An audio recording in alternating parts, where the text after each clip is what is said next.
Flights of Fancy, written by Jen Turano, narrated by Andrea Ems.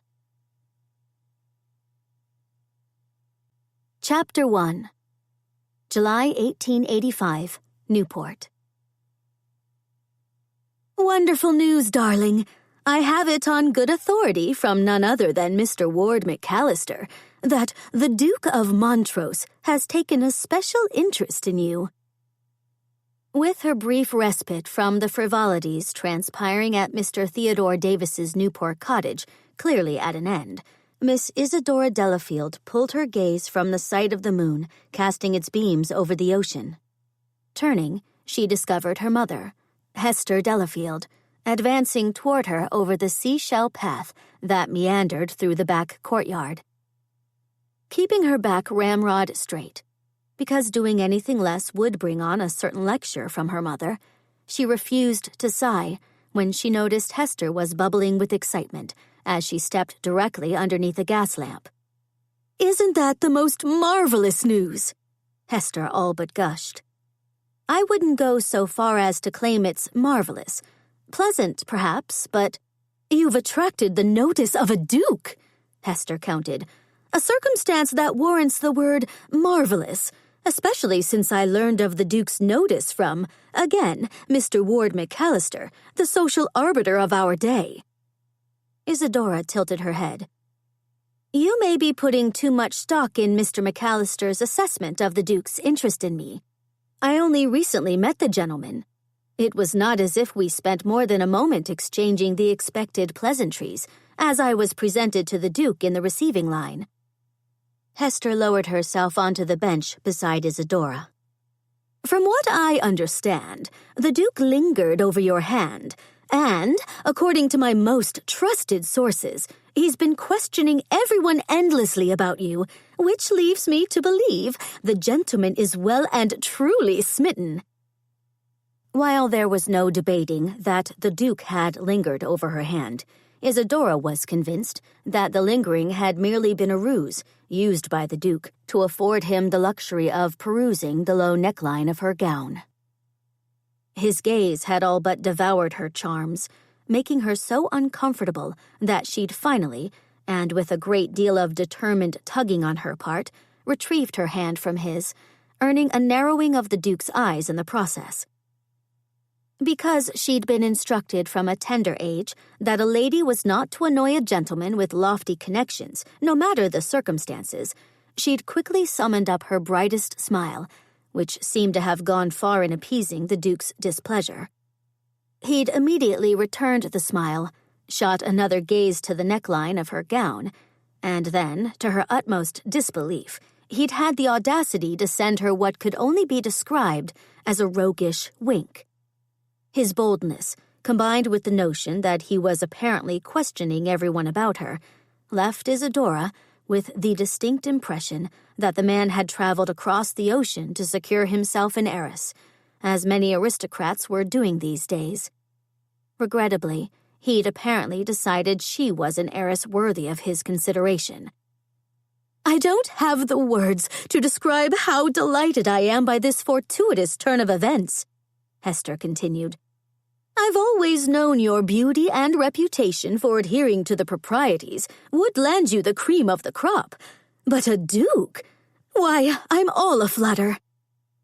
She flipped open her fan and began applying it vigorously to her face, the furious fanning displacing strands of dark locks streaked with only a touch of gray that her lady's maid had spent hours arranging. "This is exactly why I've been so earnest with your upbringing. It's also why I insisted you wear that back brace for years, because it's forced you to maintain a rigid posture, which draws attention to your lovely neck. I don't believe the Duke is interested in me because I possess perfect posture." Hester stopped fanning herself. "He's undoubtedly interested in your posture. He's a duke, and as such, he needs a wife who'll do justice to the title of Duchess." She released a throaty laugh. "I don't imagine there are many slouching duchesses to be found over in Britain." "I imagine you're right about that." Hester released a satisfied sigh. All the dance instructions, decorum lessons, fittings at Worth, and, well, I could go on and on. But allow me to simply say that you've been groomed from birth to make a most splendid match. All of my hopes and dreams for you are now coming to pass." She began waving her fan at a furious rate again. "When word of the Duke's interest spreads, I do believe our standing in society will rival that of the Mrs. Astor." Realizing matters were quickly getting away from her, Isadora rose from the bench, smoothing out a wrinkle from the fitted skirt of her ball gown. She summoned up a smile, even though she was fighting a curious urge to scowl. "Not that I care to disappoint you, Mother, but I must be perfectly candid before you begin picking out my trousseau. If it has escaped your notice, the Duke of Montrose is at least twice my age. I cannot, in good conscience, allow you to continue believing I would ever encourage him to pursue me." Hester got to her feet and wrapped Isadora's arm with her fan. "Don't be absurd. Of course you'll encourage him to pursue you. He's a duke, and there aren't many of those roaming around these days." She wrapped her fan against Isadora's arm again. "And yes, he's older than you, but older gentlemen possess an air of sophistication that I've always found most appealing. There's been many a time I've wished I'd married an older man. Your father, as you know, is only 2 years older than I am. That right there could be to blame for why we're rarely in accord these days. You and Father are rarely in accord because he cannot abide society and you thrive in it. I suppose that is an excellent point. However, if he'd been older when we first met, I would have known straight away that he didn't care for society. Not that you could be aware of this, but your father, at one time, adored attending balls, operas, and the frequent house parties. It wasn't until he reached his 30s that he grew bored with what he began calling ridiculous frivolities, and that is when we began living separate lives. If you don't care to continue living separately from him, you could always join him on his yacht as he travels the world." Hester shuddered. "And miss the New York season? Oh, I think not." Hester's gaze suddenly sharpened as she settled her attention on something behind them. "But enough about that. I shouldn't have broached the subject of your father because our talk has caused your cheeks to heat. You know I find blotchy skin most unattractive on you." She took hold of Isadora's arm and spun her around to face the ocean. "Let us hope the sea breeze remedies that situation because, don't look now, but the Duke is heading our way. Oh, I imagine he's taken leave of the amusements inside the cottage because he longs to become better acquainted with you." Hester waved her fan, not in front of her own face, but in front of Isadora's. "Now, chin up, my dear, and for goodness' sake, smile. We mustn't allow the gentleman to get the impression you're a surly sort." Fighting the impulse to bolt in the opposite direction, one that would take her straight off a cliff and into the sea, Isadora lifted her chin, forced a smile, and turned to greet the approaching Duke. Her smile slipped, though, when she noticed that the Duke had stopped a few feet away and appeared to be waiting for them to join him. Before she could point out that breach of etiquette to her mother, Hester was off like a shot, stopping directly in front of the Duke and dipping into a curtsy. As the Duke presented Hester with a bow, Isadora took a second to study the man, something she'd not bothered to do when she'd been presented to him in the receiving line, since she'd been more interested in getting away from him than taking note of his appearance. Like all the gentlemen tonight, the Duke was wearing a formal black jacket, matching trousers, and a brilliant white waistcoat and white tie. However, unlike the other gentlemen, he'd embellished his ensemble with a variety of jeweled pins and brooches, as well as added a good deal of lace to the cuffs of his jacket. His blonde hair, which could only be considered sparse, was combed over the top of his head, and his eyes appeared small in a face overly broad and somewhat flaccid, suggesting the Duke was a man who enjoyed his food. Shaking herself from her perusal, when she realized the Duke and her mother were watching her expectantly, Isadora forced feet that felt as if they'd been weighed down by chains into motion. Stopping in front of the Duke, she reluctantly placed her hand in the hand he was holding out to her, finding herself oddly mesmerized by the large cufflink shaped like a snake that was attached to the lace at the edge of his sleeve. "You've led me on a merry chase, Miss Delafield," the Duke began. "I was beginning to fear I'd not be able to run you to ground before my most favorite of dances is to begin, that being the waltz. But here you are, and looking just as lovely as I remembered." He brought her hand to his lips and kissed her gloved fingers. Keeping a firm grip on her hand after he was finished, he sent her a smile that had revulsion crawling up her spine. Why the mere sight of him smiling repulsed her, she couldn't say with any certainty, although it might have something to do with the ominous air she felt swirling around him, an air that was dark and... "Shall we return to the ball before we miss our opportunity to waltz?" he asked. Pulling her hand from his, Isadora consulted the dance card attached to her wrist, lifting her head a second later as a large dose of relief swept through her. "I must beg your forgiveness, Your Grace, but I'm afraid the next waltz has been claimed by Mr. Arthur Langdon." The Duke's smile turned smug. "Mr. Langdon, you'll be happy to learn, has agreed to relinquish his waltz to me, after I discovered he'd claimed that dance from you earlier.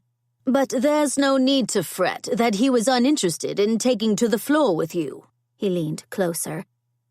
"It was only through my most fervent persuasion that I was able to convince him to grant me his spot on your dance card, a circumstance that proved that you, my dear, are in high demand." Isadora glanced to her mother, finding Hester quirking a telling brow back at her. Knowing the look was her mother's way of encouraging her to say something of a witty nature in response to what the Duke clearly thought had been a compliment, she managed a rather weak, "Thank you." That less-than-witty response had Hester stepping directly next to the Duke. "I'm certain Mr. Langdon was honored to relinquish his dance to you, Your Grace," Hester said. "And while I know Isadora is honored to take the floor with you, she seems overwhelmed by the privilege you've extended to her, which has rendered her almost speechless." The Duke inclined his head. "It is a privilege I'm more than willing to extend, Mrs. Delafield. From the moment I saw your lovely daughter in the receiving line, I knew she was a young lady deserving of my particular attention. Her beauty and charms, or rather, charming attitude, drew my notice at once. You'll be pleased to learn I've decided I desire nothing more than to become better acquainted with her as the evening unfolds." "How delightful," Hester breathed.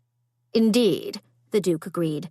"And to expedite the process of becoming acquainted with your lovely daughter, I'm certain you'll want to repair to the ballroom, allowing me a few moments to converse with Miss Delafield without any disruptions." Hester blinked. "You wish for me to return to the ballroom and leave you alone with Isadora?" The Duke beamed at Hester, showing a mouthful of sharp teeth. "I knew you were a lady possessed of keen insight, Mrs. Delafield. So," he waved a hand toward the cottage, "we'll join you inside momentarily, but no need to fret that our being alone will be remarked upon. Being a duke, I'm afforded certain liberties, if you will, and those liberties include the luxury of not needing a chaperone to hover over me when a young lady has procured my fancy." For the briefest of seconds, Hester hesitated, but then, to Isadora's disbelief, her mother dropped into a curtsy, straightened, and began walking across the courtyard without another word, leaving Isadora standing beside the dreadful Duke with her mouth slightly agape. Chapter 2. As her mother disappeared into the shadows, Isadora was left with the distinct impression that she might have miscalculated the extent of Hester's desire to see her only daughter married extremely well. Her mother had never left her alone with a gentleman. That she'd done so now, and with a gentleman who seemed lacking when it came to matters of propriety, was clear cause for concern. Hester had obviously made the decision some time over the past few years that only an aristocrat would do for her daughter, which did explain, now that Isadora thought about it, why Hester had deemed so many of Isadora's previous suitors unacceptable. They'd not possessed the one attribute Hester clearly wanted the most for her daughter, an illustrious title, and the boost up the societal ladder that such a title would deliver. An unexpected feeling began brewing in the pit of Isadora's stomach, something that felt very much like temper. She was not a lady prone to fits of temper, having been told endlessly over the years that ladies possessed of questionable temperaments were relegated to the sidelines of society, never allowed to reach the pinnacle of societal success. Now, however, when faced with the daunting dilemma of dealing with a mother who'd had no qualms about abandoning her only daughter to the dastardly Duke of Montrose, Isadora relished the temper now swirling through her, even feeling an unaccustomed desire to rebel. She'd never been a rebellious sort, had always acquiesced to her mother's demands. But when confronted with the very real threat of being married off to, a hand on her arm brought her immediately out of her thoughts. "There's no need for you to look so troubled, my dear. As I told your mother, our being alone together will not be remarked upon. And even if it is, those remarks will only be flattering toward you for drawing my attention." His lips twisted into what she assumed was supposed to be a charming smile, even though it came across as patronizing, before he tucked her hand into the crook of his arm. "And while I do enjoy a lady who embraces a demure attitude, and I know you've had little opportunity, if any, to converse with a duke before," he continued, "our time out here will be for naught if you remain mute. With that said, allow me to move our conversation forward with a few questions." When the Duke rubbed a hand down her arm, Isadora couldn't contain a shudder, an action that wasn't lost on the Duke, whose eyes began gleaming in a most disturbing fashion. Thankfully, the wind took that moment to swirl around them, lending Isadora the perfect excuse to draw their most inappropriate interlude to an end. "I'm more than willing to answer your questions, Your Grace," she began, "but I'm afraid this wind is chilling me to the bone. I really must insist you escort me back to the ball before both of us catch a cold and our teeth begin chattering." "Nonsense," he countered as he smiled wider than ever, revealing teeth that she only then noticed were somewhat yellow. "That's a balmy breeze if I've ever felt one, and feels refreshing after suffering the closeness of the ballroom." Isadora forced a smile of her own, although she couldn't be certain it was a pleasant one. "Perhaps I'm coming down with more than a simple chill and have already caught a cold. If that is the case, I'll understand if you'd rather not waltz with me to spare you the chance of procuring an illness." The Duke waved that aside before he pulled her into motion and began moving at a snail's pace toward the cottage. "All three of my previous wives were constantly plagued with one illness after another, but I'll have you know, I never once suffered the annoyance of catching any of their many and varied illnesses." "You've had 3 wives?" "Indeed." "What happened to them?" "They are no longer with us. Died far before their time. Terribly tragic for me, of course." "I am sorry for your losses. I imagine your children must have suffered somewhat dreadfully when their mothers died." "Not one of my wives was capable of bearing children," he said in an off-handed manner, before he stopped walking and turned his full attention to Isadora. "I'm now in desperate need of an heir and a spare, which is why I've decided to look for my next wife in America. From what I've been told, Americans are a hardy breed, and—" his gaze traveled the length of her person— "fertile." Wishing she'd misheard him, but knowing he'd spoken the word fertile out loud, Isadora struggled to think of something to say to that. breathing a sigh of relief when the Duke opened his mouth again, apparently having more to say, although she did hope it wasn't about fertility. "From what I've been able to gather, you're known to be quite the accomplished young lady, and I heard tell you attended Miss Gibbons's school for girls." "How flattering to discover you've been making inquiries about me," Isadora murmured. "I've always believed flattery's the fastest way to impress a young lady," the Duke chuckled, sending his two chins jiggling. "Flattery aside, though, allow us to return to Miss Gibbons's school for girls. Should I assume you received a thorough education there?" "As thorough as one would expect from a school that educates girls, although I wouldn't claim my education rivaled that of my brothers." "And thank goodness for that," the Duke said with a bob of his head. "We gentlemen do not want our ladies to be too intelligent. All we truly want is for our ladies to possess a beautiful face and figure." His gaze sharpened as it traveled over her person, leaving her distinctly uncomfortable, before he lifted his head and settled his attention on her face. "Your bone structure is truly remarkable, and I don't believe I've ever seen eyes that particular color of blue." He leaned closer and peered into her eyes. "Sapphire, I would say, is the color, although they might appear such a dark blue because of the darkness of your hair. And then there's your—" He drew back, and his gaze dropped to the neckline of her gown, where it stayed as he seemed to lose his train of thought. Not caring to be looked over as if she'd turned into a piece of prime horseflesh, Isadora cleared her throat. "I'm sure there must be attributes gentlemen appreciate in ladies other than mere physical appearance." The Duke dragged his gaze away from her neckline and shrugged. "I suppose that does have merit, because I've long thought a lady's allure is increased when she possesses skill in the feminine arts, such as painting and flower arranging. I also imagine most gentlemen expect ladies to be accomplished with musical instruments while having the ability to sing a pretty song without setting the dogs to howling." He patted her arm. "May I dare hope you're a lady possessed of great talent with all the feminine arts?"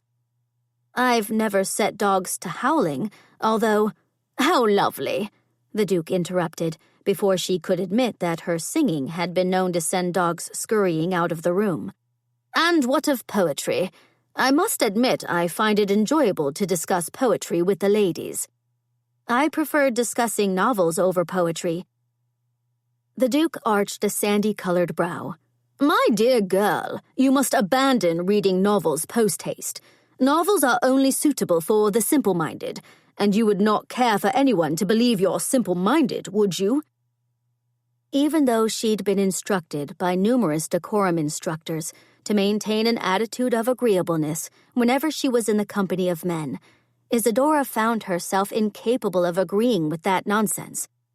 I don't believe anyone could claim that novels such as The Scarlet Letter or Moby Dick are meant for the simple-minded. They're literary masterpieces, and as such they expand the mind, not simplify it, and are two of my most treasured reads. She conjured up a smile when she realized she might be grimacing. "I also enjoy all the works of Jane Austen, finding her books to be very well written, as well as entertaining." The Duke gave a wave of a lace-embellished sleeve. "You're far too young to comprehend the dangers novels pose to the feminine mind. But take it from someone older and far wiser. You must discontinue such reading at once." Drawing herself up to her full height, a height she just then noticed was superior to the Duke's, Isadora opened her mouth, only to be denied a response when the Duke continued speaking. "May I dare hope that, unacceptable reading habits aside, you're competent on the back of a horse?" She swallowed the argument she'd been about to make regarding novels and nodded. "I've been told I have a good seat, Your Grace. I was taught how to ride by my father, an expert horseman." "Your instruction came from your father, not a trained riding instructor?" "My father, Frederick Delafield, is considered an expert horseman, so there was no need to hire on an instructor." "That does pose a problem, since American men aren't known to sit a horse properly," the Duke said, more to himself than to Isadora. "But no matter. I have plenty of competent instructors at my beck and call. They will certainly be able to bring your riding skills up to snuff if I come to the decision you're suitable for what I need in a... Well, no need to get ahead of ourselves quite yet." Her cheeks suddenly felt overly warm, even with the breeze still blowing in off the ocean.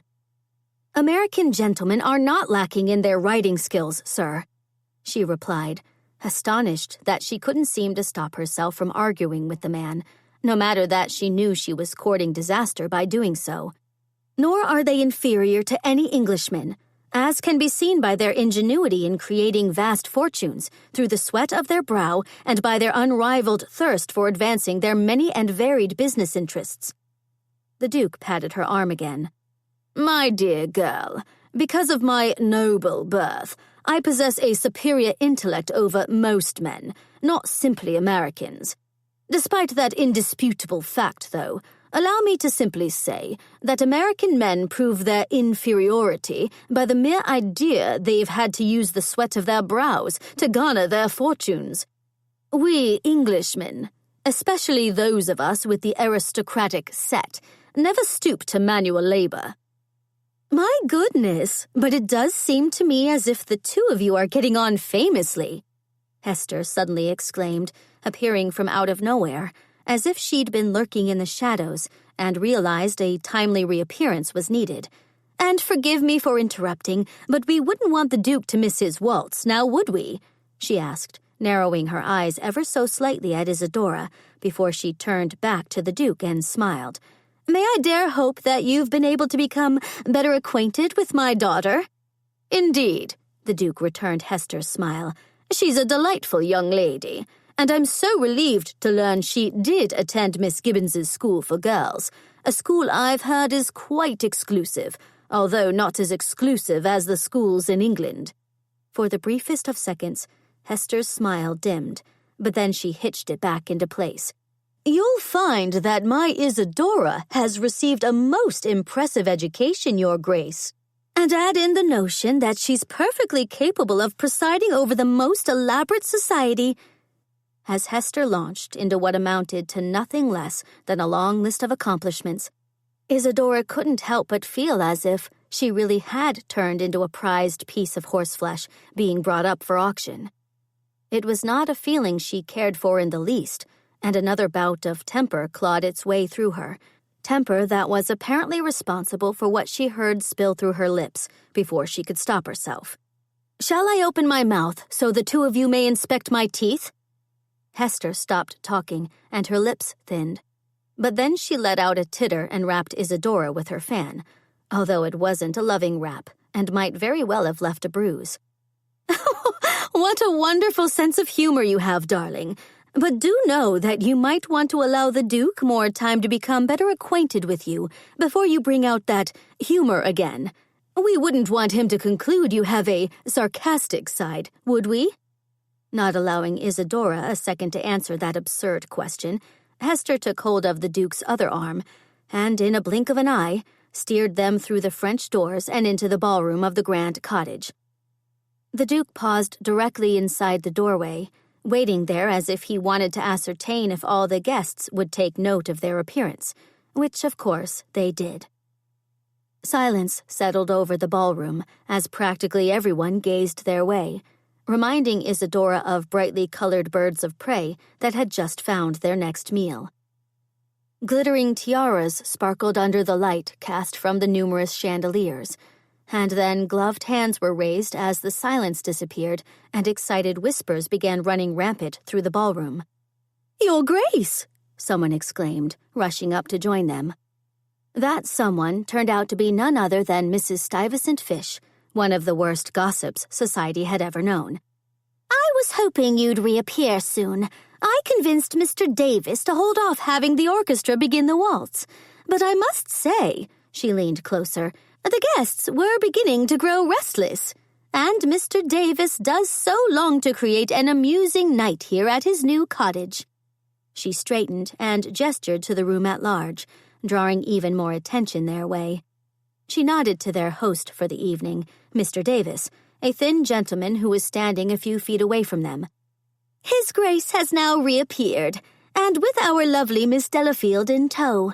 So if you'll instruct the orchestra to pick up their instruments, Mr. Davis, we'll get the waltz underway without further delay."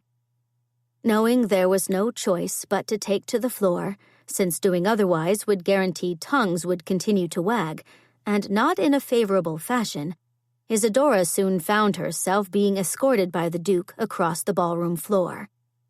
It took a great deal of effort to keep a smile on her face, especially when the Duke kept inclining his head in a regal manner to every guest they passed. Exactly as if those guests were his royal subjects, and he, being a magnanimous sort, was bestowing favor upon them. Once they reached the very center of the ballroom, he released his hold on her and presented her with a bow, smiling in clear approval when she dipped into a perfect curtsy, then straightened. "Lovely," he murmured, right as the first note sounded. He then took hold of her hand and swept her into motion, treading on her foot in the process. Resisting a wince, she soon found herself participating in one of the most unusual conversations she'd ever shared with a dance partner. The topic of that conversation being the proficiency of the Duke's waltzing abilities. "You're most fortunate in being given the opportunity of taking to the floor with me," he said, as he stepped on her foot again. "That's twice you've put a foot out of place, my dear, but do know that I am an expert at making my partners appear flawless with their steps, no matter their inadequacies." With that, he twirled her around with a flourish, almost knocking her into a couple that quickly darted out of their way.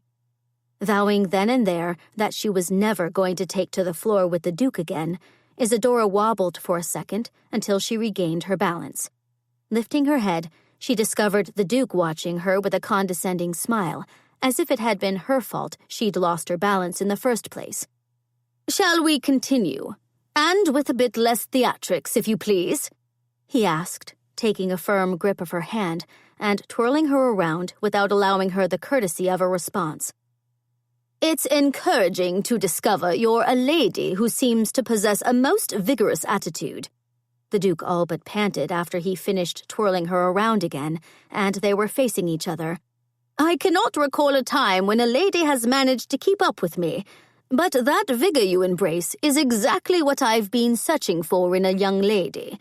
Pair that with your lovely hips, ones I haven't neglected to notice should be well suited for childbearing, and I'm sure you'll be delighted to learn my interest in you is increasing by the second."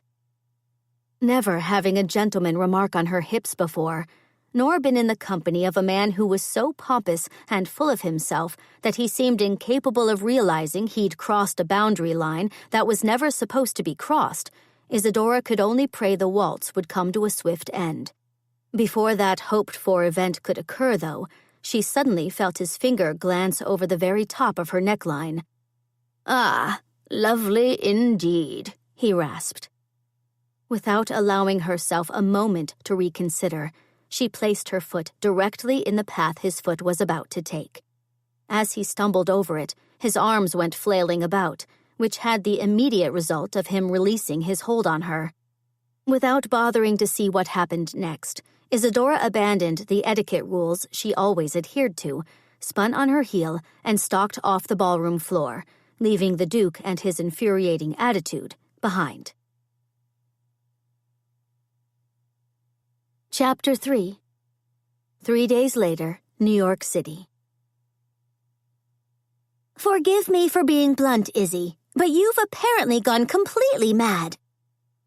Isadora tilted her parasol and settled her attention on Miss Beatrix Waterbury, her very best friend and the only person to ever call her Izzy.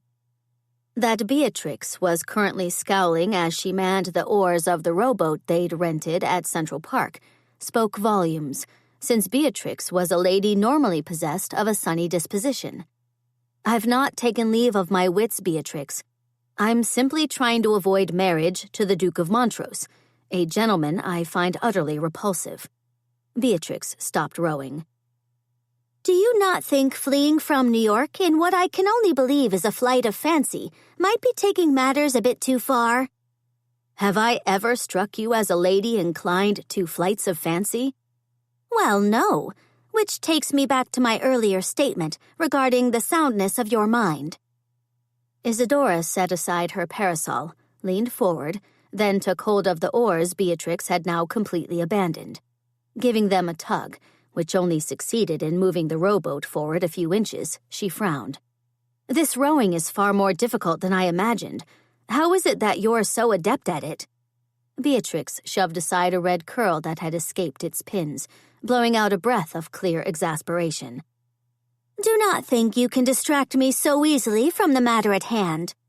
But to answer your question, I've been rowing for years.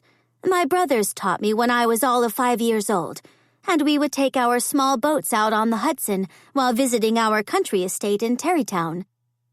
You've never invited me to go rowing with you in our youth, and our country estate is but a mile away from yours. Beatrix rolled her green eyes. Do you honestly believe your mother would have allowed you to go off on the Hudson alone with me? Probably not, Isadora admitted before she smiled. Unless I brought a brigade of servants with me to man the boat and make certain we stuck to the shoreline. Which would have been no fun at all. So, moving back to your flight of fancy. It's not a flight of fancy. It's a desperate attempt on my part to escape a marriage my mother is determined to see take place. Your mother has always been difficult, but she's not a completely unreasonable woman. I'm certain if the two of you were to sit down and discuss this situation rationally, she'd eventually conclude that this duke is not the gentleman you're meant to wed. Isadora tugged on one of the oars, which sent the boat turning to the right. Mother is not presently in a rational frame of mind. She actually banished me from Newport 3 days ago, insisting I return to the city until I agreed to pen a pretty letter of apology to the Duke, begging his forgiveness for giving him what amounted to the cut direct. She shuddered. I cannot imagine the gossip that must be swirling around Newport. You know everyone will have taken note that I'm no longer there, which will then have their tongues wagging most assiduously. Beatrix's nose wrinkled. Your mother does loathe having even a whiff of gossip about your family. Exactly. But she should have known that banishing me from the summer social season would have the gossips coming out in droves. That right there proves my point about her not being in a rational frame of mind. That's one of the reasons why I'm fleeing from New York until word can reach my father that I need his assistance. Isn't your father traveling around the world again on his yacht? He is. He could be gone for months. Possibly. But I have high hopes he'll return to enjoy the hunting season come fall. And my brothers are gallivanting around Europe, so they can't help me either. You cannot go off on holiday by yourself until the fall. It's only July. Beatrix looked out over the water for a long moment before she suddenly nodded. I'll have to come with you. Absolutely not. Beatrix waved the protest aside. It's the only solution, even if that decision will certainly leave me at 6s and 7s with my mother. Her eyes began to twinkle. Did I tell you that my mother is still incredibly put out with me because I disguised myself as a jockey and took my filly around the track at Jerome Park a few times? You neglected to mention anything about a jaunt to Jerome Park. Well, I'm mentioning it now. Beatrix released a dramatic sigh. Mother is convinced I've finally stepped beyond the boundaries of proper decorum. That's why I was deprived of a summer season in Newport this year and had my credit pulled from all the department stores. Beatrix grinned. I have to admit that racing my pony down the track at breakneck speeds was well worth missing out on the tried-and-true summer frivolities. You've never enjoyed society's frivolities, so I'm certain being deprived of a summer in Newport is not bothering you overly much. Although, Isadora tilted her head, you do enjoy your shopping. Which is why it's fortunate I've saved my pin money over the years for a rainy day. Isadora nodded. I've saved my pin money as well, and good thing I have since I'm going to need my rainy day funds to see me through the next month or so. But you won't be able to come with me. Of course I'm coming with you. You're not prepared to take off on a holiday on your own. Isadora turned and glanced over her shoulder, finding that while she'd been conversing with Beatrix, a gathering of gentlemen had assembled on the banks of the small lake. As soon as they seemed to notice her watching them, they immediately began waving, calling out invitations for her and Beatrix to join them. Sending the gentlemen a half-hearted wave in return, while wishing there might come a day when she stepped outside the family mansion and wasn't recognized as one of the great American heiresses, she turned around again and tightened her grip on the oars. Drawing in a breath, she began applying herself to the task of rowing the boat as fast as she could, wanting to put sufficient distance between her and the men, so she'd be free to speak with Beatrix without being interrupted. Lifting her head a full minute later, when she heard what sounded like sputtering, she found Beatrix looking remarkably soggy, the reason for that evidently being all the water her rowing was sending into the boat. Isadora stopped rowing right as Beatrix leaned forward and held out her hands. Not wanting to argue with her friend, especially since Beatrix was looking more bedraggled than usual, which was saying something, because Beatrix was not a lady who was ever overly concerned with her appearance, Isadora handed over the oars.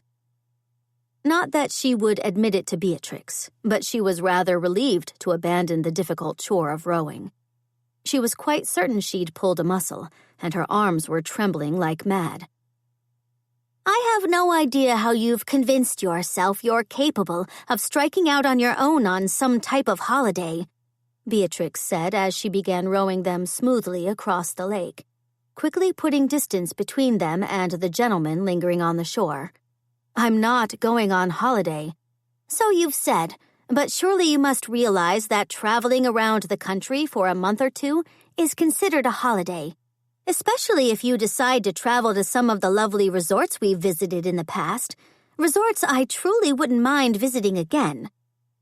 Isadora picked up her parasol and angled it just so to keep the sun from her face. "Perhaps if I were to explain in some detail what I have planned, even though Mr. Godkin and Mr. Hatfield thought it best to leave you in the dark for your own good, you'd understand why it's impossible for you to accompany me." "Am I to understand you haven't been completely forthcoming?" Beatrix demanded as she released her hold on the oars. "I thought we were best friends." "We are best friends, and as such, you must know that when my mother discovers I've gone missing, you'll be the first one she interrogates. Mr. Godkin and Mr. Hatfield convinced me it would be for the best to leave you out of most of this mess.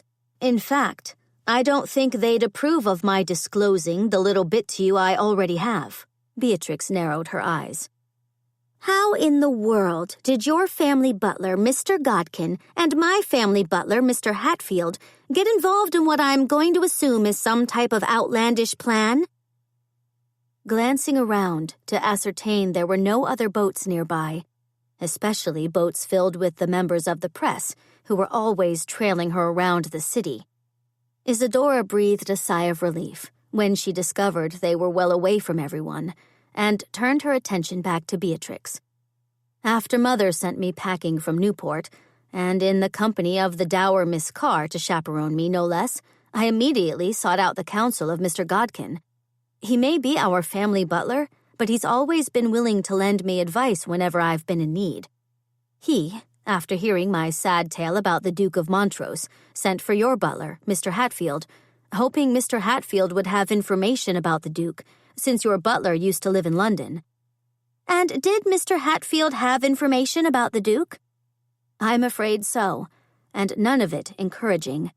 Isadora leaned forward. "From what Mr. Hatfield disclosed, the Duke is not an honorable man, and he's also not a man used to being rejected.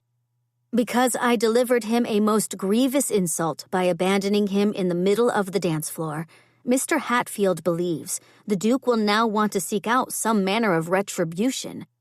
Beatrix frowned. "Surely you don't believe a duke would stoop to that level, do you? I've always thought that aristocrats were of a most snobbish sort. I would believe your insult of abandoning him on the dance floor would have been seen by him as a mortifying set-down, one he wouldn't want to chance experiencing again." "I would have thought that as well.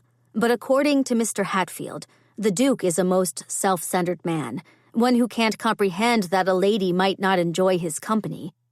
Mr. Hatfield now fears the Duke sees me as a challenge, one he's determined to win. He can't win a challenge if you're unwilling to participate in it. He can if he somehow manages to set me up in a compromising situation, which would then force me into marriage. Beatrix's mouth dropped open. Mr. Hatfield believes the Duke capable of that type of duplicity? He does. Isadora shook her head. I also got the distinct impression that Mr. Hatfield was holding something back about the Duke, something he was reluctant to disclose, but something that compelled him to encourage me to leave the city as soon as possible. That something is also what I think is behind the plan he and Mr. Godkin want to put into play, a plan that will not work if you accompany me. Crossing her arms over her chest, Beatrix pinned Isadora with a steely gaze. Out with it. What is this plan? All I feel comfortable telling you is that it's a plan that will see me safely removed from the Duke's intentions, while also keeping me away from my mother's demand that I accept the Duke's suit. You must know that when your mother discovers you've left the city, she'll hire on the Pinkertons to track you down. I'm hoping that the letter I've already composed for her will dissuade her from doing that. She won't want anyone to learn that I've fled because of her demands. And I also wrote in that letter that I won't be returning to the city until after Father returns from his trip. He, I'm pleased to say, is not fond of the latest fashion of acquiring titles, so he'll set my mother straight in a trice. I simply need to stay hidden until that happens. How in the world do you think you'll be able to remain hidden? You're known as one of the greatest beauties of the day. Your photograph graces the papers on an almost weekly basis, and you draw attention wherever you go. Not that you do that on purpose, mind you, but that is what happens. You've also been, forgive me, remarkably sheltered your entire life, which means you're ill-equipped to take care of yourself. I'm not completely helpless. Beatrix quirked a brow. You've never dressed yourself. True, but I'm sure I'll be able to figure that out. In all truthfulness, I'm looking at this as a grand adventure, a chance to strike out on my own and leave all the attention I've always received behind me. But it's not acceptable for a young lady to travel unaccompanied. It is if I'm not traveling as a society lady. Beatrix's gaze sharpened on Isadora's face. You will explain that remark, and in depth, if you please. Relieved when a duck chose that moment to take flight, Isadora watched it glide across the water and land on a grassy hill that was devoid of people, save one lone man who, she was surprised to note, was waving her way in a manner that could only be described as enthusiastic. Setting aside her parasol, she leaned forward. Not that I'm trying to avoid answering you, Beatrix, but does that look like Mr. Hatfield over there? Why would Mr. Hatfield be in Central Park? Beatrix asked, even as she turned her attention to the man Isadora was watching. That is Mr. Hatfield, but what could he possibly be doing here? Perhaps you should row us over there so we can ask him. Nodding, Beatrix soon had them skimming over the water, but for some reason, she suddenly stopped rowing before they reached the shore. I'll take us all the way in after you finish explaining that statement you made about not traveling as a society lady, Beatrix said. But what if Mr. Hatfield tracked us down to Central Park because he has a matter of great urgency to discuss with us? Then I suggest you spit out your story quickly.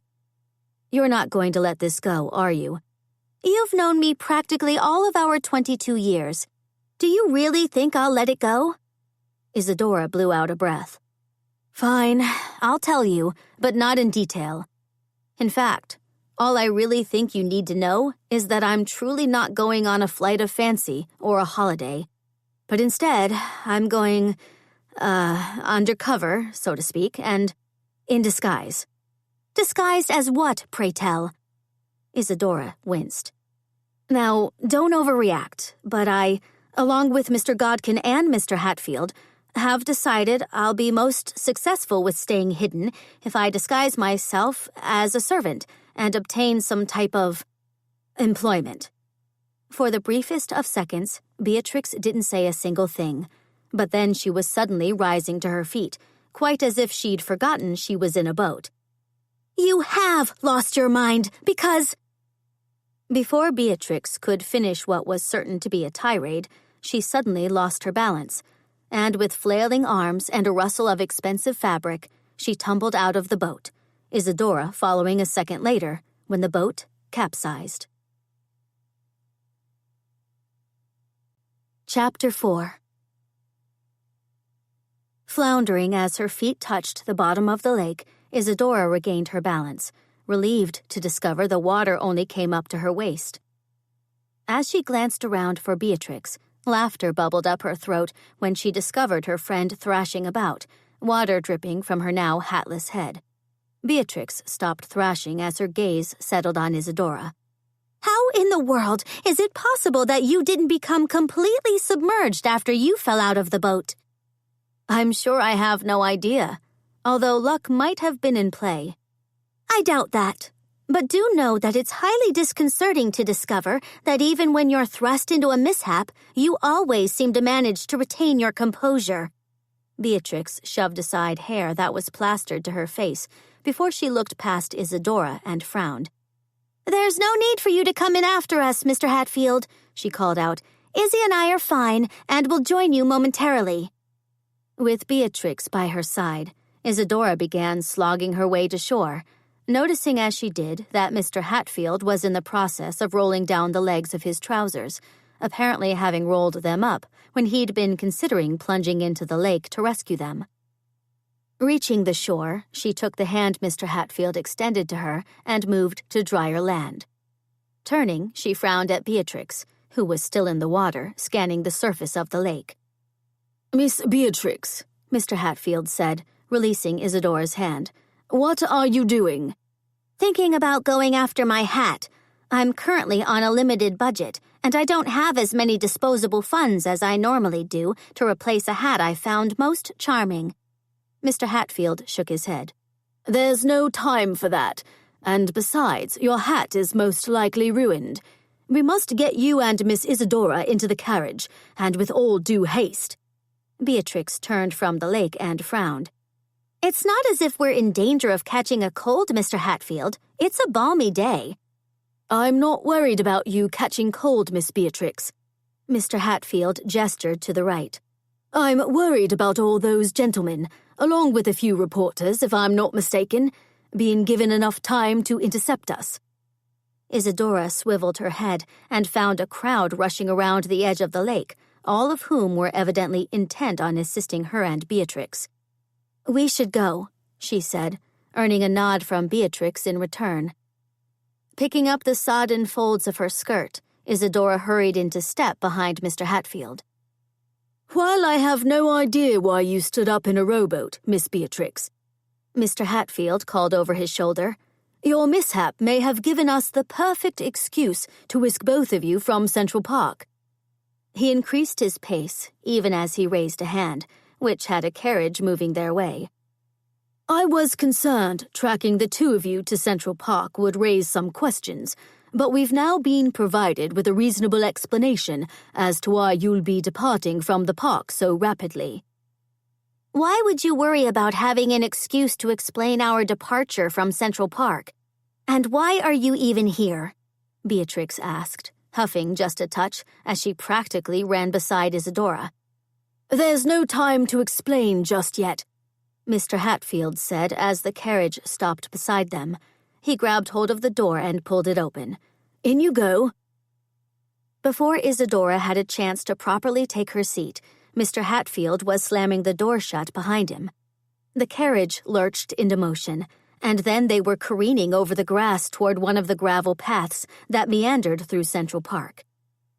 Mr. Hatfield leaned forward and pulled two blankets from under the carriage seat, handing one to Beatrix and the other to Isadora. Sitting back on the seat, he removed his hat, then ran a hand through his hair. Beatrix began wringing water from her skirt. "Is now a good time to ask what you're doing here, Mr. Hatfield?" "It's difficult to know where to begin." "Does it have something to do with the ridiculous plan Izzy was just getting around to telling me?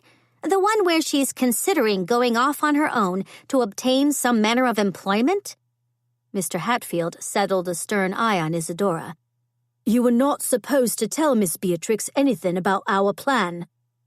She was insisting on accompanying me when I told her I was going to leave the city. I really had no choice but to explain a bit about the plan so she'd understand why she couldn't come. Mr. Hatfield turned his attention to Beatrix. It's imperative that you speak nothing about what I'm going to disclose after you quit this carriage, because I fear Miss Isadora's very life is in danger now.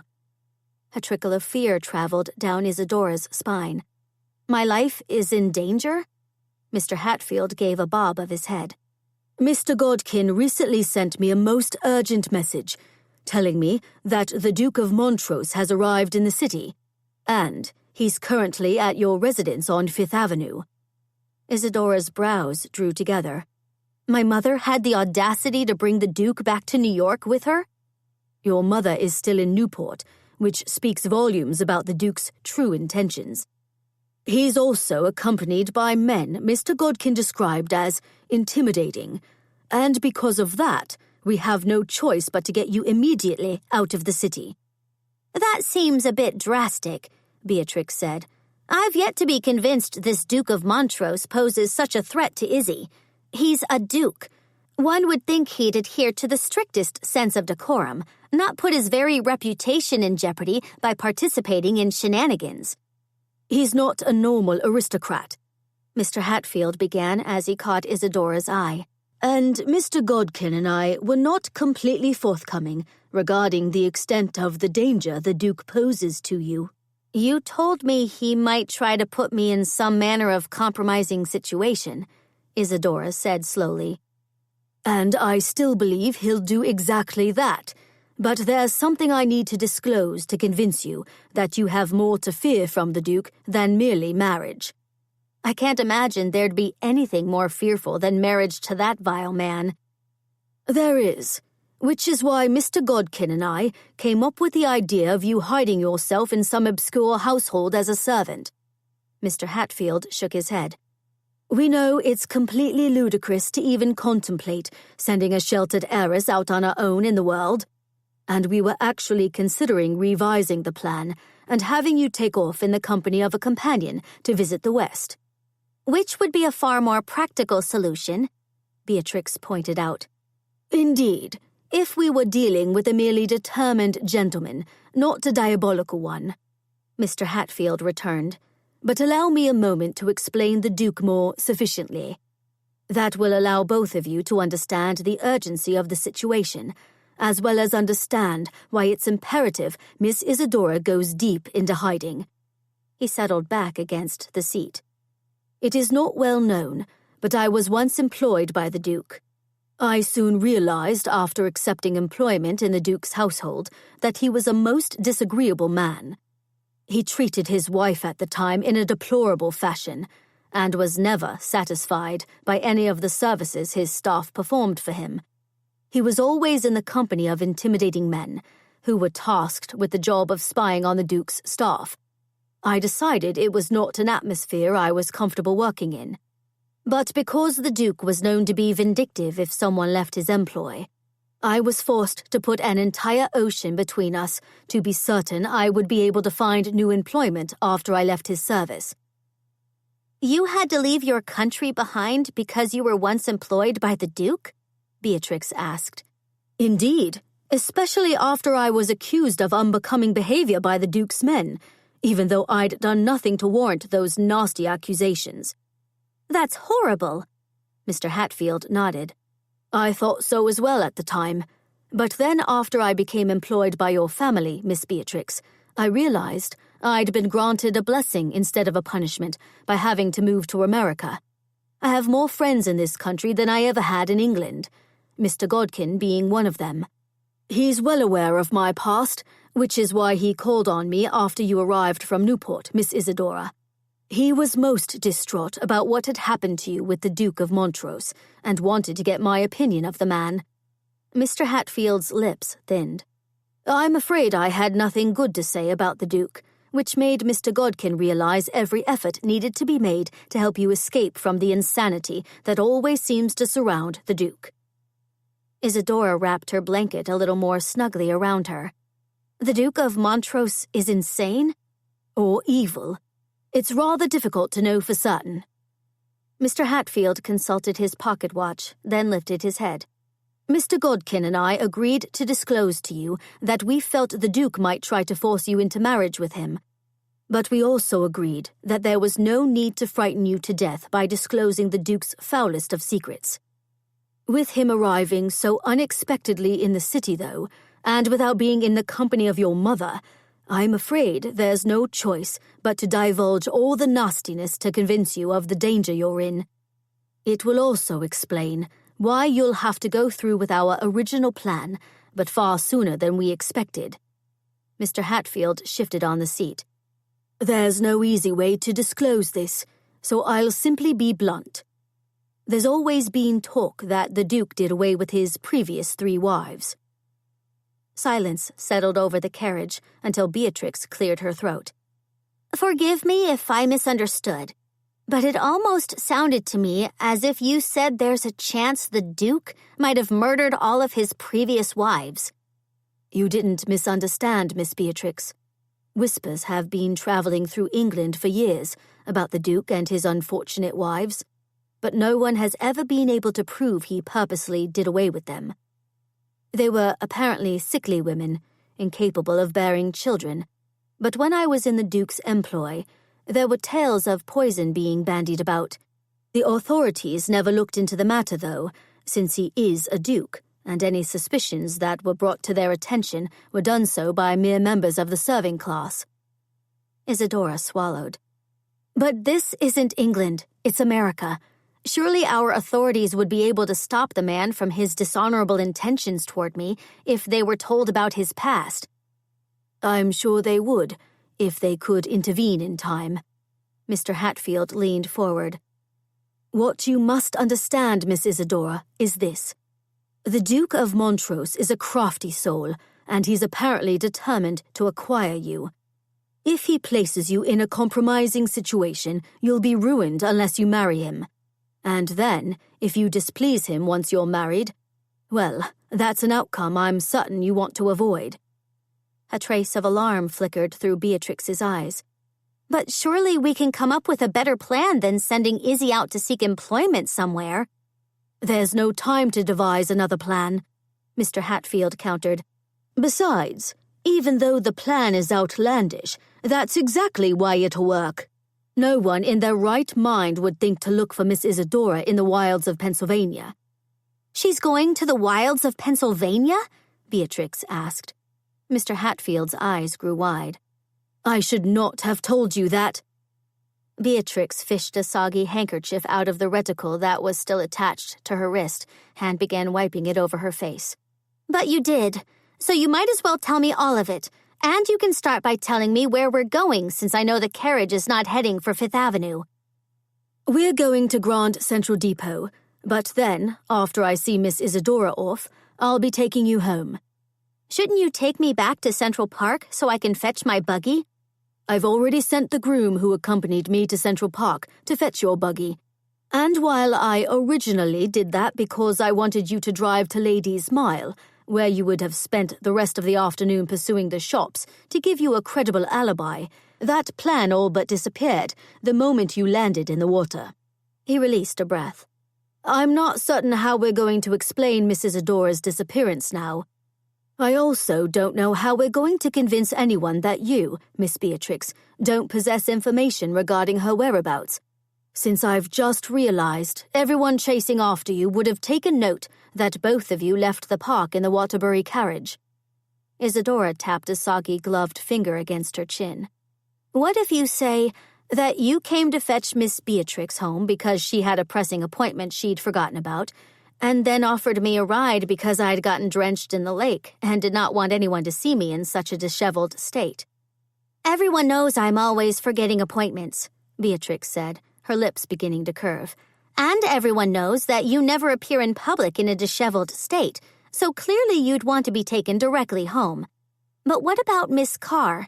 Your chaperone is certain to know you never arrived back at your house." Isadora smiled. "She's not presently home. She was most put out when you arrived to fetch me in your two-seated phaeton, because there was no room for her. And because she promised my mother she would keep an eagle eye on me, I know for a fact that she'd already sent for a carriage to be readied for her so that she could follow us to the Lady's Smile, the destination I told her I was visiting today." "You told Miss Carr we were off to the Lady's Smile?" "Shocking, I know, since it wasn't exactly truthful. But ever since I returned from Newport, I've been finding myself behaving quite out of character." "The Duke will know you never arrived home," Mr. Hatfield pointed out. "Not if you tell anyone who comes asking that I had the driver let me off at the service entrance because of my sorry state." "That could work," Mr. Hatfield said. "But we really must get down to the instructions I need to give you, Miss Isadora, before we reach the depot." He picked up a leather satchel that was lying beside him on the seat. "First, know that later on this evening, and by that I mean as late as we can manage, Mrs. Peck, your cook, will stumble upon the letter you wrote to your mother. She'll then be encouraged by Mr. Godkin to send a telegram to Newport, but by the time your mother can manage to travel back to the city, you should be safely away." He nodded to the satchel. "After you procure yourself a train ticket, I suggest you spend your time on the train looking over the numerous advertisements I collected for you from the newspapers I found in Mr. Waterbury's study." He glanced to Beatrix. "It's fortunate your father has business interests throughout the country. He subscribes to papers from many different cities, which aided in my search for positions outside of New York. Pennsylvania papers had many positions advertised, so that is why we decided that state would be the best place for Isadora to hide." "It is an obscure place, to be sure," Beatrix muttered as Mr. Hatfield caught Isadora's eye.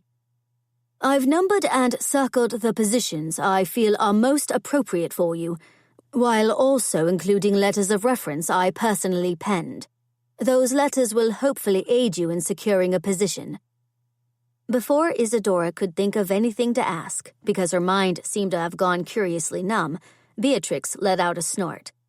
"The major flaw I see with this plan is that there's little chance Izzy will be able to pass herself off as a servant. She's never so much as touched a mop or dust cloth in her life." Mr. Hatfield inclined his head. "That's why Mr. Godkin and I decided the position of housekeeper would be more appropriate for Miss Isadora over that of a maid." Beatrix opened her mouth, an argument obviously on the tip of her tongue, but then she closed her mouth and frowned. "But what type of reference letter could you have penned for her? She's never worked a day in her life." "True, but Miss Isadora does have a wonderful ability for organization, which was clearly seen at the charitable luncheon she organized a few months back." He sent Isadora a smile.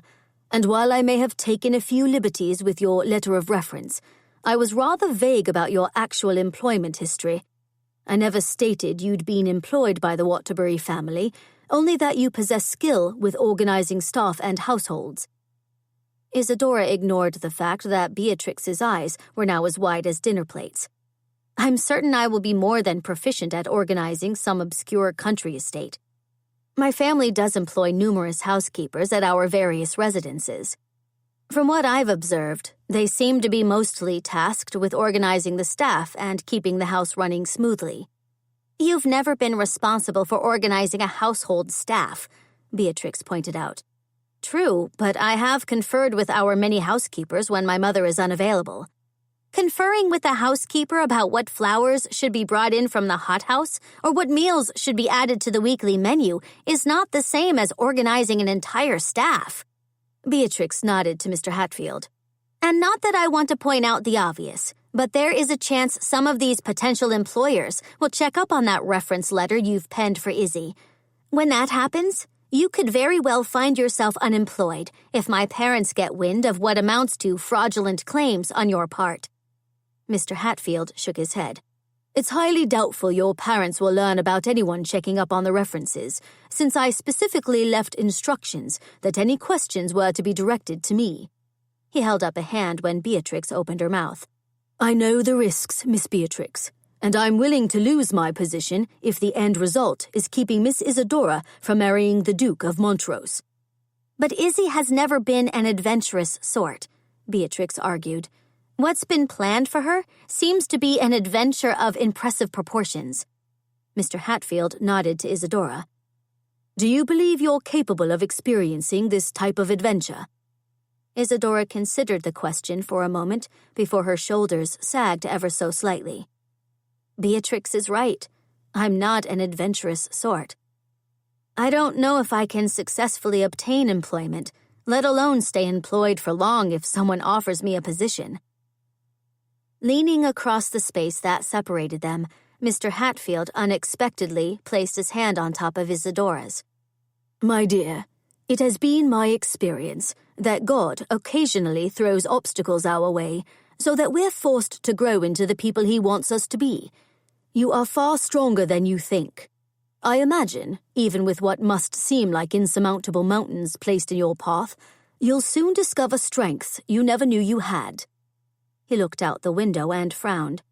"We are almost to the depot, but if you truly believe this plan is too much for you, I'll not have the driver stop. We'll simply have to come up with something else." Isadora glanced out the window as well, taking in the sight of carriages rumbling to and from Grand Central Depot. "You truly believe the Duke has dastardly intentions toward me?" "I do." "And you also believe that he might have poisoned one or all three of his previous wives?" "I'm afraid I believe that as well." She turned from the window. "Then I really have no choice but to go through with this plan. As everyone knows, society overlooks members of the serving class, so while the plan is more than peculiar, it might very well work." Mr. Hatfield nodded. "Very well, then. Let us return to the advertisements we've selected for you to answer. The best of the bunch is on top of the pile, and that position is located in—" He trailed off and turned to Beatrix. "Perhaps you could cover your ears?" "Not a chance. But if you're concerned someone will coerce any information you're about to disclose out of me, do know that they'll have to kill me first." The very corners of Mr. Hatfield's lips twitched. "A bit dramatic, even for you, Miss Beatrix." He nodded to Isadora. "You'll be going to Canonsburg first, to an estate by the name of Glory Manor. We would have normally sent out an inquiry to ascertain that the position is still available, since it was posted in a newspaper from a few weeks ago. However, we don't have the luxury of sending out queries, so simply travel to Glory Manor and present yourself. Then, if the position is filled, move on to the next advertisement. They're numbered for you." Apprehension shot through Isadora. "Where is Canonsburg?" "It is a small town outside of Pittsburgh, where no one would think to search for you. When you arrive, you'll need to ask for directions to Glory Manor, and you'll also need to hire a wagon, or whatever they have available in town to take you there." Mr. Hatfield fished a black reticule out of his jacket pocket and handed it to Isadora. "Mr. Godkin and I thought this bag might be more appropriate for a woman interested in securing a housekeeping position, because your reticules are a little too fashionable," Isadora finished for him. "Exactly," Mr. Hatfield returned. "It's filled with money Mr. Godkin retrieved from wherever it is you stash your spare funds, and there is additional money hidden in the lining of your trunk." "I have a trunk?" "Mr. Godkin took it upon himself to ready a trunk for you after deciding you needed to get out of town post-haste. He told me to tell you he's fairly certain he remembered to include everything a woman of service needs, raiding the wardrobes your family keeps for the members of your staff. He also wanted me to tell you he begs your pardon if he missed something, since, as a confirmed bachelor, he is not overly familiar with everything a woman needs to prepare herself for the day." "I hope Mr. Godkin packed the plainest clothes he could find," Beatrix said, "although I'm not certain even plain clothes will be enough to disguise the fact that Izzy's only 22, far younger than any housekeeper I've ever met." "I almost forgot," Mr. Hatfield said in response to that, reaching into a bag beside him and pulling out a pair of the ugliest spectacles Isadora had ever seen. "These have clear glass so they won't distort your vision, but I suggest you wear them at all times. And make certain your hair is always pulled tightly into I think women call them buns, on the back of your head. That will give you an unassuming appearance, although you could always consider powdering your hair to make you appear older. But I imagine there's little hope Mr. Godkin would have remembered to include powder in your trunk. And there's always the chance I'd forget to powder my hair some morning, which would draw unwanted questions, Isadora said. True, but speaking of forgetting, you must remember this at all costs. You're no longer going to be Isadora Delafield, but Izzy Delmont, or rather Mrs. Delmont. He held out the spectacles, then smiled as Isadora slid them over her nose. Much better. He patted the bag. Mr. Godkin packed a change of clothing for you, which you're going to need to change into because, while the walking dress you're currently wearing is certainly charming, it's also certain to draw unwanted attention your way. And, well, it is rather wet. Shouldn't she go by a name that's not remotely close to her actual name? Beatrice asked, as Isadora took the bag Mr. Hatfield passed to her. It'll be easier for her to cover up a mistake if her alias is similar to her real name, Mr. Hatfield argued. Besides, you're the only one to ever call her Izzy. He turned back to Isadora. You will need to send me telegrams, keeping me informed about where you are, so we'll be able to come fetch you the moment the situation with the Duke is resolved, or your father returns early to handle that man. Isadora nodded. I will. And you'll make certain Mrs. Peck gets that note to my mother? I will, Mr. Hatfield said, as the carriage slowed and pulled into Grand Central Depot. Before we say goodbye, do you have any other questions? It's not a question so much as a concern, Isadora began, lifting her head.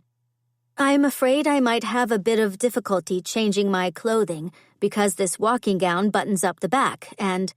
She pretended she didn't see the telling look Beatrix sent Mr. Hatfield before her friend yanked the curtains shut that covered the windows of the carriage.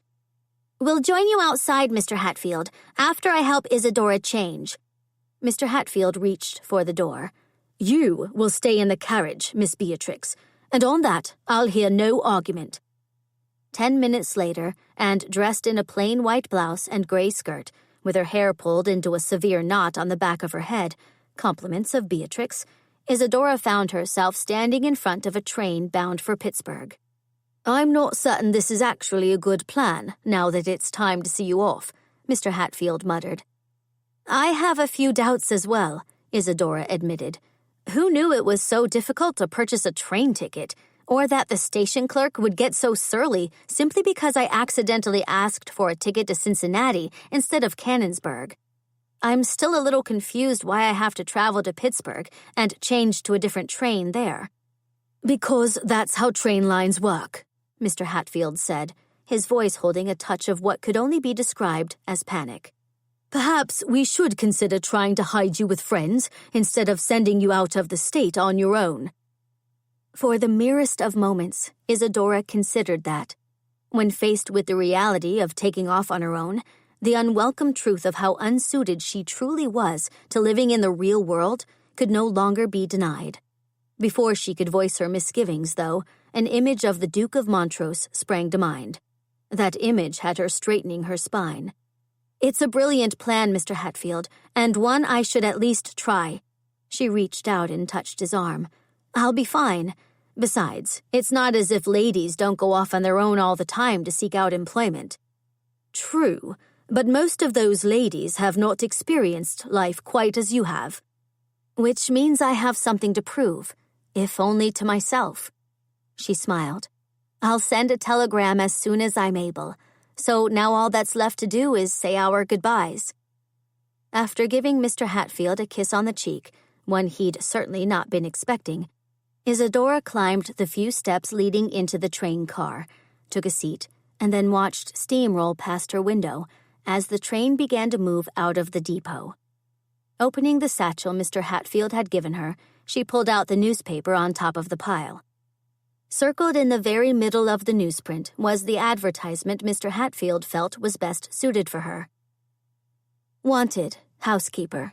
Interested applicants apply to Glory Manor, Main Street South, past Black Brothers Farm, 1 Glory Lane, Canonsburg, Pennsylvania. Lifting her head, she felt a bit of her anxiety fade away. Canonsburg was surely the picture of rural America, filled with lazy summer nights and fields fragrant with wildflowers. And while the small town would afford her the perfect place to hide, it would also give her a wonderful opportunity to enjoy a bit of relaxation in the country, on what she was certain, given the name Glory Manor, was a most lovely estate. Chapter 5. Canonsburg, Pennsylvania. Mr. Ian MacKenzie was a gentleman who'd acquired the reputation of being a savvy man of business. That savviness had earned him the respect of industrialists throughout the region, as well as earned him a substantial fortune before he reached the age of 30. His ability to negotiate the most difficult of contracts meant he was always in high demand within the iron and steel industries. And he was not a man accustomed to taking no for an answer, or having to resort to pleading to secure his way in the end. However, the sight of Mrs. Gladstone, the housekeeper, who'd only been employed at Glory Manor for a mere 3 weeks, standing in the entranceway to his aunt and uncle's farmhouse with her packed bag by her feet, had him considering falling to his knees and begging the woman to reconsider her decision to abandon her position. "I'm certain my uncle didn't mean to frighten you with that chicken," he began, earning a huff of disbelief from Mrs. Gladstone in the process. "It wasn't the chicken that frightened me, Mr. MacKenzie, although I wasn't expecting your uncle to arrive in the kitchen with a chicken that was very much alive after I asked him to fetch me a chicken in the first place. I was expecting your uncle to fetch me a chicken from the ice shed, one that was not still breathing.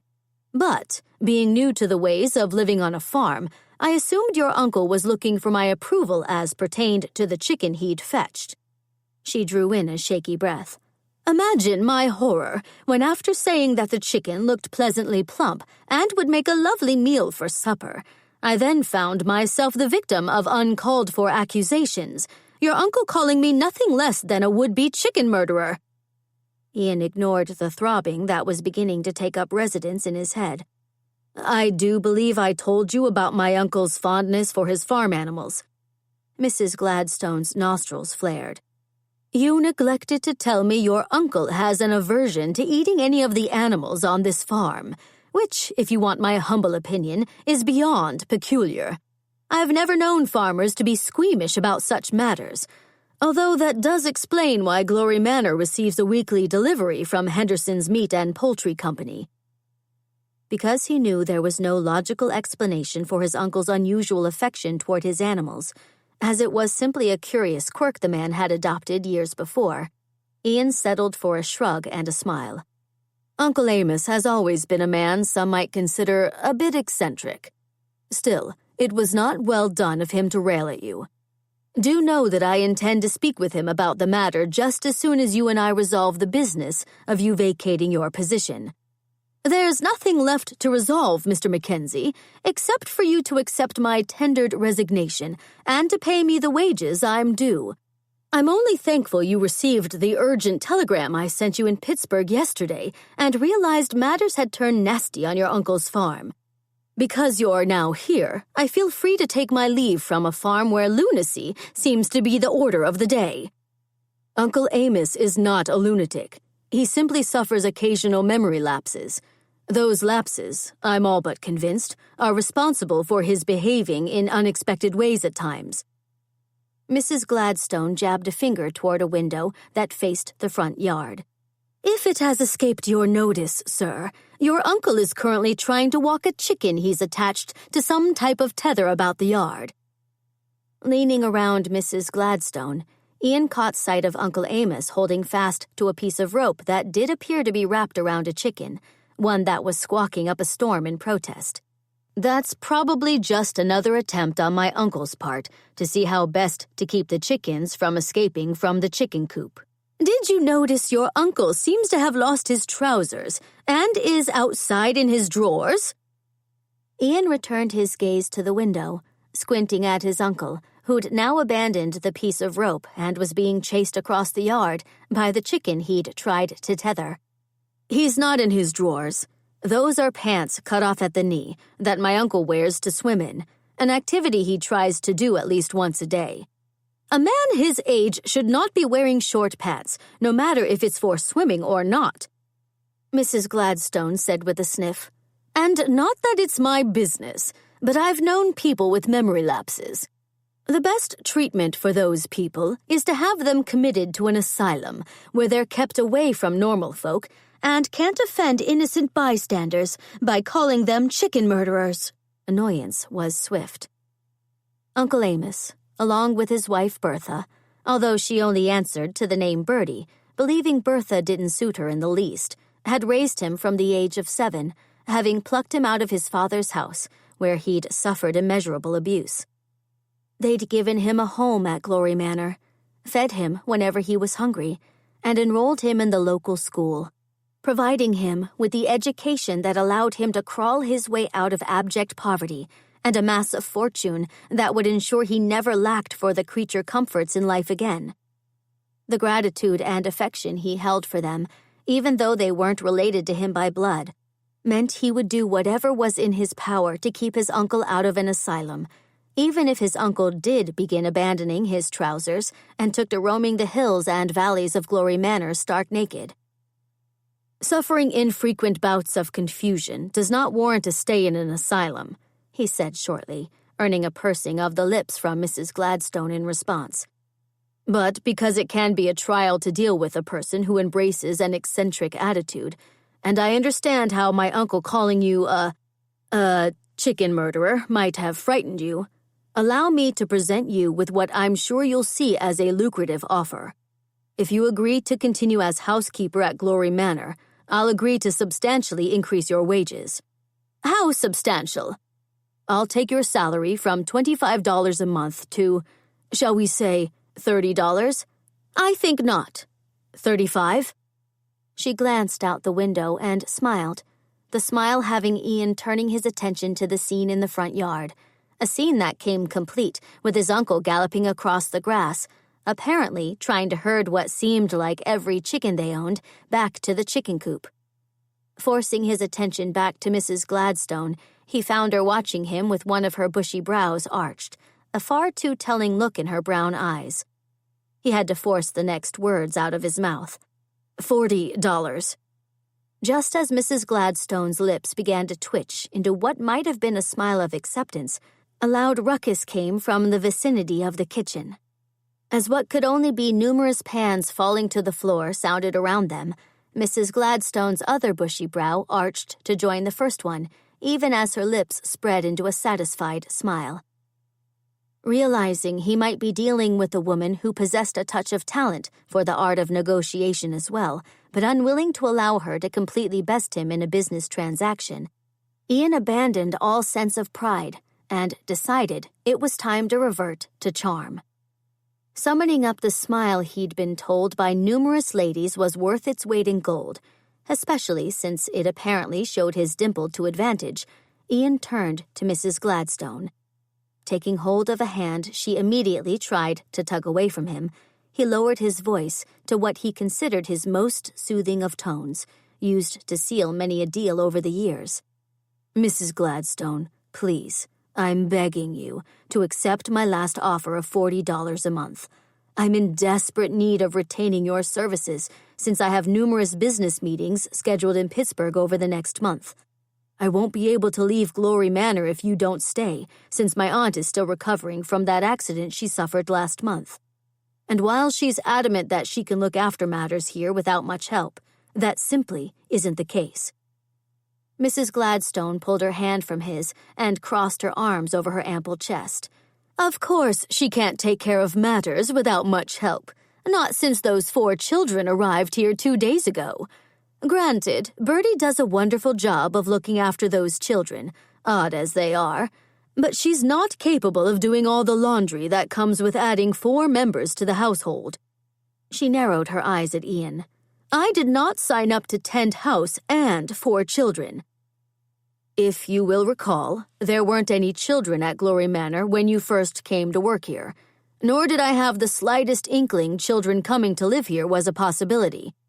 Their arrival 2 days ago was completely unexpected and only happened because there was nowhere else for the children to go.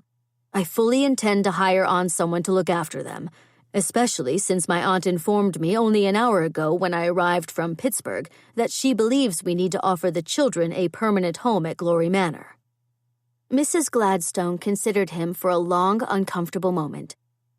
"I might consider staying for $50 a month, and your word that you will hire on someone to look after the children as soon as possible." Her gaze turned shrewd.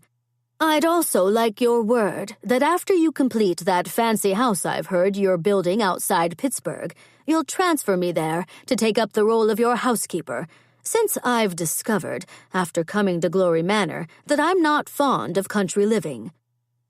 Feeling as if the negotiation had gotten completely away from him, Ian shoved a hand through his hair, knowing Mrs. Gladstone had backed him straight into a corner. His demanding schedule required him to return to Pittsburgh within the next few days, but the very thought of giving in to the woman's unreasonable conditions left a sour taste in his mouth. "I cannot promise you a position of housekeeper in Shadyside, Mrs. Gladstone, because I have no idea when I'll find the time to set the house up with furnishings.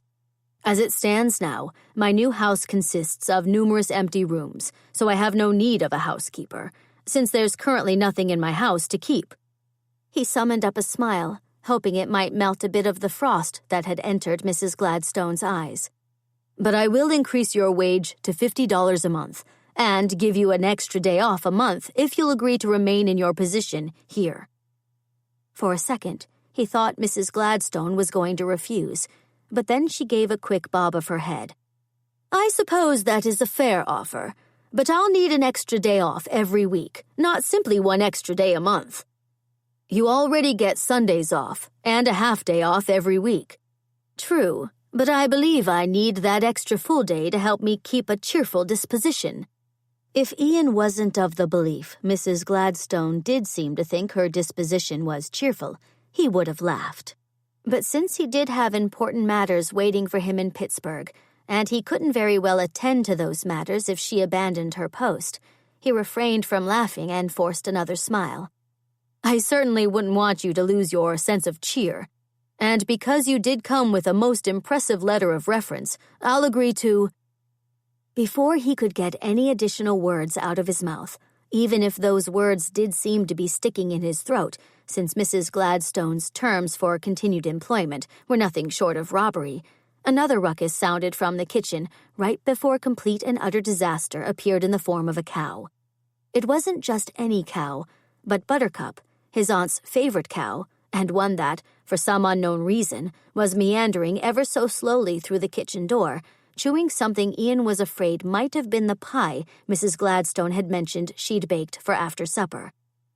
As Mrs. Gladstone began sputtering, Buttercup then began ambling down the hallway, swinging her large head back and forth until she spotted a vase of fresh flowers. Stopping at those flowers, she took a moment to sniff them right before she knocked the vase over, sending water splashing over the floor he knew Mrs. Gladstone had recently mopped. As he turned back to Mrs. Gladstone, apprehension stole through him when he found that lady shaking her head as she glared at Buttercup. "No, I'm sorry, Mr. MacKenzie, but even $50 a month and an extra day off is not enough for me to participate in the madness that's clearly descended on this place. In the interest of preserving my sanity, I believe it'll be for the best if I search out employment where I won't have to tolerate cows strolling through the house. If you'll excuse me, I'm off to see if one of the men in the barn will give me a ride into town." Snatching up her bag, Mrs. Gladstone turned on a sensible heel and marched through the door, leaving Ian with a cow that was slowly munching on what had only recently been a charming display of wildflowers. Chapter 6. Striding back into the farmhouse 5 hours later and feeling remarkably weary, although given the day he'd been having, that wasn't unexpected, Ian stopped directly past the threshold when he noticed that Buttercup was once again standing in the hallway. "I hope you're happy with yourself, Buttercup, Because of your antics, I was forced to drive Mrs. Gladstone into town, since no one else was willing to take on that daunting task. And then, after I dropped her at the train station, I was forced to give non-committal replies, time after time, to the local townsfolk, who kept tossing names of potential housekeeping candidates at me after they realized my housekeeper had fled from Canonsburg. Buttercup let out a moo around the mouthful of flowers she was chewing, salvaged from under the table, if he wasn't mistaken. What are you even doing in the house? Don't you have a perfectly good barn to use? She's been keeping me company, Ian. And good thing she has, since I'm beginning to believe Mrs. Gladstone might have been responsible for discouraging all of my friends from coming to Glory Manor to visit. If you ask me, Buttercup did us a favor by ridding us of a most unpleasant woman. Turning toward the voice, Ian found his Aunt Bertie wheeling herself down the narrow hallway in the wheeled chair he'd brought her from Pittsburgh. Her white hair was pulled into a stern bun, without a strand out of place, but the house dress she was wearing hung on her frame, suggesting her appetite had yet to recover after she'd suffered an accident over a month before. Leaning down when she rolled to a stop beside him, Ian kissed the wrinkled cheek Aunt Bertie presented him. "Unpleasant or not," Ian said as he straightened, "Mrs. Gladstone was an extra pair of hands around here. You're still recovering after being tossed from that plow, and—" he continued when she opened her mouth, an argument evidently on the very tip of her tongue. "Do not try to convince me you're completely healed. You're using your wheeled chair, something you only resort to when you're overly tired." Annoyance flickered through her eyes. "I'm only using the chair because I can move at a remarkably fast clip. It has nothing to do with how tired I may or may not be. I'm not ancient, you know, only 70. You're 79, almost 80, and you suffered an accident that would have seen a woman half your age take to their bed for a month. I'm tougher than women half my age. Clearly, but I won't have you running yourself ragged around the farmhouse. I intend to hire another housekeeper as soon as possible." "We don't need another housekeeper. I'm perfectly capable of managing matters on my own." "You just offered 4 children shelter here, perhaps permanently, although what you were thinking when you did that, and at your age, I truly have no idea." She immediately turned ornery. "I may be 79, dear, but age is merely a number. I've always thought of myself as being 28, which is younger than your 33, and I'm more than capable of seeing after 4 children. Mrs. Gladstone said they're odd children. Of course they're odd. They've been uprooted from everything they've ever known." "How did they end up here?" Aunt Bertie's lips thinned. "From what I was told, the Duffy children were left to fend for themselves after their father went to work one morning and never returned home. The eldest child, Primrose, mentioned that her father occasionally stopped at a tavern after work and sometimes didn't return to them for a day or 2. A few weeks ago, though, Mr. Duffy never came home, that sad state of affairs only coming to light when the rent came due. Apparently, when Mr. Duffy could not be found, the landlord called the authorities. The children were then hauled off to an orphanage, but once there, it was discovered there was not enough room to keep all of them." She caught his eye.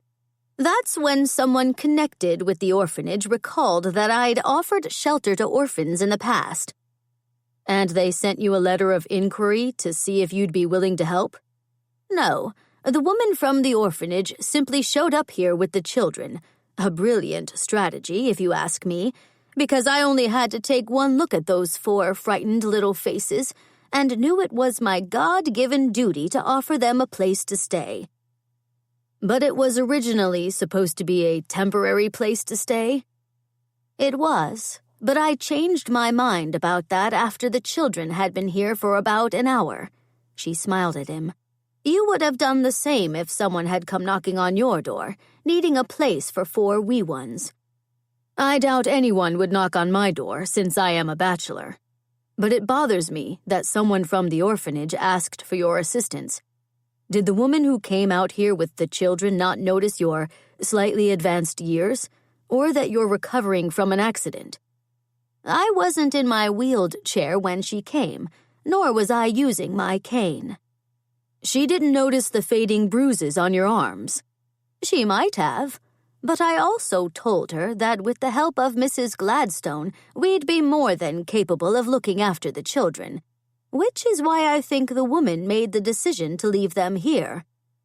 But Mrs. Gladstone is no longer here, which means you will need to be cooperative and agree that we have no choice but to hire another housekeeper.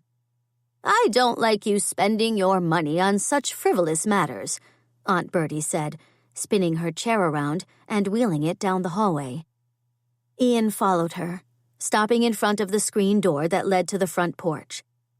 I have more than enough money to cover the cost of a full staff for you here, as you very well know.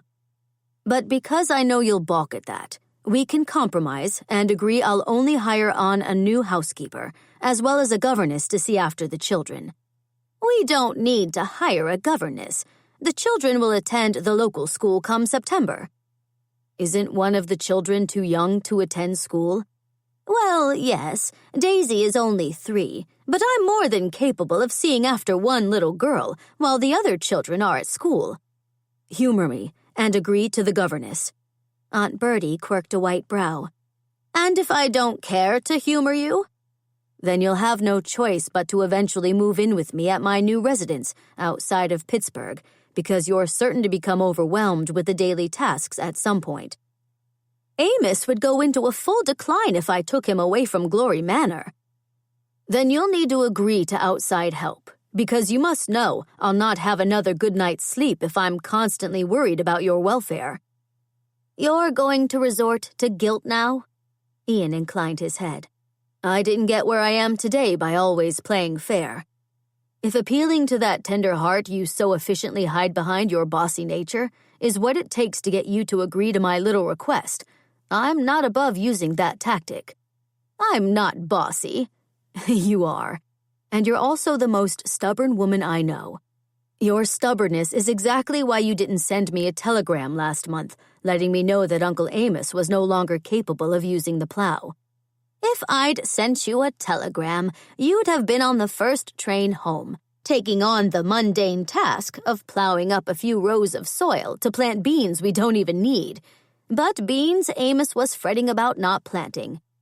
True, but then you wouldn't have been on the plow. I would have. And then you might have been injured instead of me when the plow broke, which would have left you unable to return to Pittsburgh to attend to all those business matters of yours. From the stubborn set of her jaw, Ian knew this particular argument was one he wasn't going to win. What say we agree that your days of operating farm equipment are now firmly behind you? Fine. Wonderful. And you'll be cooperative about hiring on additional help? I suppose that wouldn't kill me, but... Aunt Bertie stopped speaking as her eyes suddenly lit up. Did I mention that Mrs. Rogers' niece, Miss Olive Perkins, has recently moved to Canonsburg? A sigh escaped him. I don't believe you did. Rumor has it she's a delightful young woman, and if memory serves me correctly, Olive might have recently held a position that had something to do with the care of children. Is your memory really serving you correctly, or is this another one of your attempts at matchmaking? Aunt Bertie looked a touch guilty. Perhaps Olive might have been more along the lines of a lady's maid, but everyone knows some of those ladies are somewhat childlike with all the demands they make of their staff. Ian swallowed a laugh. You're incorrigible, but I don't need you to find me a wife. You haven't appeared to experience much success with the young ladies in Pittsburgh. I do well enough with the ladies. I simply haven't found a lady in possession of all the qualities I've decided I need in a wife. Aunt Bertie rolled her chair an inch forward, rolling over his foot in the process. Are you still determined to marry a lady from a society family? One who comes with a father possessed of connections that will further increase your stature in Pittsburgh business circles, as well as societal ones? Moving well away from her chair, Ian bent over, rubbed his foot, then looked up. It's a logical choice, Aunt Bertie, and will ensure that any children I might eventually have won't be harmed by my unfortunate ancestry. I want my future children to benefit from my fortune and enjoy all the advantages it will bring them. That means I must marry well, which means I eventually need to set my sights on a Pittsburgh society lady. Aunt Bertie immediately took to tisking. From what little I know of the ladies roaming the society events in Pittsburgh, they're very proper and may not be the type of women to keep you warm at night. Then I suppose it's fortuitous that I've equipped my new home with forced heat. Aunt Bertie's lips twitched before she turned her attention out the screen door, leaning close to the screen. Is it my imagination, or is Amos trying to round up his chickens again? Ian looked out the screen, reaching for the doorknob a second later. I'm afraid it's not your imagination, although how the chickens got out of their pen for a second time today is beyond me. If you'll excuse me, I think Uncle Amos may need some assistance.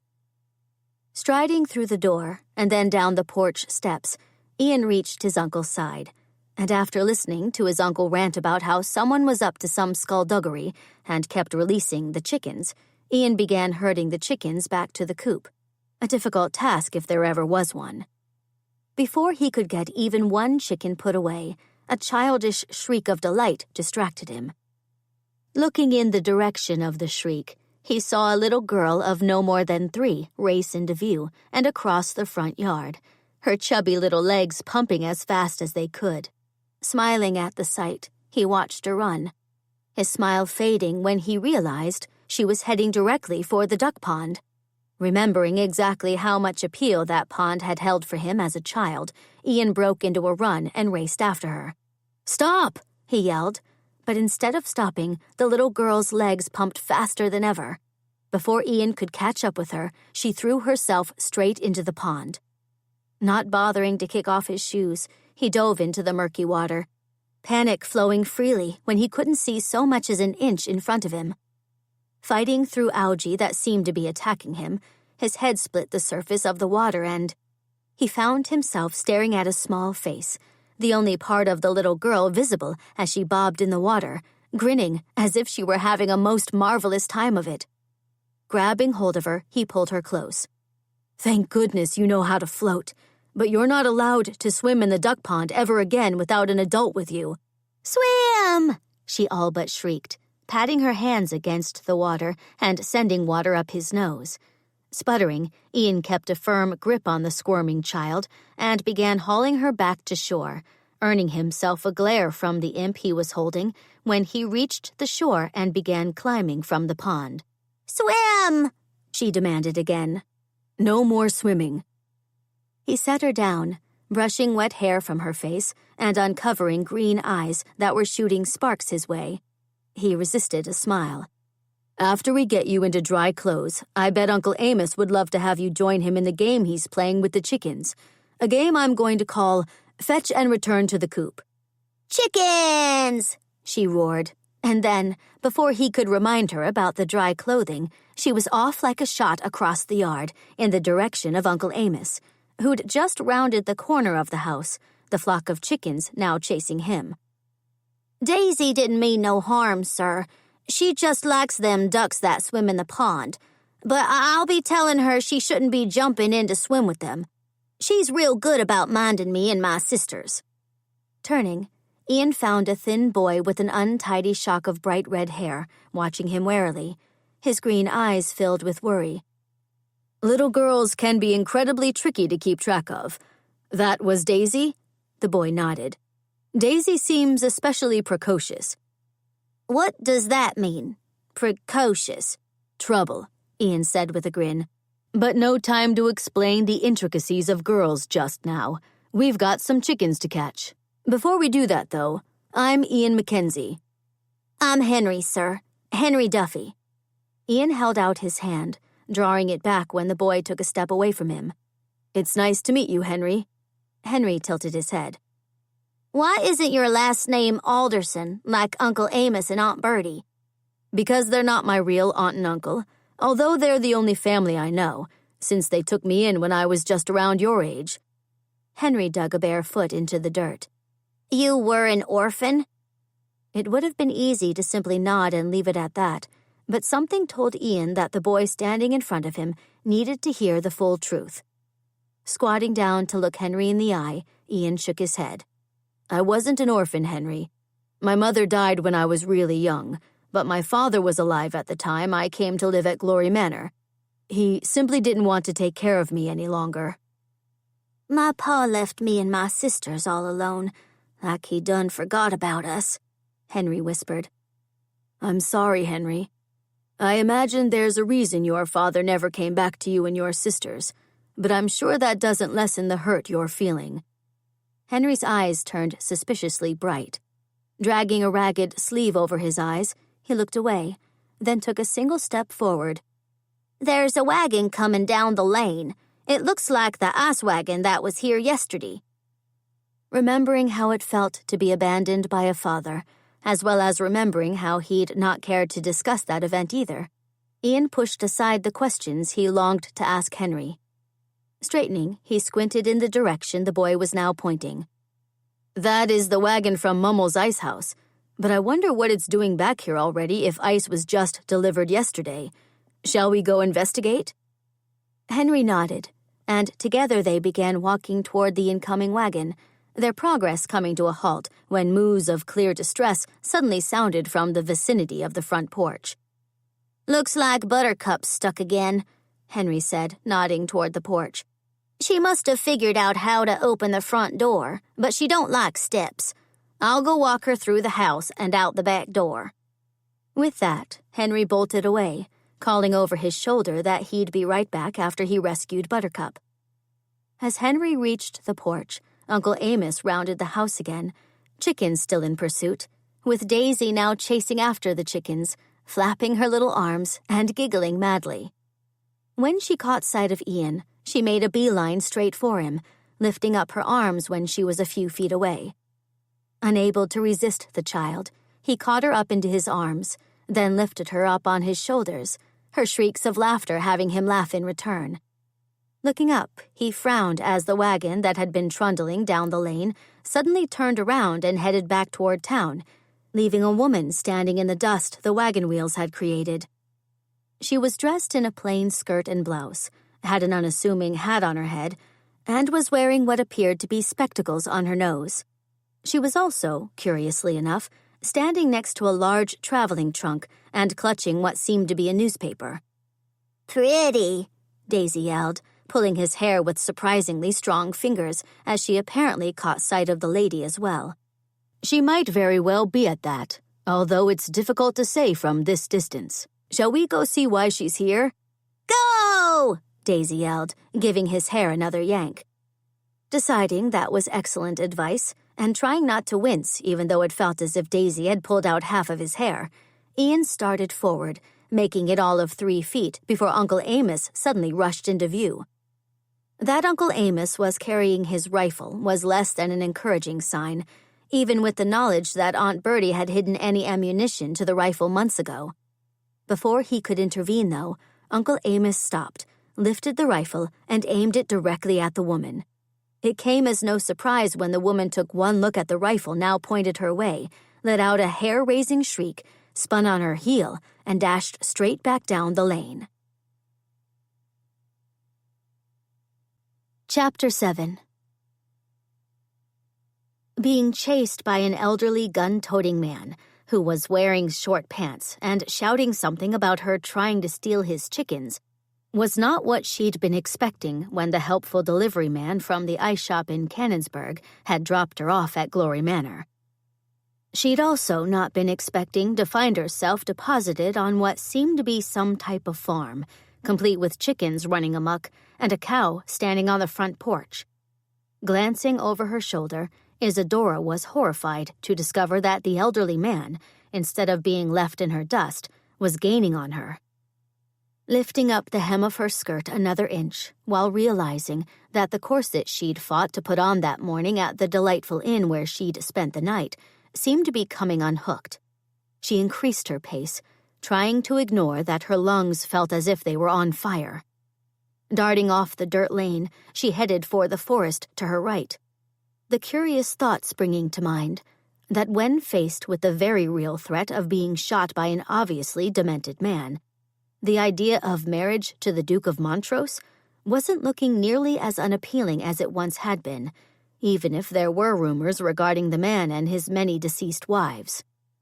"Uncle Amos, stop chasing that poor woman, and for heaven's sake, put the rifle down before someone loses an eye." Not waiting to see if Uncle Amos, apparently the name of the man chasing her, did as asked, or even bothering to see who had yelled those slightly encouraging words, Isadora jumped over a fallen log. Stumbling when she reached the other side, she regained her balance, then plowed forward into the forest, fighting through leafy branches that seemed intent on delaying her flight.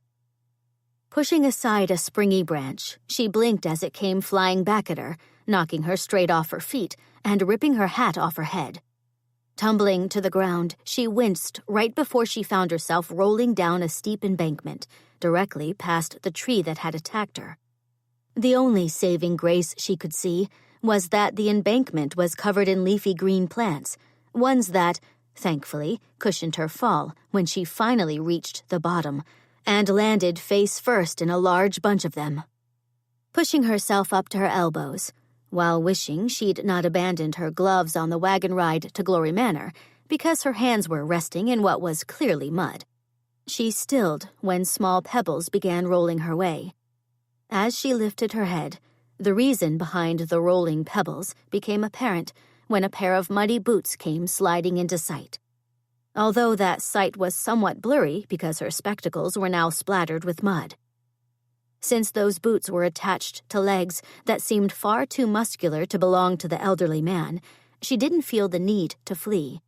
Not that she was certain she could, anyway, because every inch of her body seemed to be protesting the tumble it had just taken. When the boots stopped a few feet away from her, she tipped her spectacles down her nose and found a man frowning at her, a man who fit the word manly to perfection. He was well over 6 feet, and his shoulders were incredibly broad. Their breadth shone to advantage because the shirt he was wearing was soaking wet and clinging to him. His jaw was strong, and stubborn if she wasn't much mistaken, and his lips were firm and unsmiling. But she didn't allow herself to dwell on that as she continued her perusal.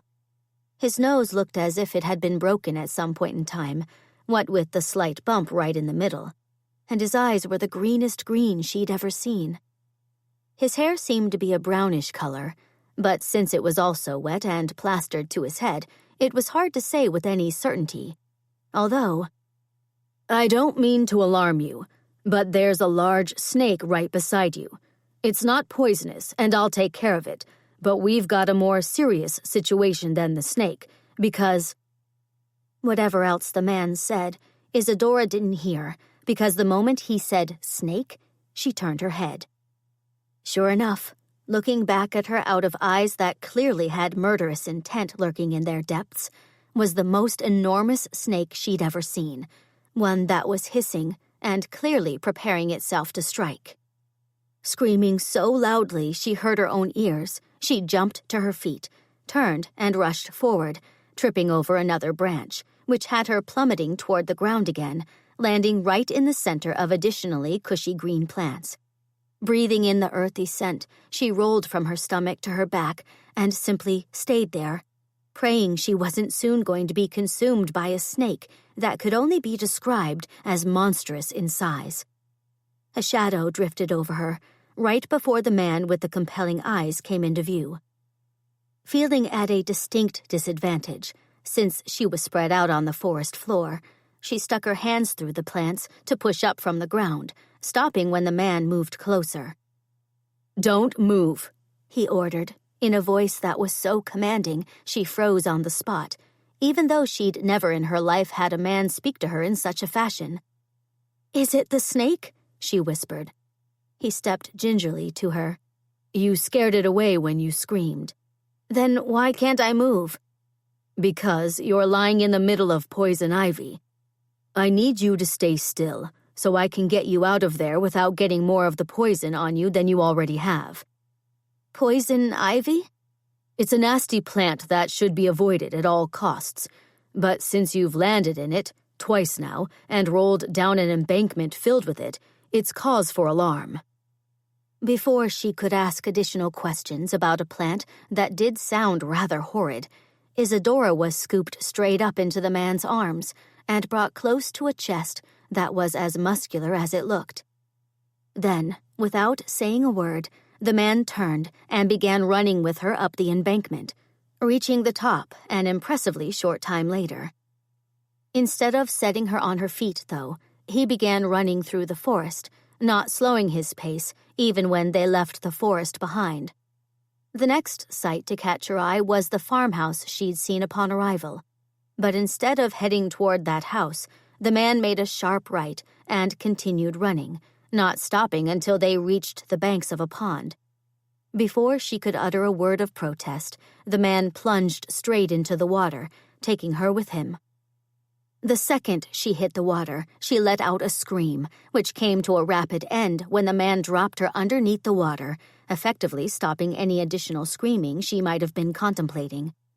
He then began swishing her around in the water, quite like she imagined a person might do when they washed laundry, before he finally pulled her back to the surface again, just when she was certain she was running out of breath.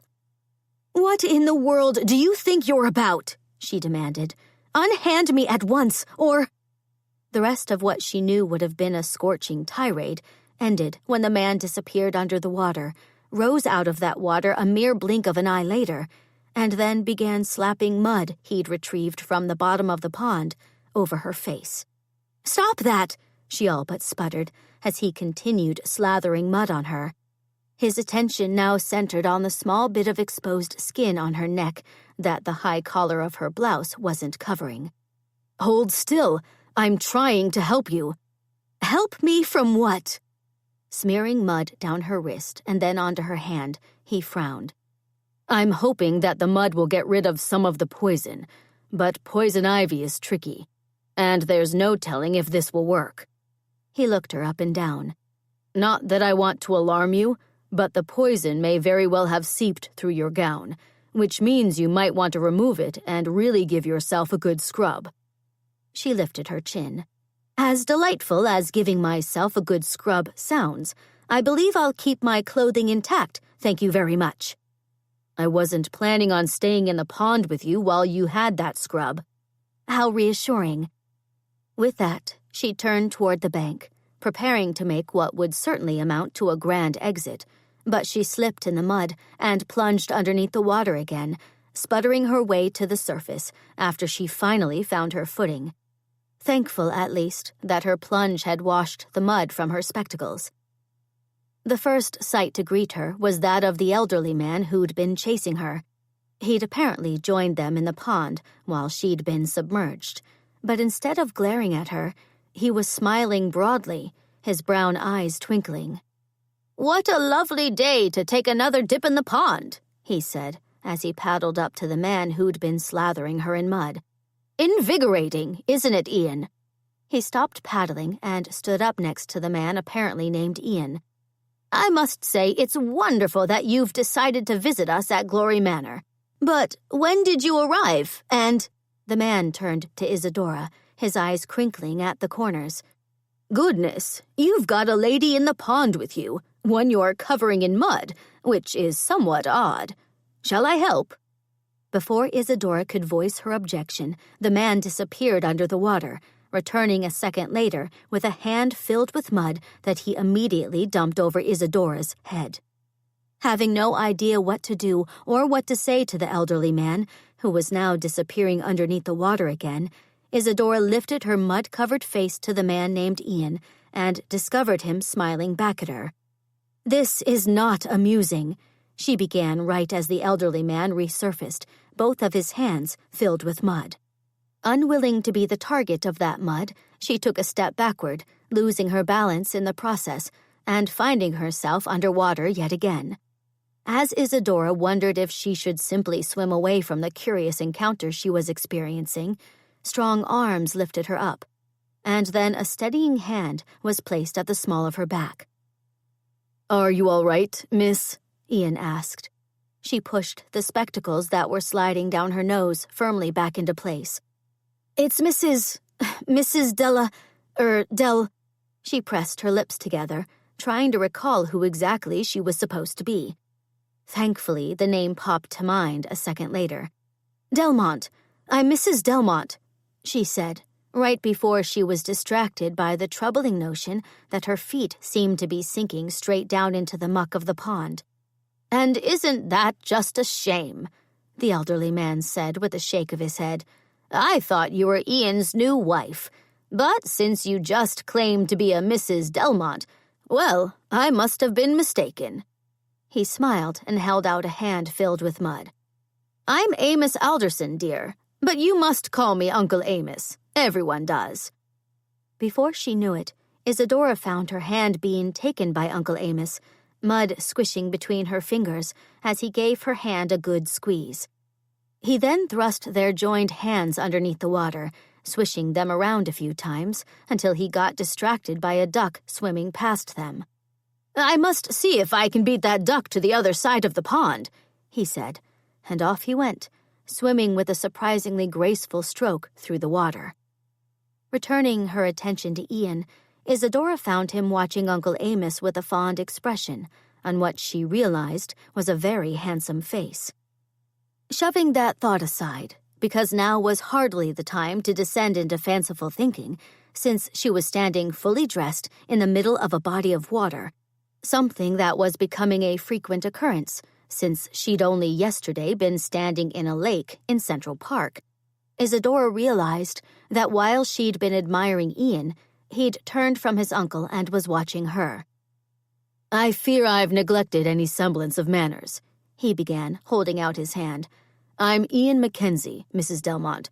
I'm also really sorry for what you must see as a most peculiar welcome." Placing her dripping hand into his, Isadora nodded. "It was somewhat unusual, and not exactly what I expected when I decided to apply for that position advertised in the Pittsburgh paper." "Huh, imagine that. I placed that advertisement weeks ago. I wouldn't have thought there were still any newspapers carrying the posted position." Isadora withdrew her hand from his. "I saw it in an older newspaper, Mr. MacKenzie, but thought I'd take a chance and present myself at Glory Manor, in the hopes that the position was yet to be filled. From what I was told by the helpful ticket man at the Canonsburg train station, I have reason to hope that you may very well still need a housekeeper, considering a Mrs. Gladstone, your recent housekeeper from what I heard, left on a train earlier today." "And the ticket man at the train station encouraged you to travel out here and put in your application?" "He did, as did all the gentlemen who seemed to be passing the time by sitting in rocking chairs at the train station, keeping the ticket man company." Ian ran a hand through his hair. "I sometimes forget how word travels in small towns, but those men were right. We do need another housekeeper here at Glory Manor, and—" Before he could finish his sentence, Uncle Amos suddenly popped up from underneath the water directly beside her, shaking his head and sending water flying from his white hair. "Did I hear you say something about a position?" Uncle Amos asked as he pulled a water lily off his jacket and placed it in the water. "Mrs. Delmont has come to see about a position I posted in the Pittsburgh Gazette a few weeks back," Ian said. Uncle Amos watched the water lily drift away, then smiled as he returned his attention to Ian. "That must have been what Bertie was going on about the other day." His smile widened before he clapped Ian on the shoulder.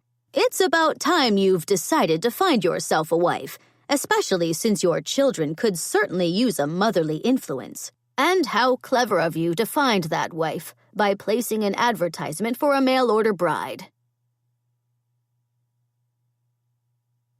Chapter 8. Feeling as if she'd been dropped into the middle of one of the madcap comedies she enjoyed on Broadway, Isadora turned to Ian after Uncle Amos dropped underneath the water again and found him pinching the bridge of his nose, quite as if he might be developing a headache. "Just to be clear," he finally said when he apparently noticed she was watching him, "I did not post an advertisement for a mail-order bride." "I wouldn't imagine you'd need to advertise to find a bride." As soon as those words left her lips, Isadora couldn't help but hope the silt that was sucking her feet deeper into the pond would simply hurry up and swallow her whole. It was not like her to speak so forwardly to a man she'd only just met. She was known throughout society as a lady possessed of a distant and reserved nature, but there was simply something that was causing her to behave in a very un-Isadora-like fashion lately, and her train of thought came to a rapid end when he flashed a grin her way. The sight of that grin stole the breath right out of her chest, robbing her of anything remotely sophisticated she might have wanted to say to him, and leaving her feeling nothing like the cultured society lady she'd always prided herself on being. "Why do I get the distinct feeling you didn't intend to voice that particular statement?" Knowing she had nothing remotely witty at her disposal with which to respond to that, Isadora settled for readjusting spectacles that now seemed to be stuck to her hair, realizing as she did so that she'd lost her hat when she'd fled into the forest. "You wouldn't happen to have seen where I lost my hat, did you?" she asked, grateful to have something to say to redirect the conversation. "It must have fallen off in the forest, but no need to fret. I'll go search for it after we get out of the water." He leaned closer to her. "I'm sorry about what happened before with Uncle Amos. He's been suffering from bouts of confusion of late. And for some reason, he's taken to believing everyone is out to steal his chickens and cows." "Has someone been stealing his chickens and cows?" Isadora asked. "That's highly doubtful, since this isn't what anyone would consider a true working farm these days. We're down to only a dozen cows, and I know for a fact none of those have gone missing. As for the chickens, they're not a creature that often gets stolen. I've just not been very successful with convincing Uncle Amos of that." Isadora frowned. "Does Uncle Amos make it a habit to chase people around with his rifle when he decides they're out to steal his animals?" "Will you think poorly of him if I say yes?" Isadora smiled. "Since he's clearly suffering from an ailment, probably brought about by his advanced years, no. Although I do think you might want to consider relieving him of his rifle, so that someone doesn't accidentally end up dead when he's in a confused state of mind." "My aunt has already taken the precaution of hiding all the bullets." "Thank goodness for that." She tried to lift a foot and realized she was well and truly stuck. "I do hate to be a bother, but would it be possible for you to help me out of the pond? I can't seem to move." In the blink of an eye, Ian was right beside her, and then, in the blink of another eye, she was plucked out of the muck and into his arms again, her breath leaving her the moment she was brought up against his muscled chest. Calling herself every sort of ninny for apparently being susceptible to a finely muscled chest, she cleared her throat, struggling for something to distract herself from her unusual reaction to the man. "What happened to your previous housekeeper, the one who caught a train earlier today?" was all she could come up with to say as Ian sloshed his way through the water. "She decided to flee, investigate other employment opportunities." "Why?" "I could be wrong about this, but after being called a would-be chicken murderer by my uncle, and then encountering a cow moseying through the house, I believe Mrs. Gladstone realized she wasn't cut out for life at Glory Manor." "Your uncle called her a would-be chicken murderer?" "I'm afraid so." "And then she encountered a cow moseying through the house?" One side of Ian's mouth quirked. "She did, which was unfortunate because I'd almost convinced Mrs. Gladstone to stay on in her position." "But the cow changed her mind about that." "I believe so, especially after Buttercup ate the pie Mrs. Gladstone made for supper, and then went about eating a flower arrangement I'm fairly certain Mrs. Gladstone assembled herself." Isadora frowned. Did your uncle also chase this Mrs. Gladstone around with his rifle? Oddly enough, no. May I assume it's uncommon for cows to stroll through a house and then help themselves to pie? I would hope so, Ian grinned. Buttercup, though, is a most unusual cow, and she's apparently been invited into the house by my aunt, who seems to enjoy her company while she recovers from an unfortunate accident. Perhaps you should consider getting your aunt a dog. I imagine any housekeeper would be more accepting of having one of those in the house over a cow. My aunt and uncle had a dog until recently, Ian said, reaching the shore and heading up the slight bank of the pond. Sparky disappeared a month or so ago. He stopped once he reached a grassy spot and set her on her feet. Uncle Amos is convinced someone stole him, which is why I believe he's become so fixated on the idea that someone is out to steal all his animals. Do you believe someone might have stolen this dog? Ian shook his head. Sparky was an ordinary dog, which makes it rather unbelievable that someone would want to steal him. It's more likely he suffered from an accident while he was ambling around the farm. I've yet to find any proof of that, though, since this farm encompasses many acres, and Sparky's remains could be anywhere. That's a morbid thought. Indeed, he smiled. And since it's hardly good form to discuss morbid topics with a woman I've only just met, allow me to broach a different subject. As I mentioned, the housekeeping position is available once again, and since you went through the bother of traveling out to Glory Manor, I'd be more than happy to discuss that position with you further, after I see your references, of course. Taking a second to scratch at an arm that had begun to itch, Isadora frowned. When you were talking about Buttercup, you mentioned she'd eaten a pie that Mrs. Gladstone made. Did she make that pie because she loves to bake, or is baking a skill you expect from a housekeeper?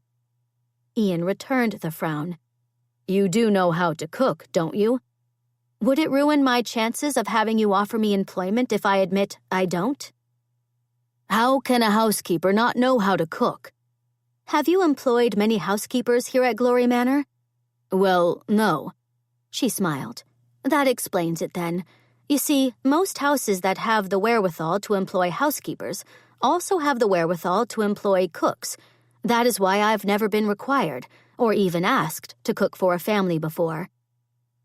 I have the wherewithal to employ a cook, but it took every negotiating skill I possess to get my aunt to even agree to bring on a housekeeper. Isadora began squeezing water out of a skirt that was most assuredly ruined. I didn't mean to suggest you were incapable of paying a cook, Mr. MacKenzie.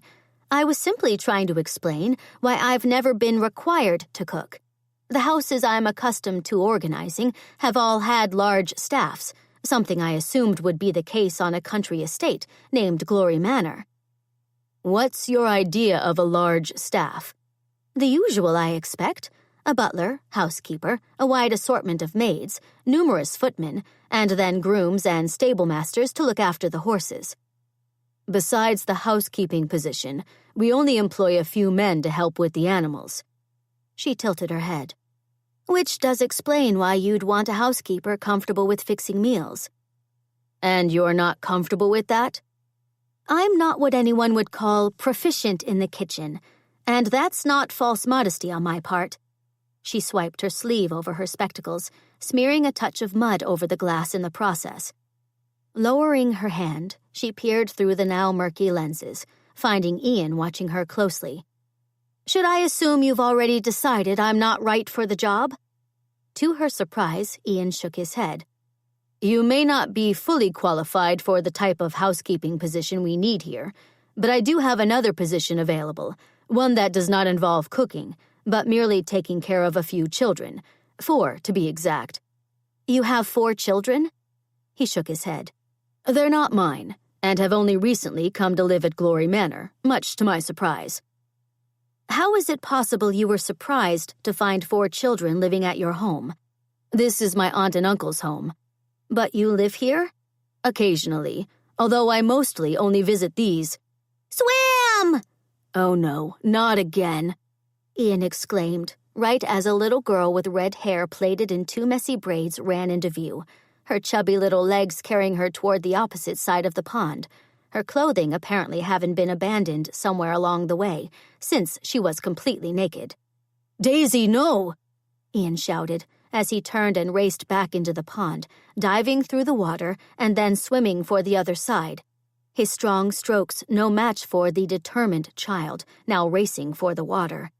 The little girl darted to the right, then to the left, before she launched herself into the air, hitting the water a second later with a gleeful shriek right before she disappeared under the water.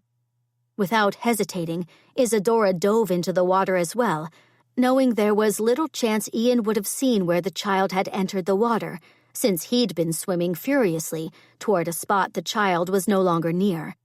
She made it all of 10 strokes before realizing she'd made a very grave mistake. The heaviness of her clothing was beginning to suck her underneath the water, and her skirt was tangling around her legs, making it next to impossible to kick herself back up to the surface. Before she knew it, she was dropping through the water like a stone, descending foot after foot with alarming speed. When she finally reached the bottom of the pond, she was almost out of air. So planting her feet as firmly as she could on the squishy pond floor, she pushed off from the floor with every bit of strength she had left, her efforts all for naught when she jolted to an abrupt stop. The reason for the stop became immediately clear. Her skirt was caught on something she couldn't see through the murky water, and no matter how hard she tugged, she couldn't get free.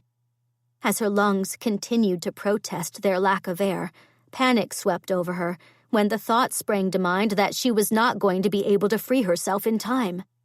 Stars began to form behind her eyes, but then a hand suddenly wrapped around her arm and began tugging her upward, that hand disappearing when she didn't move more than a few inches. As darkness began to take hold, Isadora felt something sharp against her hip, and then she felt a lovely sense of weightlessness that allowed her to begin moving upward.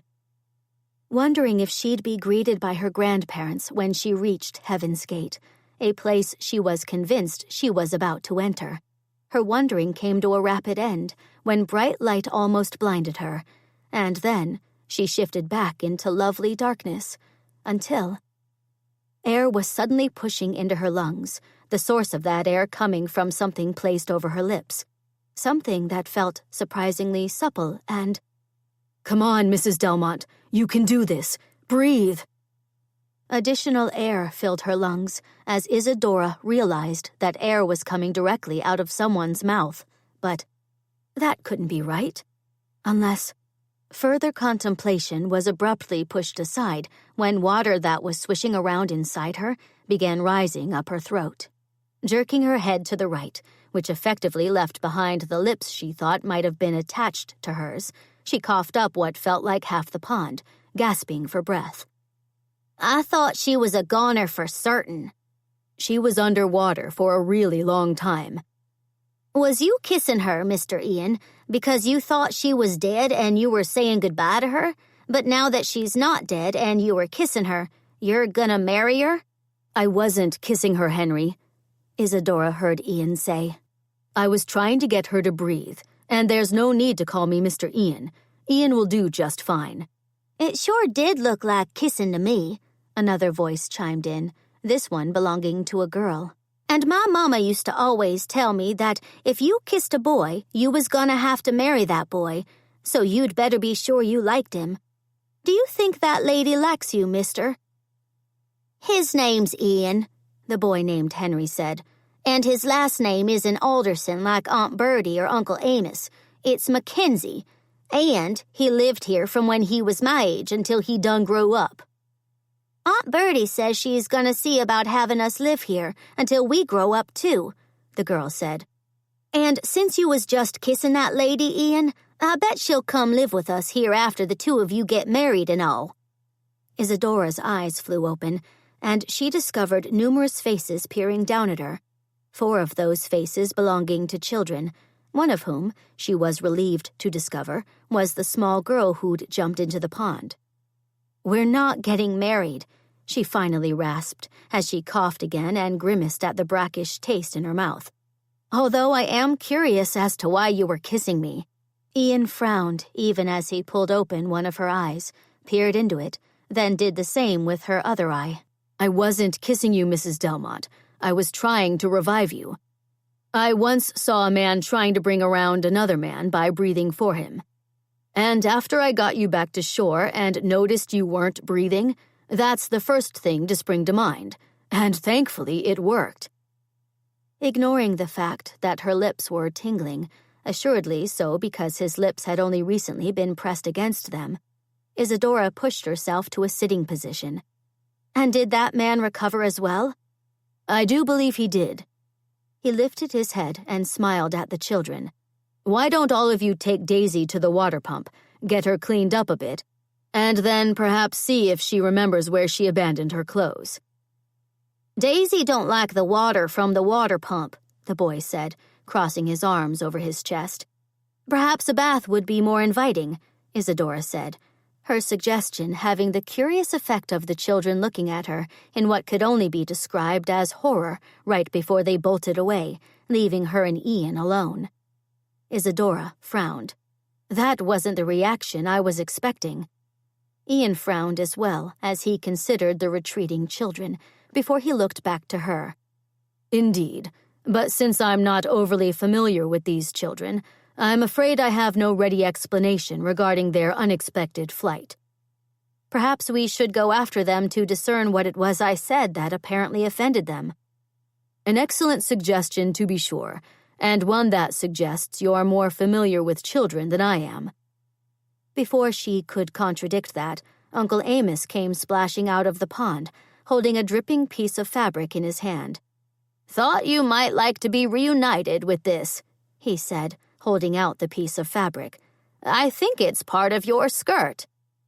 Glancing down, she felt heat flood her face when her gaze settled on legs that were barely covered by her petticoats and the ragged remains of what had once been a rather drab skirt. "Sorry about that," Ian said with a nod to her legs. "Your skirt was snagged on a branch at the bottom of the pond." He pulled a wicked-looking knife from the waistband of his trousers. "Lucky I had this on me to cut you free. But I'm afraid your skirt is probably beyond repair." "I have other skirts in my trunk, and if someone could fetch that trunk for me, I'd appreciate it. I'm hardly making a good impression dressed in my petticoats." Ian sent her a rueful smile. "Since I'm the one responsible for your current predicament, I don't think you have to worry about the type of impression you're making." His smile sent additional heat traveling to her cheeks. But she was suddenly distracted from his smile when she caught a glimpse of her hand and noticed what seemed to be red bumps on it. "How peculiar," she said, turning her hand from side to side as she looked it over. Kneeling beside her, Ian took hold of her hand, studying it for a brief moment before he lifted his head. "I was hoping you'd be spared this after we got you washed off." "What do you mean?" "Unfortunately, you seem to be unusually susceptible to poison ivy, and are already showing some symptoms from your encounter with the plant." His eyes widened as he peered at her face. "What is it?" she whispered. "We'd best get you up to the house," was all he said to that. She soon found herself in his arms again, held against a chest she couldn't appreciate as much this time. The reason for the lack of appreciation, all due to the unfortunate reality that she was beginning to itch, quite dreadfully. Chapter 9. 3 days later. "I'm beginning to think arming Mrs. Delmont with a cowbell might not have been the most brilliant of ideas," Ian said, pausing in the doorway of the kitchen as the clang of the cowbell echoed through the ceiling directly above his head.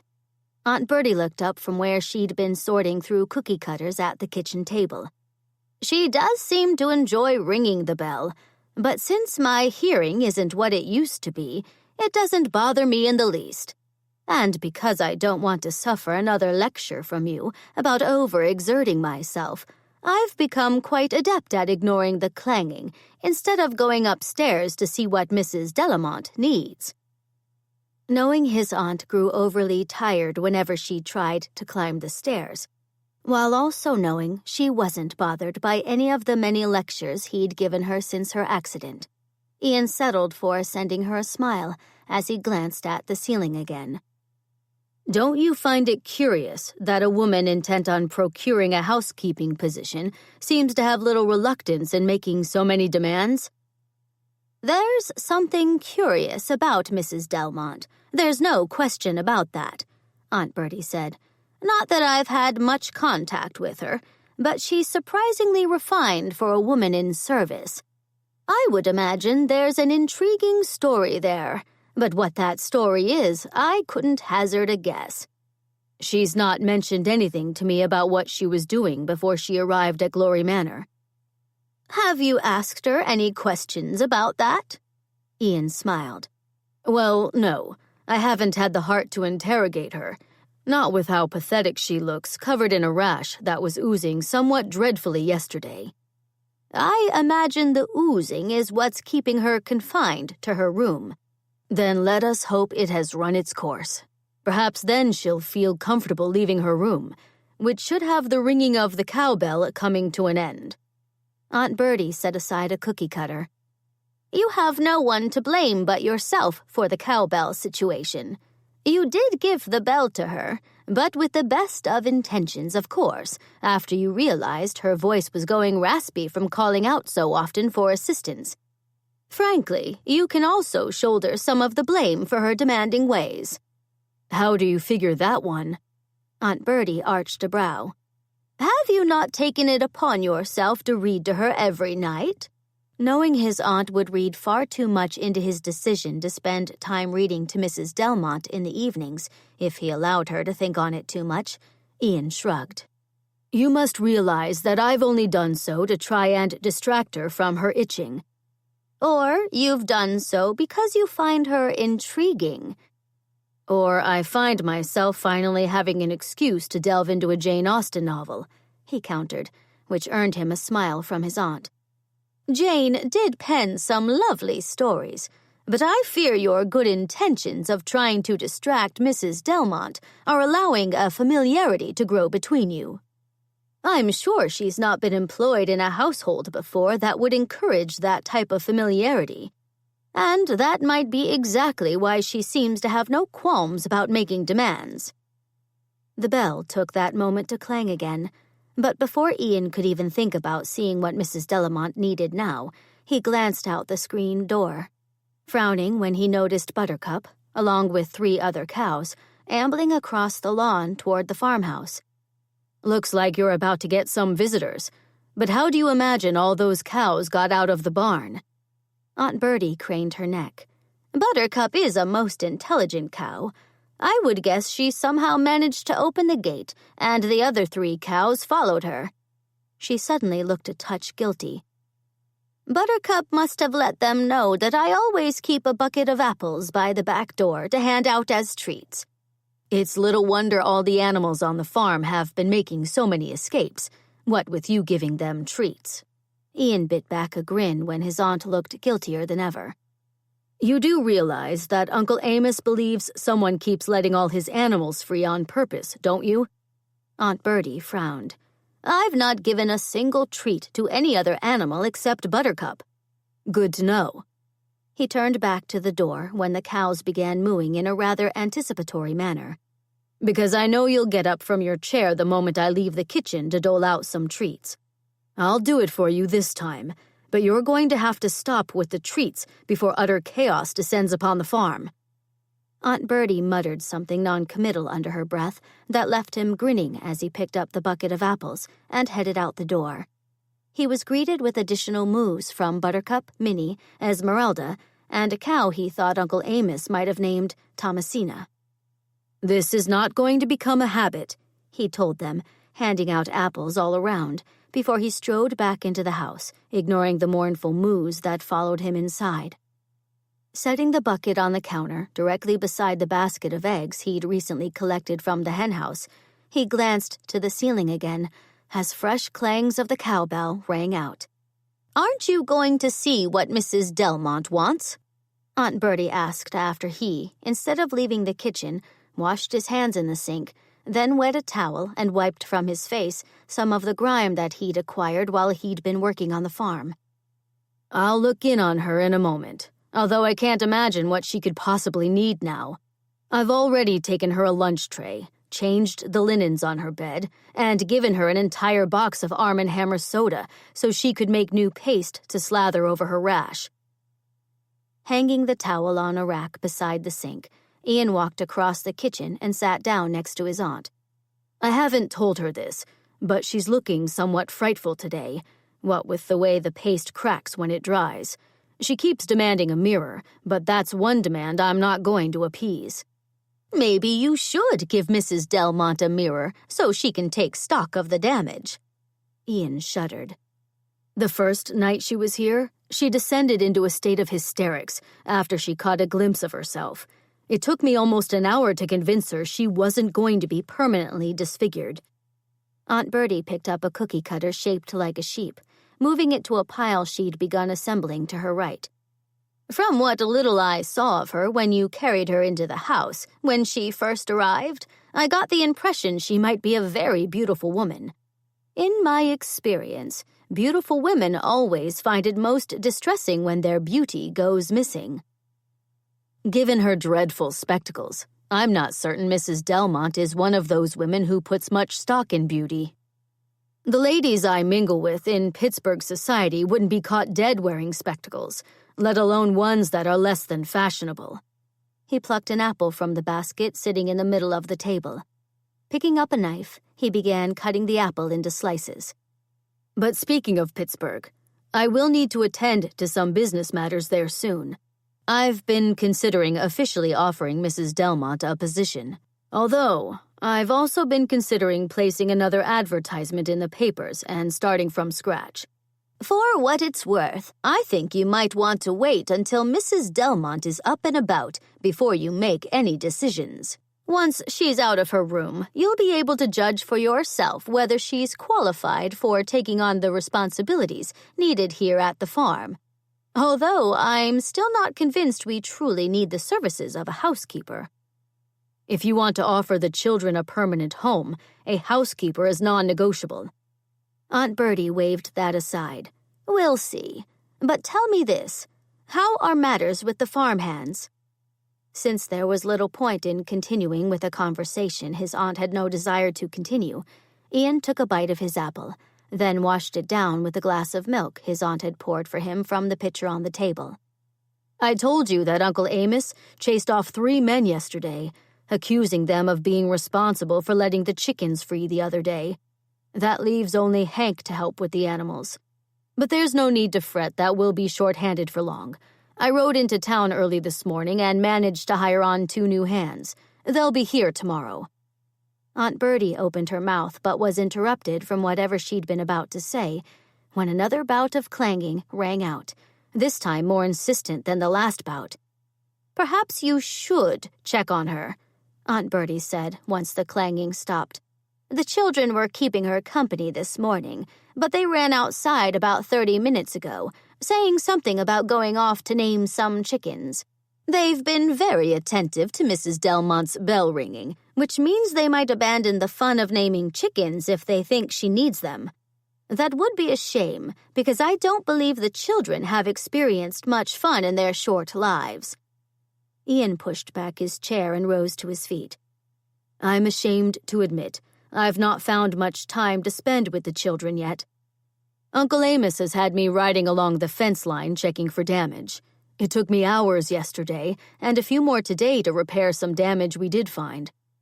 Even so, I well recall how it feels to land in a foreign world, and it's not well done of me to neglect the children simply because I'm buried in work."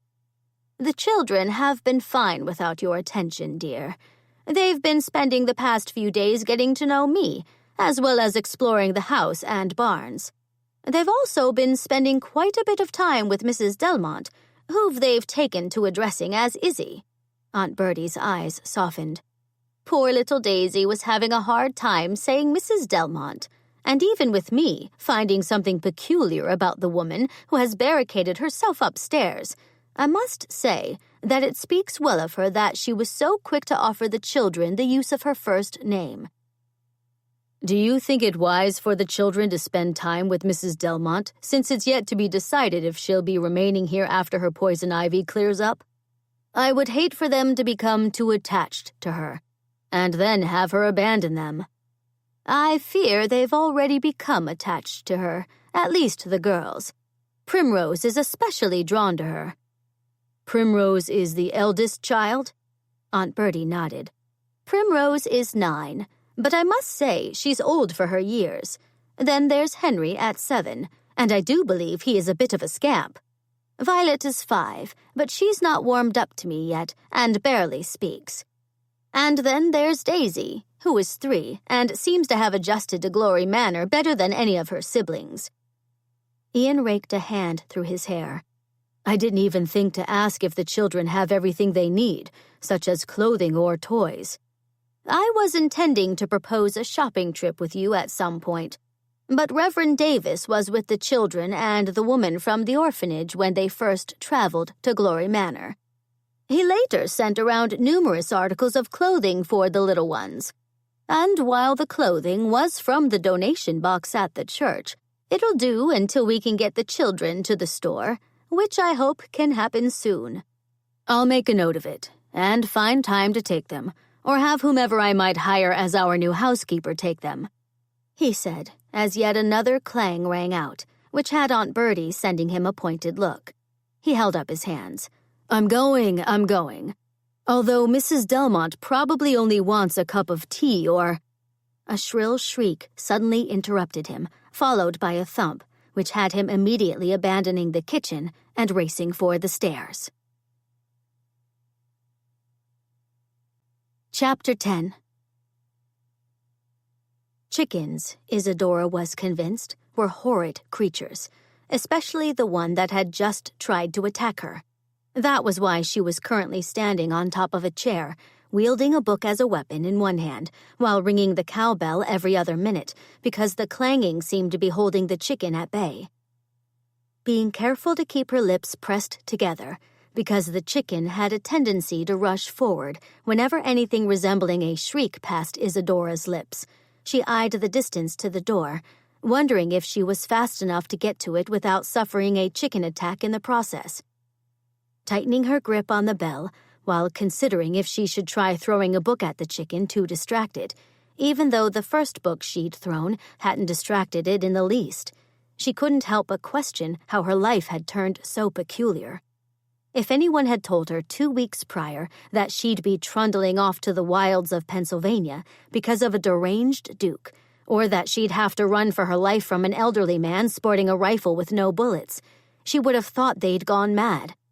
Add in the additional troubling events of tumbling into more than one poison ivy patch, being dumped unceremoniously into a pond by a man who was by far the most attractive man she'd ever met, and almost drowning in that very pond after attempting to rescue an adorable imp. It did seem as if her life was never going to return to normal again. It certainly wasn't normal that her daydreams had turned from dwelling on heroes found on the pages of her favorite novels to dreams of one Ian MacKenzie. Frankly, her life of late seemed to be turning into an honest-to-goodness plot twist found in some of the romances she enjoyed. A plot complete with the hero pressing his lips to the heroines after only a few pages had passed.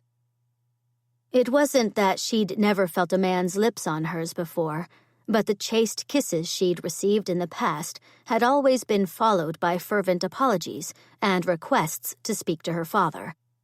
Although Ian hadn't actually kissed her, but had merely been pressing his lips against hers in a desperate attempt to breathe life back into her lifeless, breathless body. Isadora used the edge of the book to scratch an itch on her nose, right as a perfectly reasonable explanation regarding why she'd taken to dreaming about Ian sprang to mind. He was the first person to ever rush in and save her from the jaws of death. That meant it was completely normal for him to occupy her dreams, although she did need to nip those dreams in the bud before she took to mooning over a man she barely... The door to her bedchamber suddenly burst open as the object of her dreams rushed into the room, which had the chicken letting out a fierce squawk as it took to ruffling its feathers. "What's wrong?" Ian demanded, his gaze jumping from her to the chicken and then back to her.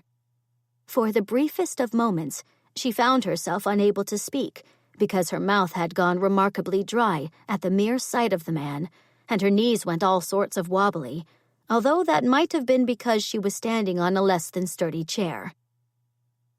Her reaction to the man was troubling, because she couldn't pinpoint what it was about him that intrigued her. He certainly wasn't dressed in a manner that usually appealed to her, considering he was wearing a shirt that had a large tear running down the front of it, as if he'd gotten caught on something while he'd been doing whatever it was that farmers did. That he'd not bothered to change his shirt suggested he was a man not overly concerned by his appearance. That idea was further proven when she glanced at his trousers and found them smudged with dirt. Lifting her gaze, she settled it on his hair, frowning when she realized that he didn't have merely brown hair as she'd first thought, but more along the lines of a brown mixed with auburn. That hair was currently tousled and curling over the collar of his torn shirt, looking quite as if he'd forgotten to comb it after he'd gotten up that day. He also was in desperate need of a shave, although the lack of a shave did seem to lend him a rather rakish air and, "Mrs. Delmont, you're going to have to tell me what's wrong if I'm to know how to assist you. You might also want to explain why you have a chicken in your room." Wondering who Mrs. Delmont was, until she suddenly recalled she was supposed to be Mrs. Delmont, Isadora wobbled a bit on the chair, giving the cowbell a wave a second later, when the wobbling set the chicken into a frenzy. To her dismay, the cowbell did nothing to stop the frenzy, since the chicken was now darting back and forth through the rungs of her chair, squawking louder than ever. A second later, it jumped on the chair she was standing on, and a second after that, it was underneath her dress, pecking at her legs and beating at them with its wings. Forgetting that the chicken didn't seem to be fond of shrieking, Isadora opened her mouth and began screaming at the top of her lungs. Her screams coming to a rapid end when she suddenly found herself scooped straight off the chair and into Ian's strong arms. Turning, he strode with her toward the door, leaving the chicken behind. Finding herself held yet again in his well-muscled arms, Isadora found it rather difficult to breathe, a troubling circumstance if there ever was one. Knowing a distraction from those well-muscled arms was in order if she wanted air to return to her lungs, she struggled for something else to think about. That something turning into a contemplation of the man carrying her. He had an easy stride that brought to mind memories of the magnificent cats she'd seen on one of her trips around the world.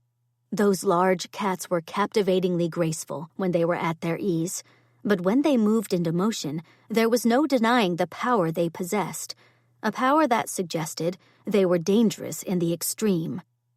Ian MacKenzie possessed that same sense of power, and if she wasn't much mistaken, he was a man who could turn dangerous in a split second. She'd never been around such a dangerous man before, but for some reason, she wasn't bothered by the danger that fairly radiated from him, and found it rather... "This is going to be a slightly tight squeeze up the stairs, Mrs. Delmont, but I think, given the fright you just suffered, it might be for the best if we put an entire floor between you and the chicken." Shaking aside all thoughts of dangerous men, and how attractive she apparently found them, even though she'd never considered herself a lady drawn to men who possessed such an air, Isadora finally noticed that Ian was carrying her up a very steep flight of stairs. Having no idea where those stairs led, and only then remembering that it was hardly acceptable to be carried off to some remote part of the house in the arms of a gentleman, she opened her mouth to protest, but found that protest dying on her tongue when he reached the top of the stairs. As he set her on her feet, all thoughts of adhering to the strict proprieties she'd always embraced disappeared in a trice as a sense of anticipation flowed through her. Chapter 11. "It's a library," Isadora exclaimed, her gaze traveling around a room that had floor-to-ceiling bookshelves stuffed to the gills with books. "I imagine you weren't expecting to find a library in the attic," Ian said with a grin, which caused a dimple to pop out on his cheek, one that, forcing her attention away from Ian and his evidently far too intriguing dimple, Isadora strode over to one of the shelves.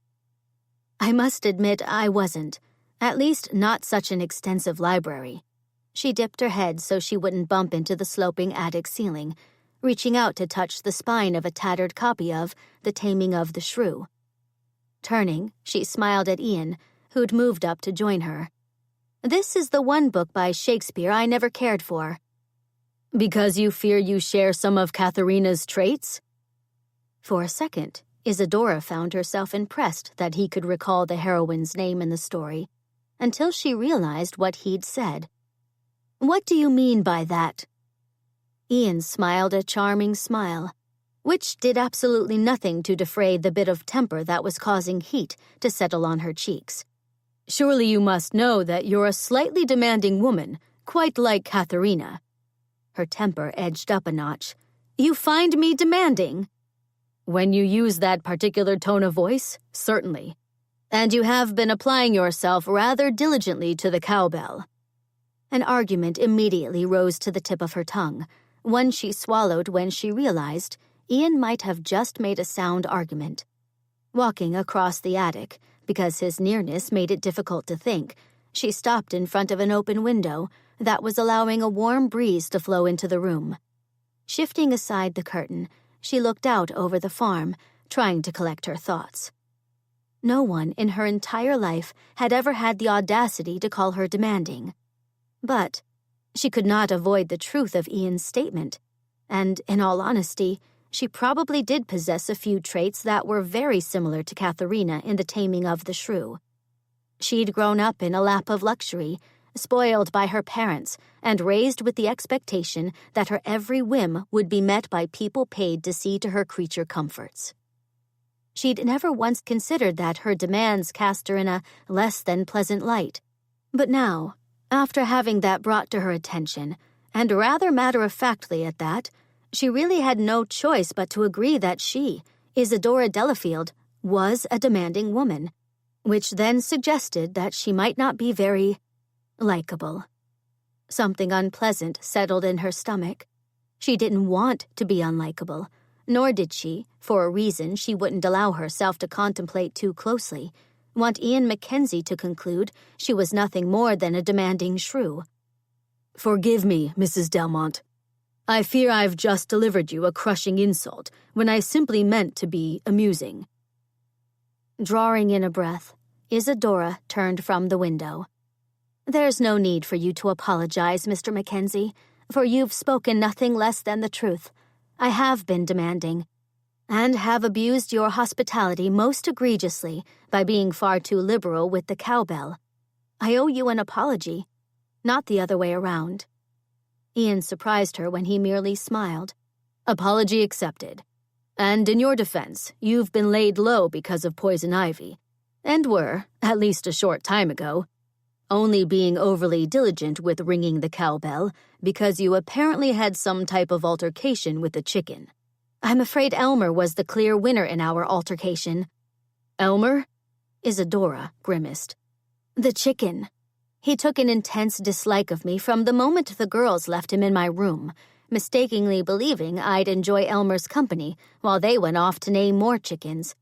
And, she frowned, perhaps Elmer is a very astute chicken, and after concluding I'm a demanding sort, he decided to put me in my place. I'm fairly certain that was not the case, since chickens aren't known for being all that intelligent, which might make it difficult for a chicken to reason out that a person possesses a demanding nature. He caught her eye as his lips began to curve. Tell me this, though. Why are you calling the chicken Elmer? The girls thought it would be a treat for me if I got to name it, she shuddered.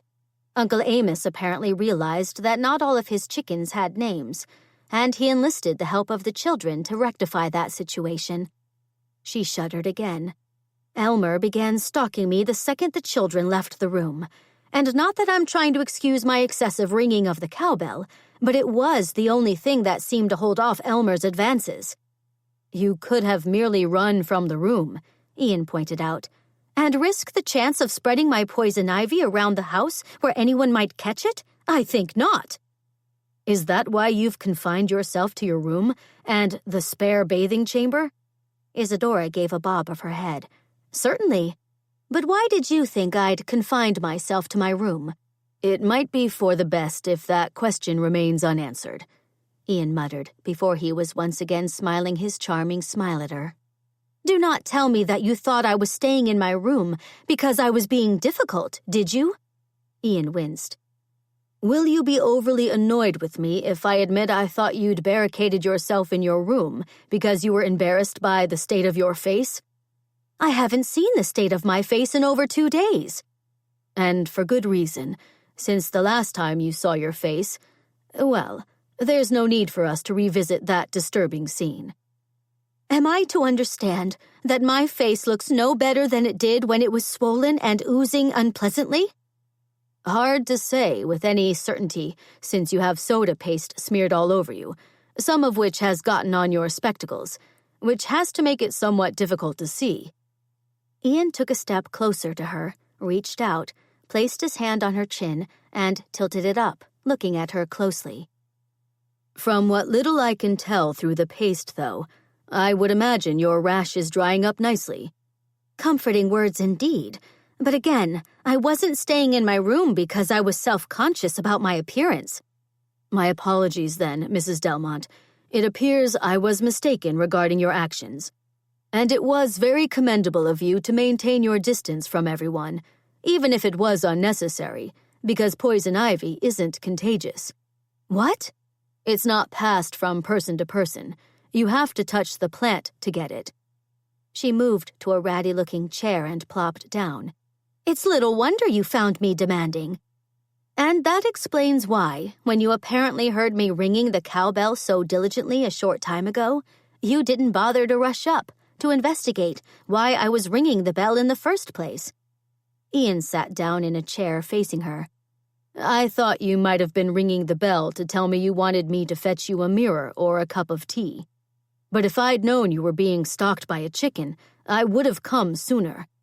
He smiled. I'm still interested in hearing how you came to choose Elmer for that chicken's name. I thought he looked like an Elmer at first because he was somewhat adorable when he was in Primrose's arms. But then, after the girls left and I got a glimpse of his true personality, I think I misnamed him. He's much more along the lines of a Nigel, or perhaps even a Percival. Names I've always believed aptly portray somewhat shifty sorts. I have friends named Percival and Nigel, and they're not shifty in the least. My apologies to your friends. Perhaps I should leave the honor of renaming the dastardly creature to you to avoid further insults to additional friends of yours. Ian smiled. I would not care to deprive you of naming your first chicken, but you might get Elmer to stop chasing you if you were to choose a more feminine name, such as Elmerita, perhaps. Why would I want to name him Elmerita? Because Elmer is no he. She's a she. Surely not. Ian settled into the chair. You don't know much about farms, or chickens for that matter, do you? I know about chickens, although I'm only familiar with the many dishes they're served up in. And I especially enjoy chicken simmered in a delightful cream sauce with cranberries for garnish. Don't let Elmer hear you say that. She'll really have an issue with you if she thinks you're considering serving her up in a sauce. Isadora resisted the unusual urge to roll her eyes. I'm hoping to never encounter Elmer again. But I am curious to know how you can tell she's a she instead of a he. Ian suddenly coughed, but it almost sounded as if he was trying to disguise a laugh. I don't believe that's a conversation anyone would consider proper. None of the etiquette books I've read have ever suggested that broaching topics regarding how to know different genders of chickens when in mixed company is acceptable. With that said, all you really need to know is that Elmer is a hen, which is female. Roosters are male, and you can tell roosters a mile away because they often possess surly attitudes. Then Elmer should be a rooster because he, or rather she, is definitely surly. But, Isadora leaned forward, you read books on etiquette? He gestured to one of the bookshelves. "There's an entire shelf over there dedicated to etiquette books. My favorite is The Gentleman's Book of Etiquette and Manual of Politeness by Cecil B. Hartley. It's proven itself invaluable with allowing me to study expected manners gentlemen need to know as they go out into the civilized world. My mother insisted I read The Lady's Book of Etiquette and Manual of Politeness by Florence Hartley when I was 10. But I'm surprised you'd take it upon yourself to study what I always found to be a less than stimulating topic. I would have thought you'd prefer studying books on crop rotation or what truly makes a chicken a female as opposed to a male. If I spent my time as a farmer, I'm sure I would devote myself to books on farming. But as I mentioned when we first met, I no longer live on this farm." A trace of trepidation tickled the back of her neck. "If you're not a farmer, what do you do?" For a second, she didn't think he was going to answer her, but then he shrugged. "I'm a man of business, doing most of that business in Pittsburgh." "What type of business?" "I wouldn't want to bore you with the details." "Didn't you care for farming?" she pressed. "I've always believed farming is a noble occupation, since without it, well, everyone would starve." He crossed a leg over his knee. "But after I came to live with Aunt Bertie and Uncle Amos when I was 7, my aunt realized rather quickly that I wasn't meant to live my life on a farm because I was drawn to more mental tasks than physical ones." Isadora glanced at his chest. "It seems to me like you spend a great deal of time doing physical activities, She snapped her mouth shut, wondering not for the first time why she was suddenly allowing all sorts of nonsense past her lips. "Perhaps I didn't phrase that properly," he said, clear amusement in his eyes. "I've never balked at doing manual labor, which is how I achieved my size. But after I began working for men involved with the iron and steel industry, I realized that my size worked to my advantage, which is why I took up boxing." He smiled. "Getting into a ring a few times a week does seem to allow me to maintain my size." "Clearly," Isadora muttered before she frowned. "Are you one of those men who work with the labor unions?" "In a manner of speaking. But getting back to why I'm not a farmer," he gestured around the room. "When Aunt Bertie introduced me to books and realized I was completely smitten with the written word, she encouraged me to pursue an education instead of farming, and she helped me assemble this library over the years." He rose to his feet, moved to a bookshelf, and plucked one of the books from it. Holding it up, he smiled. "Aunt Bertie used to take eggs and sell them to our neighbors in Canonsburg, and after I came to live with her, she always set aside some of her egg money to purchase books for our library." He nodded to the book in his hand, one that was well worn and missing a chunk of the cover. "From the moment Aunt Bertie and I read Frankenstein, I was enthralled with books. I realized that reading opened up an entirely new world to me, allowing me to experience adventures I never thought I could." Warmth immediately flowed through her. She'd never met a man who admitted to being enthralled, let alone smitten with the written word. Most men in her social circle looked on reading novels as a frivolous pursuit, and certainly never broached the topic of novels in conversation with her. That Ian was not only comfortable discussing his favorite works of the day, but also seemed comfortable discussing what sounded like an early life without many advantages, gave her a new respect for the man, as well as left her feeling somewhat unbalanced. He was clearly a successful man, although she didn't understand why he seemed so hesitant to discuss his business. Most gentlemen of her acquaintance were eager to share their business successes with her, always trying to impress her with their achievements. That she knew they were also eager to garner her affections because of her father's large fortune was a given, which made her wonder whether Ian's behavior would change toward her if he knew the truth about. "But enough about me, Mrs. Delmont. Tell me something about you. How did you become a housekeeper?" "I think before I answer that, I should ask you, after my inappropriately demanding actions, if you're still interested in offering me a position here." He considered her for a long moment. "I will if you have the proper qualifications." Disappointment slid through her, even as an image of the dastardly Duke of Montrose flashed to mind. She was still in desperate need of a refuge from that horrid man, but she had no proper qualifications to share with Ian, something he would quickly realize since he was obviously an intelligent man. And her thoughts were suddenly interrupted when Elmer came squawking into the room, flapping her feathers and charging directly Isadora's way. She was up on top of a chair in a flash.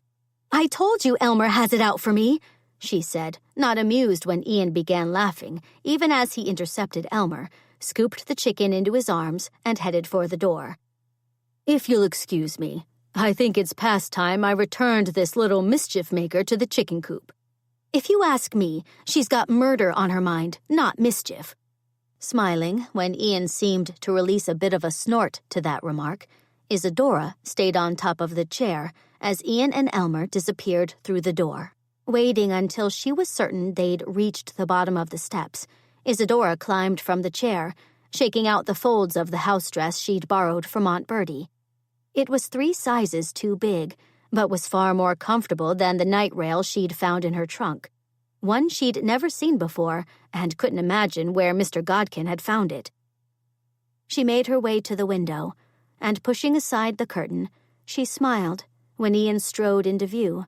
Her smile widened when she noticed he was talking to Elmer. There was something inherently charming about him, even though she was convinced that lurking underneath that charm was a formidable and dangerous man. But even with the danger, she, for some reason, felt safe with him, as if she instinctively knew he was a gentleman who'd protect those around him. What felt exactly like a shot of lightning suddenly surged through her, as an undeniable truth took that moment to settle into her very soul. Ian MacKenzie was more than capable of taking on the Duke of Montrose. She'd been told the Duke was a dangerous man, but she had the sneaking suspicion he would be no match for Ian. Ian would never allow a man of the Duke's reprehensible character to get the better of him, nor would he allow the Duke to achieve his desire of marrying her if she were under Ian's protection. Unfortunately, she'd made a horrible impression on the one man who could truly keep her safe. She also didn't have an impressive letter of reference, rather more of a vague one. That meant there was little hope Ian would find her worthy of a position at Glory Manor, unless she could somehow convince him she was an exceptional housekeeper and could keep Glory Manor running in fine form. How she was to manage that daunting feat was beyond her, but she was going to have to figure that out if she wanted to remain in the safest place possible until the situation with the Duke was resolved. Lifting her chin, she squared her shoulders. From the time she'd been a small child, she'd been told that a lady's appearance could make all the difference in the world. That meant her first order of business would be to wash the soda from her person and set herself to rights. Then, and only after she'd dressed herself in a manner befitting a woman of service, she'd turn her attention to figuring out how to convince Ian she was not merely a ridiculous woman who'd named a female chicken Elmer, but rather a capable woman worthy of employment. Chapter 12. After returning Elmer to the chicken coop, Ian headed across the yard, smiling over the rather curious encounter he'd just had with Izzy Delmont. She was one of the most unusual women he'd ever met, and he was quickly coming to the belief he might have misjudged her. Even though there was no questioning whether she possessed a demanding nature, because she did, he hadn't neglected to realize that she'd been completely oblivious to that undesirable trait. Her reaction when he'd pointed out her demanding ways had been quite telling, and if he wasn't mistaken, now that she'd been made aware of how others perceived her, she might very well take steps to rectify her behavior in the future. That she shared a love for the written word was a certain mark in her favor. He'd always found well-read ladies to be incredibly appealing, and even though it was strange to be intrigued by a woman who was oozing and slathering in, he suddenly came to a dead stop in the middle of the lawn, shaking his head as if that would dispel the curious thoughts now rumbling around his mind. He had no business considering how appealing Izzy Delmont was. He'd sworn at a relatively young age he'd only set his sights on a woman possessed of a certain social status, and a housekeeper, through no fault of her own, didn't exactly have the, "I hate to bother you, Mr. MacKenzie, but you're gonna have a talk with your uncle." Shoving aside his disturbing thoughts, Ian found Hank, their only remaining hired hand, stomping his way. "What happened?" Ian asked. "Amos accused me of stealing a chicken, but before he could pull out that ever-handy rifle of his, I spotted you taking the missing chicken back to the coop." Hank raked a hand through his sweaty sandy-colored hair. "Now, I like working at Glory Manor, sir, but I ain't gonna be here much longer if I keep getting abused by your uncle." Looking past Hank, Ian saw Uncle Amos wandering in the direction of the chicken coop, his unloaded rifle slung over his shoulder. "I'll go have a word with him." "I'd appreciate that. Work ain't easy to come by, but a man can't continue being threatened with a rifle when he's just trying to milk some cows. Tends to make a person a little jumpy." "Perfectly understandable." Ian rubbed his chin. "How about you take the rest of the day off, with pay, of course. That might help you get that jumpiness under control, as well as give you some relief from my uncle." Hank dipped his head. "That's right kind of you, sir. Like I said, I enjoy the work here and would hate to lose the position." "And I'd hate to lose you. I know it's been difficult on the farm lately, what with Uncle Amos not being himself and seeing skullduggery around every corner." Ian blew out a breath. "I'm hoping that since Aunt Bertie is beginning to feel more like her old self again, he'll calm down and life on the farm will return to normal." "You ever think about selling the farm? Taking your aunt and uncle off to Pittsburgh with you? Seems to me Glory Manor's getting too much for them." "Aunt Bertie will hear nothing about moving to Pittsburgh. She's convinced Uncle Amos will only be content if he's left to live out his life here. Because of that, I don't have the heart to try and convince her to sell." "There's been many farmers around these parts thinking about selling their land," Hank said, stepping closer and lowering his voice. "A man showed up here a few months back, interested in buying this place. Your Aunt Bertie sent him packing before he could even tell her how much he was willing to offer for the farm." "She never mentioned a thing about a man inquiring about purchasing Glory Manor." Ian frowned. "You wouldn't happen to know more about this man or why he wanted to buy Glory Manor?" Hank inched closer to Ian. "Now, this is just hearsay, mind you, but apparently this man was an agent for some wealthy investors interested in acquiring land to mine for coal. Or maybe it was oil." Hank lowered his voice to barely a whisper. "Not that I want to be giving you advice, sir, but what with the way your Uncle Amos seems to be losing his wits, you might want to look into finding that agent and seeing what he has to offer." "There's little point in my speaking with that agent, Hank. I gave my word to Aunt Bertie that she and Uncle Amos could stay here forever. I have every intention of honoring that word, no matter if I have to hire 100 people to help them look after the place." "Don't you think it's a waste of money to hire on more help when there's not enough animals left here to consider this a proper farm? Amos don't even grow many crops these days." "It's not about the money. Aunt Bertie and Uncle Amos were kind enough to take me in and look after me from the time I was 7. It's my turn to look after them." "Right honorable of you, sir. But again, it might not hurt to look up that agent. Your aunt and uncle aren't getting any younger, and they're not going to be around forever." Ian winced. "Don't let Aunt Bertie hear you talking like that. I doubt she'd appreciate hearing you think she's at her last prayers." A ghost of a smile flickered across Hank's face. "I won't bring it up again. And with that said, I think I'll take you up on your offer of an afternoon off with pay. You sure you're up for taking care of all the chores still left to do without me?" "I'll be fine, thank you," Ian smiled. "And no need to worry that your afternoon off will have you doing more than your fair share of jobs tomorrow. I've hired on 2 new hands to work around the farm. They'll be here come morning." "How did you find men willing to work here? Everyone in town knows that Amos has turned difficult. I wouldn't think there'd be many men willing to face a rifle for the slightest infraction. No matter that it's well known you pay a fair wage." Mrs. Rogers at the general store was manning the cash register when I stopped by to pick up more Arm & Hammer soda for Mrs. Delmont. She knew of some men looking for positions. She also told me she'll be spreading the word that I'm looking for more help, which means we'll soon have this farm filled with enough hands to handle all the work. Seems like me and you have been handling that work just fine. Realizing he might have injured Hank's pride by implying the work wasn't getting done to satisfaction, Ian inclined his head. You've been doing a wonderful job, Hank. There's not a man around who works harder than you. But I'm not going to be here all the time. I have pressing business that needs to be attended to in Pittsburgh. I'll be happy to oversee the new men, sir, after you return to Pittsburgh. But what about the house? Who is going to be responsible for that? Or for looking after all them children? I haven't quite figured that out yet, although Mrs. Rogers did say she knows of more than one woman who'd be happy to accept employment here. Rumor in town has it that the young women in Canonsburg are looking for more than employment from you. Hank gave a bob of his head.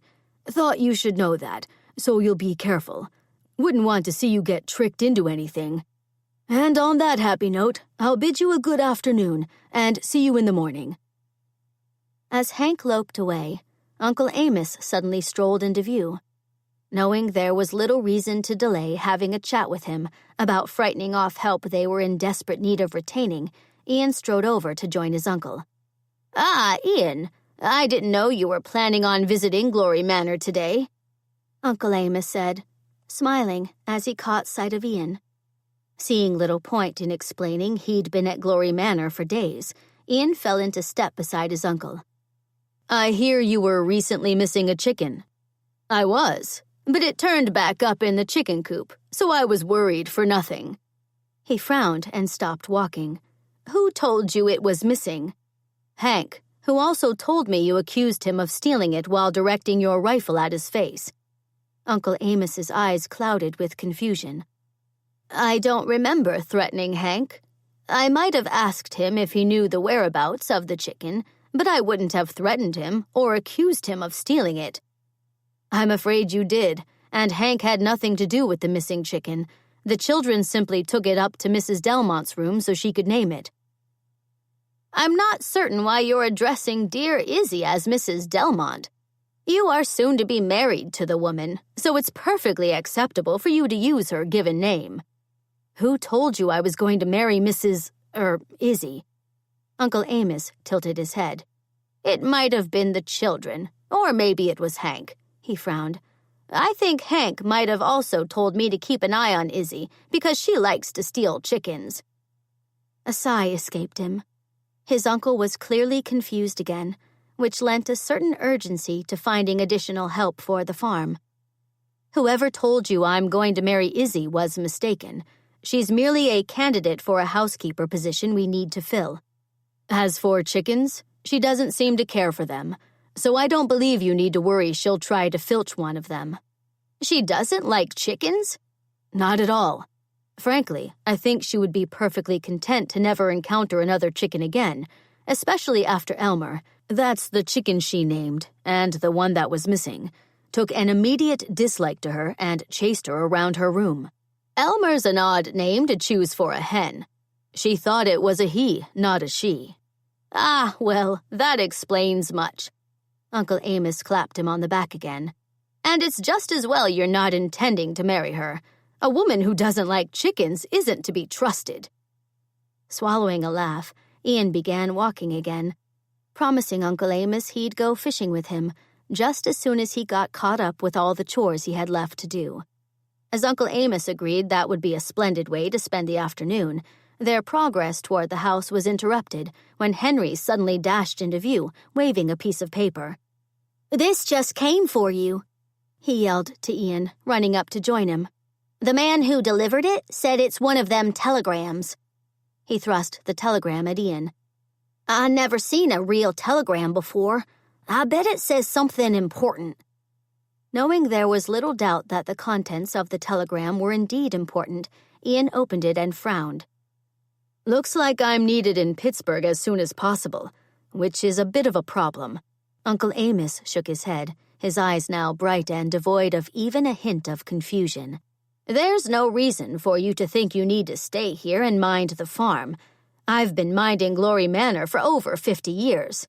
True, but you've now got 4 children to mind as well, and Aunt Bertie is still recovering from her accident." "But what about Izzy? I thought you told me she'd come here to apply for a housekeeping position. Don't see why you shouldn't just give it to her. That way you'll be able to go to Pittsburgh and not have to worry about us."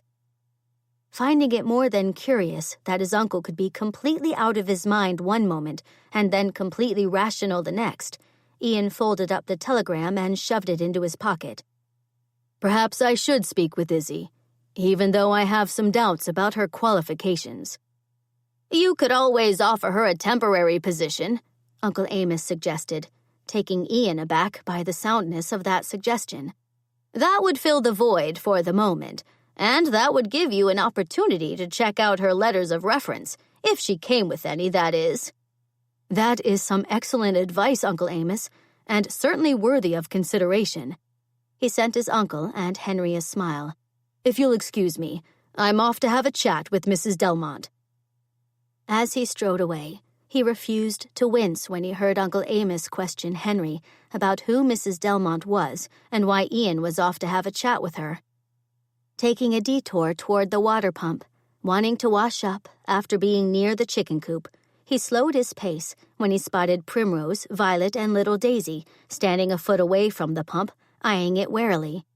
"It doesn't bite," he said, drawing their attention and immediately finding the wariness in their eyes increasing as they watched him approach. Remembering all too vividly how it felt to be uprooted from everything known and thrust into a world that was completely foreign, he continued forward, smiling at the girls once he reached the water pump. "I hear all of you have been spending some time naming the chickens." Not one of the girls returned his smile, their gazes on the water pump he'd begun to prime. The second water came pouring out the spout, the girls jumped backward, little Violet stumbling into Primrose, who grabbed hold of her, steadied her on her feet, then sent a glare to Ian, as if it had been his fault they'd almost suffered a tumble to the ground. "Aunt Bertie told us we couldn't help make her cookies until after we wash up," Primrose said. "We couldn't figure out how to use that pump, but now you're here and the pump seems to be working just fine." She scowled. "That means we can't tell Aunt Bertie the pump is broken." "Which, oddly enough, does explain why you're glaring at me," Ian said, before he stuck his hands under the running water.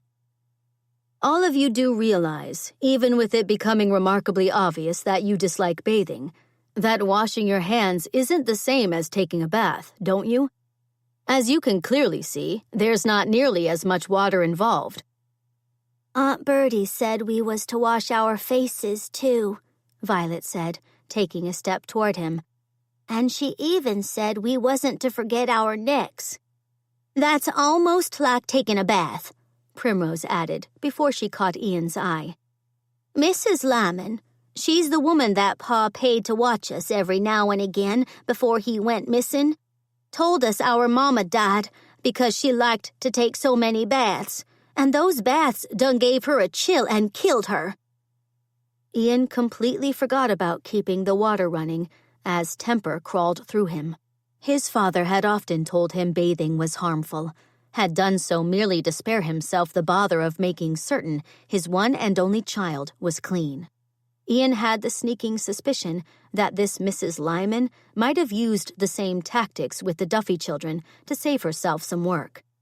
The children's father had evidently not been diligent with making certain the woman tasked to look after his children every now and again was qualified for the work she'd been paid to do, which spoke volumes about the man's suitableness as a parent.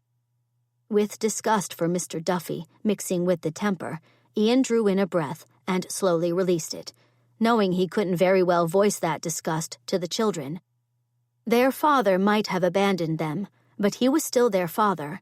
Even though his own father had sorely abused him from the moment his mother had died until he'd come to live at Glory Manor, there was a part of Ian, albeit a small part, that loved the man. He'd always held out hope that his father would one day want to come and take him home, or at least track him down and apologize for all the abuse he'd given his only son. That day had never come, nor would it, since his father had died years before, and— "Maybe that pump is broken now, Prim, and Ian is looking so mad 'cause he don't know why there's no more water coming out of it." Forcing down the temper that was flowing through him, caused by thoughts and memories that were hardly productive, Ian summoned up a smile, unsurprised when it did not have the wariness in the girl's eyes dissipating.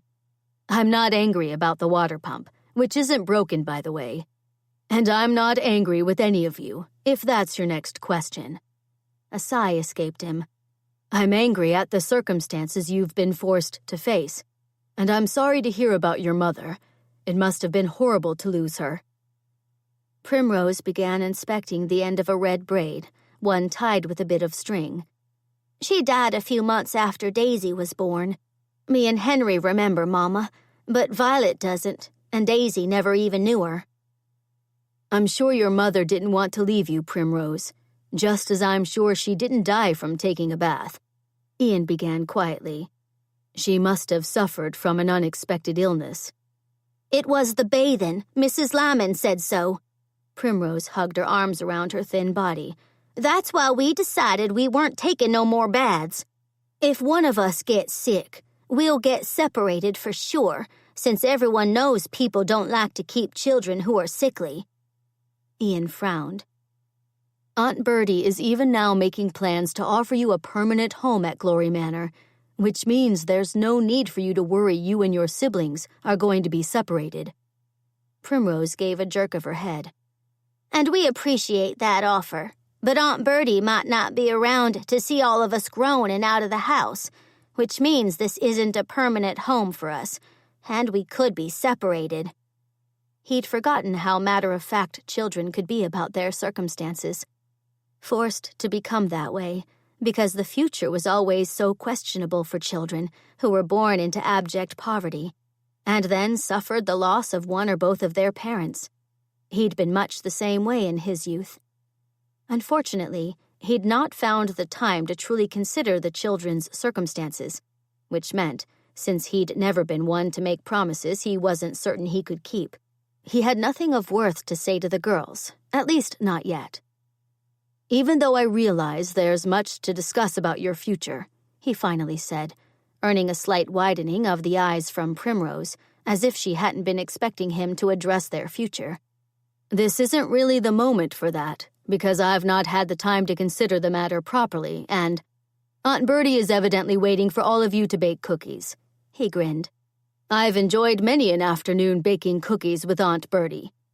Allow me to simply say that you haven't lived until you've been given the very great pleasure of licking a spoon filled with the most delicious icing you've ever tasted."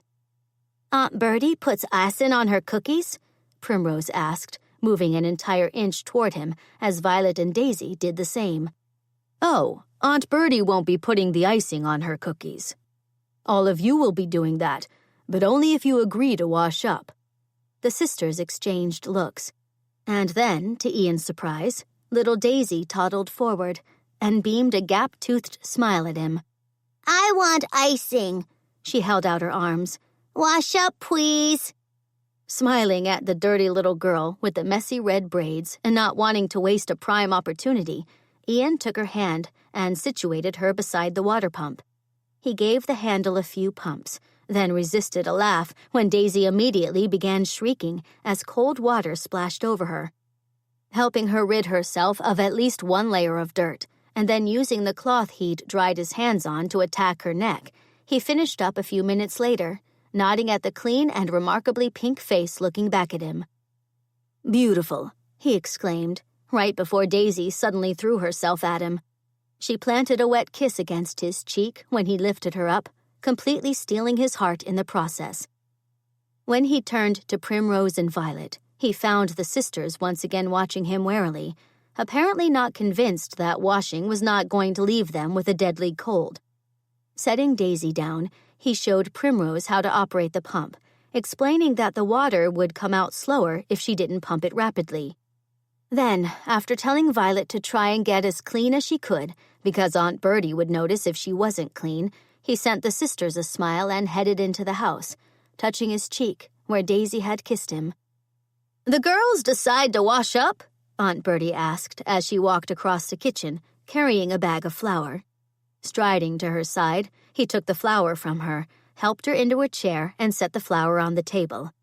After sending her a shaking of his head, which she ignored, he smiled. "Daisy's somewhat clean, but Primrose and Violet are still a little hesitant about getting wet. I imagine their father, exactly like your father, convinced them bathing is harmful to a person." Curiously enough, it wasn't their father. It was a woman hired to look after them when their father wasn't around, a Mrs. Lyman, I believe. Aunt Bertie's eyes flashed. "I hate to speak ill of a woman I've never met, but it seems to me Mrs. Lyman wasn't what I'd call a loyal woman. She clearly abandoned those children when Mr. Duffy went missing." She shook her head. "I'm afraid our world is a most troubling one at times, what with how often people forget to show kindness to those most vulnerable. I imagine it must pain God no small amount when he witnesses us ignoring those in need." "I imagine it does. But I also imagine he takes pleasure in watching people like you and Uncle Amos," Ian countered. "You didn't ignore the plight of the children, which means their future is looking much brighter." "Amos and I won't be around forever, dear." She looked up from the bag of flour she'd just opened. "Someone will need to take over for us. And that's you, if it was in question." "You want me to take over the running of Glory Manor?" "No, I want your word that you'll see after the children when Amos and I are no longer here." Even though Ian had only very recently begun considering the children and their futures, and had, on some level, known this conversation was coming, he wasn't prepared for it. "You know that a bachelor isn't exactly the best person to raise 4 children, don't you?" "Which is why I also expect you to promise me that you'll devote a great deal of effort to finding yourself a bride." "You could live for years," Ian pointed out, hearing a hint of desperation in his tone. "Or I could be dead tomorrow," she countered. "And if that were to come about, I'm sure I'd enjoy a more peaceful transition to the hereafter if I knew the welfare of the children was settled and that your future was settled as well." "I'm not currently interested in a specific woman, so a wedding probably won't take place anytime soon." Aunt Bertie released a bit of a humph. "I heard you were kissing Izzy down by the pond. If you ask me, that implies you have a bit of interest in her." Ian shot a look at the back door, where the faces of 3 little girls were pressed up against the screen until they seemed to realize he was watching them. In a fit of what almost sounded like giggles, they turned and ran away. Refusing a smile, because that would only have his aunt thinking up all sorts of different scenarios, he returned his attention to her. "Contrary to the chatter of children, I was not kissing Izzy. I was trying to force the breath back into her lifeless body." Aunt Bertie's eyes widened. "You saved her life?" "I'm not certain I'd go that far, because there was the chance she'd begin breathing on her own again, but—" "You're connected to her forever now, which means, at the very least, you'll have to offer her the housekeeping position." Ian's brows drew together. "Your thought process, Aunt Bertie, is downright terrifying. I will admit, however, that I'm going to consider offering her employment, but only because we need help around here, not because I'm connected to her for life." He caught her eye. "However, connections aside, if I need remind you, I thought we agreed you were going to discontinue your attempts at matchmaking." Aunt Bertie gave a breezy wave of a hand. "You wouldn't care to deprive an old lady of a spot of fun, would you?" "You told me just the other day that you don't think of yourself as elderly." "Shouldn't you seek Izzy out and begin interrogating her on her housekeeping skills?" "I wasn't intending to interrogate her, but merely ask her to tell me about her past work experience. Then, if I find that satisfactory, I'll have her show me how she'd go about doing a few household chores." "I'm so relieved to learn I won't have to go through an interrogation process, and I'm sure you're relieved to learn that I've now abandoned my room and that I'm here to present myself as your next potential housekeeper." Turning toward the door, Ian found Izzy standing there, the sight of her leaving him feeling as if someone had punched him in the gut. Gone was the soda paste that had been practically covering her from head to toe the past few days, revealing one of the most beautiful faces he'd ever seen, even with a bit of a lingering red rash and those hideous spectacles perched on the bridge of her nose. His gaze drifted from her face, taking in the practical white blouse paired with a black skirt and the white apron she'd put on over the blouse. Gone were the house dresses she'd borrowed from Aunt Bertie, revealing a figure that was trim yet possessed of delightful feminine curves. Dragging his attention away from those curves when he realized it was less than acceptable to be gawking in the first place, he settled his attention on her face again, finding her watching him closely. Clearing his throat, he summoned up a smile. "You took a bath?" "And discovered my rash has greatly improved in the process." She lifted her chin. "That means I'm ready to roll up my sleeves and get right to work." She smiled even as she reached into her apron pocket, pulling out a sheet of paper. "As you'll see from this reference letter penned by Mr. Hatfield, head butler to the esteemed New York Waterbury family, I'm very proficient with organization, and I have, a wonderful work ethic." He wasn't certain, but it almost seemed as if she'd grimaced after she'd gotten that last part out of her mouth. Before he could question her about that, she was smiling again. "Having said that, and having had the wonderful opportunity to spend the last few days at Glory Manor, I'm convinced this farm is exactly where I'm meant to take up employment. All that's left to do now is discover when you'd like me to start. But do know that I'm available immediately." Chapter 13. "And the last stop on our tour is the laundry room," Ian said 3 hours later, gesturing around the room they were standing in. "I'm sure nothing in here needs explaining, although I can't be certain about that since you did seem to have quite a few questions about the ice shed." Isadora dredged up a smile, ignoring what seemed to be apprehension in Ian's eyes. There was no debating that she'd asked numerous questions about the ice shed. But in her defense, she'd found it odd that a farm would have cuts of beef and chicken delivered weekly, instead of making use of the livestock she assumed was readily available in the barn. However, after Ian had explained Uncle Amos's curious reluctance to consume the animals he apparently thought of as friends, she'd been rather relieved, especially when she realized she'd never be served a dish that had Elmer as the main course. Not that she was overly fond of Elmer, but she didn't despise the little beast so much that she'd want to see it served in a butter sauce, or— "You're not saying much, Mrs. Delmont. Should I assume that's because you're composing numerous questions about laundry, a task I've always thought was rather straightforward? But given your descent into muteness, it might not be as straightforward as I originally believed." Shoving aside all thoughts of Elmer being served up on a plate, Isadora could only pray that the horror now chugging through her veins would not decide to settle on her face. Looking horrified would hardly encourage Ian to believe her claim of being a competent housekeeper. But in her honest opinion, there was nothing straightforward about the room she was in. Piles of clothing and linens were stacked on the floor, and there was the oddest contraption sitting against the wall, one that resembled a large barrel with curious cranks and handles attached to it. She kept her smile firmly in place. "While laundry is, as you said, straightforward, I'm afraid I'm not familiar with—" She waved at the contraption that had captured her attention. "It's a washing machine." "Is it really?" she breathed, stepping closer to the machine and giving it a good look. Lifting her head, she frowned. "I've never seen one quite like this before." To her relief, Ian didn't look taken aback by her admission, but smiled instead. "I'm not surprised. I only recently acquired that from a friend of mine who'd purchased a newer washing machine he thought was an improvement over that model." Ian shook his head.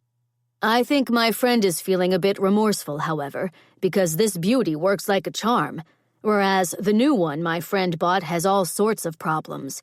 That one over there was invented by a woman named Margaret Colvin. She introduced it to the world at the Centennial International Exhibition in 1876 in Philadelphia, which is how my friend came to learn of it.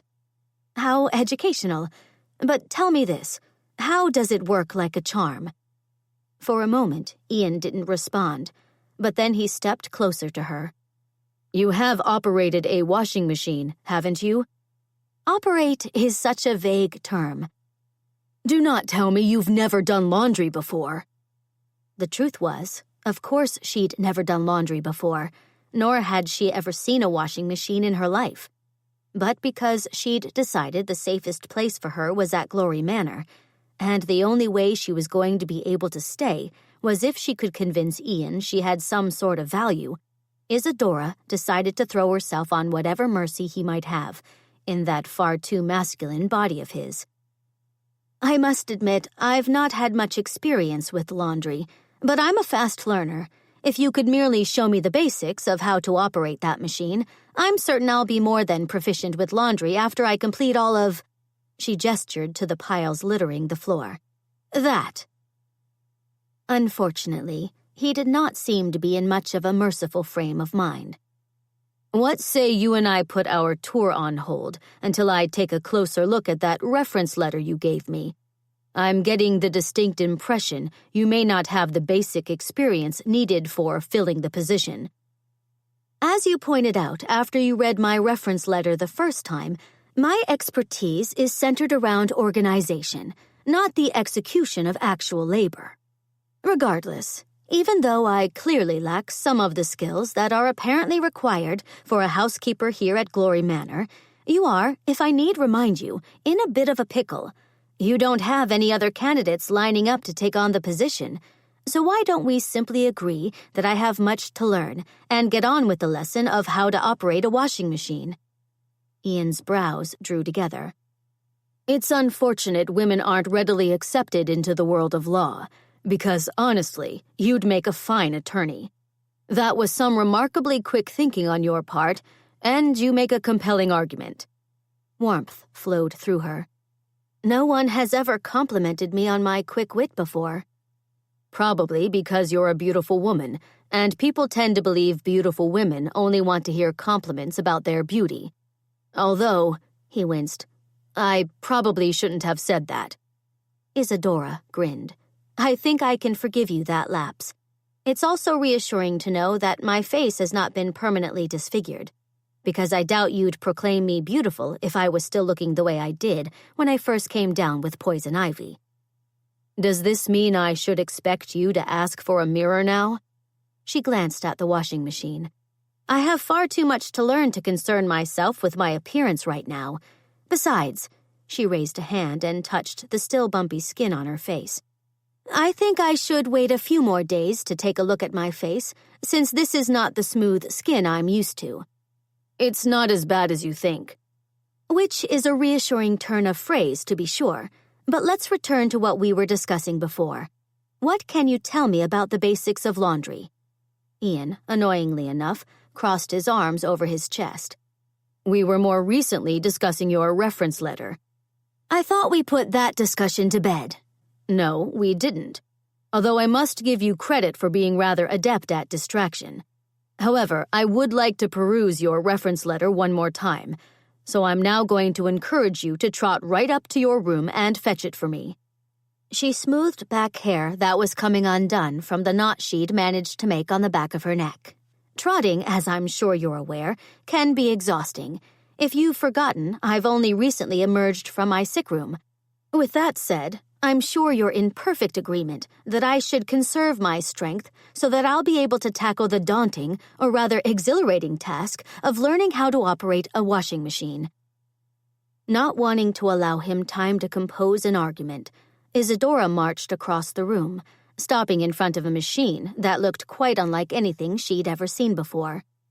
Considering it, she leaned closer to what seemed to be some type of barrel.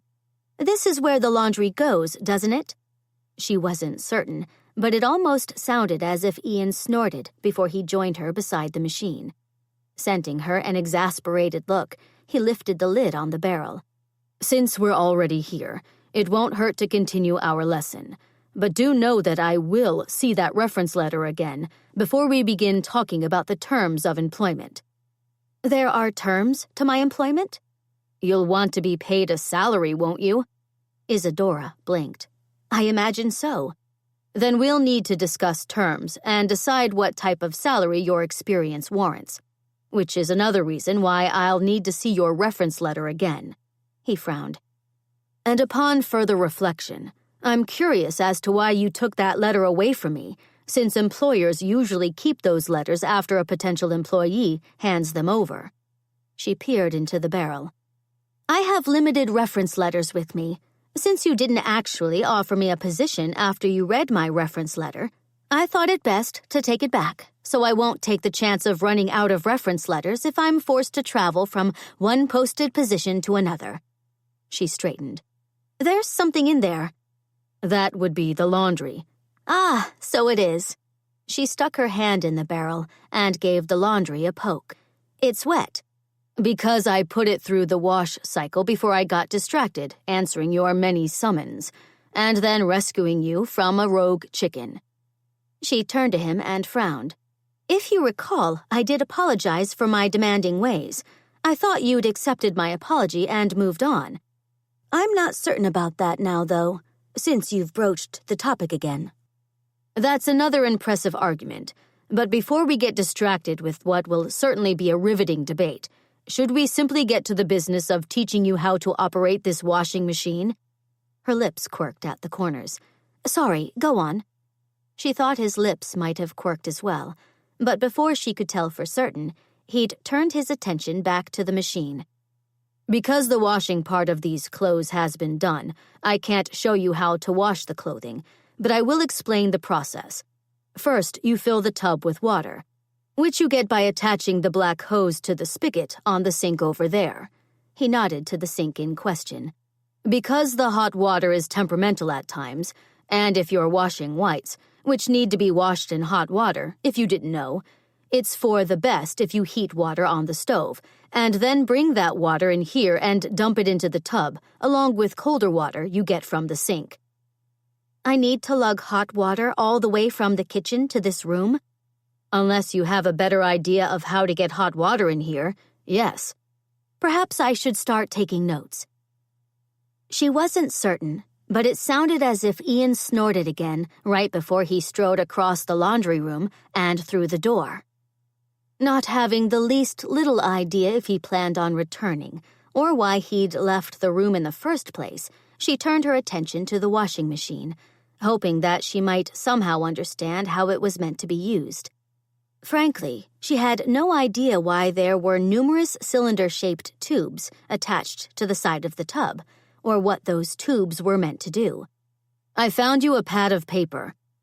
Taking the paper, along with the pencil he gave her, Isadora nodded. Excellent. Carry on. Has anyone ever told you that housekeepers aren't usually so bossy with their potential employers? Fill the tub with water, she said, instead of answering his question, writing that down before she looked up again. And then? You wrote down filling the tub with water? I told you I needed to take notes, and I don't want to forget anything. Shaking his head, Ian launched into a lecture about how to go about washing the laundry, explaining how much soap she was to add to the tub after she'd filled it with water, and then showing her how to turn a crank that moved the contents of the tub around, cleaning the clothes in the process. You'll know you're finished with the cranking when your arm feels about ready to fall off, and then you'll need to move on to the wringer. The wringer? That sounds like something you'd find in a torture chamber. I'm certain there are many people in this country, mostly women, who do believe the laundry room is a torture chamber. But as for the wringer, it merely wrings the water out of the clothing after that clothing has been rinsed with clean water, something I've just remembered we'll need to do to the clothing currently in the washing machine. Rinse the clothing, she said, writing that out on the page. Before you can rinse the clothing, though, you'll need to drain the water out of the tub, then replace it with fresh water. The next few minutes passed with Ian showing her how to drain the tub, then how to attach the hose to the sink to refill the tub with clean water. He then stepped away from the machine, allowing her a chance to use the crank. She found that chore far more difficult than she'd imagined, since it took quite a bit of effort, as well as a bit of perspiration, to get the laundry swishing around.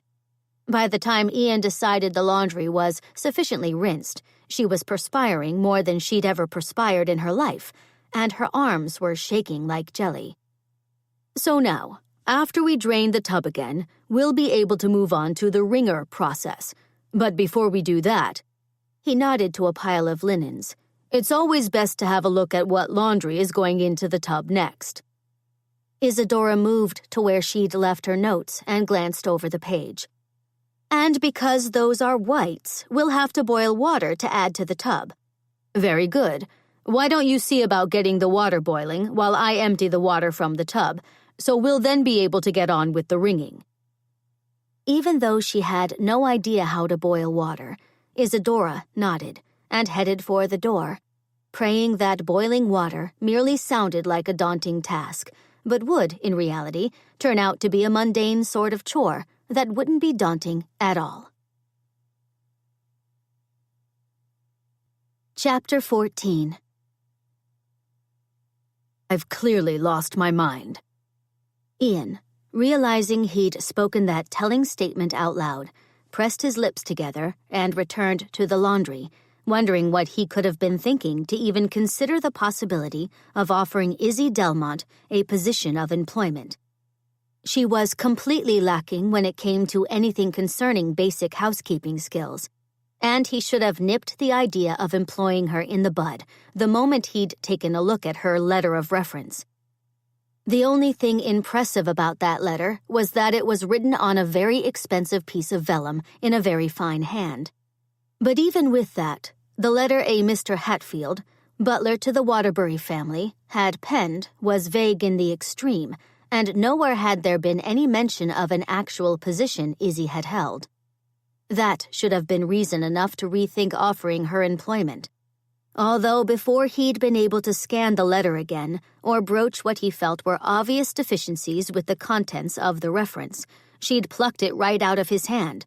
She'd then said something like, "That's that," sent him a smile that could only be described as charming, and quit the room, reappearing a few moments later after she'd apparently packed her letter away. Even with her ridiculous explanation regarding why she'd taken her reference letter back, a reason that was peculiar, since she could have merely asked for the reference letter back if he didn't extend her an offer of employment, he'd still found himself giving in to her instead of demanding she fetch the letter straight away. It was quite unlike him, this wishy-washy attitude, especially because this was a clear matter of business, and he'd never been wishy-washy about business matters in his life. Reinserting the plug after he'd drained the water from the tub, he straightened and leaned a hip against the washing machine, his thoughts returning to his concerning behavior of late.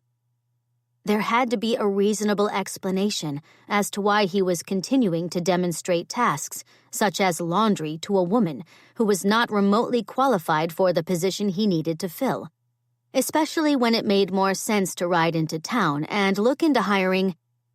Ian froze on the spot when an explanation did come to him, one that left him reeling ever so slightly.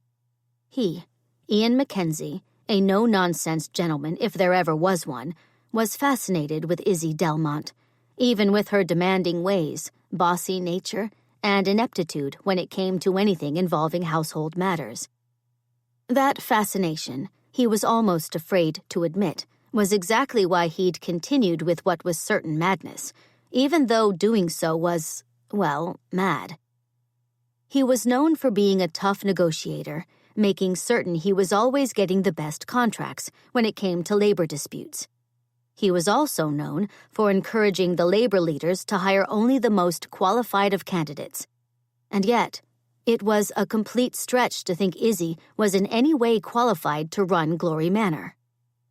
Pushing away from the washing machine, he squared his shoulders, knowing it was past time to re-enter reality. That meant he needed to saddle up his horse and ride to Canonsburg, hoping Mrs. Rogers would be able to point him in the direction of a competent housekeeper, one who was hopefully over the age of 50, and one he wouldn't find fascinating, or worse yet, intriguing. Moving for the door, he paused when he realized that Izzy would be more than disappointed to learn he was not going to offer her the position. Consoling himself a second later when he remembered he did still need to hire someone to look after the children, and the children did seem to like Izzy, he strode from the room. When he walked through the kitchen a moment later, his arrival was greeted by a moo from Buttercup as she peered into the kitchen through the screen door. "I see Buttercup's come for another visit," he said, smiling at Aunt Bertie, who was sitting at the kitchen table with the children, all of them involved in various stages of cutting out cookies. Izzy was standing in front of the stove, looking, for some curious reason, rather grumpy, as she peered into a pot of what he was going to assume was water. "Buttercup's sad because she wants some apples," Henry said. "But Aunt Bertie told me if I fed Buttercup apples, I have to wash up again, and—" he shuddered. "Maybe you could feed her the apples, Ian," Violet said, looking up from the dough rolled out in front of her. "You don't seem to mind washing up." "That sounds like an excellent idea," he returned, earning a shy smile from Violet in response. "I'm curious, though, why no one suggested Mrs. Delmont feed Buttercup a few treats, since I'm sure Buttercup's been more than vocal with her begging." Aunt Bertie's head shot up. She met his gaze, and then she shook her head just the slightest bit before she slid a glance to Izzy.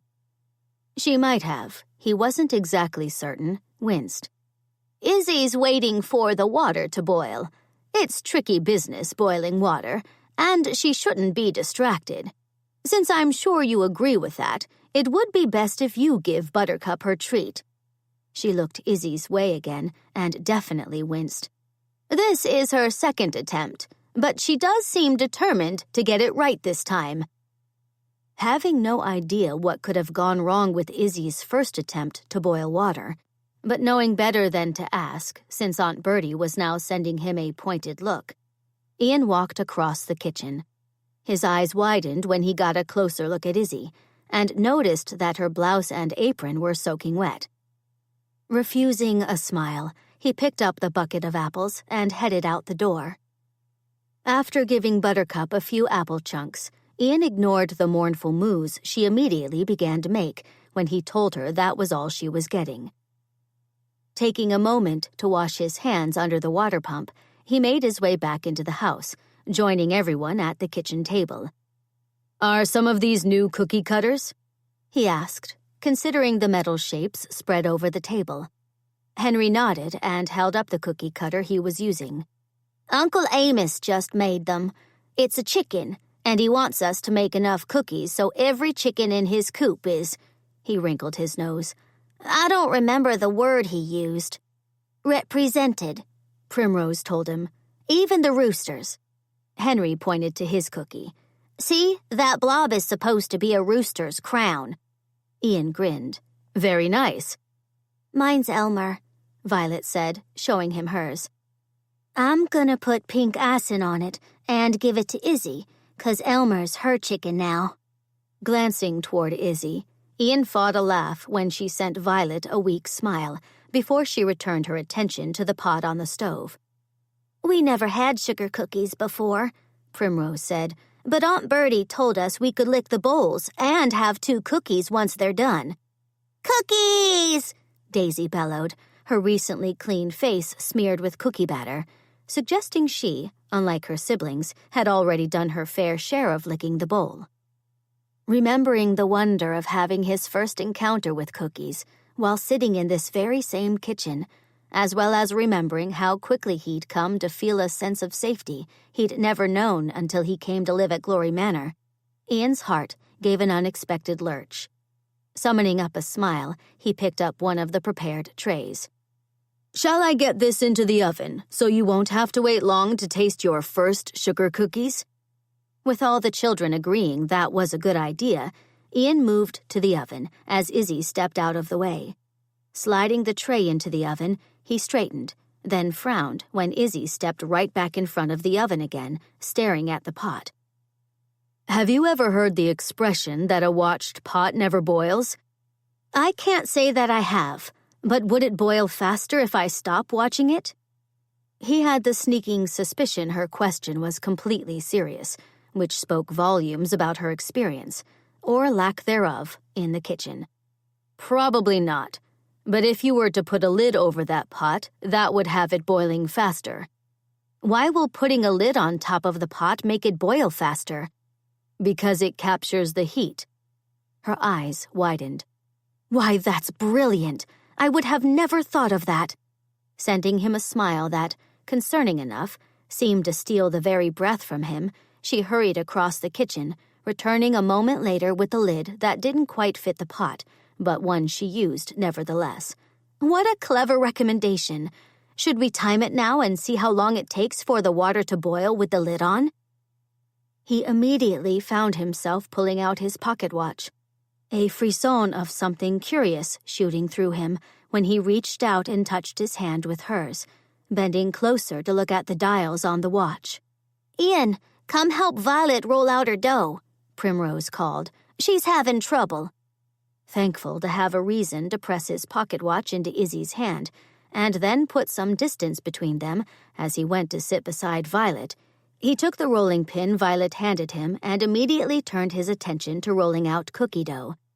He was soon swept up in the excitement of making the cookies with the children, their enthusiasm for such a simple activity contagious. 10 minutes later, and after he'd taken the first tray of cookies out of the oven and put another one in, the water on the stove was boiling merrily away, something Izzy had neglected to notice because she'd gotten distracted with a bowl of icing Aunt Bertie asked her to stir. "I believe the water is boiling." Abandoning the icing, Izzy consulted the pocket watch. 11 minutes. I'll need to add that to my notes. She looked around. I wonder where I left them. "They're in the laundry room." "Which is where I need to return now that the water is boiling." When she went to reach for the handle, he caught hold of her hand. "You can't pick that up without a mitt. You'll burn yourself. And because you've obviously had some difficulties with the water already, allow me to take this back to the laundry room for you." "I can do it." "I'm sure you can. But since I am a gentleman, humor me, and let me play the gallant." "You do remember I'm trying to impress you with my proficiency regarding household chores, don't you?" "I don't think I'll ever be able to forget that." Ignoring the way her nose was wrinkling, Ian grabbed an oven mitt, told everyone he'd be right back to fetch the next batch of cookies from the oven, picked the pot up from the stove, turned, then paused when he noticed Aunt Bertie waving his way. "There's no need for you to hurry back. Primrose seems to have an affinity for working in a kitchen. Because of that, I'm willing to hand over the responsibility of taking the cookies out of the oven. I imagine she'll do a more than competent job with that task." "She's only 9, Ian pointed out, earning a glare from Primrose in the process. "I've been using a stove since I was 6. Ian inclined his head, realizing that the child now glaring his way had obviously been given responsibilities from a very young age, quite like he'd been given before he came to Glory Manor.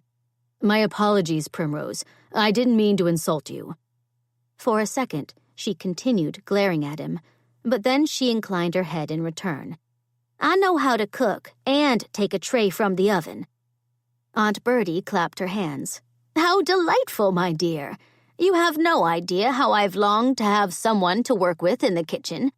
I imagine you and I are going to have all sorts of fun trying out new recipes." She smiled at Primrose's siblings. "And all of you are going to be the tasters of those recipes." Leaving the children asking Aunt Bertie what recipes they should have Primrose try first, Ian fell into step beside Izzy, being careful not to spill the hot water as they walked. "Your aunt has a way with managing children," Izzy said. "That she does. But speaking of Aunt Bertie's managing ways, I should probably mention that she might try her hand at managing you as well." "Since I'm clearly in need of direction with managing this house, I'll welcome her managing ways." Ian winced. I wasn't referring to her trying to help you manage the house. Izzy stepped into the laundry room. What were you referring to then? Taking a second to set the pot on top of a scarred table, Ian turned and found Izzy directly behind him.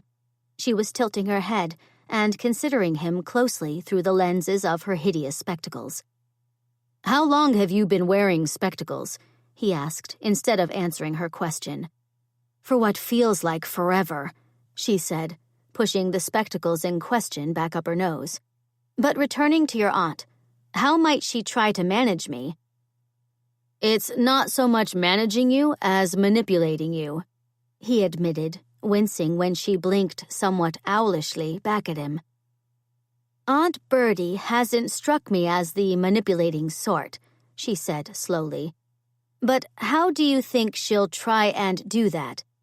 I imagine she'll begin by pointing out what she feels are my greatest strengths, such as loyalty or charm or, well, whatever else she decides will impress you. She'll then try to ferret out what your feelings for me might be, and then— He stopped speaking when Izzy suddenly began to laugh. This is not an amusing matter, was all he could think to say, as she took off her spectacles, swiping her eyes with her sleeve. She shoved the spectacles back up the bridge of her nose, gave a last hiccup of amusement, then caught his eye. This doesn't sound like manipulation to me. It sounds like matchmaking. Which, in my humble opinion, is worse than manipulation. She gave another hiccup of amusement. It's not funny, he blew out a breath. Aunt Bertie wants to see me happily married before she leaves this earth. And I'm afraid that with Uncle Amos's declining state of health as of late, it's made her somewhat determined. How delightful! Of anything he'd been expecting Izzy to say, how delightful hadn't crossed his mind. She's an incredibly wily woman when she sets her mind to it, and I want you to be prepared for a direct attack from her, especially if I'm in Pittsburgh. She's already tried to convince me that the encounter you and I had by the pond, the one where I tried to assist you with breathing, has left us connected for life in some curious manner. Izzy waved that aside. There's no need for you to worry about me, even if Aunt Bertie has her heart set on a bit of matchmaking. Marriage is not high on my list of priorities these days, so I assure you, I'll not set my cap for you, no matter how determined she turns. Is that because of Mr. Delmont? Who? Your husband? For a second, Izzy looked rather confused, but then, to his confusion, she mumbled something that sounded like, I knew that was going to be an issue, before she gave an airy wave of her hand. Ah, yes, quite right, Mr. Delmont. A small smile played around the corners of her mouth. All I'm comfortable saying about him is this. Have you ever met a housekeeper who went by the title of Miss? Is that an actual question or some type of puzzle? You seem to be an intelligent man, Mr. MacKenzie. I'm certain you'll figure it out eventually. Ian considered her for a moment. Are you implying there is no Mr. Delmont? She considered him right back before she shrugged. I'll leave that for you to determine. But returning to the laundry situation, if you've forgotten, I'm attempting to impress you, so to the washing machine. Giving his arm a surprising pat, she turned on her heel and walked away, leaving him feeling oddly relieved that she might never have been married, but also disgruntled, since she'd blithely admitted she wouldn't be tempted to set her cap for him. Chapter 15. As Izzy considered her notes, Ian couldn't seem to tear his gaze from her, or banish the disgruntlement that was still chugging through his veins. He was considered one of the most eligible bachelors in Pittsburgh, and yet Izzy didn't seem remotely interested in him. In fact, she apparently found the idea of Aunt Bertie playing matchmaker rather amusing.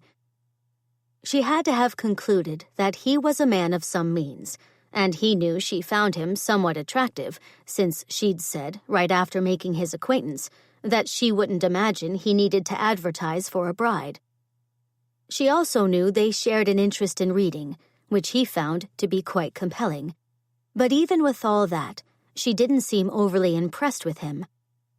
That right there explained exactly why he was standing perfectly still in the laundry room, staring at her in what was clearly a mesmerized state.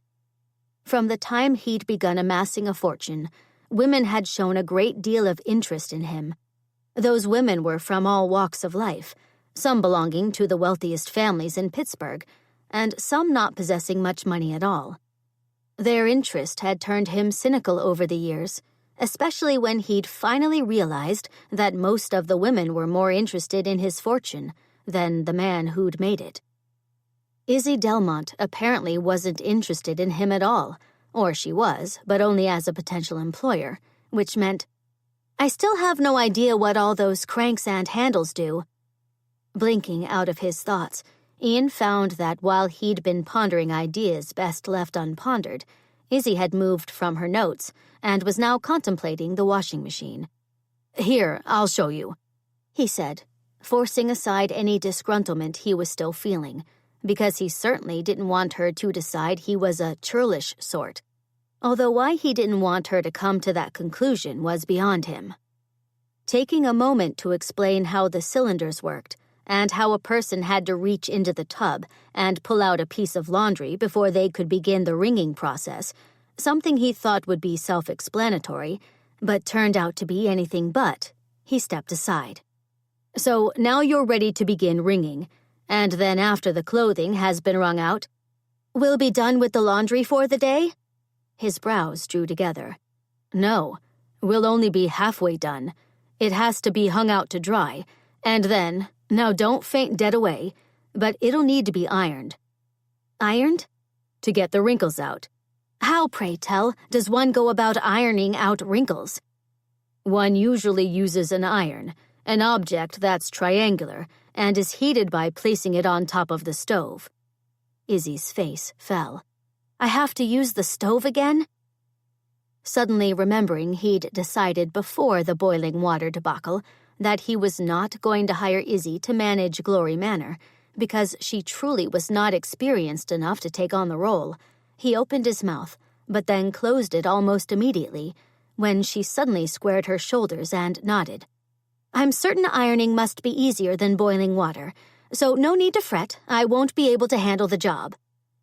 Seeing little point in abandoning their lesson now, especially when faced with a woman who clearly was beginning to realize she was out of her depth and yet had not given up, Ian smiled. "How about we concentrate on the wringer right now? We won't need to use the iron until later today, after all of these clothes are dry." She shoved a hand in her apron pocket, pulled out what looked to be a hairpin, pushed back a strand of hair that had escaped what he only then noticed seemed to be a good 20 pins, and stuck the new pin into her hair, adding it to the rest. He refused to laugh when another curl immediately sprang free, falling in front of her face, a curl she ignored. "I'm definitely never taking clean clothes for granted again," he thought he heard her say as she reached into the washing machine and retrieved one of his shirts. "What was that?" "Nothing. I'm simply all aflutter with anticipation over learning what using the wringer entails." "You don't look all aflutter. You look more along the lines of astonished. Probably due to the notion you had no idea how much work was involved to produce clean laundry." "I never look astonished. My mother always said astonishment is unbecoming in a—" She stopped talking, shook out the shirt she was holding, then thrust it his way. "Perhaps you should demonstrate first before I give it a try." Taking the shirt from her, he moved to the wringer, stuck the collar of the shirt into the wringer, then turned the crank that was attached to cylinders, pulling the shirt through those cylinders and squeezing the water from it as it pulled. Holding the shirt up once it made it through the wringer, Ian smiled. "See, it's not nearly as wet." He placed it in an empty basket, then nodded to her. "You try." Reaching into the tub, Izzy tugged another shirt out, stuck a piece of it into the wringer, then gave the crank a few turns. She lifted her head and smiled. "Would you look at that? I'm wringing." "You've really never done laundry before, have you?" "Will you think poorly of me if I admit I may not have what anyone could consider practical experience?" Ian tilted his head. Why would you apply for a position you're clearly not qualified for? She gave the ringer another crank. I thought Glory Manor, given the name, was a country estate, not a farm. I assure you, I'm more than qualified to manage staff on a country estate. How can you manage the task of making certain laundry is completed to satisfaction if you have no idea how to perform that task yourself? Because if laundry is clean and properly put away, I know the task was well performed. And if it's not, well, the person in charge of the laundry needs to try again. How is it possible you didn't know that putting a lid on a pot makes the water boil faster? I didn't know because, again, I'm used to grand estates, and I was never required to perform any specific tasks in the kitchens. That's what people hire cooks to do. Which makes it confusing why you've suddenly decided you'll be a proficient housekeeper at Glory Manor. You don't appear to have the experience needed to take on this position. She abandoned the shirt still halfway through the ringer. That almost sounds as if you're having second thoughts about hiring me. Truth be told, I've passed second thoughts and moved on to around the fifth thoughts. She returned to the ringer, giving the handle a decidedly determined crank. Haven't you ever wanted to prove something? Something that might seem downright impossible, but will mean the world to you if you can succeed in the end? The offer he'd been about to make to her regarding looking after the children died on his tongue. He'd set about proving his worth from almost the time he'd arrived at Glory Manor. He'd been able to do just that because Aunt Bertie and Uncle Amos had had faith in him and given him a chance. Without that chance, there was every likelihood he'd be laboring in the mills, earning a meager salary, and living in the same derelict neighborhood he'd grown up in. I've never been challenged, Izzy continued, sending the shirt the rest of the way through the ringer, and then picking it up and tossing it into the basket, and retrieving another piece of laundry, which she stuffed into place before she looked at him. I can do this, Ian. Mr. MacKenzie. I know I can. Besides, you're needed back in Pittsburgh. I doubt you're going to be able to find a suitable housekeeper simply strolling around the streets of Canonsburg any time soon. One never knows. She narrowed her eyes. I realize I'm not what anyone would call the best candidate for the position, but one cannot underestimate the power of enthusiasm, something I guarantee you I've acquired for this particular position. She gave the crank to the ringer a turn, smiling when the pair of trousers began rolling through the cylinders. See? I told you I'm a fast learner. And while I appreciate that, along with your clear sense of enthusiasm, he began, bracing himself for the reaction he knew his next words would bring about. As a man of business, I've always demanded a certain level of competency from the people I work with. I'm afraid to say, from what I've seen today, that no matter how much enthusiasm you have for this— The rest of his words died a rapid death when Izzy suddenly let out a yelp right as a loud ripping noise sounded, and then she was standing remarkably close to the ringer, missing the front half of her blouse, along with her apron, those two articles of clothing having been sucked right up into the cylinders. "It won't let me go," she breathed, giving her blouse a tug, even as she gave the handle another turn, effectively pulling her even closer to the ringer. "Stop cranking it. You're making it worse. And I don't want to alarm you, but I think your chemise is being sucked up as well. And—" Stripping his shirt off, Ian moved directly beside her. He yanked his shirt over her head, having to wrestle it down her body when she seemed to be fighting him. "Quit moving. You're not helping matters." A second later, she was standing still as a statue, her eyes wide when she turned her head and settled her gaze not on his face, but on his chest. "Goodness," she breathed. "You're, practically naked." "I am not. I'm merely without a shirt. Something I do believe you should appreciate, since my shirt is now offering you a semblance of modesty." "Oh, right, but— goodness." Stepping back, he shook his head. "Your reaction does seem to lend credence to the fact that there truly is no Mr. Delmont." But should I also assume you're not in possession of any brothers? I have 3, but they're not... Well... She took a second to look him up and down, before her eyes widened and her gaze seemed to linger on his chest. Even though he'd received his fair share of admiration from the ladies over the years, there was something remarkably satisfying in knowing Izzy, no matter that she'd proclaimed herself uninterested in setting her cap for him, seemed to be slightly fascinated by the sight of his bare skin. That fascination went far in soothing his pride and... "Perhaps we should try to figure out how to get my shirt out of the wringer," she said, pushing all thoughts of soothing his wounded pride aside. Good idea, he said, leaning forward to inspect the wringer. He straightened. I'm afraid your apron and your blouse are ruined, so it might be faster to simply have you remove the blouse. If you'll just shrug out of the sleeves, I think it'll come right off you, since there's not much left to it. "That's not something I was expecting to hear today," she muttered before she shrugged out of the sleeves of her blouse. She then began fighting with his shirt to get her arms into those sleeves, twisting and turning until she slid on some water that had splashed on the floor, letting out another yelp as her feet swept out from under her. Catching her before she could hit the floor, Ian brought her up against his chest, pulling her close. Regret was immediate, because the feel of her hands pressed against his skin sent his senses reeling, and a bolt of lightning traveling from where her hands were touching him all the way down to his toes.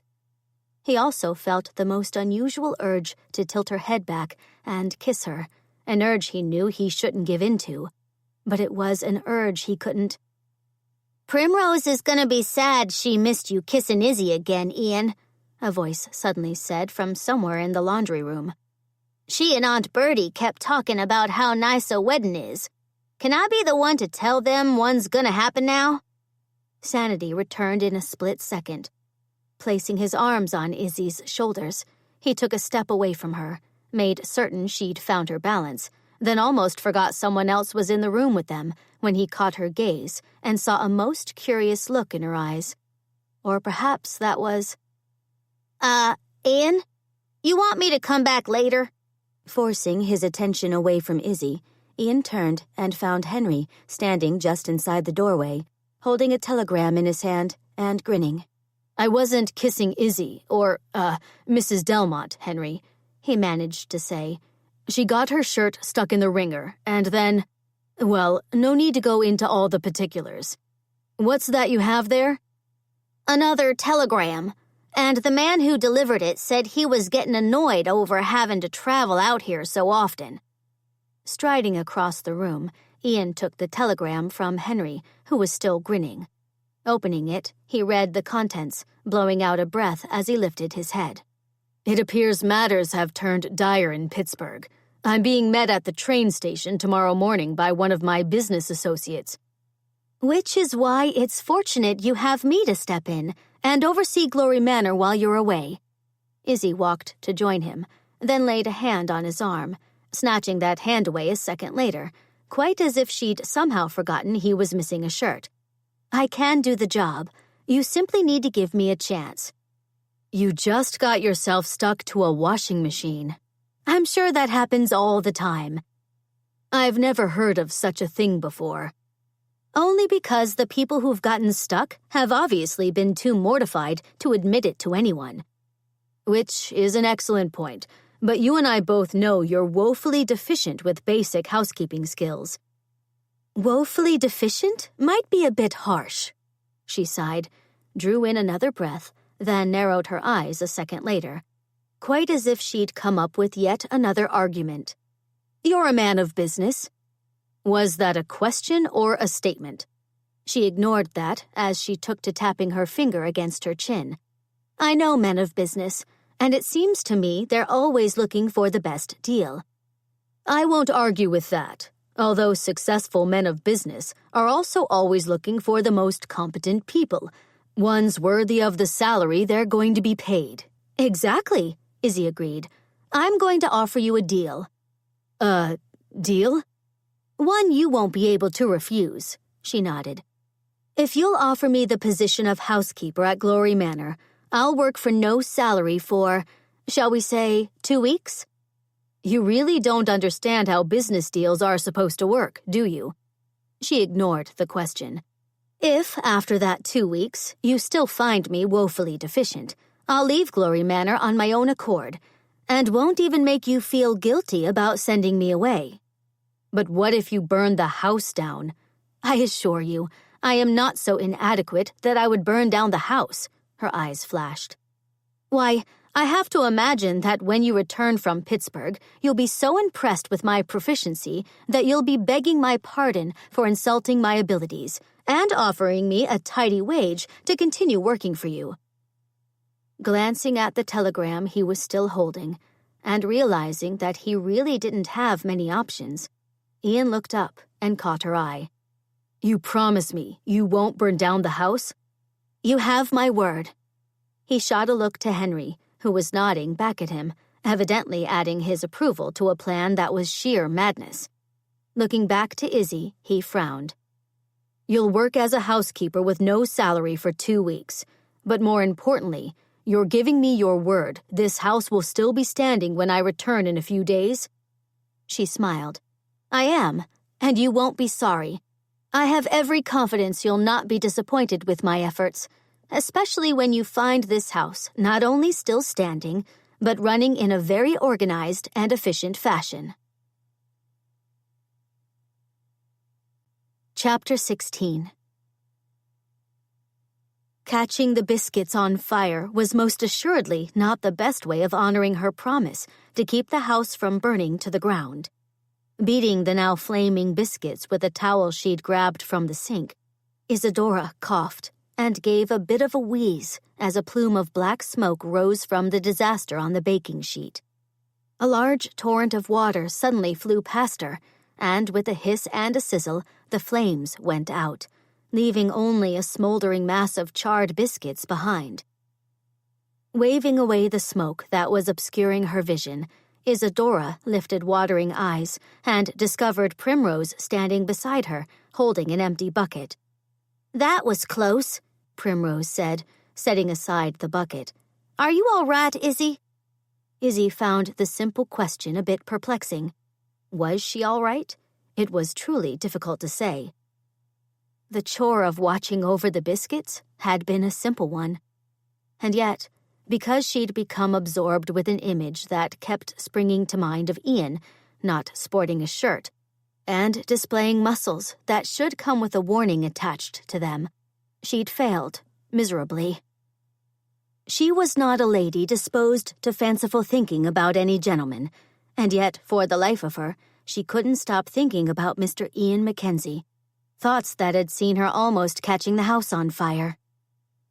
It was beyond peculiar, this fascination she seemed to have for the man.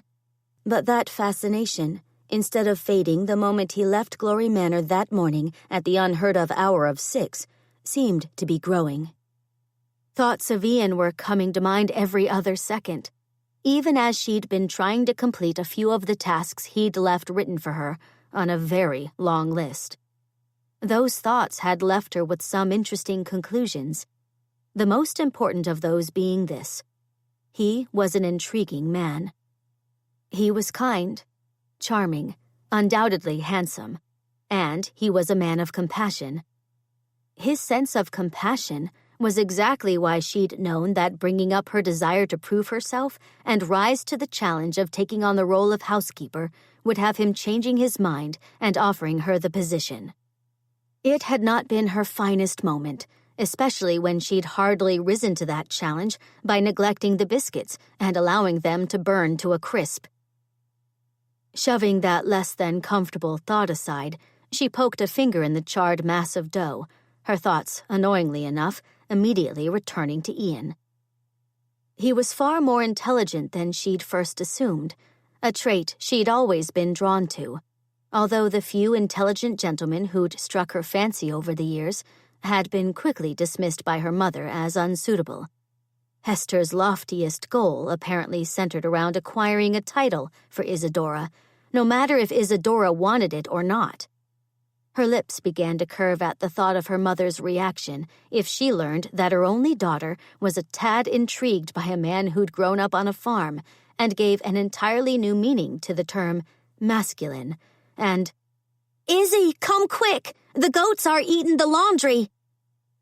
Even though goats eating laundry was not something she'd imagined anyone ever bringing to her attention, Isadora couldn't claim it came as any surprise, not with how her day was shaping up. Bolting for the door with Primrose at her side, she rushed into the backyard, skidding to a stop at the chaos transpiring before her. Goats, creatures she was not familiar with in the least, were frolicking through the laundry, kicking up their heels and bleeding up a storm as they snatched one piece of laundry after another from the clotheslines. To her disbelief, they were then eating that laundry as they continued racing through the remaining wash that was snapping merrily away in the breeze. In all honesty, they were acting like they'd not eaten in months, because as soon as they finished a piece, they snatched fresh laundry from the line, as if they wanted to sample everything she'd hung out to dry. For a second, all Isadora could do was watch the horror unfolding in front of her, thinking of all the hours it had taken to wash the laundry, being eaten or scattered willy-nilly. As her gaze drifted from one naughty goat to another, she suddenly realized that it was going to be up to her to stop the madness before every piece of laundry was soiled or consumed. Surging into motion, she dashed through the lines of laundry, annoyed when her efforts only had the goats scattering to all corners of the yard, taking laundry with them. Setting her sights on a goat that was racing around with a frilly apron trailing out of its mouth, she ran after it and got it cornered by the side of the house. But when she lunged to grab it, it feinted to the right, and Izzy landed in the dirt, clear sounds of amusement coming out of the goat's mouth as it pranced away from her. "Get back here!" she yelled, pushing herself to a sitting position as the goat bolted across the yard. "Goats can be highly unpredictable." Shielding her eyes with the hand that was no longer what anyone would consider clean, Isadora found a man standing a few feet away from her, shaking his head as his gaze traveled over the destruction the goats had left in their wake. "I didn't know Glory Manor had a flock of goats," she said, accepting the man's outstretched hand when he moved to stand in front of her and offered her a hand up. "Goats don't travel in flocks. They travel in herds." "Something I never thought I'd have a reason to learn," she said. "You must be Hank." He nodded, released her hand, then raked his hand through straw-colored hair. "I am. And you're Mrs. Delmont." He nodded again to the goats running amok. "I'm sorry about the goats. I was busy showing the new hires around the farm and didn't realize Amos must have forgotten to shut the gate where the goats were grazing." He scratched his chin. "I'd best get them collected before Amos returns from fishing. Wouldn't want him to decide someone is now trying to steal the goats along with the cows and chickens." Wiping her hands on her apron, Isadora frowned. "Does Uncle Amos forget to close the gate often?" Hank shrugged. "He won't admit to that, but it has been a recurring problem." "Then you don't believe someone is trying to steal the animals?" "Glory Manor doesn't have many animals to speak of, not compared to the other farms in the area. Doesn't make much sense that someone would want to steal the few on this farm." He suddenly looked worried. "Best not to mention that to Amos, though.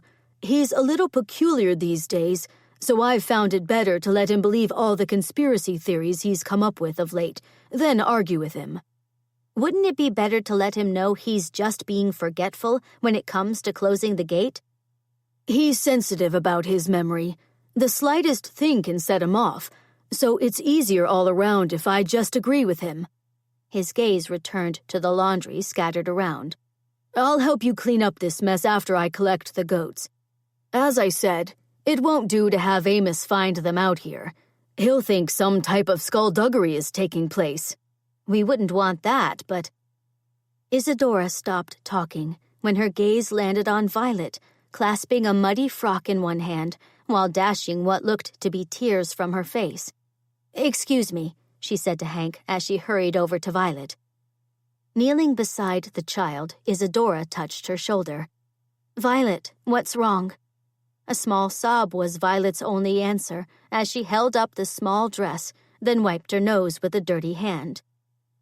"The goats ate our clothes," Primrose said, coming up to join them, holding another dress that had a large hole in it in one hand, while holding Daisy's hand in the other. She nodded to Henry, who was running after a goat that had a pair of trousers in its mouth. "We only had a few changes of clothing, and now I think we might be down to the ones we're wearing, and the one other change of clothing that's up in our rooms." Isadora frowned. "Were you not given an opportunity to pack up your belongings before you came to Glory Manor?" Primrose returned the frown. "We didn't have any belongings that the woman from the orphanage thought were, I think she said, worthy of being packed. We came here with just the clothes we was wearing." "You didn't bring anything with you?" Primrose shrugged. "There wasn't much we would have wanted to bring. Pa got rid of Mama's things after she died. And it wasn't like any of us had any treasures that were real important." She pushed aside a strand of red hair that had escaped a messy braid. "But Reverend Davis, he's the minister in town, sent a basket of clothes he said was ours to keep. And that's what we've been wearing this past week." Violet rubbed the small dress she was holding against her face. "This was the most beautiful dress I ever seen." Her eyes brimmed with tears as she held the dress out for Isadora to see. "It's purple, just like violets are purple." She drew in a ragged breath. "Mama named me Violet because they was one of her favorite flowers." With that, she hugged the ruined dress to her tiny frame and released another sob. The sight of Violet in such obvious distress sent a wave of something peculiar crashing over Isadora, as an unpleasant realization took that moment to settle in her very soul. She'd always considered herself a sophisticated lady, educated by numerous governesses over the years, and then sent to a prestigious school for young ladies. She'd traveled around the world and spoke more than one language. But her sophistication was nothing but a ruse, because clearly the world she thought she knew so well was nothing like the world the children, standing right beside her, inhabited. She'd been sheltered and catered to her entire life, and had certainly never wanted for anything. Not that she'd taken even a moment to be grateful for the luxurious and pampered life she'd led. Her slightest desires were always met by the army of paid employees her family kept at their disposal, paid to indulge Isadora's slightest whim, no matter what it was or the inconvenience it might cause a Delafield staff. Her vast collections of the latest fashions were displayed in special rooms in the many houses her family owned. She'd always assumed that numerous changes of clothing a day were normal.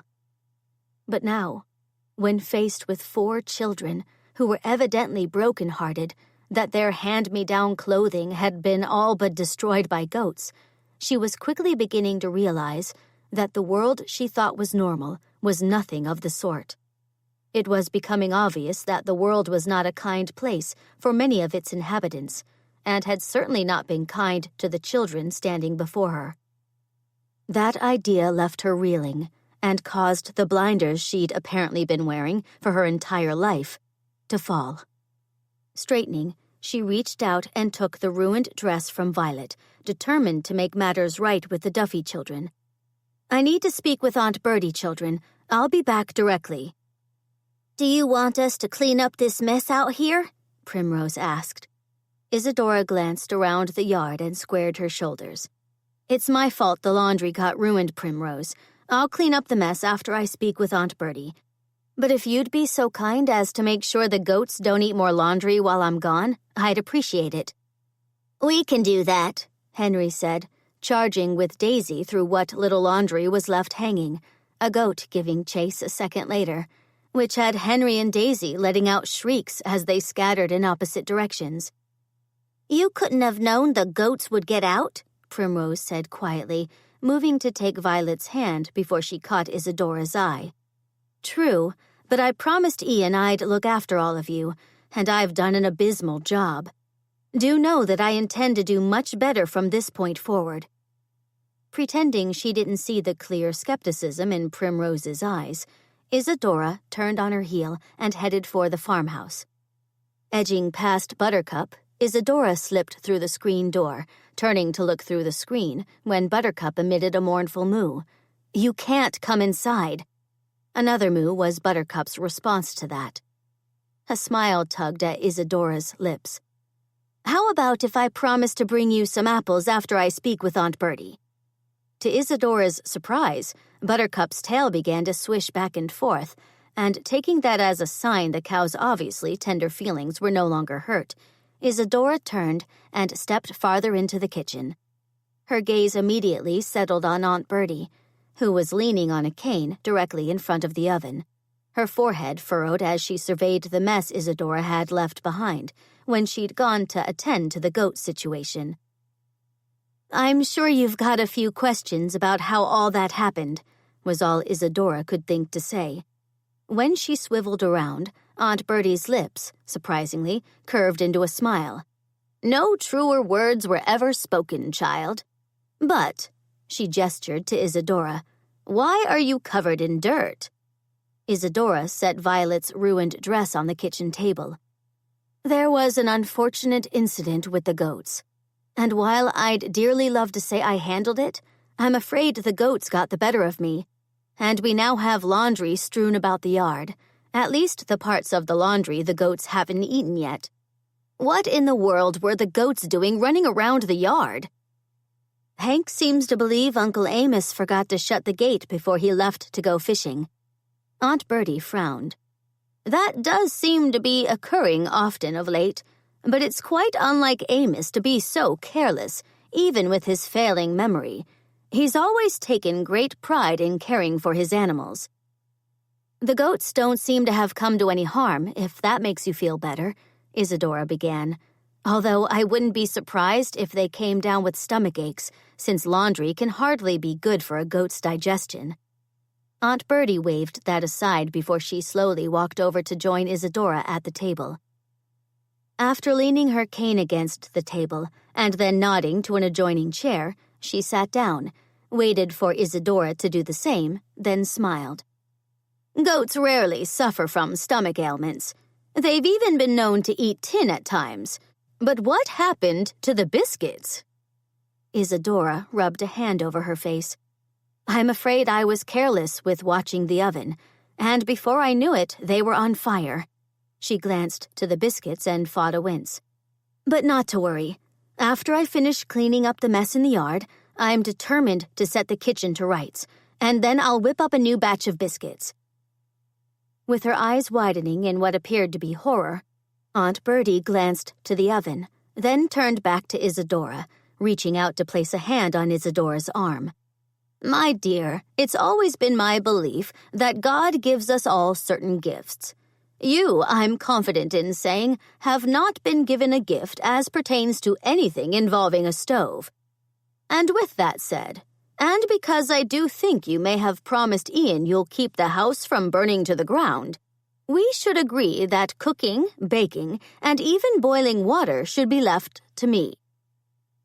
Swallowing the argument that was on the very tip of her tongue, because she knew, with every essence of her being, that Aunt Bertie had just voiced a suggestion that could very well keep the house from being burned to a crisp, like the biscuits, Isadora fished out the list Ian had penned for her from her apron pocket. Laying it on the table, she drew her finger down the list and shook her head. "Ian's hardly likely to agree to keep me on permanently.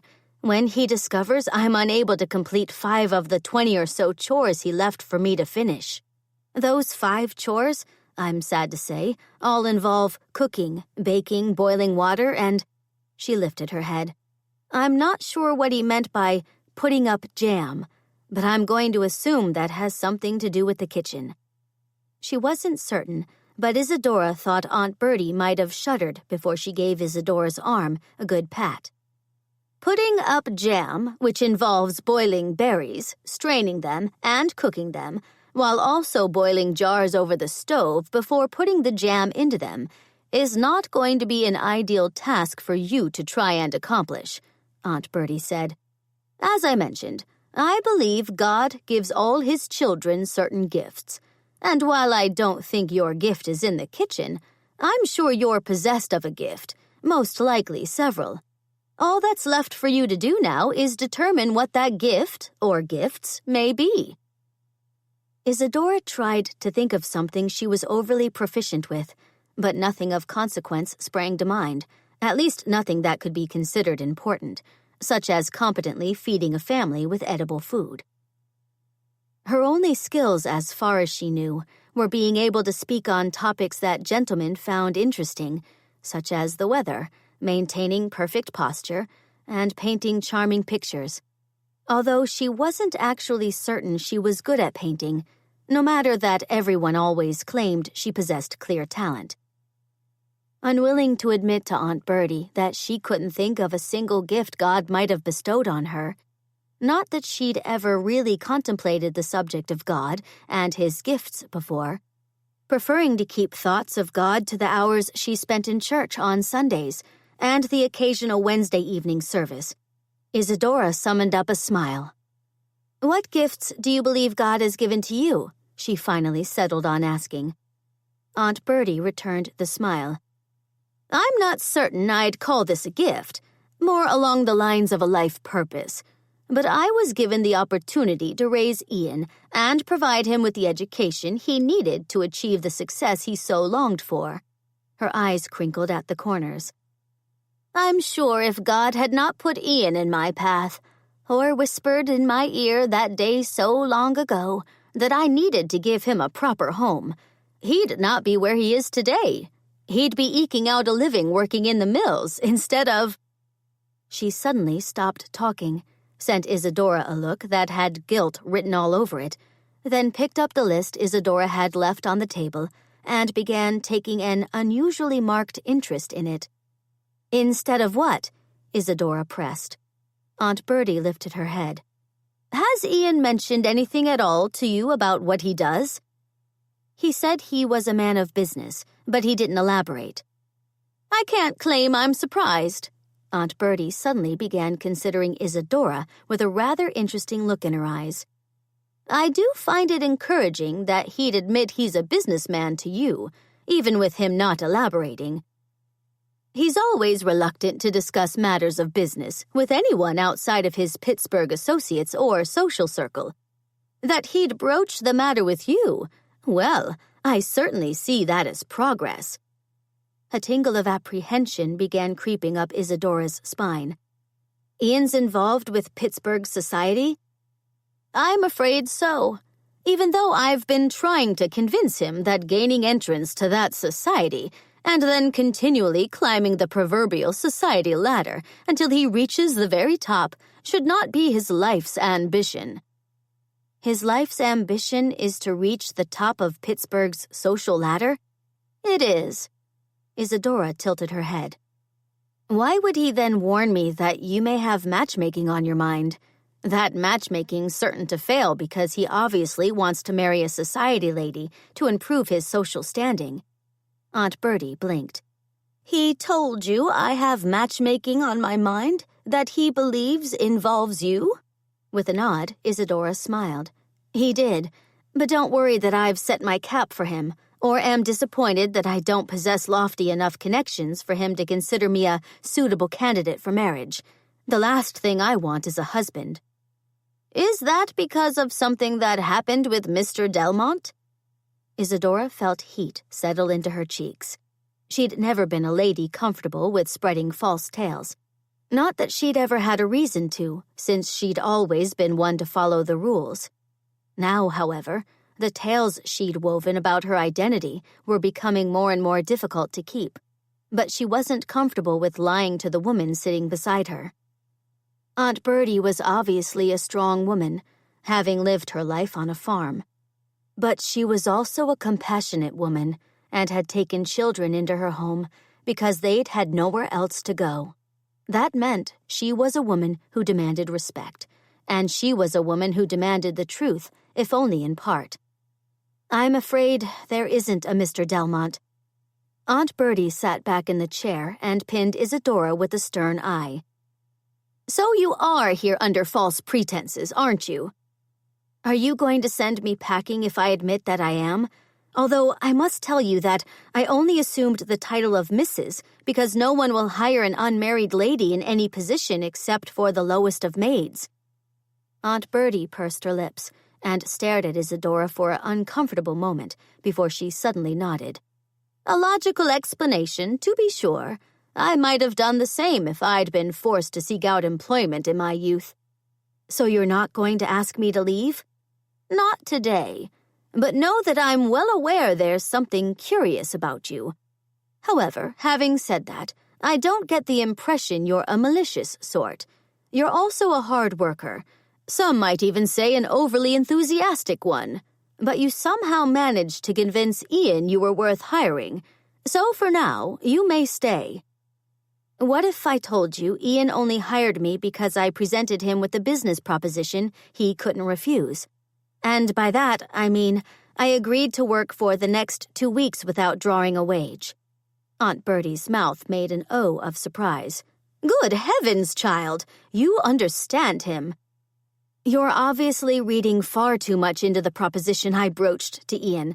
I don't understand him at all. Nonsense. You knew he wouldn't be able to refuse an offer where he's getting a housekeeper, even a rather questionable one, for such a bargain. Aunt Bertie's gaze sharpened on Isadora. No one has ever understood my Ian, but that you do, and in such a short period of time? Well, it's telling. Telling? You've obviously been sent here for a reason, and that reason must have something to do with Ian. Isadora's mind went curiously blank for all of a second, until alarm bells suddenly began clanging in her head. Ian had warned her that his aunt was wily and intent on matchmaking, but Isadora certainly hadn't expected the tactic Aunt Bertie seemed to be using now. As I mentioned before, I'm not looking for a husband, she said slowly. Aunt Bertie arched a brow. Perhaps not, but if I'm right about this, and I do believe I am, a higher power is at play here, my dear. You think God led me here? But of course, and he might very well have done so to help you discover something about yourself, or to discover your true purpose in life, which might involve my Ian. Uncomfortable with the direction the conversation seemed to be heading, because she was not used to discussing matters of God and men over the kitchen table, Isadora picked up Violet's dress and held it up.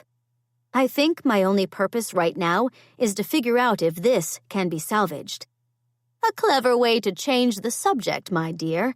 But do know that we'll continue this discussion after you and I become better acquainted. Aunt Bertie sat back in the chair. Once that happens, I expect you to disclose the secrets you're obviously keeping, but I won't press you just yet. How reassuring. Indeed. Now, with that settled, let me see the worst of that dress. Spreading the dress out on the table, Isadora sighed when she noticed the many holes and rips in it. I'm not certain it's salvageable. I'm afraid you're right. Isadora frowned.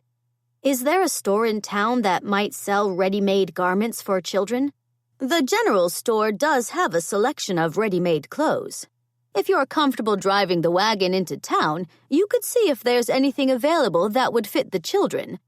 If there isn't, you could purchase some fabric, and I could sew the children some new clothes. She smiled. I'll send you with a note penned to Mrs. Rogers, who runs the store, and she'll see to it that you're allowed to put the purchases on our account.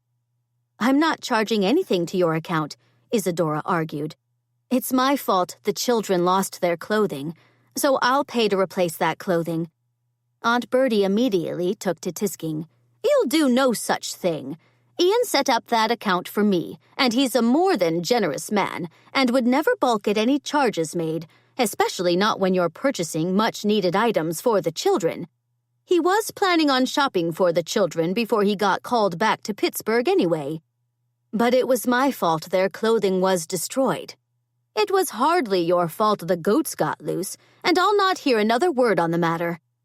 Isadora shook her head. "I'm perfectly capable of paying for the items of clothing that were damaged under my watch." "What part of 'I'll not hear another word on the matter' did you not understand?" "And forgive me for reminding you of this, but you're not going to be paid for 2 weeks' worth of work. Unless," Aunt Bertie's gaze sharpened, "do you need a position because you're in need of funds? Or something else?" An image of the Duke of Montrose's leering eyes and roving hands flashed to mind. "Something else," she heard slip out of her mouth. "And is this something else because you're running from the law? Do I look like a woman who'd have a reason to run from the law? You could be a master of disguise. Do you need those spectacles?"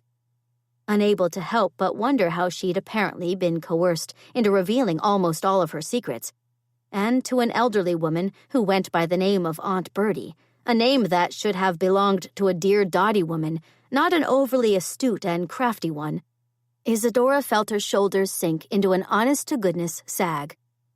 "I don't need them," she finally admitted. "What do you need? The truth, if you please." Her shoulders sank another inch. "I need a place of refuge to hide from a man who wants to marry me." Aunt Bertie folded her arms over her chest. "Now, that wasn't so hard to divulge, was it?" She nodded. "Thank you for being honest, and your secret is safe with me. I've never been fond of men who can't respect a woman's wishes, so you'll have the refuge you need at Glory Manor. Do know, though, that Ian is a man who is fiercely protective of anyone in his care. You should tell him your secrets. I assure you, he'll go above and beyond what is needed to keep you safe, if you take him into your confidence." Even though Isadora knew divulging her true identity to Ian MacKenzie was a logical solution to her problem, there was a part of her that wasn't ready to resume being Isadora Delafield. She was woefully inept when it came to living in the real world, and had made a complete and utter mess of the few tasks she'd sworn to Ian she'd be able to complete with proficiency. She knew she needed to truly prove, if only to herself, that she was capable of more than simply being a wealthy lady of high societal standing.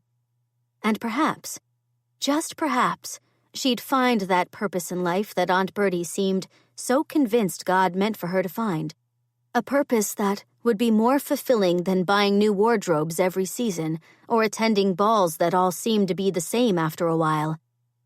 Rising from the chair, she smiled.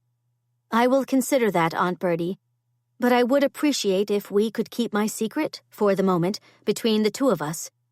Aunt Bertie inclined her head. "Then that's what we'll do, dear. And now, with that settled, let us return to the list Ian left for you to complete. Your secret will be easier to keep if you're able to convince Ian you're worthy of permanent employment. But you might need some help with learning how to do all the tasks he's left for you." Isadora picked up the list, reading down the items, lingering on one that caught her eye. Lifting her head, she smiled. "While I know this is not a task he left for me, I'm very proficient with shopping. Shopping is an experience in and of itself, which means—" Her smile widened. "The appeal of shopping for new clothing may very well give the children the incentive to allow me to complete one almost impossible task Ian left for me, getting them into a bath." Chapter 17. Pittsburgh. "Are you confident you'll be able to convince the labor that it's in their best interest to accept the decrease in wages we're proposing?" Rising from his chair, Ian nodded to Victor Laughlin, a man who had a large fortune wrapped up in the iron and steel industries. Victor was one of the few industrialists Ian considered more friend than business associate. He'd also become a mentor of sorts after Ian made his acquaintance, while he'd been a student at the Western University of Pennsylvania. Victor had come to speak on the opportunities available within the iron and steel industries. Ian, more than impressed with the man, had sought him out after the lecture. From that point forward, Victor had taken a personal interest in him. He'd introduced Ian to influential Pittsburgh businessmen, and then had gone out of his way to direct Ian into lucrative investment opportunities once Ian had begun to draw a steady wage and had a few dollars to invest. Those few dollars had quickly multiplied, as had his esteem for Victor Laughlin. That was why, when Victor sent him the telegrams asking him to return to Pittsburgh to handle some delicate negotiations with the men from the Amalgamated Association of Iron and Steelworkers of America, Ian hadn't hesitated. He'd been more than a little wary about leaving Izzy to manage Glory Manor, but after Aunt Bertie had reassured him that she was feeling almost like her old self again and would be able to guide Izzy through any situation that might arise while he was gone, he'd been put somewhat at ease. "The union men aren't unreasonable, Victor," Ian began. "They know their members need to work to put food on their tables and provide shelter for their families.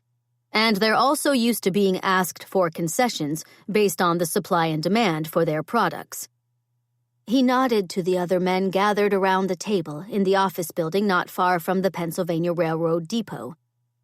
"As I mentioned earlier, we may need to ask for an 8% decrease in wages as opposed to 12%.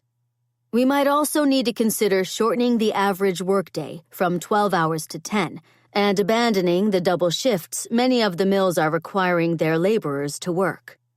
Murmurs of dissent were immediate. Mr. Benjamin Jones, chairman of Jones and Laughlin Limited, banged his fist against the table. "Have you gone mad, MacKenzie? We can't cut hours. Production will suffer, as will profitability." Ian shook his head. "Profitability will suffer more if the workers go on strike, effectively shutting down the mills. It will be more beneficial for everyone involved if we modify our demands of cutting wages while giving the workers some manner of compensation for cutting the wages to begin with." "They'll not be making as much money if we cut their hours," Mr. John Collingwood pointed out, taking a puff of his cigar and then blowing out the smoke in Ian's direction. Ian waved the smoke aside. "They won't be taking as big of a financial blow if we put them on a set weekly wage instead of an hourly one. I'm of the belief they won't balk as much at having their wages decreased if they find themselves with a few extra hours to spend outside the mill atmosphere. They'll just spend those few hours drinking in one of the many taverns in town," Mr. Harry Paul pointed out, his ruddy complexion suggesting he spent many an hour in those very same taverns.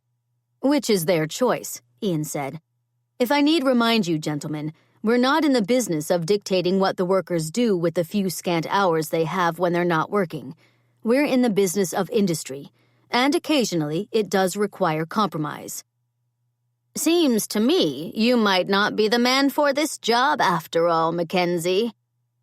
Looking toward the man who'd just spoken, Ian found Mr. Nigel Flaherty watching him out of narrowed eyes through the smoke of the cigar he was chomping on. Of all the men gathered in the room, each one of them men of industry and fortune, Nigel Flaherty was the most ruthless, immoral, and unpleasant of the bunch. Not only was he heavily invested in iron and steel, but he also held interests in numerous railroads, bridges, oil, and, just recently, coal. He was driven to become the wealthiest man in the nation, and because of that, it was always difficult to reason with him, especially when it came down to matters of profitability. Ian inclined his head in Nigel's direction. "If you will recall, Nigel, I was chosen for these negotiations because I have a proven reputation for succeeding with delicate contract matters where others have failed. However, if you and everyone else in this room have concluded I'm not the right man for the job, by all means, find someone else. There are other attorneys in this country, many, I'm certain, with degrees obtained from one of the esteemed law schools America offers these days. I, as I'm sure everyone knows, earned my law degree through an apprenticeship. And while I fully understand the laws of the land, I also understand that some in this very room would be more comfortable having their interests looked after by a Harvard or Yale man. Because of that, feel free to bring on someone else. I have more than enough work to keep me occupied, and would actually be relieved to have these negotiations taken off my plate." Nigel leaned forward, taking the cigar from his mouth. Your skills at negotiation are well known, MacKenzie, but it's been my observation over the last few years that you tend to sympathize with the laborers a little too much for my liking, a direct result of your once being one of them, and a result of your being a son of an immigrant. Ian arched a brow. I haven't worked in the mills as a laborer since I was 7 years old, and the only reason I was working then was because I was large for my age, and my father lied about how old I was. As for my being the son of an immigrant, if my memory serves me correctly, your own father arrived on these shores from Ireland years ago with nothing to his name but the clothes on his back. Nigel's dark eyes narrowed. True, but unlike your father, mine set himself up in trade from the moment his foot hit American soil. Your father took a menial job at the mills. From what I understand, he never left those mills, whereas my father enjoyed great success with building up the Flaherty Empire. My father died over 10 years ago, and we hadn't spoken for over 10 years before that, which makes it somewhat confusing why you believe my interaction with the laborers would be colored by my relationship, or lack thereof, with my father. Ian tilted his head. It's also confusing why you seem to have taken a great deal of time to ferret out information regarding my history.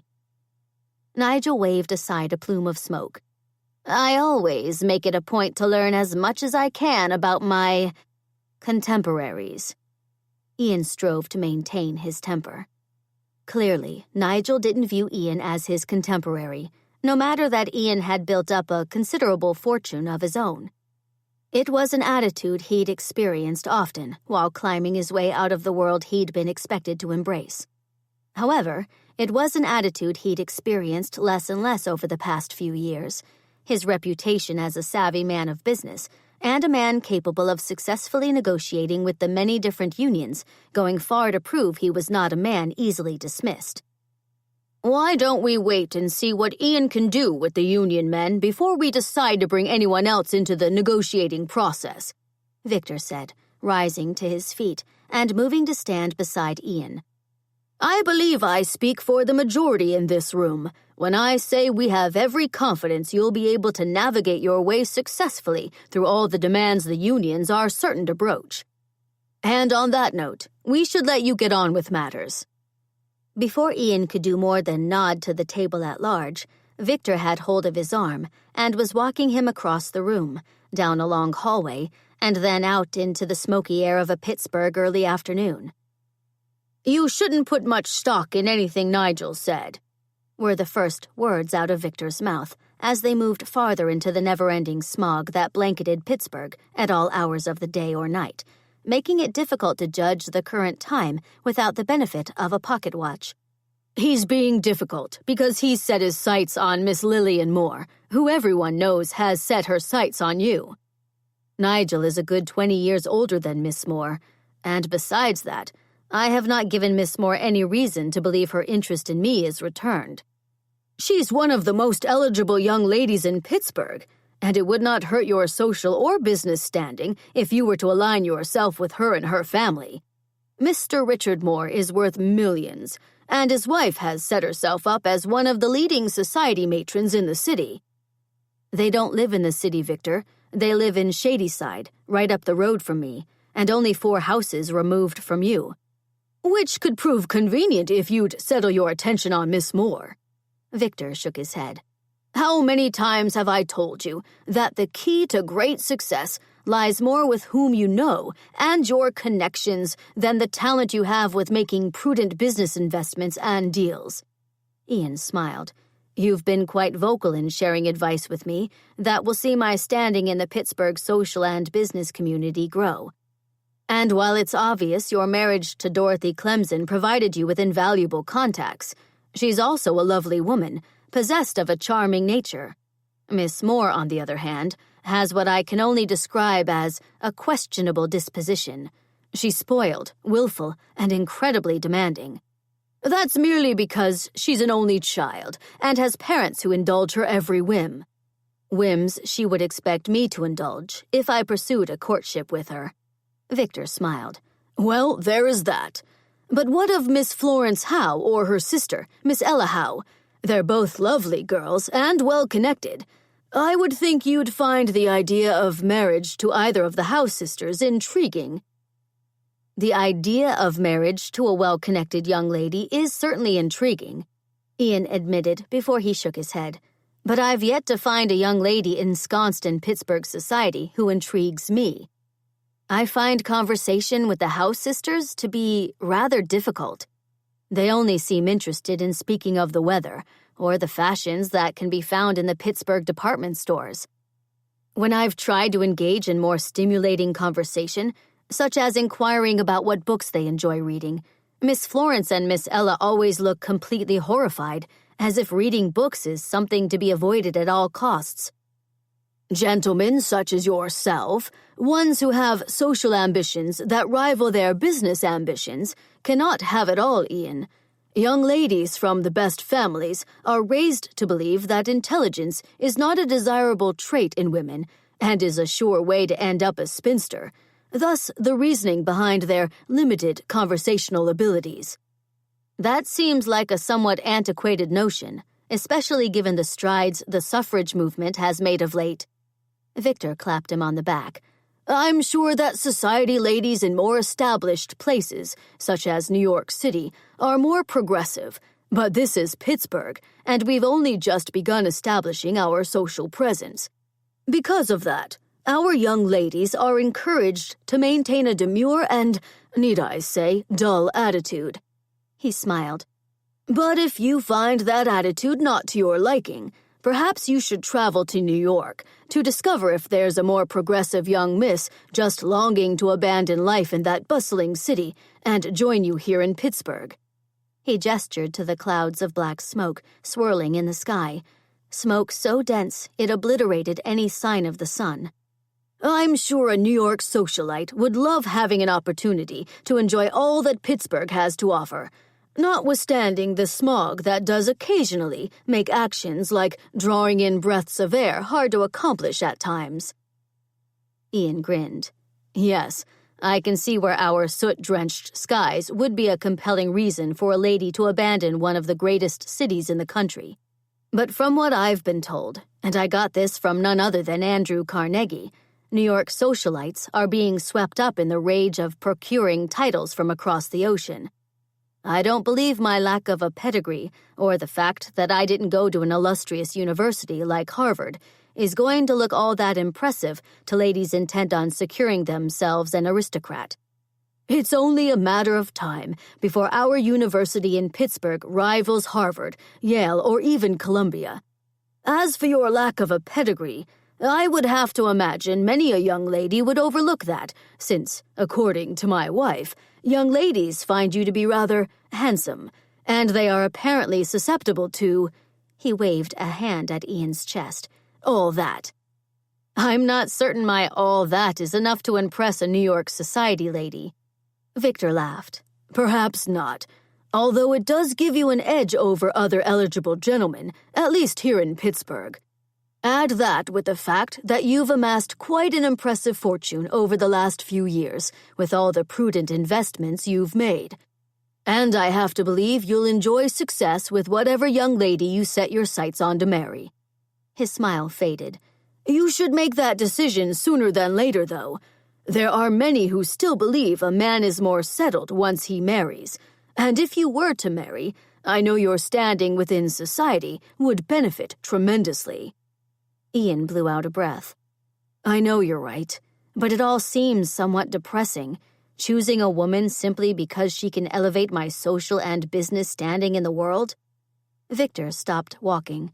"Don't tell me there's a heart of a romantic lingering under that broad chest of yours, because I have to admit that I've never taken you for a romantic sort." Ian stopped walking as well, as a truth he'd never once contemplated rose up inside him, leaving him feeling distinctly unsettled. He'd decided years before that he'd need to marry a well-connected woman to ensure any children he might have would not suffer the slights he had in his youth because of his Scottish heritage, his abusive and alcoholic father, and the poverty he'd experienced until Aunt Bertie and Uncle Amos had taken him in. But even having made that decision, and even though he'd been presented to more than a few young ladies who'd let it subtly be known they'd be eager to accept his suit, he'd yet to settle his attention on any specific lady.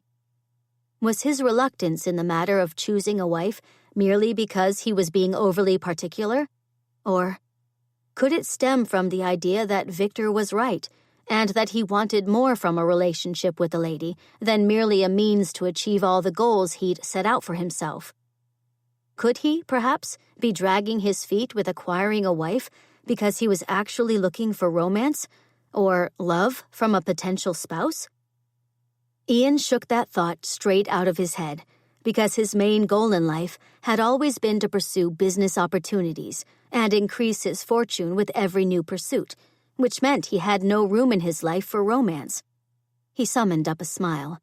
"Don't be ridiculous. Of course I don't have a romantic heart. I'm much too practical for that nasty business." Victor arched a brow. "That's quite the elegant argument from an attorney, and, in all honesty, lacks the conviction I've come to expect from you." He pulled out his pocket watch and took note of the time. "However, now is hardly the moment to delve into the subject more thoroughly. It's a little early for lunch, but would you have time to join me before you meet with the union men?" Taking out his own pocket watch, Ian peered through the gloom at the dial. "If we make it a quick meal, I can, which is good because I've just now realized I'm famished. I was late getting away from Glory Manor, and only had time to eat a few pieces of toast Aunt Bertie gave me for breakfast as I headed out the door." "Then we'll make it quick, because you always think best when you're not hungry." Exchanging a smile, the two men began making their way down the street, stepping over abandoned railroad ties as they walked toward the many taverns in the area. Stopping in front of one that had the sign with Norma's painted over the doorway, Ian turned to Victor. "Do you mind if we eat at Norma's? I've been woefully neglectful with my patronage of this tavern, and Norma gets a little worried if I don't show up every few weeks." He smiled. "She's been feeding me ever since I stumbled into her tavern when I was a student, starving and exhausted from working at the telegraph station and studying for some exam or another." His smile widened. "She served me up steak, potatoes, vegetables, and pie, and made me promise to take better care of myself, or else she'd take to bringing me lunch during class. Since I wasn't keen to take on the ribbing I'd get from my fellow students if Miss Norma started showing up at the university, I agreed to eat here at least 3 times a week while I was a student. And even though she's a businesswoman at heart, she gave me those meals practically for free, refusing to allow me to pay the prices stated on the menu. And that right there is why it's a mystery to me that you've yet to marry.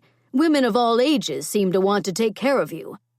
I have little understanding why you'd let Miss Norma look after you, but not a young lady who could make your life more comfortable as well as make that house you're building a real home." Ian moved to the door leading into Norma's. "You do realize that your interest in getting me married off almost puts you in the category of matchmaker, don't you?" "A frightening notion, to be sure, but one I feel might be necessary to see you well settled," Victor smiled. "Apparently, it's not only women who want to take care of you. And on that note, allow us to get on with our lunch, even if I have to admit that Miss Norma scares me half to death whenever we eat here." His smile turned into a grin. "However, since I'm eating with you, and you have a reputation for holding your own if there happens to be a brawl," he gestured to the door Ian had yet to open, "lead the way." Pulling open the door, Ian frowned at Victor. "Miss Norma's not scary. She's merely a no-nonsense sort who was forced to make a living for herself and her 3 children after her husband died years ago in a mill accident. She's taller and broader than I am and carries 2 pistols on her belt," Victor countered as he walked with Ian into the tavern. "She also carries a very sharp-looking knife in the pocket of the apron she always wears."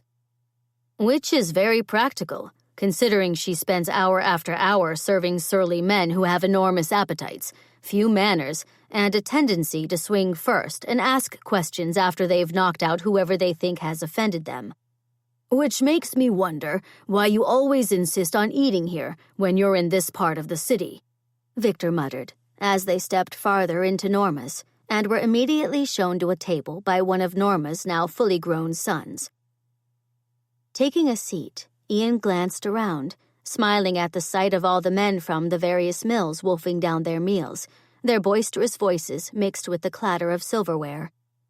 That Miss Norma didn't put on any fancy airs, limiting the silverware offered to her guests to 1 fork and 1 knife, and a spoon only if a person ordered soup, was exactly why Ian preferred eating at her tavern when he was visiting the mills. He never needed to worry that he'd pick up the wrong utensil, forget to wipe his mouth after every bite, or neglect to place his napkin on his lap. There'd been many a dinner he'd attended in Pittsburgh where he'd spent the entire meal walking on eggshells, uncertain he was remembering all the rules that went with polite society, and knowing full well that someone would take note if he used the wrong knife, or, heaven forbid, allowed any peas to tumble from his fork as he tried to raise them to his mouth. "Ah, Ian, my dear boy, I'd begun to worry about you." Turning to the voice, Ian rose to his feet and kissed the cheek Miss Norma, as she preferred to be called, presented him. Waving him back into his chair, Miss Norma plunked her hands on her hips. "You've not paid me a visit for more than a month." "I'm afraid work has kept me busy of late, Miss Norma, and I had to return to Glory Manor to take care of a few issues that developed on the farm." "Your Aunt Bertie recovered from her accident?" Ian frowned. "How did you know about that?" Norma frowned right back at him. "I would imagine you told me, or... No, now that I think of it, I heard the news from Mrs. Gorman." "Mrs. Gorman? She's a woman involved with the United Presbyterian Orphan Home. How did she learn about Aunt Bertie's accident?" Miss Norma smoothed back a section of brown hair, streaked with gray, that had escaped the bun she always wore at the back of her neck. "Let me take your order first, dear. We'll catch up after you've been fed." She stopped her son, who was walking by, took a few menus from him, then handed those menus to Ian and Victor. "We got a special today on fried chicken. It comes with potatoes and carrots." An image of Izzy standing on a chair while Elmer fluttered her wings and then burrowed underneath Izzy's dress flashed to mind. Blinking to disperse that image, because Izzy Delmont was occupying far too many of his thoughts today, he opened the menu and began looking it over. "I've had a few unfortunate situations with chickens lately, Miss Norma. I think I'll stick with the steak." Miss Norma frowned. "You've been eating chicken that hasn't been prepared properly?" "It's the still-living chickens that have been causing me problems. I lost a housekeeper because she thought the chicken Uncle Amos brought in from the chicken coop was meant to be used for dinner. Uncle Amos then accused Mrs. Gladstone of being a chicken murderer, and after that, well, there was little hope she'd agree to stay on." "Amos has always been a little peculiar when it comes to his animals," Miss Norma said before she nodded to Victor. "What'll you have today, sir?" "I'll have the chicken because I've not had any issues with chickens lately, or ever for that matter," Victor said with a smile, handing his menu to Miss Norma, who then hurried away to place their orders. "She never remembers my name," Victor said with a shake of his head. "One would think, given how often I come here with you, that she'd try a little harder." "Miss Norma is horrible with names. Don't take it personally." "It doesn't seem as if she's ever had a problem remembering your name." "Because she evidently decided to make me an unofficial member of her tavern family," Ian smiled. "And I also might have, a few years back, helped her out with an issue she was having with a man who tried to force her into selling her tavern to him." Victor's brows drew together. "He really can be a dangerous man when crossed. And in a daunting atmosphere like Pittsburgh, that's come in handy at times." "I suppose it does, what with how often you deal with." Victor gave a wave of a hand to the rough customers eating at Norma's. He turned back to Ian. "But speaking of daunting, if you've lost your housekeeper, who is minding the farm while you're here?" "I've already hired another housekeeper." Victor frowned. "How did you manage that?" "She showed up at the farm the same day Mrs. Gladstone left, clutching the newspaper I'd posted the position in." "And she was a qualified candidate?" An image of Izzy stuck to the washing machine flickered to mind. Unwilling to admit his concerns about Izzy to a man who certainly wouldn't understand, Ian found himself nodding. She was in possession of an impressive resume, one that came from the house of Mr. Arthur Waterbury in New York. Victor sat forward. Arthur Waterbury? Why, I've met the man. And if your new housekeeper worked for his family, I'd say she's probably overqualified for the position at Glory Manor. You know Arthur Waterbury? Indeed. He's an incredibly wealthy man, made the bulk of his fortune in mining, then moved on to oil. I met him in New York City about a year ago because he was interested in investing in one of our steel mills. Victor tapped a finger against his chin. If memory serves me correctly, he has an unmarried daughter and... His eyes widened. Unless that situation has changed, and I haven't heard any rumors suggesting otherwise, this daughter was rapidly approaching spinsterhood, which means... What? Ian pressed when Victor suddenly stopped talking and got a most unusual look on his face. I would think that's obvious. But since you're not following what I'm saying, allow me to spell it out for you. Miss Waterbury is an American heiress who, for some unknown reason, has yet to marry. And you're a handsome industrialist who could benefit from marrying a New York socialite. Victor leaned farther over the table and lowered his voice. You could schedule a meeting with Arthur Waterbury using your new housekeeper as an excuse, saying something to the effect that you were checking up on the reference, and then, if you play your cards right, you may very well find yourself in a position to court an honest-to-goodness American heiress. Chapter 18. Rubbing a hand over his face, Ian frowned. How did we end up talking about American heiresses when only a moment ago we were speaking of chickens? Because you've hired on a housekeeper who was once employed by one of the great American families, Victor beamed. If you were to marry the Waterbury heiress, men like Nigel Flaherty would stop behaving as if your every decision needed to be questioned, and as if you weren't their equal in every way, business or social. Ian's lips quirked at an odd thought suddenly struck. Do you know that Izzy, or rather Mrs. Delmont, wanted to rename a cantankerous chicken named Elmer to Nigel after she decided it was a shifty sort? I discouraged her from doing that, because I know men named Nigel who aren't shifty in the least. But I apparently forgot about Nigel Flaherty.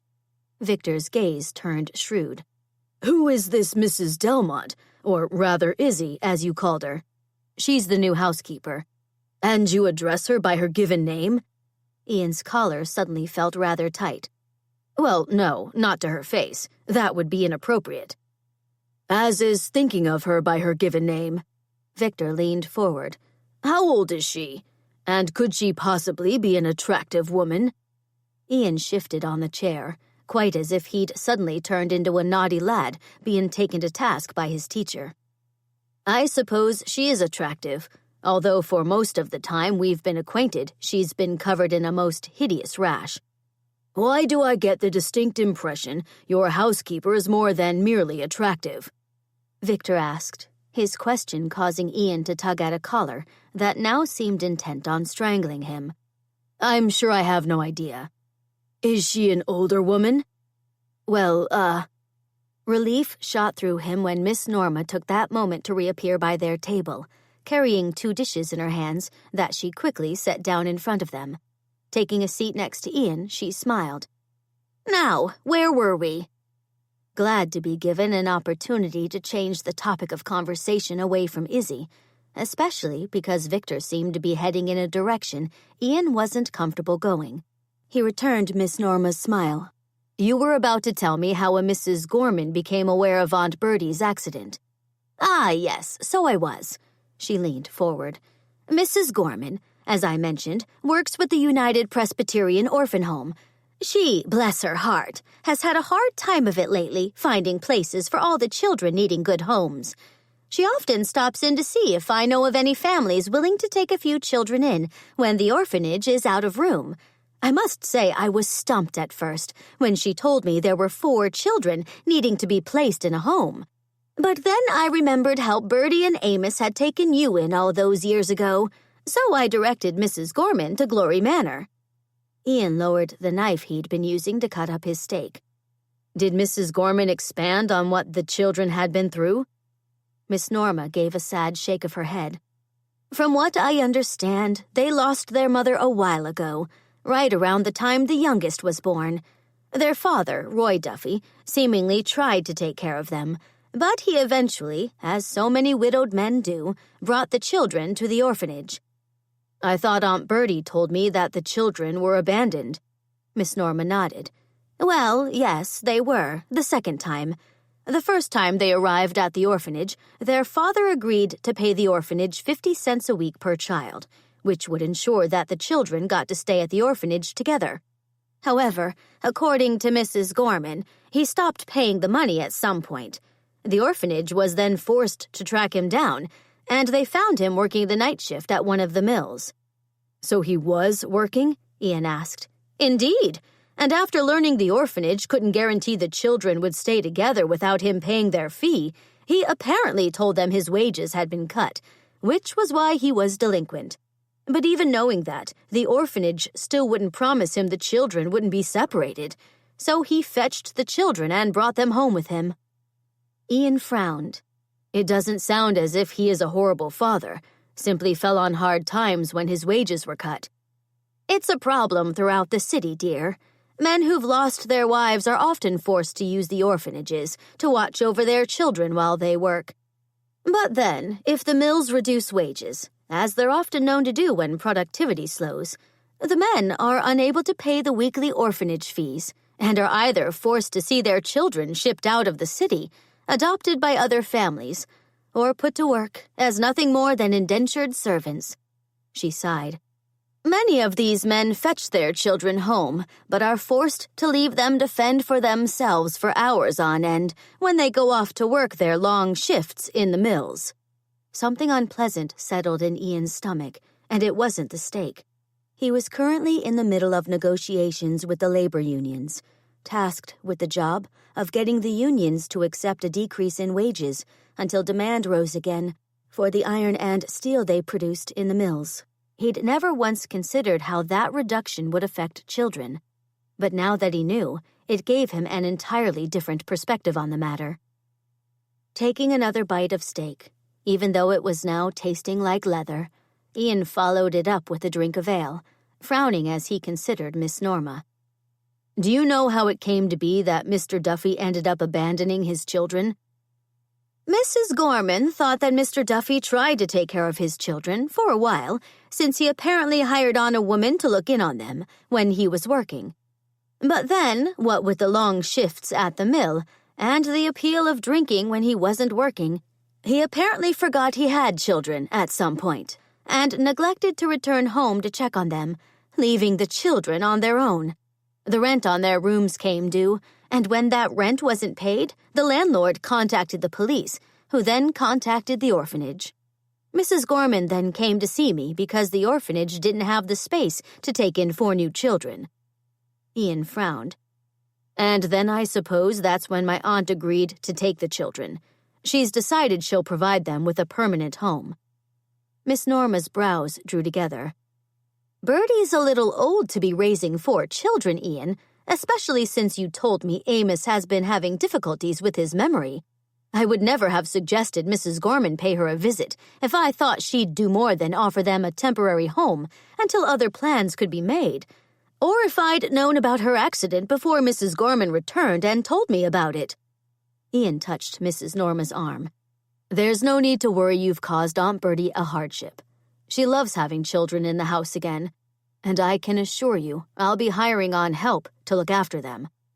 Or you could take them in and raise them here in Pittsburgh, Miss Norma suggested. I'm hardly in a position to take on a fatherly role.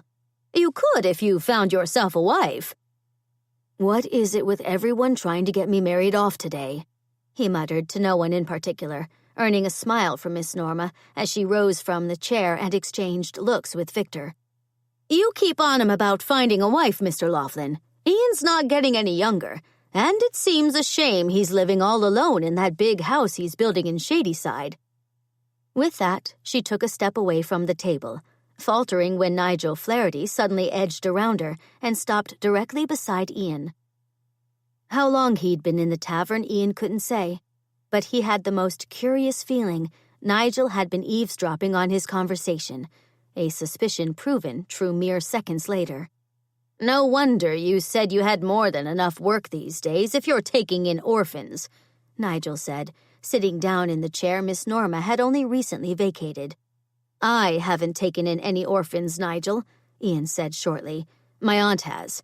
A commendable act of compassion, wouldn't you agree?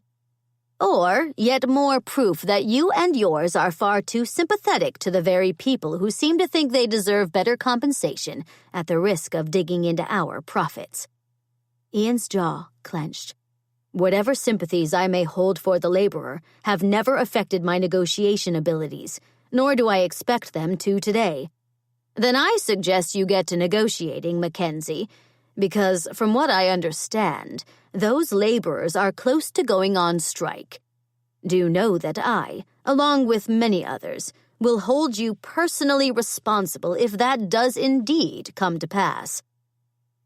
Rising from the chair, Nigel headed out of the tavern. "Such a pleasant man," Victor said as Ian returned to his steak, realizing that it was almost time for his meeting, and yet he'd barely made it halfway through his meal. Finishing a short time later, Ian paid the bill, leaving a large tip for Miss Norma, who'd stopped by the table once again to give him and Victor brown bags with large slices of pie in them. "You make sure to come back sooner this time," Miss Norma said, after Ian kissed her cheek, leaving her pink and smiling back at him. "I promise. And now if you'll excuse me, I have a meeting with the union men. We're in the midst of negotiating contracts." Miss Norma's smile faded. "You remember where you came from, my boy, when you're in that meeting. Remember that you could very well have been one of those workers if God didn't have grander plans for you, plans aided by your aunt and uncle." Wondering if he'd soon be unable to breathe, what with the way his collar kept feeling tighter and tighter, Ian kissed Miss Norma's cheek again, electing not to make any promises he might not be able to keep. Even though he'd always been driven, determined to amass a fortune that would never see him hungry again, he realized that there'd been a price required to achieve his current level of success. That price being setting aside what he knew to be right in order to obtain the success his business associates expected of him. Making his way out of the tavern, he shook Victor's hand, pausing when Victor gave him a reassuring pat on the shoulder. "You'll do fine, Ian, and I expect you to fill me in on all the details soon." He tilted his head.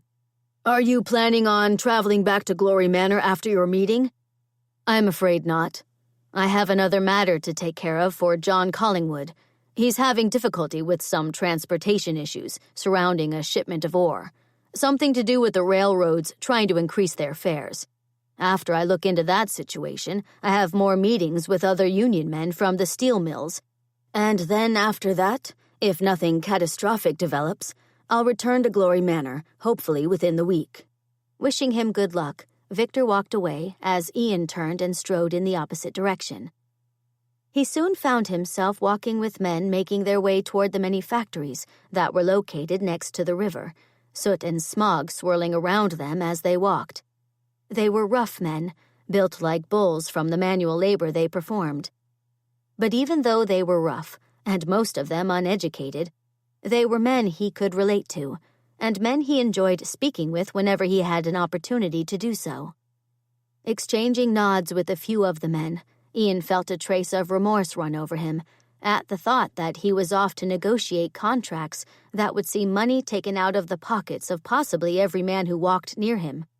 Men, exactly like the ones surrounding him, had always looked out for him after his father forced him to work in the mills as a child. And yet, after he'd risen far higher than he ever imagined he would within the iron and steel industries, instead of looking after these men as they'd looked after him, he was championing the industrialists, the wealthy few who earned vast sums of money, himself included in that list these days.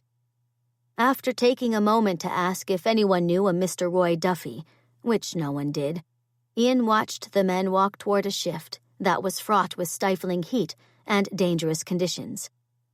As he watched them, He couldn't help but wonder if Nigel had the right measure of him after all.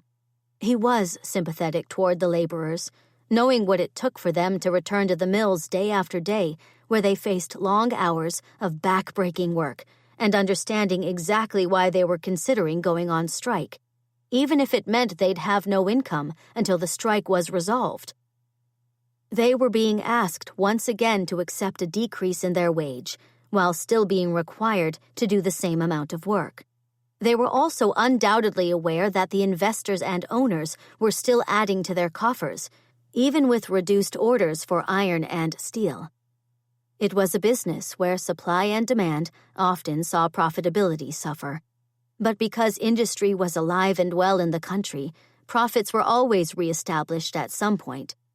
That was exactly why he felt compromise was in order, but there was no telling whether the union men would agree to the compromises he was about to propose, or if the investors and owners of the mills would agree to those compromises if Ian was successful in his deliberations.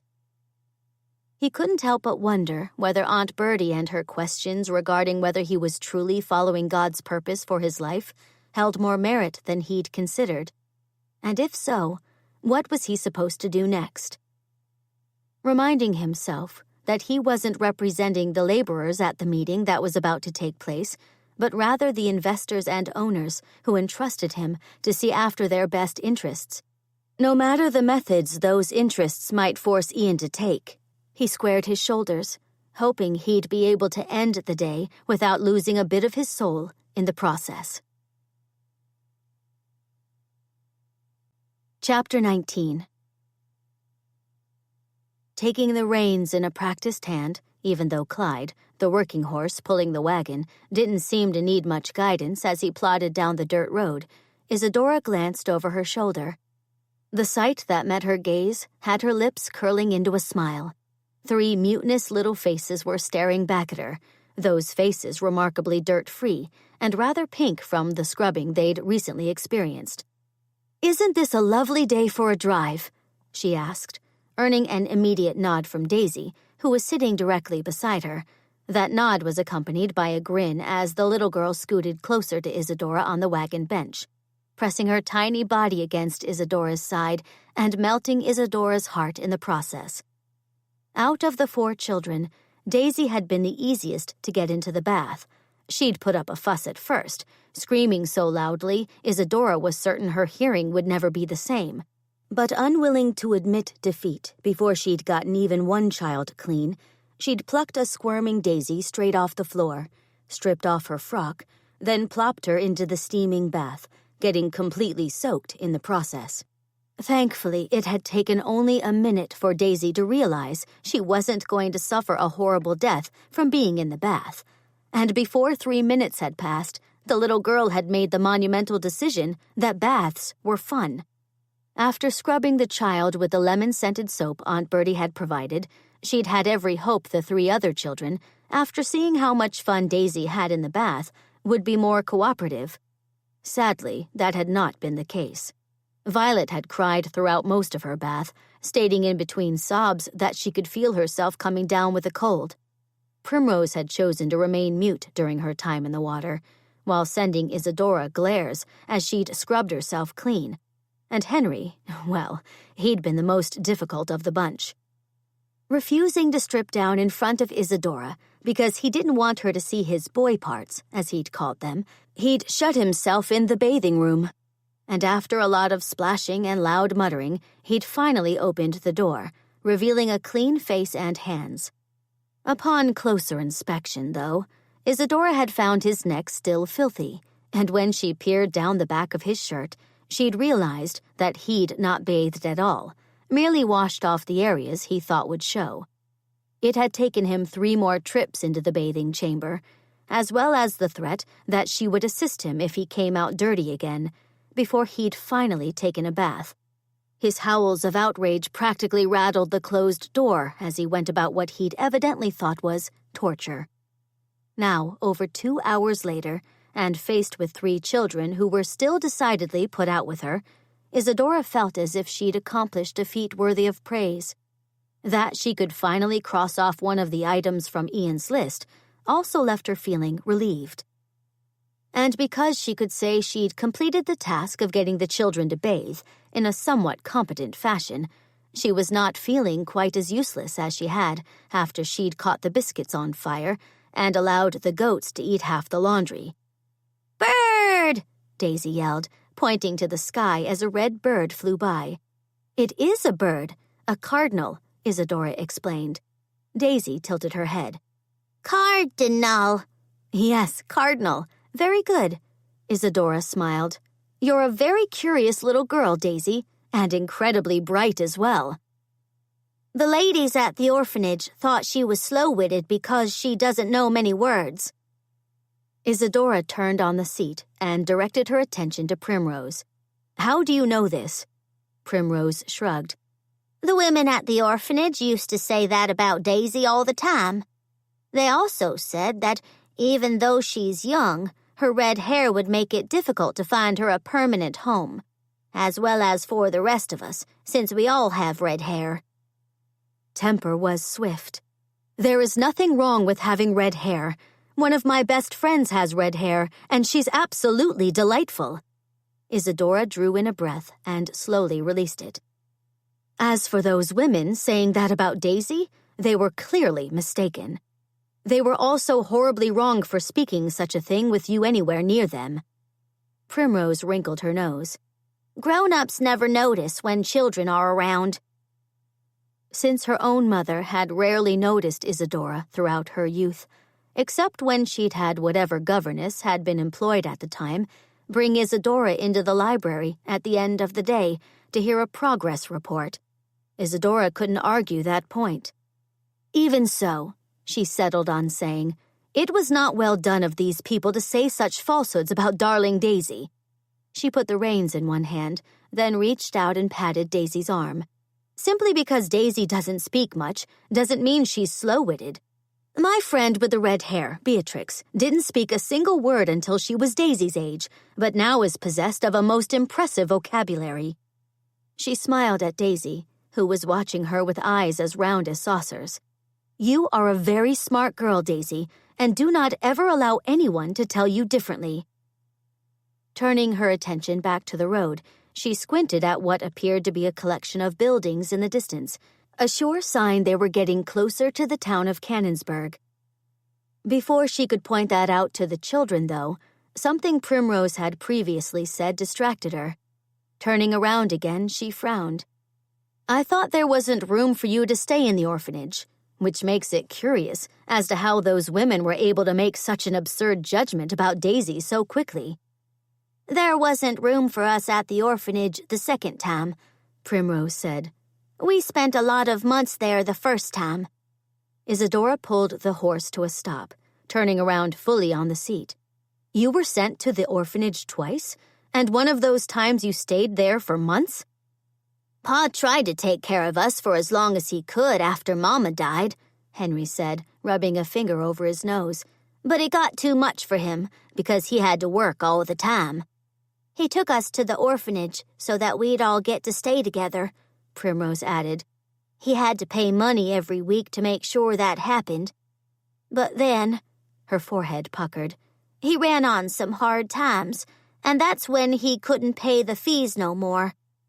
What happens when the orphanage doesn't get their fees? Isadora asked. They split brothers and sisters up, send them to different orphanages that have room. They even send children out to work as indent something or other.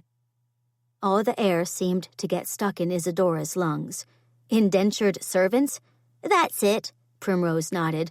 I was lucky not to get sent away as a servant, but that's only because one of the women who worked at the orphanage decided to try and run Pa down before they could send us away. She found him at the mill, and he came lickety-split to fetch us. And were you happy to be able to go home? Primrose exchanged a look with Violet and Henry before she looked back at Isadora. We were happy to see Pa again. He's not a bad man, no matter what anyone says about him. And would you want to go home to your father again, if that was a possibility? Isadora asked. Primrose hesitated for just a second. We want to see Pa again, but we love staying at Glory Manor. Pa's just not real good with looking after us. That's why we didn't find it so awful bad to be sent off to the orphanage that first time. We got to take lessons with a real teacher and they fed us," Violet said softly, then pressed her lips together as if she'd said too much. Isadora's brow furrowed. "You didn't always have enough to eat when you lived with your father?" Primrose shook her head. "Pa tried his best, he really did, but he works all the time and he likes to drink when he says life gets too hard. We was used to him disappearing for a few days at a time, but then, a few weeks ago, he didn't come back." Her lip trembled ever so slightly. "He must not have remembered that the rent needed paid and that he'd left us with no money or that Mrs. Lyman wouldn't check in on us no more once she wasn't getting paid. The man who collects the rent called the police when we told him we didn't know where Pa was," Henry said, his pale cheeks suddenly sporting 2 bright spots of color. "And then the police took us to the orphanage again, but it was full up." Violet leaned forward. "But then Aunt Bertie wanted us, and we love it at Glory Manor. There's food and animals, and Aunt Bertie said we was gonna get to go to school come fall." She smiled shyly. "I like school, and I'm hoping to learn how to read better this time." Something uncomfortable began bubbling through Isadora. "Have you not been to school often?" Primrose shook her head. "After Mama died, Pa needed me and Henry to mind Violet and Daisy. There wasn't time for schooling, but we did get some learning in the first time at the orphanage, like I said. I'm just hoping that the other children won't make fun of us because we don't know all that much." The very idea that the children were fretting about being made fun of at school had Isadora squaring her shoulders. "There's plenty of time before school starts in the fall to bring all of you up to snuff, or at least improve your reading and writing skills. And while I know that I've not made much of an impression with my abilities around the house, I'm more than capable of tutoring you in the basics. Perhaps the general store will have a few books we can put to good use as early as this evening, after I finish my chores. Although I have to imagine Ian's library also has some books we can use." With that, she turned front and center, gave the flick of the reins, and they were off again. "So you're really taking us to shop in a store?" Henry asked, appearing directly behind her shoulder. "I didn't realize that was in question. Why do you think I insisted all of you take a bath and comb your hair if we weren't heading out to shop in a store?" "We thought you were just using the treat of getting us some new clothes to get us into the tub," Henry said. "Me and my sisters thought that you were really just gonna take us over to the church in town and see if Reverend Davis had some more clothing in the poor box he'd give us to wear." While I'm certain this Reverend Davis would be more than willing to share any clothing that might have been donated, we're not going to the church. We're off to purchase new clothing, as in never worn by anyone else before clothing. "They got clothing you can buy and walk out of the store with?" Primrose asked, joining her brother. "That's what Aunt Bertie told me. I'm not certain how large the selection will be, though. But if we don't find much, Aunt Bertie told me to purchase some fabric, and she'll sew some clothing for you." "We've never had new clothes before," Primrose said. "But that does explain why you were so determined to get us into the bath." Shopping for new clothing is meant to be an experience, one not to be undertaken lightly or, while dirty. However, even though I did want you to be well scrubbed for this occasion, I also promised Ian I'd do my best to get all of you to bathe. So I might have used the lure of shopping to convince you to get into the tub. Primrose tilted her head. "You know you're not supposed to tell children your tricks, don't you?" Isadora's lips curved. "I'm certain it will come as no surprise that I know next to nothing about children." "You didn't tell Ian that, did you?" Returning her attention to the road as the wagon crested a hill and the town of Canonsburg spread out in front of them, Isadora shrugged. "I don't believe he was under the impression I have much experience with children." "But what if he decides you're not what he needs in a housekeeper, and then decides since you don't know much about children, He'll need to bring in someone new to watch Daisy when the rest of us go off to school come fall," Primrose asked. Knowing there was little likelihood that she'd still be at Glory Manor come fall, but not wanting to disappoint children who'd suffered far too much disappointment in their young lives, Isadora summoned up a smile. "I imagine there are far more competent women out there who'd be much better suited to looking after Daisy than me." "But Daisy likes you," Primrose argued, as Daisy nodded her head in clear agreement. "And you don't have to worry that me, Henry, or Violet will be much trouble." Henry grinned. "We'll be good because we like you and want you to stay on at the farm." "You didn't like me so much an hour ago." Henry stuck his head over the seat. "That was before we got to know you. You're a nice housekeeper, and you don't talk to us like other grown-ups do. You just act like we're people." "You are people," Isadora said. "But perhaps I'm not supposed to talk to you like I talk to grown-ups, which could very well be exactly why I'm not qualified to watch over you." She smiled. "I could do irreparable harm and not even realize I'm doing it."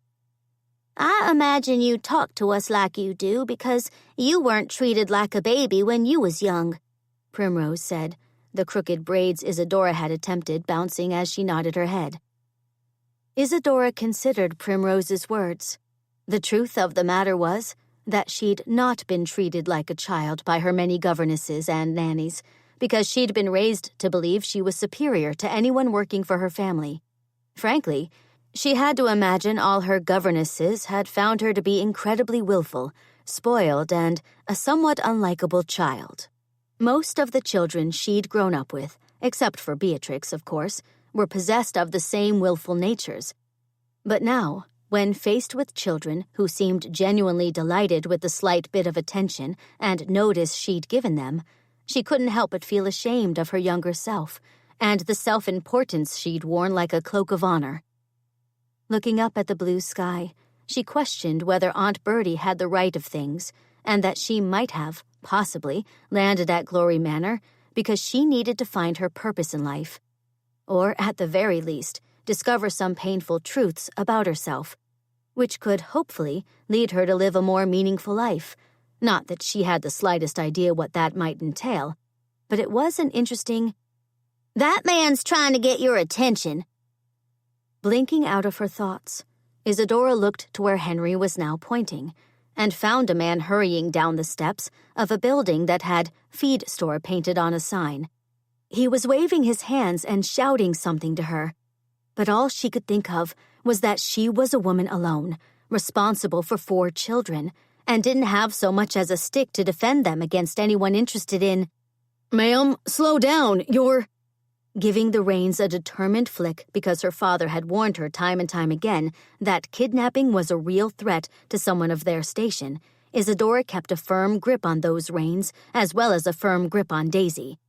"Sit down, children," she called as Clyde picked up his pace, leaving the man who was still yelling behind her in a cloud of dust. "Stop! You're about to lose..." With a thud, the wagon tilted to the left, and a second later, a wagon wheel rolled by. Before Isadora could do more than gape at the wheel, the wagon lurched forward, and then she was flying through the air. Grabbing hold of Daisy, she held the little girl tightly as the ground rose up to meet her. Chapter 20. Little hands touching her face sent a wave of relief through Isadora as she opened her eyes, finding Daisy peering back at her. "We fly," were the first words out of Daisy's mouth. "Like Cardinal." Drawing in a painful breath, since she'd evidently knocked the wind out of herself as she hit the ground, Isadora smiled. "We did fly, but thank goodness you're all right." She looked around for the rest of the children. "Is anyone hurt?" "We're fine," Primrose called. "Bit dusty, but not dirty enough to take another bath today." Isadora's lips began to curve. "Duly noted. Although do know that baths are going to be a recurring occasion from this point forward, at least 2 times a week." As the 3 older children immediately took to grumbling, Isadora shifted Daisy from where she'd been sitting on top of her to the ground, discovering that a large crowd had gathered around them. Pushing herself to a sitting position, she found a hand held out to her a second later. "You all right, ma'am?" The owner of that hand asked as she accepted the help up. Brushing dirt from her skirt, Isadora raised her head and found the same man who'd been yelling at her standing beside her. "I'm fine, shaken, of course, but I don't believe I injured anything when I fell. I tried to warn you that your wheel was wobbling, but you must not have heard me." "I apologize for that, sir," Isadora began. "I originally thought you meant to harm us." "Who would try to harm a woman and 4 children when they were just riding down the road?" "When you put it that way, it does sound rather ridiculous, but—" "You ain't from around here, are you?" the man pressed. "She's clearly that new housekeeper who recently took on the position out at Glory Manor. And of course she's not from around here, Stanley. Talk has it she's from one of the big cities, which would explain why she felt she was about to be accosted." Looking to the right, Isadora frowned at the woman who'd just spoken. "How is there any talk about me?" The woman smiled and stepped closer. "That's the beauty of small towns. Nothing goes unremarked upon. But I'm forgetting my manners. I'm Mrs. John Gillespie, but you can call me Anna. And you," she smiled, "you must be Izzy." "You know my name?" Anna nodded. "Hank has kept everyone apprised of what's been happening lately at Glory Manor whenever he's stopped by town." She smiled at the children. "You're the Duffy children. I've been hoping to meet you." When Primrose, Violet, Daisy, and Henry simply stared back at Anna with wide eyes, Isadora moved to stand beside them, taking a moment to perform introductions. "What beautiful names you have, girls," Anna exclaimed. "I imagine your mother must have loved flowers." A ghost of a smile flickered over Primrose's face. "She did, ma'am, and even wanted Henry to be named Hawthorne, but Pa was having none of that." Henry muttered something about telling tales under his breath as he kept his head lowered. "Henry is a fine name, and suits you admirably, young man," Anna said. "And Henry has been very helpful around the farm," Isadora added, sending Henry a wink when he lifted his head. "As have all the children, even Daisy, who seems to have a great affinity for the ducks." "Ducks!" Daisy yelled with a grin. Returning the grin, Isadora took a moment to look the children over, brushing dirt from their clothing. "Are you sure none of you were hurt when you were tossed out of the wagon?" "Me and Primrose landed on our feet," Henry said. "But I fell and hurt my elbow," Violet said, speaking up in a voice that was no louder than a whisper, right as her little lip started trembling. As a single tear trailed down Violet's cheek, Isadora knelt beside the child. "I'm sorry." She leaned forward and kissed the elbow, taken by complete surprise when Violet suddenly threw her thin arms around Isadora's neck and clung to her. Gathering the child into her arms, she rose to her feet, blinking away tears that took her by surprise. "The children certainly do seem to have taken to you," Anna said, "which explains why Ian hired you on." She shook her head. "None of us in town thought there was even a remote chance he'd replace that Mrs. Gladstone with you, but here you are, which I say is a step in the right direction for Ian." Isadora shifted Violet on her hip. "I'm not certain what you mean by that, and how does everyone know I went to Glory Manor to apply for the housekeeping position?" Waving that aside, Anna smiled. "The station master mentioned at the church supper the other evening that he'd told you he knew the housekeeping position had become available again after Mrs. Gladstone showed up in town, anxious to get on the first train out of here. And then Mr. Mummel remarked at that same supper that he'd offered you a ride to Glory Manor." She gave Isadora's arm a pat. "And before you ask me how I knew you were from a big city, folks around these parts don't have fancy steamer trunks like the one Mr. Mummel said you brought with you." "I suppose my trunk is fancy," Isadora said before she turned and looked at the wagon, wincing at the sight of the missing wheel. "I can't imagine how that wheel came off." She drew in a sharp breath. "Goodness, is Clyde unharmed?" "He's fine," the man named Stanley said, moving from where he'd been standing beside Clyde. He walked to the rear of the wagon, shaking his head. "I'm surprised the wheel broke right off like that, though." He leaned closer, fiddled with the axle, then pulled out what looked to be some type of metal rod. "Looks like the pin broke straight in two." He handed the pin to another man who'd joined him, who then handed it to another man, and the pin soon passed down a long line of men, all of them considering it closely. "I'm afraid Glory Manor has suffered a few unfortunate events lately," Isadora said, her heart melting when Violet laid her head against her shoulder. "I was told the plow broke as Aunt Bertie was using it, an accident responsible for her not being able to get around easily over the past few weeks." Anna exchanged a look with Stanley, returning her attention to Isadora a second later. "There's been a rash of accidents on quite a few local farms lately. I recently learned that all the chickens on Black Brothers' farm took ill, many of them dying. And then Brody Fine over at Harvest House found something had attacked one of his raspberry fields, wiping out a good deal of his profits in the process." She shook her head. "His wife puts up the most incredible raspberry jam, but I suppose she won't be worrying about that anymore. Not when talk has it the Fines are thinking about selling the farm." She leveled an eye on Isadora. "Do be sure to tell Bertie that. She's friends with Opal Fine, and I imagine she'll want to say a proper goodbye if the Fines go ahead and sell." "I'll be sure to tell her," Isadora said. "I appreciate that." Anna took a step closer. "How are those new hired hands adjusting to life at Glory Manor?"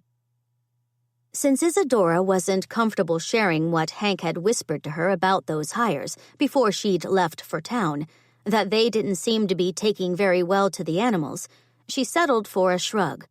"I've not really had an opportunity to speak with those men yet." Anna smiled.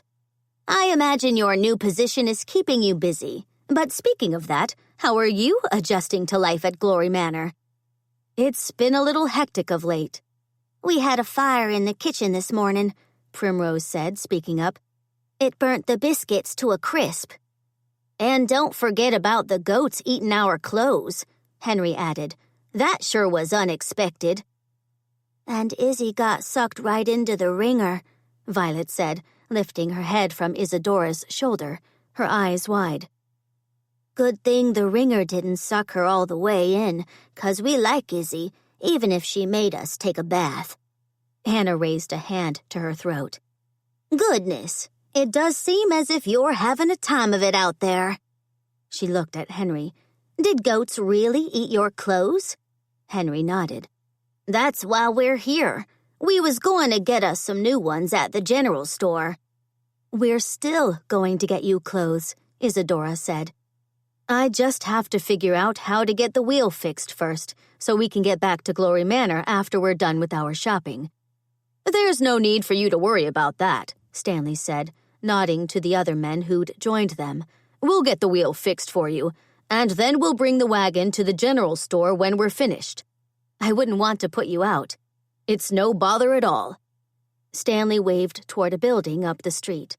"You go on to the store and do that shopping. The wagon won't take us long, and we'll look after Clyde, give him some oats and water." "This is very kind of all of you," Isadora began, earning nods from the men.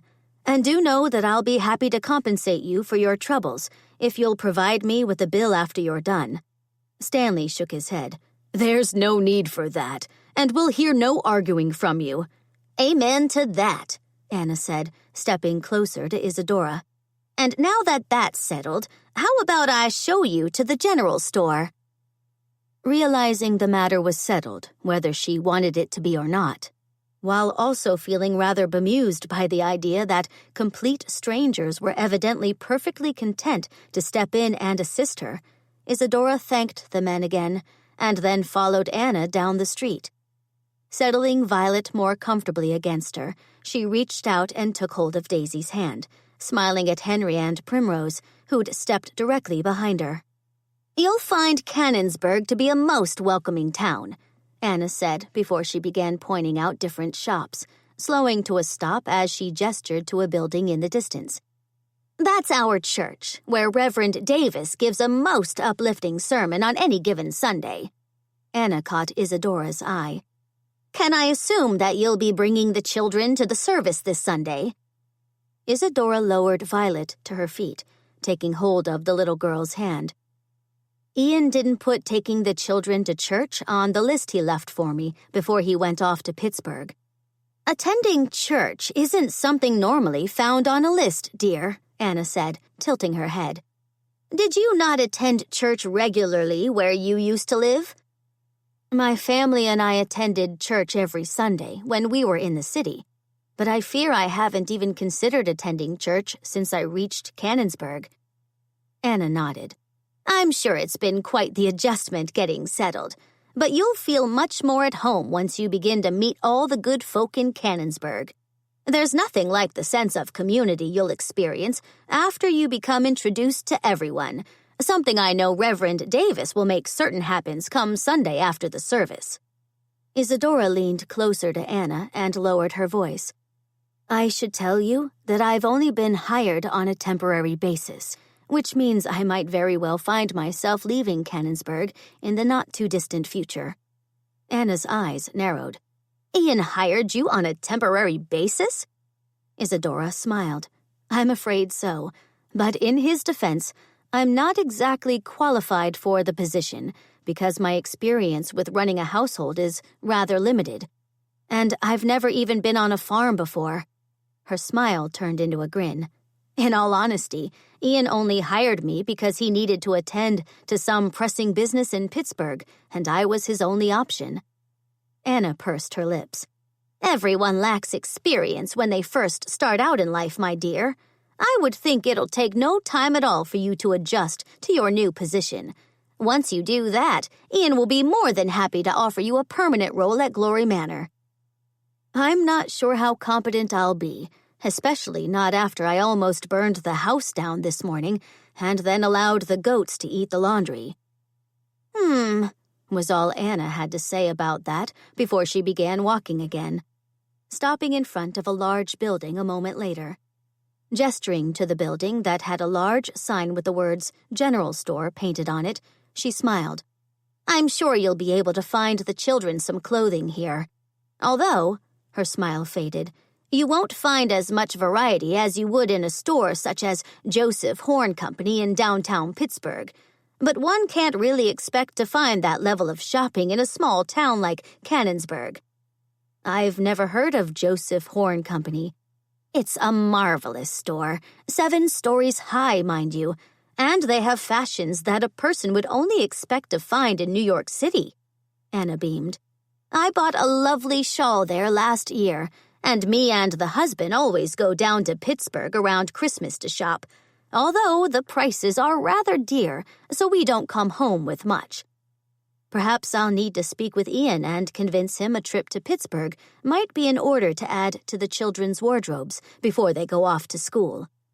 "That would be a treat for the children," Anna said, walking to the door of the general store and holding it open. "For now, though, we can hope you'll find a few items here that will suffice." She turned to the children. "Ready for an adventure, children?"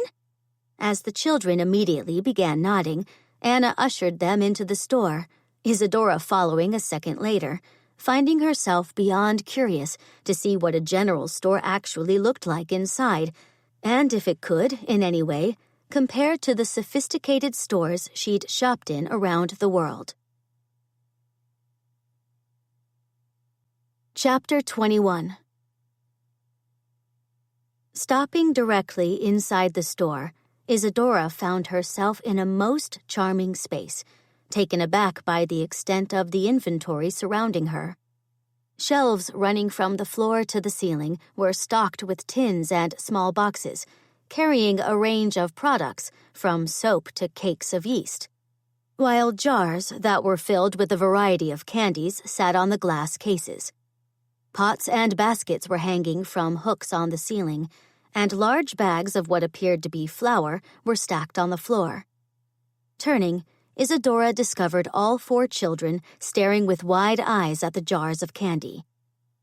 I believe we should start our shopping adventure with candy before we begin looking at the clothing, she said. Henry's mouth dropped open. You're gonna buy us a piece of candy? Isadora's heart gave a lurch. You have had candy before, haven't you? Primrose nodded even as she took a step toward the candy counter. Mama used to get us a piece for Christmas when she was livin', but we haven't had any since she died. Blinking away tears that threatened to blind her, Isadora summoned up a smile. You may each choose a few pieces, but only eat 2 of them now. I don't want any of you to come down with a stomachache.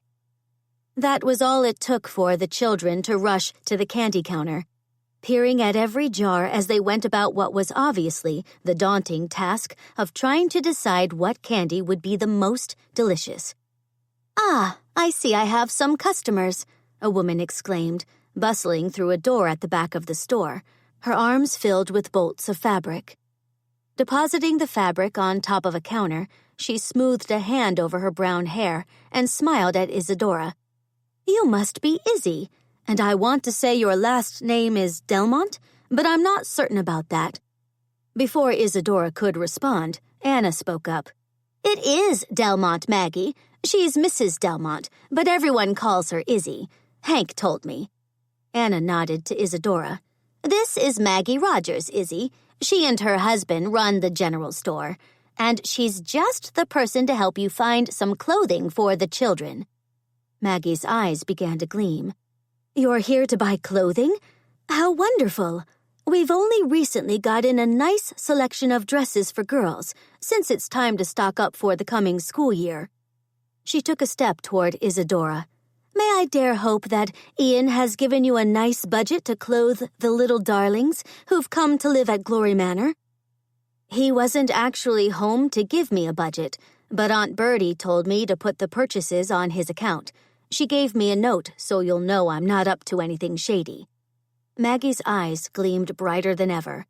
Well then, since Ian is known to be a most generous man, I'm going to assume he'll want the children to have quite a few new outfits. She eyed Isadora up and down. We've got some lovely calico dresses as well, dear. Some of the colors would look lovely on you. Without allowing Isadora a second to protest, Maggie hurried over to the children and introduced herself. She began putting their candy selections in brown paper sacks, taking out a pad of paper from her pocket, on which she then began compiling a tally of prices. You've just made Maggie's day a whole light brighter.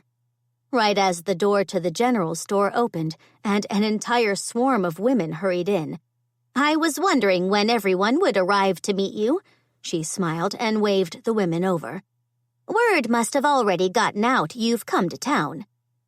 Before she knew it, Isadora was being introduced to all the women, finding herself slightly overwhelmed with the crowd continually streaming into the store. After meeting an Alice, Cora, Mary Beth, 3 women named Betty, and then a Wilda, Isadora finally made it to the last woman waiting to meet her, a Miss Olive Perkins, who'd only recently returned to town. I believe that's everyone, Anna said, smiling at all the women now watching Isadora closely. I've already told Izzy that she would receive a warm welcome after church on Sunday, but how lovely that she'll now have friendly faces to greet her, which will make it so much easier for her to attend the service. Having no idea whether she'd be going to church on Sunday, not with how life on the farm had been shaping up, Isadora merely smiled in response, relieved when Violet stole up beside her and took hold of her hand. Looking down, she found the little girl clutching a sack of candy. We was wondering if we can eat that candy now, Violet all but whispered. Of course you may, but remember, only 2 pieces. Running back to her siblings, Violet opened her bag, as did the other children.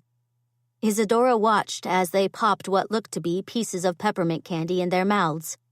All 4 children grinning in sheer delight the second the candy hit their tongues. Surprisingly enough, after they'd enjoyed exactly 2 pieces of candy, they closed the sacks Maggie had given them, seemingly content to mind her suggestion of having only 2 pieces in the store. Done already? Maggie asked. Izzy said we was only to eat 2 pieces right now, Henry said, but that sure was some tasty candy. Maggie smiled. I'm delighted you enjoyed it. Now, shall we see about finding all of you some new clothes? Taking hold of Daisy's hand when the little girl immediately scampered to her side, Isadora followed Maggie and the rest of the children through the store, leaving the crowd of women behind. Walking into another room, she stopped directly over the threshold, impressed by the amount of merchandise stocked around her. A second later, a young woman stepped forward, a bright smile on her face. On my word, but Hank wasn't jesting. You really are a lovely woman, and you're certainly far younger than any of us expected Ian's housekeeper to be. Thank you, was all Isadora could think to respond as she took the hand the woman was extending to her. I'm Miss Susan Rogers, the woman began, and do forgive me for staring, but again, you're remarkably young, and as I said, lovely, and I'm not who anyone expected Ian to hire, Isadora finished for her with a grin. Susan returned the grin. Not even close. She released Isadora's hand and nodded to the racks of clothing around the room. My parents own this store, but I'm responsible for buying the goods in here. Dare I hope you're here to do a bit of shopping? We are, and we'll take whatever you have available for the children in their sizes. Did I mention how delighted I am to meet you? Susan exclaimed before she hurried over to the children, and before Isadora knew it, the girls were being directed to a dressing room behind a curtain, their arms filled with dresses. Susan turned her attention to Henry next, eyeing him for a moment before she looked to Isadora. Are we going with trousers, short pants, and shirts today? Or should I also see if we have a few jackets that might fit him? He'll probably need jackets for when he goes to school, won't he? Isadora asked. Susan shook her head. Not all the boys wear jackets, especially not when school first starts, and they're working in the fields before they go to class. She pulled out a few pairs of trousers from a rack. But it won't hurt to have him try on a jacket, or 3. Handing her choices to Henry, who wasn't looking exactly pleased about having to try everything on, Susan showed him to a room that seemed to be a storage room, closing the door firmly behind him and telling him he'd need to show them the clothes once he changed. I see you've done this before, Isadora said, remembering her recent experience with trying to get Henry to bathe and him being less than cooperative. The girls are always easy, Susan said, but the boys, well, I imagine they'd rather be anywhere else than in a store shopping for clothing. She moved to stand beside Isadora. If we can't find clothes to fit them, do know that we carry the latest Montgomery Ward catalog. We can always order you items from it. I've never heard of a Montgomery Ward catalog. You can order clothing from them and they deliver to you? Susan's brows drew together. I thought everyone knew about Montgomery Ward and their catalog. My friends and I buy a lot of our clothing through them when we can't get the latest styles in the store.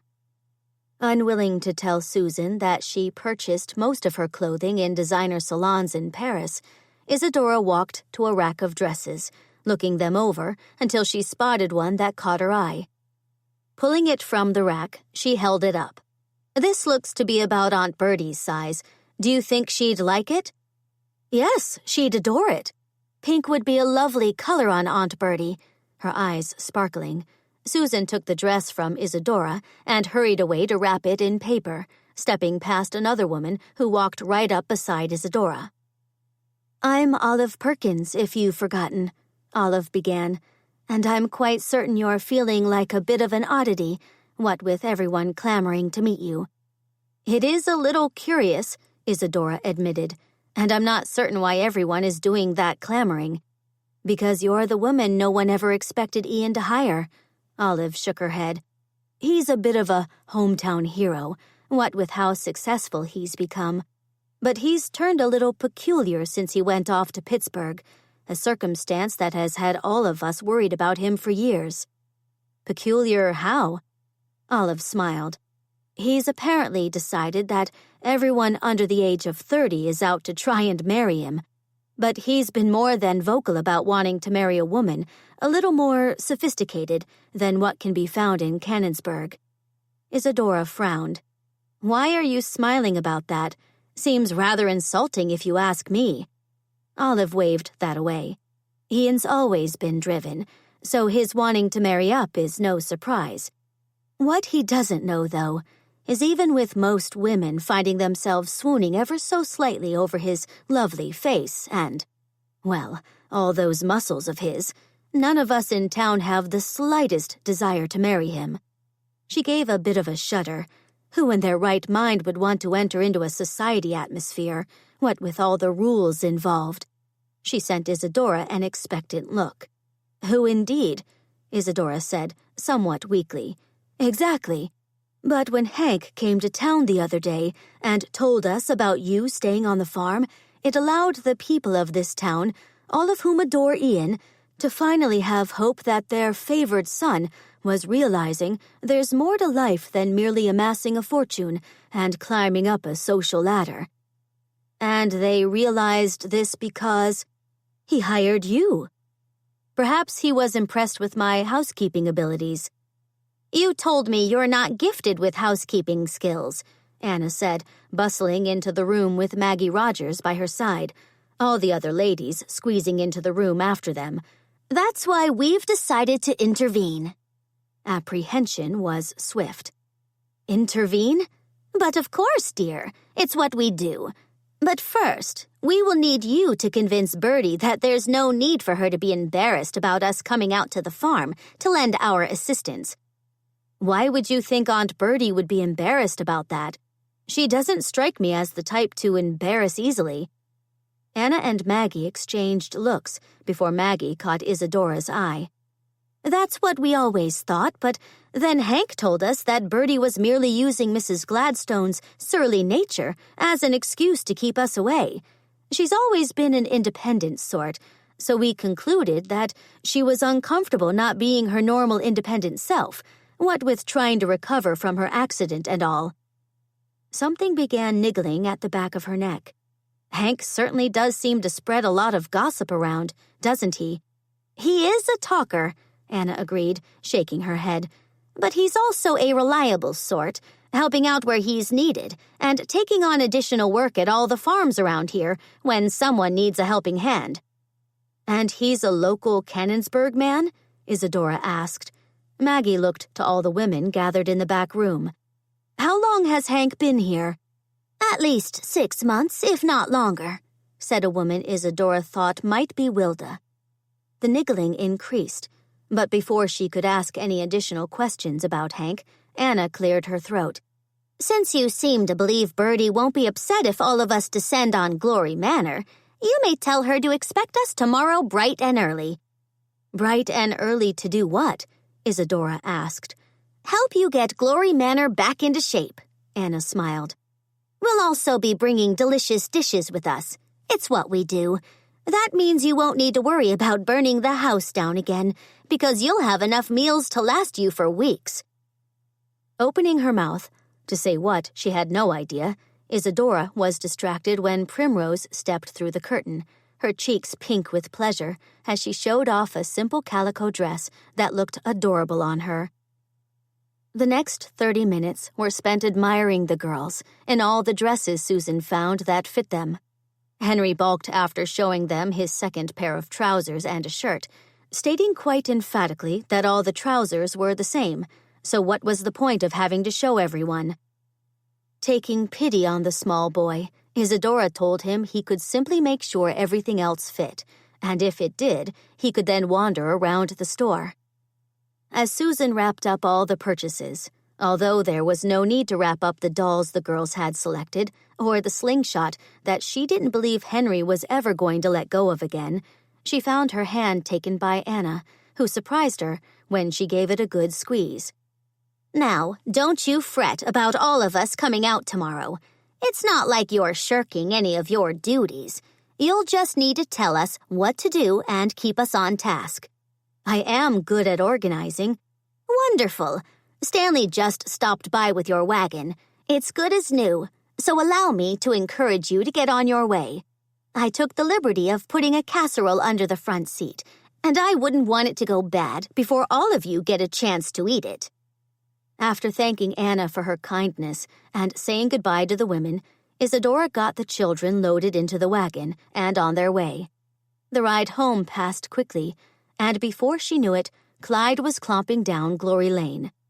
Smiling as the children scampered out of the wagon, running toward Uncle Amos, who was walking across the lawn, Isadora made her way to the front porch, finding Aunt Bertie sitting in a worn rocker there. "I'm afraid I have some disappointing news," were the first words out of Aunt Bertie's mouth. Isadora braced herself. "Disappointing how?" "Hank quit." Aunt Bertie shook her head. "Told me Amos chased him out of the barn with an axe, even though Amos doesn't recall doing that."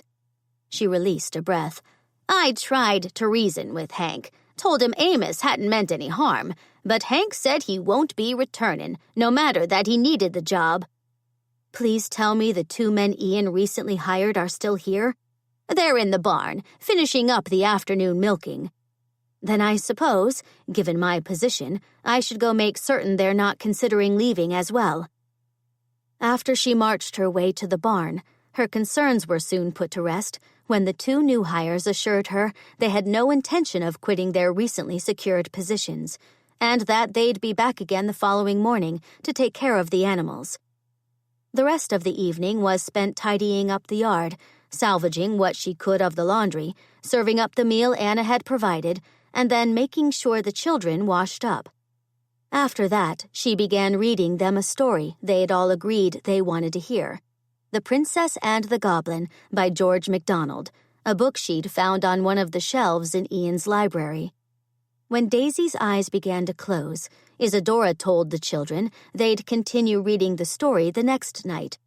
And after getting everyone tucked into their respective beds, she repaired to her own room, falling into bed a short time later and into a sound sleep. That sleep came to an abrupt end when the sound of mooing woke her up.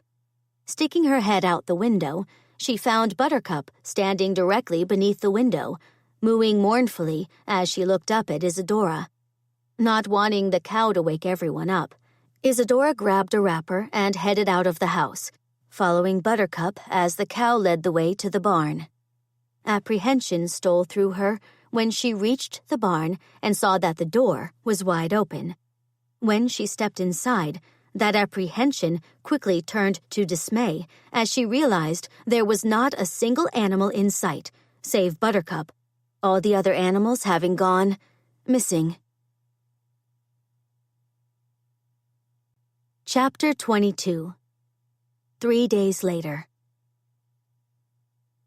As soon as the train screeched to a stop at the Canonsburg station, Ian was the first passenger to step to the platform. It had been a trying trip with little accomplished. All he wanted to do now was return to Glory Manor, and in all honesty, he wanted to see Izzy again. Exactly when he'd begun thinking of her as Izzy instead of Mrs. Delmont, he couldn't say. But even with his almost every hour being consumed with business matters in Pittsburgh, his thoughts had returned again and again to the woman he'd left behind, a woman he couldn't stop thinking about, no matter that he knew it was foolish in the extreme to allow her to consume so many of his thoughts. She was a woman in service and did not fulfill one of the main requirements he'd convinced himself he needed before he'd turn an interested eye in a lady's direction. But she pulled at him in a way no woman ever had, disrupting his thoughts even when he'd been deep in negotiations with the union men. Those negotiations were now at an impasse, a direct result of Mr. Andrew Carnegie's interference. He'd long admired Andrew Carnegie, a self-made millionaire whom Ian had striven to emulate as he'd gone about the business of securing a fortune of his own.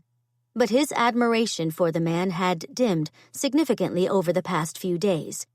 That dimming was a direct result of Andrew breezing into Ian's meeting and announcing to everyone assembled there that he'd been called from New York by his team of investors, who believed it would be for the best if Andrew stepped in to handle the trouble with the laborers at the iron mills. He'd then nodded pleasantly at Ian and told him he was more than welcome to stay to watch the proceedings, but that his job of negotiating new terms with the union men had come to an end. Quite frankly, Ian's first impulse had been to stalk out of the room. But when Andrew made the announcement that he, along with other investors and most mill owners, had decided they were not receptive to any concessions, Ian had stayed put in the hope of talking a bit of sense into the man. He'd been woefully unsuccessful with that, and by the time the meeting had come to an unpleasant end, 2 full days later, the union men were threatening a strike. Having missed the last train home to Canonsburg that day, he'd returned to his yet-to-be-finished mansion in Shadyside. Greeted at the door by his efficient secretary, Mr. Downing, he'd been handed a schedule filled with meetings for the following day, which ended any hopes he'd had about returning earlier than expected to Glory Manor. "Ian, I was hoping you'd show up soon. Your horse has taken to skulking in the stable, refusing to allow anyone near him." Glancing around the station, he found Jack Evans, owner of the Canonsburg livery stable, striding his way. Ian shook Jack's hand and smiled. "I'm sure rumor is put out with me. He's a difficult horse at the best of times, and has never enjoyed being left behind.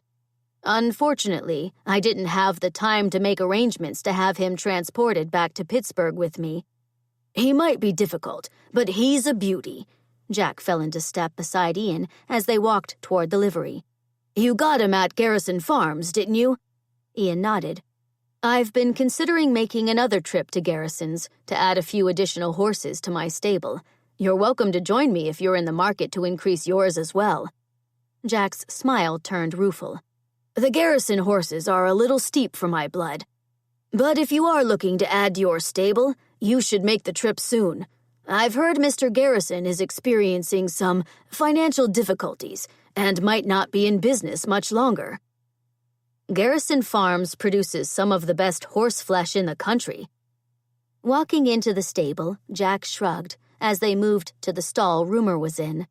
"From what I've heard, Mr. Garrison apparently took out a loan to expand his operation, wanting to move it from its current location to Kentucky, but the bank is calling in that loan earlier than expected. Sounds like a shady deal, but not something out of the ordinary around these parts." "You think someone's trying to get his business away from him?" "That's my guess." Jack opened the door to Rumor's stall, which had Ian's horse immediately presenting both men with his backside. "I would say Rumor is still in a bit of a snit. I'll have Hank give him extra attention. Rumor seems to like Hank more than he likes me at times. Hank's no longer at Glory Manor. He quit 3 days ago. Something to do with Amos accusing him of letting the goats free and then chasing him off the farm with a pitchfork. Or it might have been an axe, now that I think about it. I knew I should have come home sooner." "There's no need to worry that Glory Manor is suffering," a voice said from behind him. Turning, Ian found Stanley Huxman, owner of the local feed store, walking his way. Ian stepped forward to shake the hand Stanley was already extending to him. "And why shouldn't I worry?" "Because the good women of Canonsburg have taken a great interest, as well as a great liking to the lovely Izzy. They've been out to the farm often, and from what I've heard, Glory Manor is running smoothly." Ian blinked. "Is it really?" "Indeed. So there's no reason to feel guilty about not being there." Stanley caught Ian's eye. "You heard Hank left?" "Jack just told me." Stanley nodded. "He was in a right state when he arrived back in town, claiming Amos had finally completely lost his wits. But there's no need for you to fret about your uncle. We menfolk have been taking turns riding out to check on Glory Manor, and Amos seems perfectly fine to all of us." Ian frowned. "Why did you feel the need to check up on Glory Manor?" Stanley leaned against Rumor's stall. "It's a bit of a story, Ian, but I'll start it like this. Izzy and the children had an accident the other day when they drove into town to do some shopping. All of them were thrown out of the wagon, but by the grace of God, none of them were hurt." Stanley reached into his pocket and pulled out what looked to be a wheel pin. He handed it to Ian. "I've been carrying this around with me, hoping to catch you when you got back to town.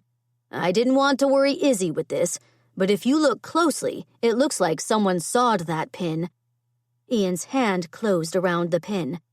"You think someone deliberately sabotaged the wagon?" "That's what it looks like to me." Stanley exchanged a look with Jack, then looked back to Ian. "When you add that in with Birdie's accident with the plow, I'm afraid Amos has the right measure of things, and that someone is causing mischief at Glory Manor."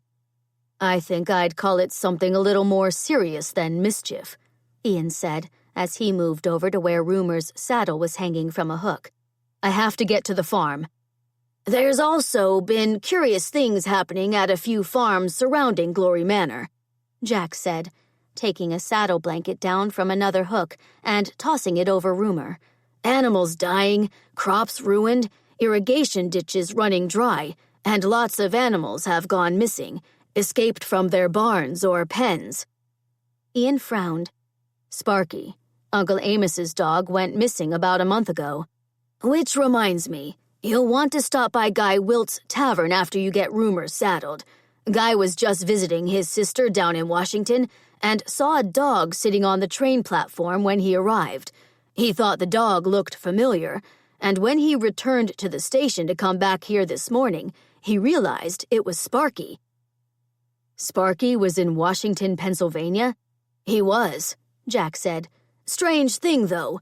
From what Guy found out from the station master, Sparky showed up over a month ago, but didn't look like he'd been living it rough.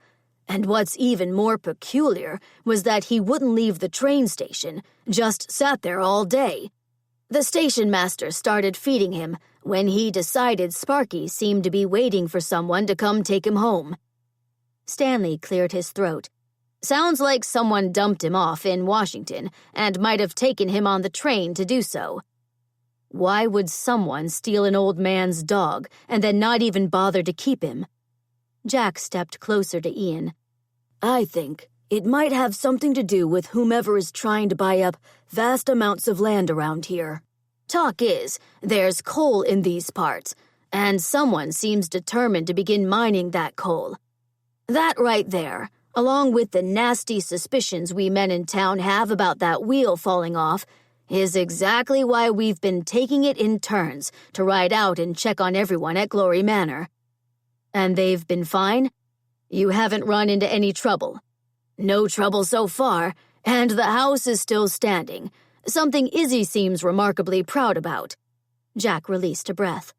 "Shame there's not more we can do about this, though, other than sending patrols out at night." Ian threw the saddle on Rumor, cinched it, then turned back to Jack. "I'll be able to do something, Jack.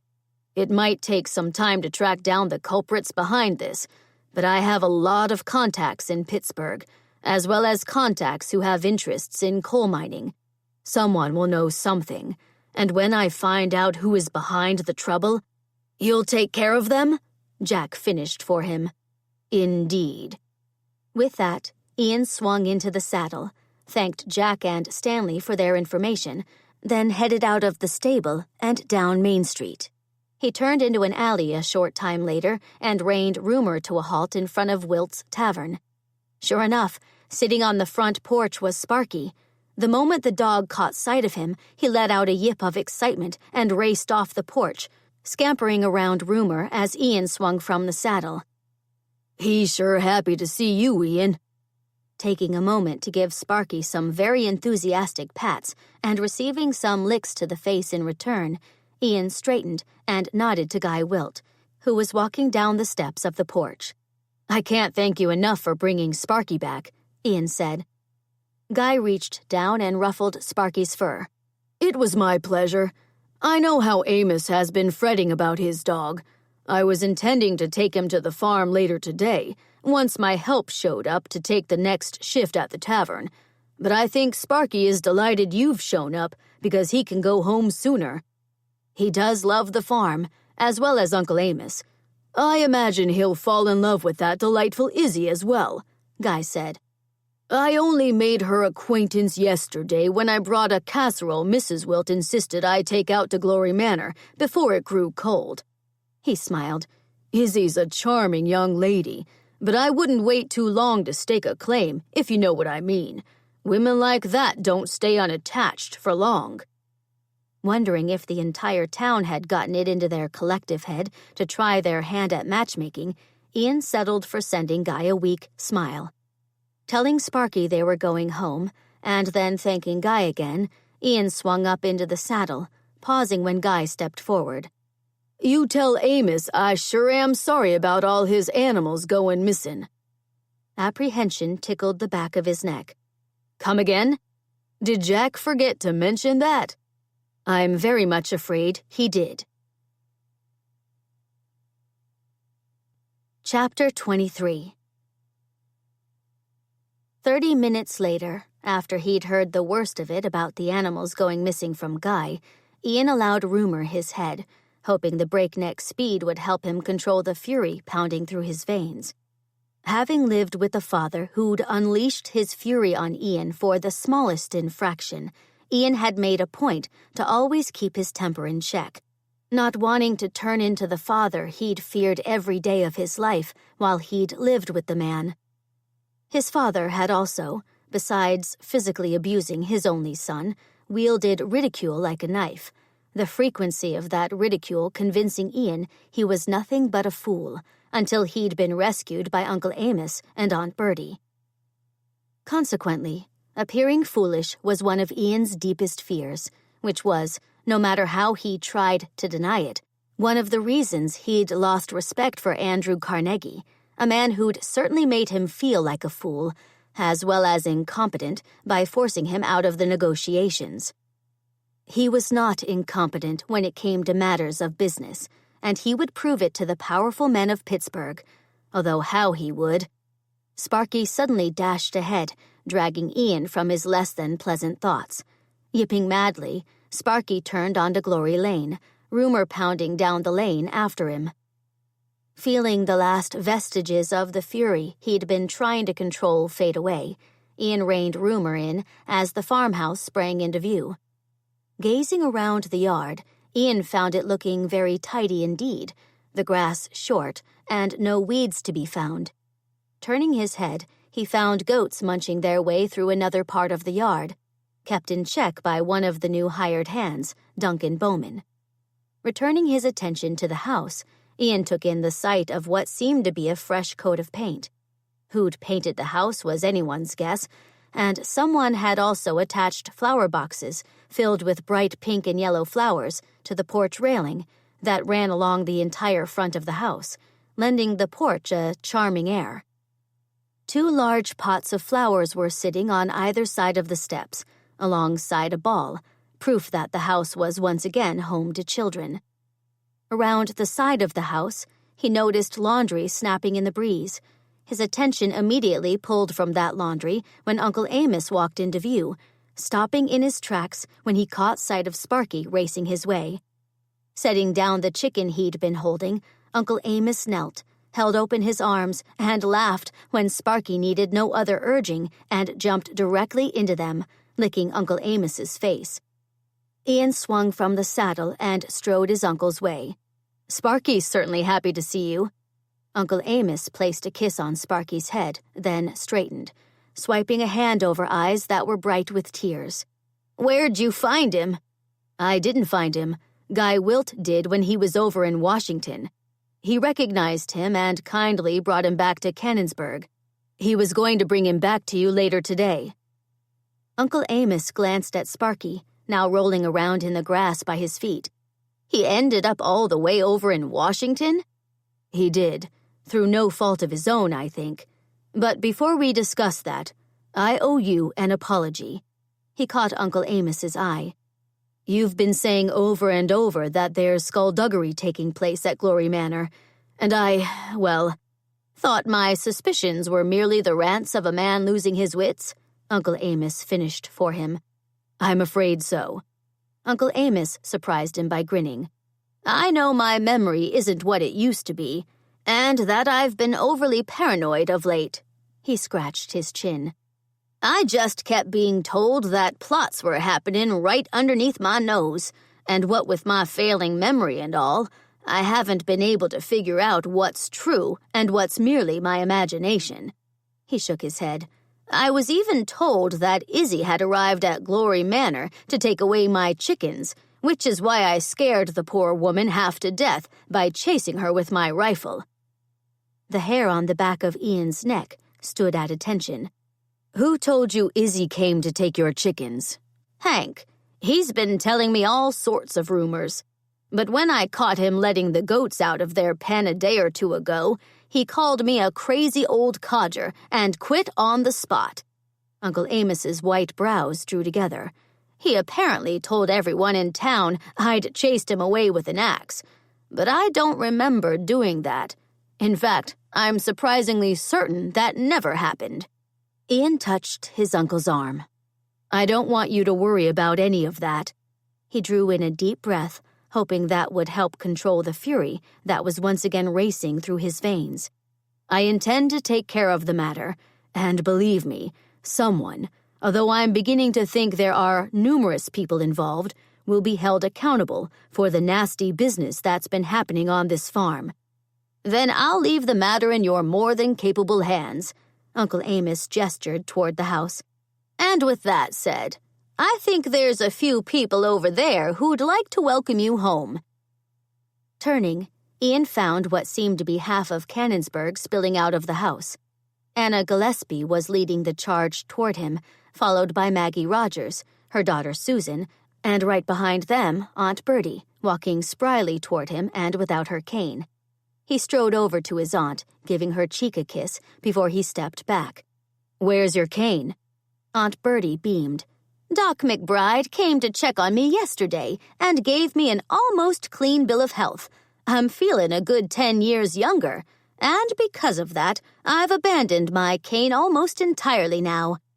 Ian grinned. "Which is wonderful, but don't overdo it. You might feel 10 years younger, which would make you, 18 now?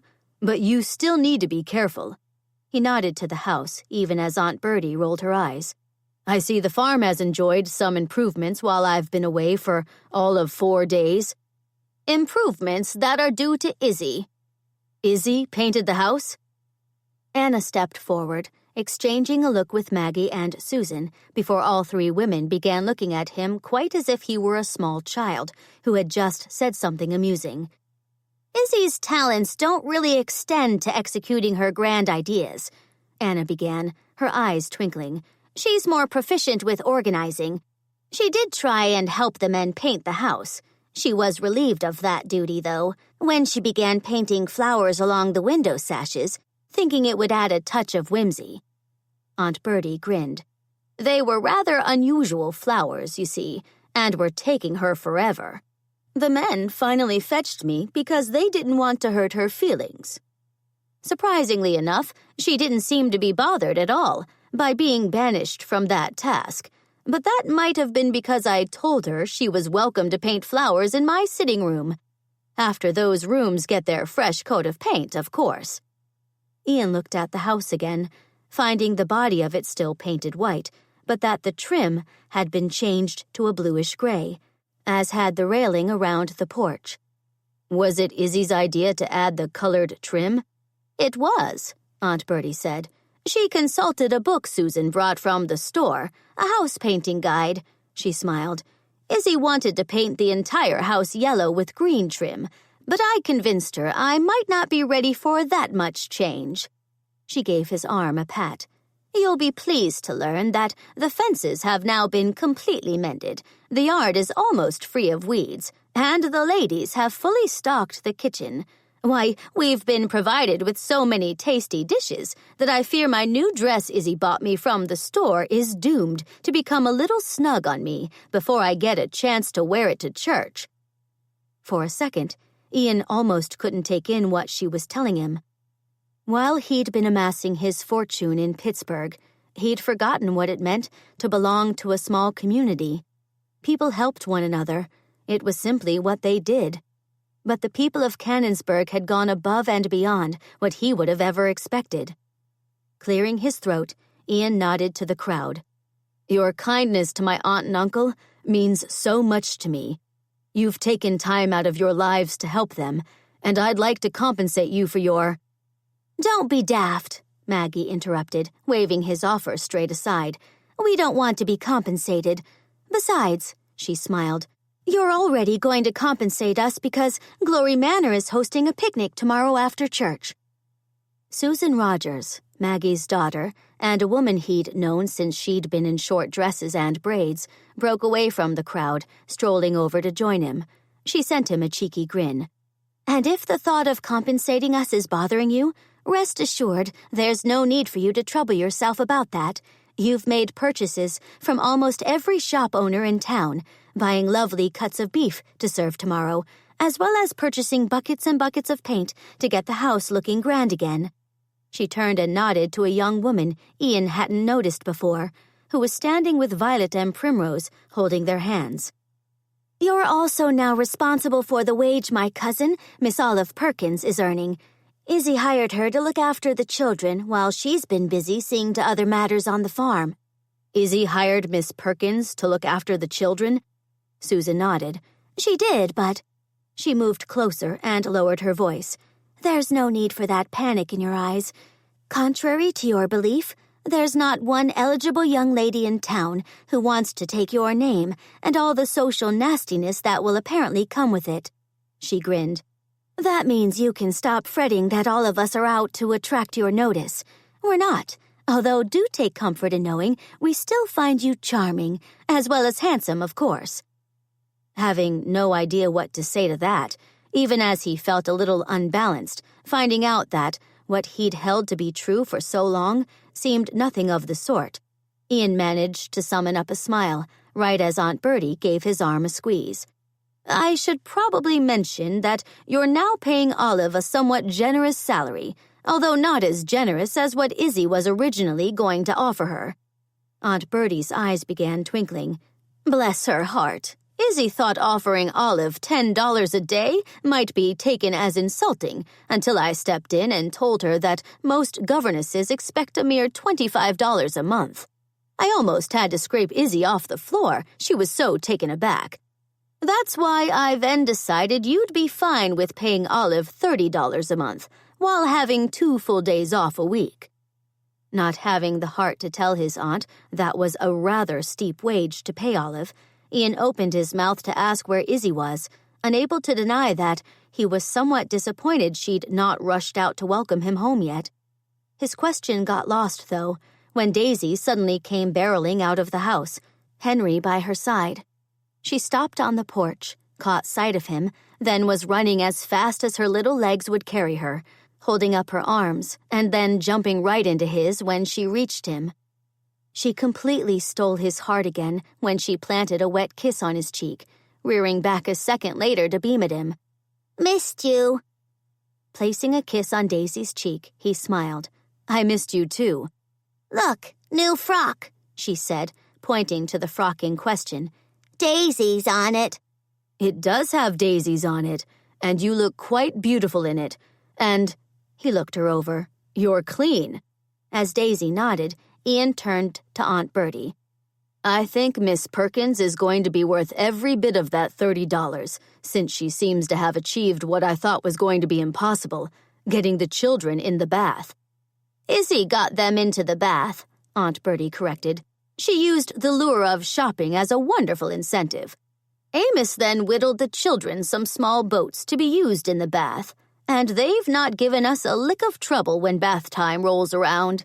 In fact, they've been asking for a bath every night, even though Izzy told them bathing twice a week would suffice."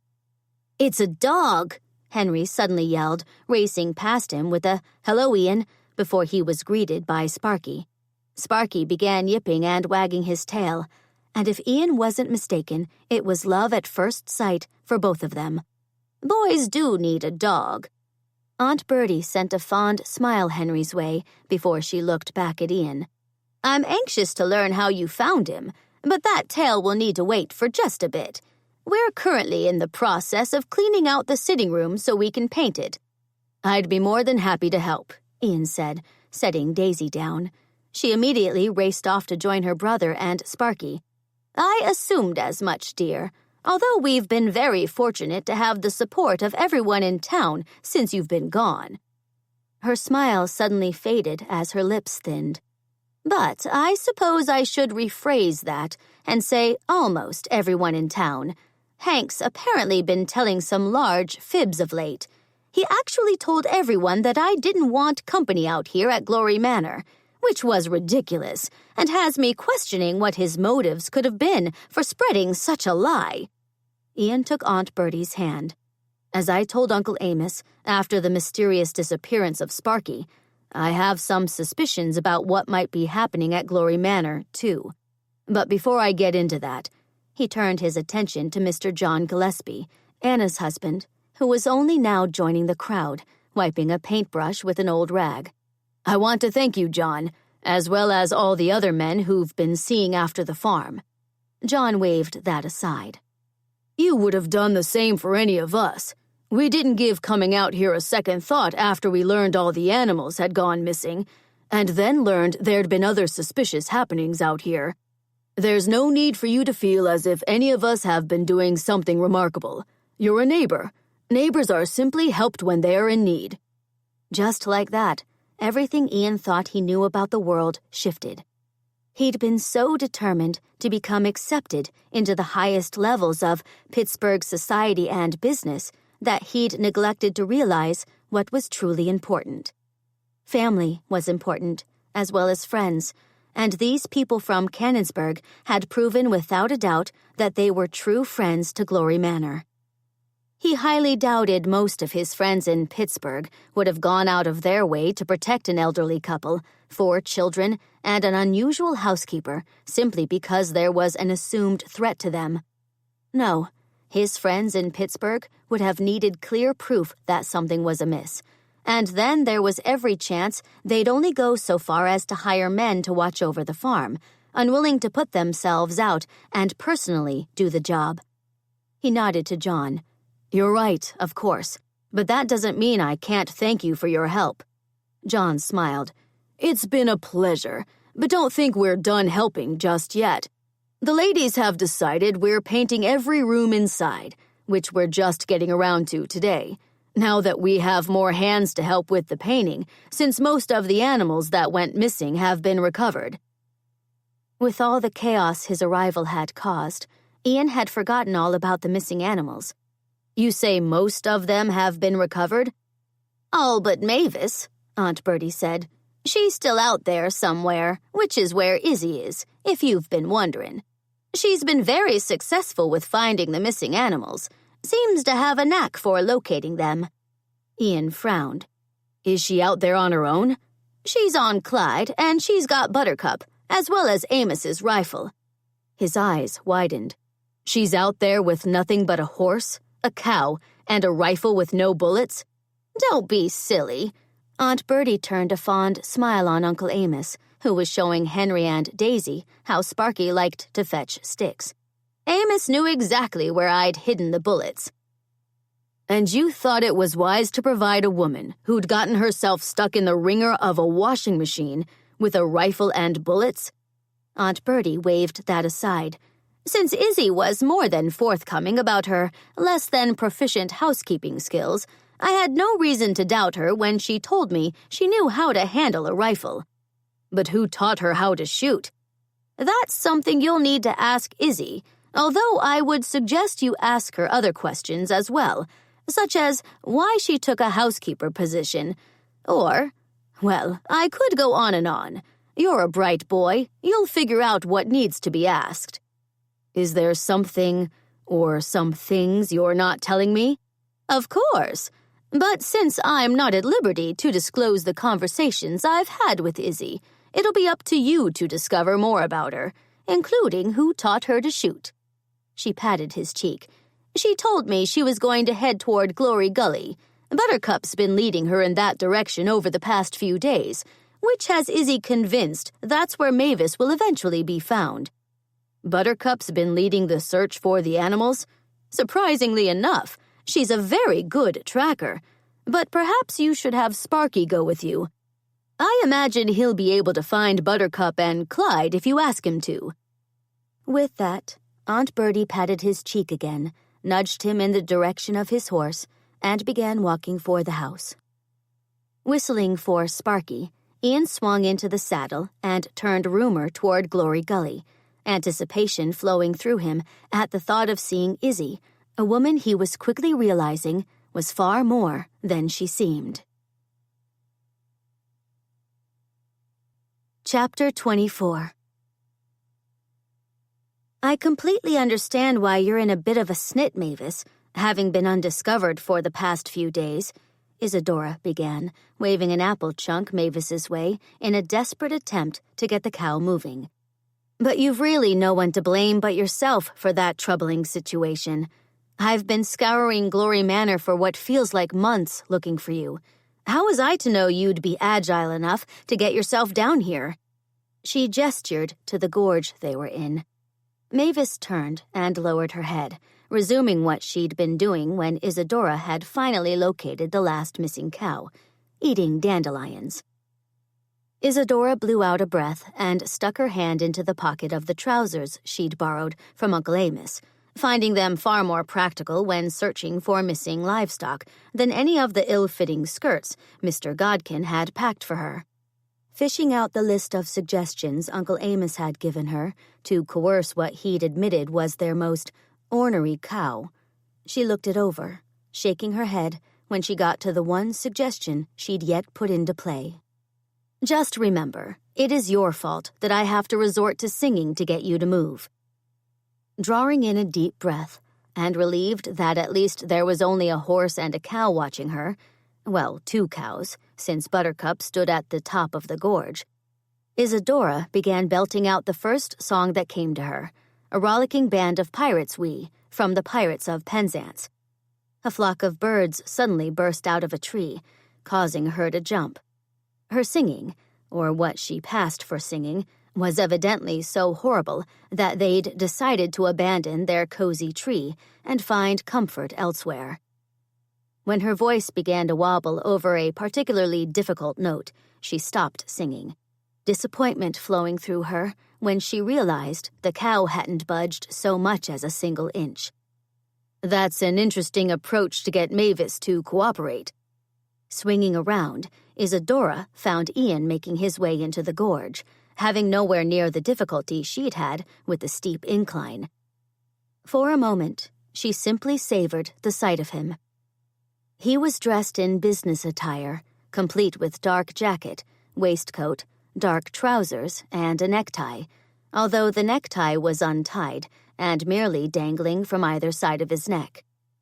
His hat was missing, which allowed her to appreciate the many burnished shades of his brown hair, and she shook herself when she realized she had no business savoring the sight of her employer, even if he was the most attractive and— "What was that you were singing?" Ian asked, making it to the bottom of the gorge and striding her way, which reminded her that now was not exactly the moment to descend into a state of savoring. "You weren't listening to me long, were you?" Ian flashed a grin, that grin having immediate thoughts of savoring popping back to mind again. "I think I heard you from the moment you began." His eyes crinkled at the corners.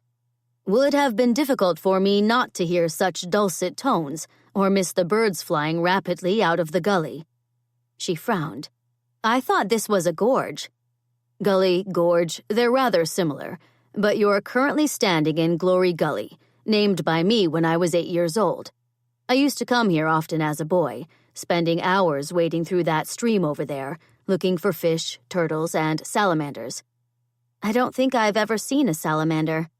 "You haven't really lived until you've held a salamander, although they are somewhat slimy."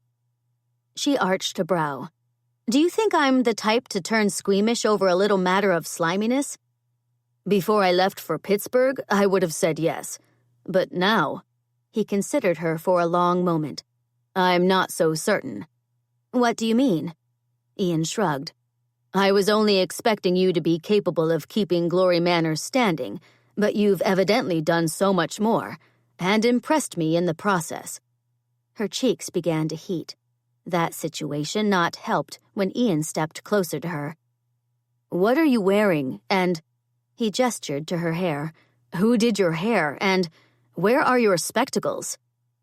Having completely forgotten that she'd abandoned her spectacles in her pocket after they'd begun annoying her, and after she'd gotten far enough away from the farmhouse that she felt safe abandoning her disguise, Isadora retrieved her spectacles from her pocket. She winced when she noticed the frames were rather bent, probably because she'd sat on them at some point. Knowing they'd hardly fit properly until she could straighten them out again, she returned them to her pocket and summoned up a smile.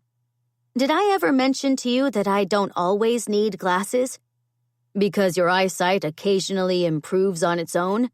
Exactly, she said, pretending she didn't see Ian send her an honest-to-goodness rolling of his eyes. As for what I'm wearing, she continued, hoping she could successfully distract him from the questions he would most assuredly ask her about her eyesight. These pants are a loan from Uncle Amos. She gave a flourish of a hand to the trousers. We're of a like size, and I must say, there's something to this trouser business. They're far more comfortable than I imagined, and I now understand why my friend Beatrix enjoys donning them every now and again when she's... Well, there's no need to bore you with the antics of my friend. Isadora hurried to finish, calling herself every sort of ridiculous for allowing herself to slip and mention Beatrix in front of Ian. As for my hair, Miss Perkins is amazing when it comes to braiding, and she's been teaching Primrose different techniques. Primrose insisted on practicing on me this morning after breakfast. She gave the 2 braids hanging over her shoulders a tug. What do you think? It's becoming, although you look about 15 years old, Ian said before he turned to Mavis. Should I assume she wasn't moved enough by your spirited rendition of whatever that was you were singing to turn cooperative? I'm afraid not. But just so you know, I was only singing because Uncle Amos wrote down that I might have to resort to singing if none of his other suggestions worked. I would have thought your serenading would have done the trick of getting her on her way, if only to put some distance between her and your... Ian stopped talking and winced. Were you just about to say my awful singing? Of course not. You have a most unusual voice. But tell me this, what were you attempting to sing? Are you familiar with the Pirates of Penzance? I am. And should I assume you were singing one of the songs from that play? You couldn't tell it was a rollicking band of pirates we? Perhaps you should sing it again. I was quite a distance away, and I'm sure that's why I couldn't tell what song it was. She didn't bother to correct her slumping shoulders. You don't need to humor me. I know I'm a horrible singer. But you apparently know how to paint, Ian said, his words reminding her that he really was a charming sort. Aunt Bertie told me about the flowers you wanted to paint on the outside of the house, and while she didn't want you to paint those there, she's offered you the walls in the sitting room. That must mean you're very good at painting flowers. Her shoulders slumped another inch. I'm rubbish at painting. Aunt Bertie was merely being kind. Ian moved to stand beside Mavis, giving the cow a pat, one Mavis ignored as she continued eating dandelions. Aunt Bertie told me you said you're good at shooting a rifle. I am, but that's not exactly a talent expected of a lady, and one I've never admitted to having, especially not within earshot of my mother. Who taught you how to shoot? Isadora wrinkled her nose. By the overly innocent tone your voice has taken, may I assume you've been talking further with Aunt Bertie? He smiled. I have, but she, being a loyal sort, didn't disclose much about you, other than to suggest I ask you some questions. That was certain to leave you curious about me, and annoyingly shrewd on her part. A sigh escaped her. What questions did she suggest you ask me? Who taught you to shoot, and why you need a housekeeping position? I have to admit, though, that the question I want to ask you most is this. Was there ever a Mr. Delmont? She refused to allow her shoulders to slip so much as another inch. As I told Aunt Bertie, I'm not good with subterfuge. Nor am I comfortable lying to you, since you were kind enough to allow me to stay at Glory Manor. She drew in a breath and forced the next words out of her mouth. I've never been married.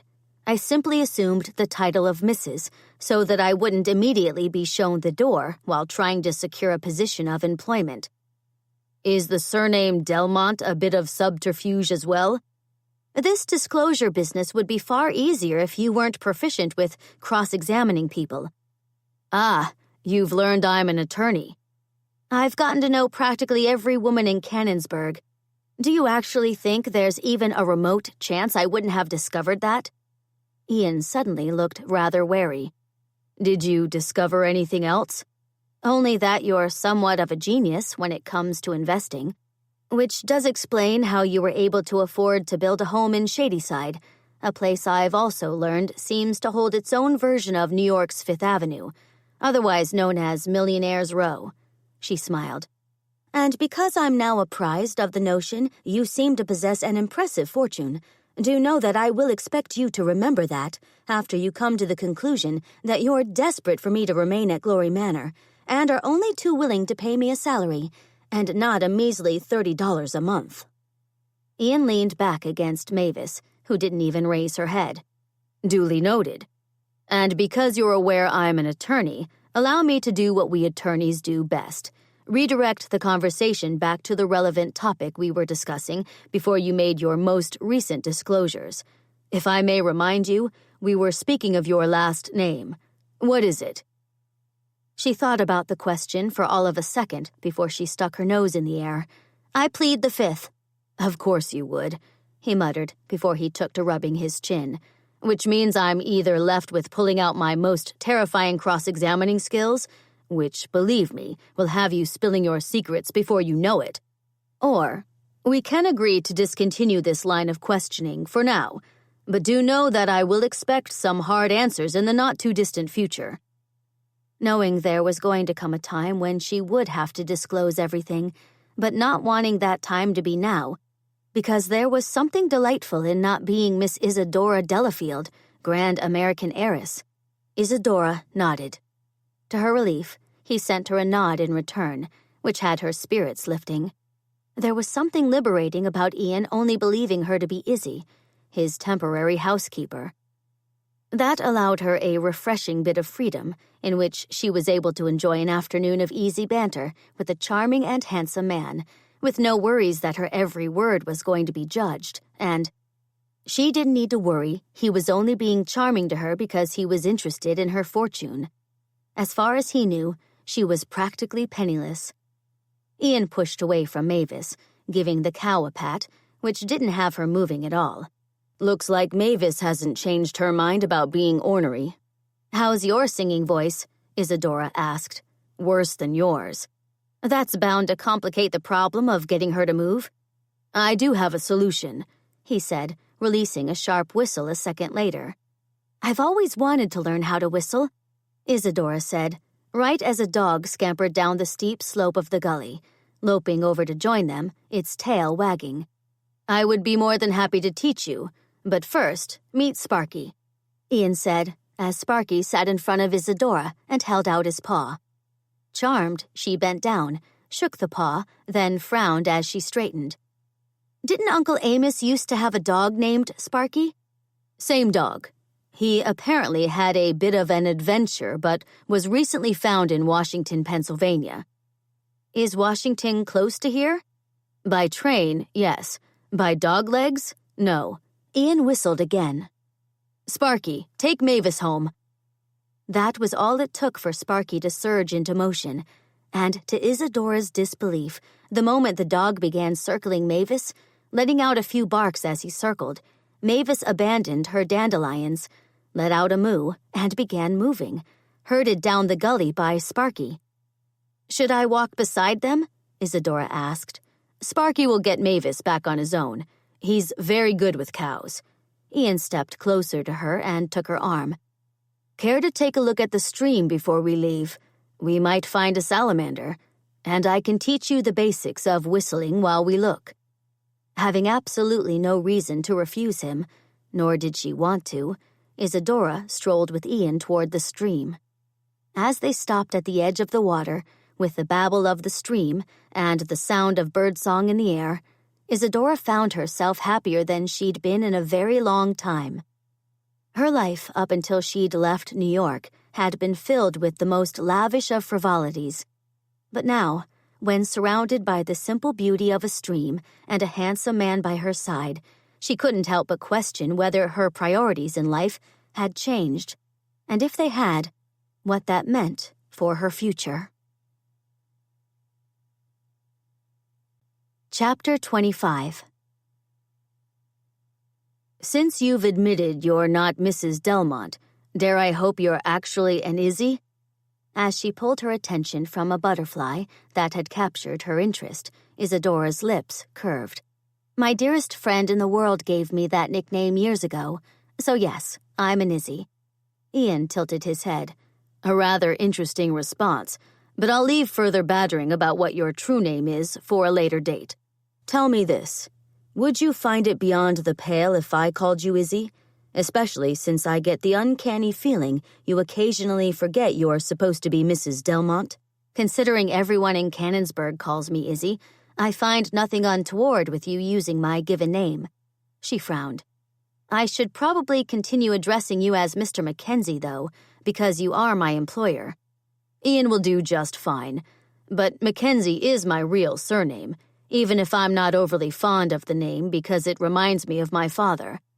He wasn't an honorable man, but when I told Aunt Bertie I wanted to change my name to her last name of Alderson, she would hear nothing of it, believing the name MacKenzie was my heritage. She was convinced I'd grow up to be an honorable man, which would restore honor to the MacKenzie name. Wise counsel indeed, since you've clearly managed to do that. Everyone in town speaks very highly of you, and even though I don't claim to know you well, you strike me as an honorable man. Something interesting flashed through his eyes. He inclined his head to her, but then, before she could ask him any other questions, especially about his father, Ian walked over to the stream. Looking over his shoulder, he smiled.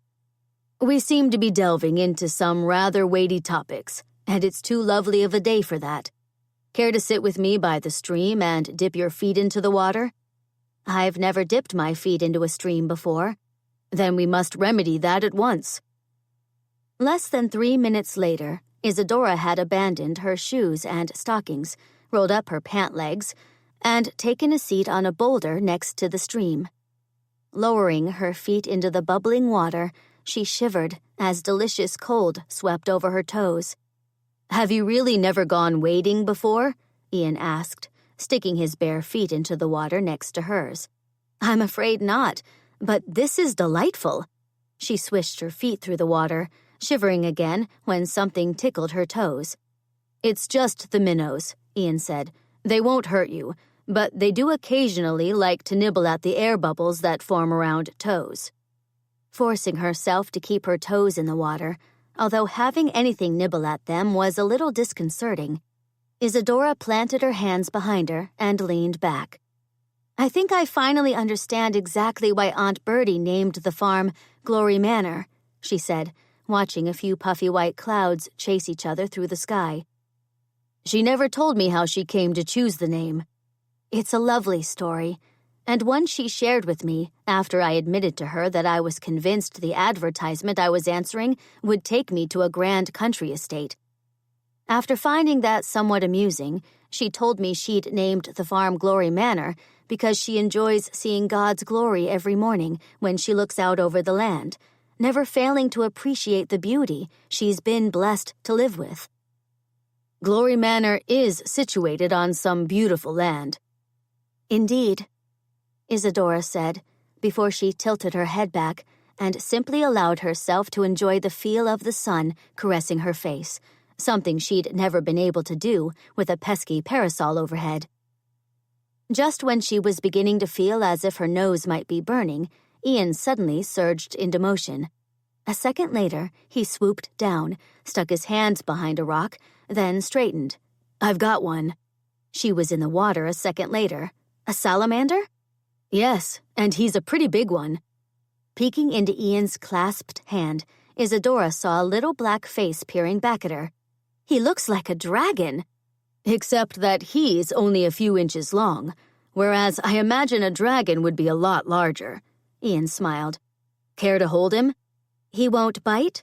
No, but you need to be very gentle with him. Salamanders have very delicate skin, and we don't want to damage it. Telling her to cup her hands together, Ian passed over the salamander, nodding when she cradled the creature with a soft touch.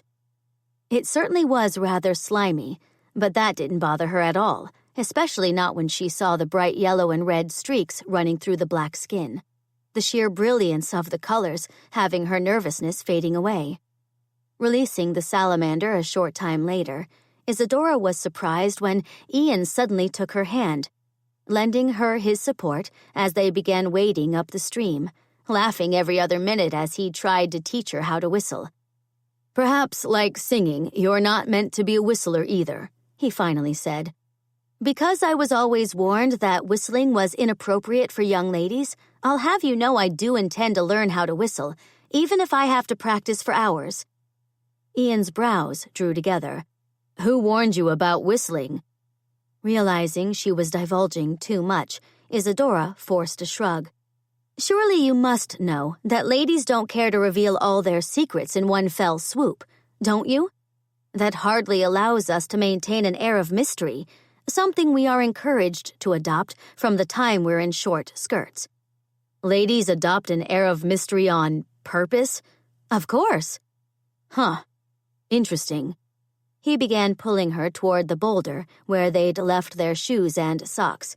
And here I've been of the belief that ladies refrain from spilling their deepest secrets because they've been told they're only supposed to talk about the weather. Or fashions, Isadora said with a grin, which faded a second later. I was told that gentlemen prefer ladies with limited intelligence who aren't prone to speaking their minds. Ian frowned. Were you told that by a gentleman? Perhaps. She gestured around her. I've found that attitude different here, though. The women of Canonsburg have no hesitation with saying whatever they want while suffering no censure from the men in town. She smiled. I must admit, I find that attitude liberating. Realizing she might have disclosed too much yet again, because Ian was now watching her rather closely, she increased her pace, tugging him through the stream until they reached their abandoned footwear. Even though this is more than enjoyable, now that Mavis has been found, I really should get back to help with the improvements taking place. Taking the handkerchief he handed her to dry off her feet, she put on her stockings and shoes, then allowed him to help her to her feet, warmth flowing through her when he didn't let go of her hand as he helped her climb out of the gully. Moving over to Clyde, Isadora accepted his hand up into the saddle, then took the reins as Ian swung onto his horse, sitting in the saddle like he'd been born to it. "Where's Buttercup?" she asked, forcing her attention away from Ian to look around for a cow she'd only then noticed was absent. She must have followed Mavis and Sparky. Probably wants to make sure Mavis doesn't give Sparky any problems. She's an unusual cow, Isadora said before she nodded to his horse. But speaking of unusual, that's some horse you have there. Ian smiled. Rumor's a little temperamental at times, but I knew the moment I saw him running in a field at Garrison Farms that he was meant to be mine. He's a Garrison stallion? Isadora asked, nudging Clyde closer so she could get a better look. No wonder he's such a magnificent animal. You know about Garrison Farms? Seeing no reason to deny it, Isadora nodded, her gaze traveling over his horse. Why did you name him Rumor? Because rumor had it he was the fastest horse at Garrison's, and that, I'm pleased to say, turned out to be nothing but the truth. Ian cleared his throat. But how are you familiar with Garrison Farms? I see you're not ready to discontinue trying to get me to disclose a few of my mysteries just yet, she began before she smiled. But because you did show me my very first salamander, as well as convince me to go wading for the very first time, I'm now feeling rather charitable toward you. I went to Garrison Farms a few years ago with my father and 3 brothers. And did you make any purchases there? I did not, she admitted, ignoring the way his eyes suddenly sharpened on her. I did, however, make the acquaintance of a Miss Poppy Garrison, the daughter of Mr. Garrison. She's a delightful lady I hope to encounter again someday. Did your father make any purchases that day? He pressed. Perhaps for himself, his 3 sons, or his demanding daughter? Your tenacity is very annoying, and I thought we'd come to an understanding about my demanding ways. In fact, I was under the impression you'd decided I was nothing like Katharina from The Taming of the Shrew. He grinned. My tenacity is what has allowed me to achieve the success I've enjoyed in business. As for the Katharina comparison, I suppose I was mistaken about that. Especially because I highly doubt there will ever come a day when you profess you're madly in love with me and begin catering to my every whim, as Katharina did with her dear Petruchio. She returned the grin, but then it slipped straight off her face when an unexpected truth sprang out of nowhere. It wasn't as if she was madly in love with Ian, but she was drawn to him in a most concerning manner, and that could very well lead to her falling slightly in love with the man if she wasn't careful. The problem with that, however, was that Ian MacKenzie was determined to marry a woman who would help him up the social ladder, as well as help him cement his position as a prominent man of business. She, unfortunately, was a great American heiress, and while that had never bothered her before, it bothered her now. There was every chance Ian would certainly be interested in pursuing a courtship with her if she divulged who she was. But she didn't want him to court her because she could improve his social standing. What she wanted, if she was being honest with herself, was for Ian to want her, and only her. Not her along with her social connections or the fortune she possessed. She also wanted him to cherish the woman she was becoming, not the woman she'd been before she'd arrived at Glory Manor. And she wanted for him to kiss her, and really kiss her, not simply attach his lips to hers because he'd been trying to bring her back to... Is something the matter? Realizing she'd been lost in troubling thoughts for a rather long time, Isadora summoned up a smile. Nothing's wrong. I was merely... She looked around, desperately searching for a distraction, but only found a rather ordinary field spread out in front of her.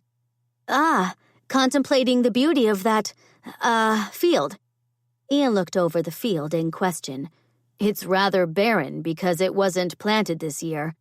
I suppose it is barren at that, but it has a very nice fence surrounding it.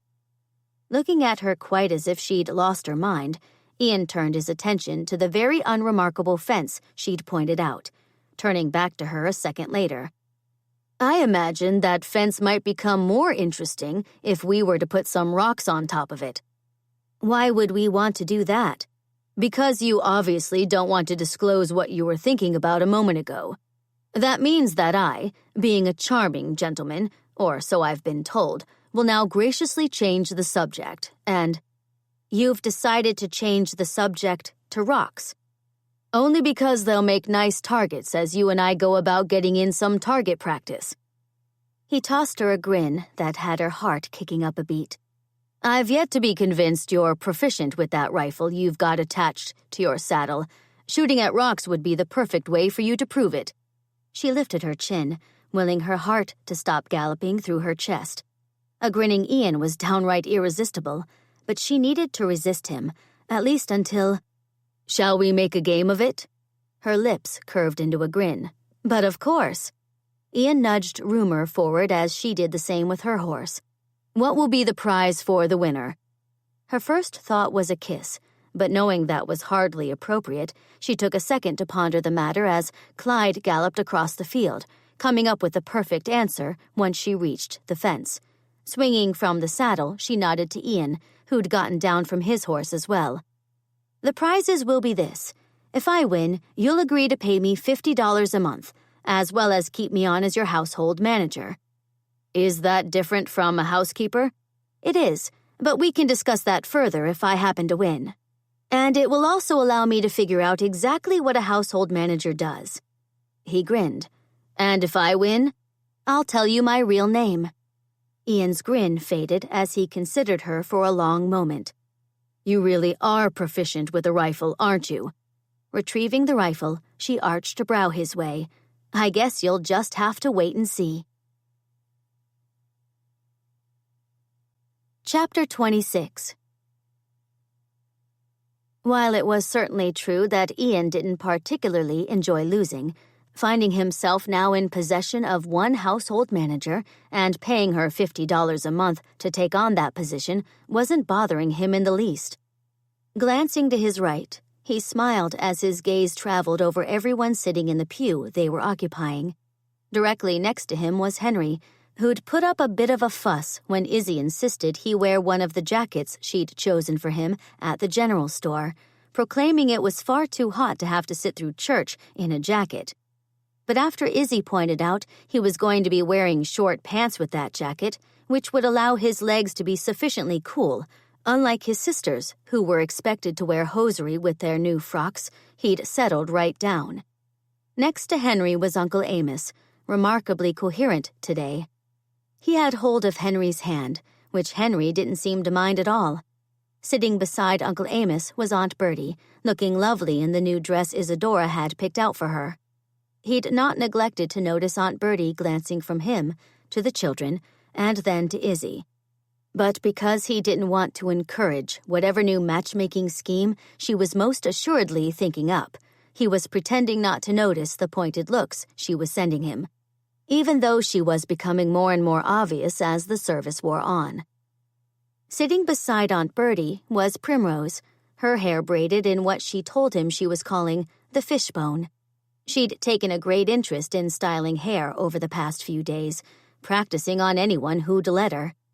She'd set her sights on him that morning, but because he wasn't keen to attend church sporting braids, he'd encouraged her to let the other little girls she'd been introduced to at church know she was looking for victims. To his surprise, she'd done exactly that, having 5 little girls waiting in a line before the service, chatting with Primrose as she braided one head after another, as if they'd all been fast friends for years. Next to Primrose was little Violet, wearing a cream frock with little dots of purple sprinkled throughout, and clutching the doll that she rarely let out of her sight. Daisy, dressed in a different frock than she'd been wearing the day before, but one that still had daisies scattered on it, was sitting on Izzy's lap, fast asleep, little snores erupting out of her mouth as Izzy absent-mindedly stroked Daisy's red hair. Izzy didn't seem to mind that Daisy's little hands were stained with icing from a cookie Anna had slipped her outside the church. That icing was smeared on the front of a rather plain gray dress Izzy was wearing, the plainness relieved by a pink scarf Aunt Bertie had insisted Izzy wear. Izzy was once again wearing her spectacles, claiming her vision had been a little blurry after she'd gotten up. Ian was beginning to believe she was hiding behind her spectacles, although why she was doing so was evidently one of the mysteries she wasn't yet ready to disclose. As the choir stood and began a hymn, which had everyone standing to join them, Ian shared his hymnal with Henry, who shot him a look of what could only be horror after Ian began to sing, whispering that Ian should think about mouthing the words instead of singing them. After the hymn, everyone resumed their seats. Reverend Davis then walked to the pulpit, smiled, and launched into a sermon about retaining a sense of peace and a relationship with God while living in a world that was rapidly turning industrial. Looking at Aunt Bertie, who was leaning forward, soaking in every word, Ian knew full well his aunt had suggested the topic to Reverend Davis, probably as a clear reminder for Ian to rethink his priorities. In all frankness, he was beginning to believe that Reverend Davis might have the right measure of the world. Ian knew he'd been consumed with climbing out of the poverty he'd been born into, concentrating on the next investment opportunity, so much so that he'd forgotten what it felt like to simply enjoy a Sunday morning at church with family and friends. After Reverend Davis completed his sermon, and after Aunt Bertie sent Ian a most telling look, they concluded the service with another hymn. This time he distinctly heard Izzy's less than dulcet tones, which had Henry shaking his head and grinning. When the last note from the organ sounded, everyone began exiting the church. Ian stopped Henry in the aisle, bending closer to him. "You need to take Violet's arm and walk with her out of the church." "Why would I want to do that?" "Because it's what gentlemen do." He nodded to where Uncle Amos was already holding Aunt Bertie's arm, walking down the aisle. Henry seemed to consider that for a second before he walked over to Violet, took her by the arm, and then took Primrose by the other. Together, and with Violet and Primrose grinning, the children made their way down the aisle. Turning back to Izzy, Ian smiled. "I'll take Daisy." "I cannot believe she slept through the entire service," Izzy said, carefully handing Daisy over to him. "She's 3. It's what they do at that age. Jumping in ponds to swim with the ducks one moment, and the next, they're snoring away, not a care in the world." Izzy smiled. "At least she's stopped throwing herself in the pond. I think the bathing helped with that. She seems to enjoy clean water over murky." Returning the smile, Ian shifted Daisy to his shoulder, extending Izzy an arm, which she promptly took. Strolling out of the church, he felt a sense of rightness, one he'd never felt before, and one he knew had something to do with the woman walking beside him. That she had secrets was not in question, but oddly enough, he wasn't concerned about them. He was more interested in getting to know the woman of the present than the woman of her past. That thought caused his pace to slow just the tiniest bit, as the realization struck that somehow over the past day he'd begun to think of Izzy in a rather permanent manner. She was his household manager, whatever that was, and he didn't even know her true name, but that didn't seem to bother him, although he'd never... "Shall I take Daisy so you can get the wagon?" Realizing they'd left the church behind and were now standing in the crowded churchyard, Ian smiled.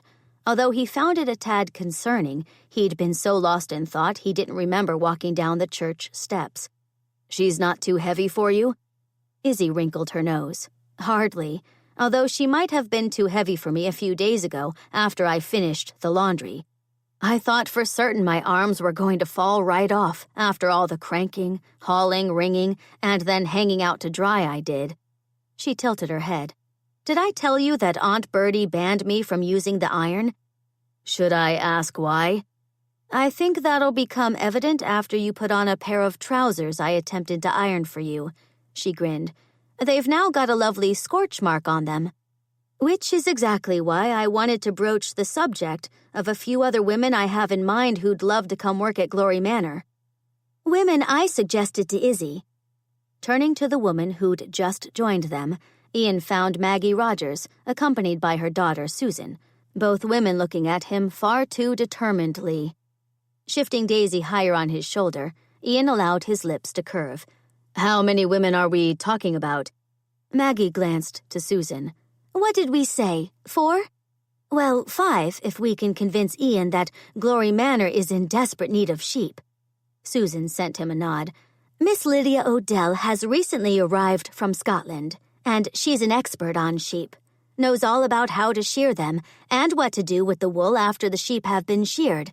I imagine that's a business you won't want to neglect getting into." "Why would I want to bring sheep to Glory Manor? If you haven't noticed, we're having a bit of a difficult time of it as it is. And that's only with having limited animals on the farm. And..." Ian continued before Susan had an opportunity to start arguing.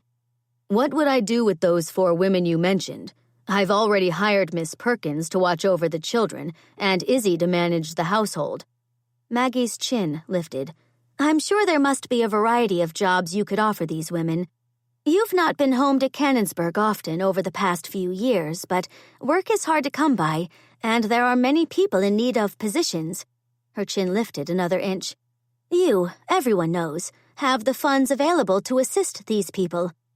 "I was unaware there was that much of a need in Canonsburg," he said, as something unpleasant settled in his stomach.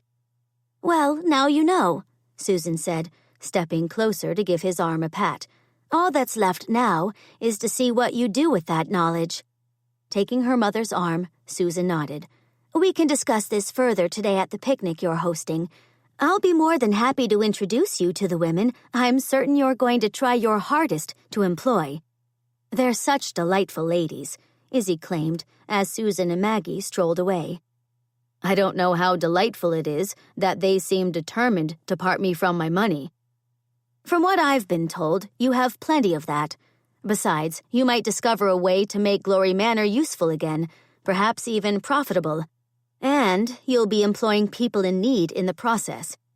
Taking Daisy from him, Izzy settled the child on her shoulder, sent Ian a smile, then moseyed her way over to a group of women who immediately began exclaiming over Daisy, who was waking up from her nap, rubbing her eyes, and then beaming her gap-toothed smile at the women now cooing over her. Making his way to the wagon, even though he'd offered to bring out the carriage he'd purchased for Aunt Bertie years ago, one she rarely used, Ian found Uncle Amos and Henry inspecting the wheels. "Now, you always want to be certain, my boy," Uncle Amos was saying to Henry, "that the bolts and pins are in fine order and that the wheels don't wobble. That'll lessen the chance of having a wheel come off during a journey." "I checked the 2 front wheels, Uncle Amos," Henry said, puffing out his little chest. "They don't wobble at all." "Good boy." Uncle Amos straightened and sent Ian a wink. "Henry's quick with learning. And did I tell you how good he is with animals?" He ruffled Henry's hair. "I imagine you'll find yourself a good future on a farm someday, once you grow up." "I'm gonna stay at Glory Manor forever, Uncle Amos," Henry said. "I love it here, and I'll be able to help you make sure no cows go missing, or chickens either." Uncle Amos gave him another pat on the head. "You're already doing a fine job of keeping the chickens safe. We've not lost a single one since I gave you the job of looking after them." Henry's cheek flushed, and then he grinned when Ian lifted him up, set him on the driver's bench, then climbed up to join him. "You will see to it that boy has that future, won't you, son?" Uncle Amos asked quietly, stepping up beside the wagon. The sense of peace he'd recently experienced faded away, replaced with remorse as an unpleasant truth about himself settled into his soul. He'd been selfish. His pursuit of success had consumed him over the years, and in that time he'd neglected to realize that people in this very community were in need, struggling to provide a living for themselves. Clearly, there'd been something to Aunt Bertie remarking time and time again that God had a purpose for him. One she implied didn't revolve around increasing his fortune. All he needed to do now was discover that purpose. But he could start by relieving Uncle Amos's concerns. He leaned down closer to his uncle. "You don't need to worry about the children. I promise I'll see after them." "Good boy," Uncle Amos said with a smile, quite as he'd said to Henry only moments before. With that, and seemingly of the belief the matter was settled since Ian had given his promise, he walked away, telling Ian he was off to fetch the girls. "Uncle Amos don't seem as confused these days," Henry said, drawing Ian's attention. "I bet that's 'cause Hank isn't filling his ears with those fibs Aunt Bertie thinks he'd been telling." "I believe you're right, Henry. But don't you worry about Hank. I'm planning on tracking him down and squaring matters with him. He's got a lot of explaining to do." Flicking the reins, which set Clyde into motion, Ian drew the wagon to a stop in front of where Aunt Bertie, Uncle Amos, Izzy, and the girls were now assembled. Smiling as Izzy called out to Susan that she'd meet her at the farm, he climbed from the seat, helping everyone into the wagon. "Is there room for me?" Olive Perkins asked, appearing by his side. Ian frowned. "If memory serves correctly, Olive, Izzy arranged for you to have every Sunday off, as well as every Wednesday." Olive sent him a cheeky grin. "Which is lovely for me, but I know perfectly well I'm off work today." She waved to Primrose. "I'm merely hoping I can squeeze in because Prim told me she's got a new idea she wants to try out on my hair." "Does she want to be called Prim now?" "I think the nickname makes her feel accepted," Olive whispered back. "Then Prim she'll be." Ian helped Olive into the wagon before he climbed back on the driver's seat. Setting the wagon into motion, he led the way back to Glory Manor, glancing over his shoulder every now and again to make certain everyone was still in the wagon, and that the wagons and buggies following them, which were many, were keeping up. Before he knew it, they were back on the farm, the women immediately bustling into the house, carrying a variety of covered dishes, as the men took seats in the chairs Izzy had dug out of the barn. That she'd set up those chairs under the shade of large maple trees suggested she was a woman with an eye for detail, But before he could find a seat and relax, Henry was standing next to him, brandishing his slingshot.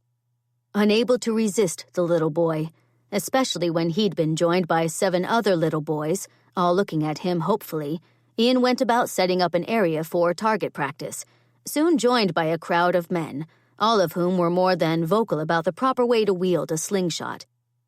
Good-natured arguing ensued, along with rocks flying every which way, not many of them hitting the tin cans he'd set out as targets for the boys.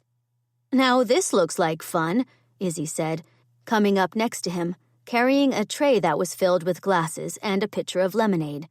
He took the tray from her, following her around as she poured out glasses for everyone until her pitcher ran dry, which was then immediately replaced with one Susan brought over.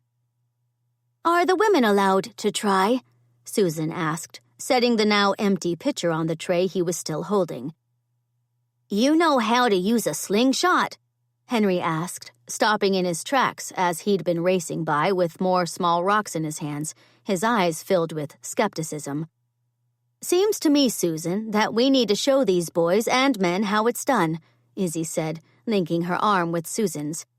"Do not say that you know how to use a slingshot as well as a rifle," Ian asked. "I'm a little rusty with a slingshot, but I have used one before," she grinned. "Should we have another challenge?" "I'm not increasing your salary." "Spoil sport," she muttered before she brightened. "What if we play for what book we read to the children next?" "You've been reading to the children?" "Every night." She leaned closer to him, lowering her voice. Prim was worried for no good reason about her reading abilities. She, along with Henry, and even Violet, are incredibly bright children. Prim has even taken it upon herself to do the majority of reading out loud at night, no matter what we're reading. So far, we've read The Princess and the Goblin, and we just finished up The Prince and the Pauper last night. She smiled. Considering Mr. Twain uses some very impressive words in that story, I'd say Prim is not far behind other children her age as she thinks. "What book do you want to read next?" "I was thinking Little Women." "That's a rather depressing tale." "That's what Henry said, but I think it's good for him to understand the worth of girls, so if I win our challenge, that's what we'll read. You'll also have to agree to join us and take your turn reading out loud." "And if I win?" "You get to choose the book." Ian didn't hesitate. "Treasure Island" by Robert Louis Stevenson. "Oh, that's a good one. I have to admit I'm not going to be disappointed if I lose." With that, she pulled Susan forward, smiled charmingly at the men who were still assisting the boys, then held out her hand to little Thomas Crail, ruffling the boy's hair when he immediately handed her the slingshot. Her first 2 attempts went wide, but then she seemed to find her confidence, and after knocking 5 tin cans over, she turned and gestured him forward.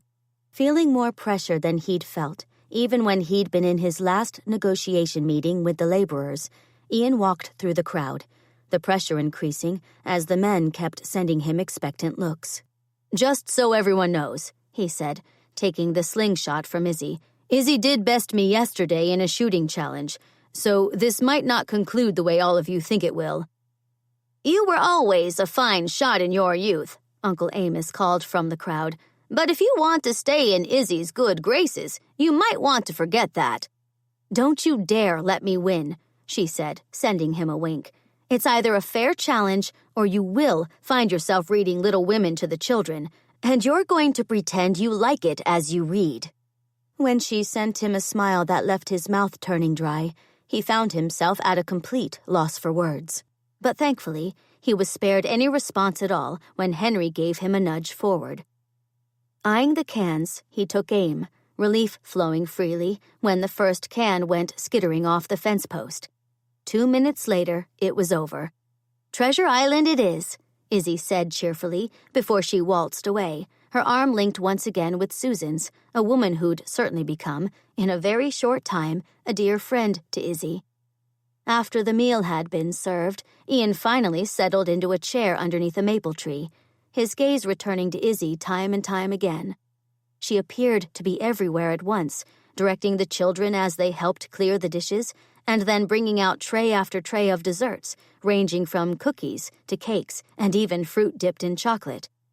Her laughter was heard often, And when the sun began to dip in the sky, she was still smiling as she stood in the lane, watching the many carriages rumble away, a sleeping Daisy resting her head against Izzy's shoulder, and Violet holding Izzy's hand. That the community had embraced her was clear, a belonging that Izzy certainly seemed to relish. Having one more glass of lemonade underneath the tree with Izzy, Uncle Amos, and Aunt Bertie, after the last guest had disappeared down the lane, Ian couldn't help but appreciate what had been a truly marvelous day. He'd been accepted back into the fold with no hesitation, as if he'd not abandoned everyone for Pittsburgh over a decade ago. Granted, he'd come home whenever he could to check on Aunt Bertie and Uncle Amos, and he had stopped in different businesses in town to catch up briefly with the Canonsburg folk. But he'd not taken the time to inquire about their lives, something he was only now realizing he'd missed. After the lemonade was gone, he went with Izzy to get the children ready for bed. And then he climbed up to the attic, retrieving his copy of Treasure Island. Sitting on the edge of Henry's bed in the room the little boy was delighted to be given all to himself, Ian waited until everyone got settled on the bed, and Izzy pulled in a chair from her room. He began to read, then passed the book to Izzy, who then, a few pages later, passed the book to Prim. As he listened, the thought struck him that the enjoyment he was experiencing in the moment was a direct result of feeling he was part of a family.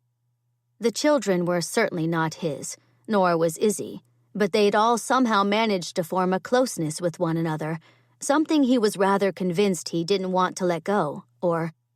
The sound of frantic barking pulled him from his thoughts before he rushed out of the room, Izzy at his heels, calling to the children to stay put as she ran.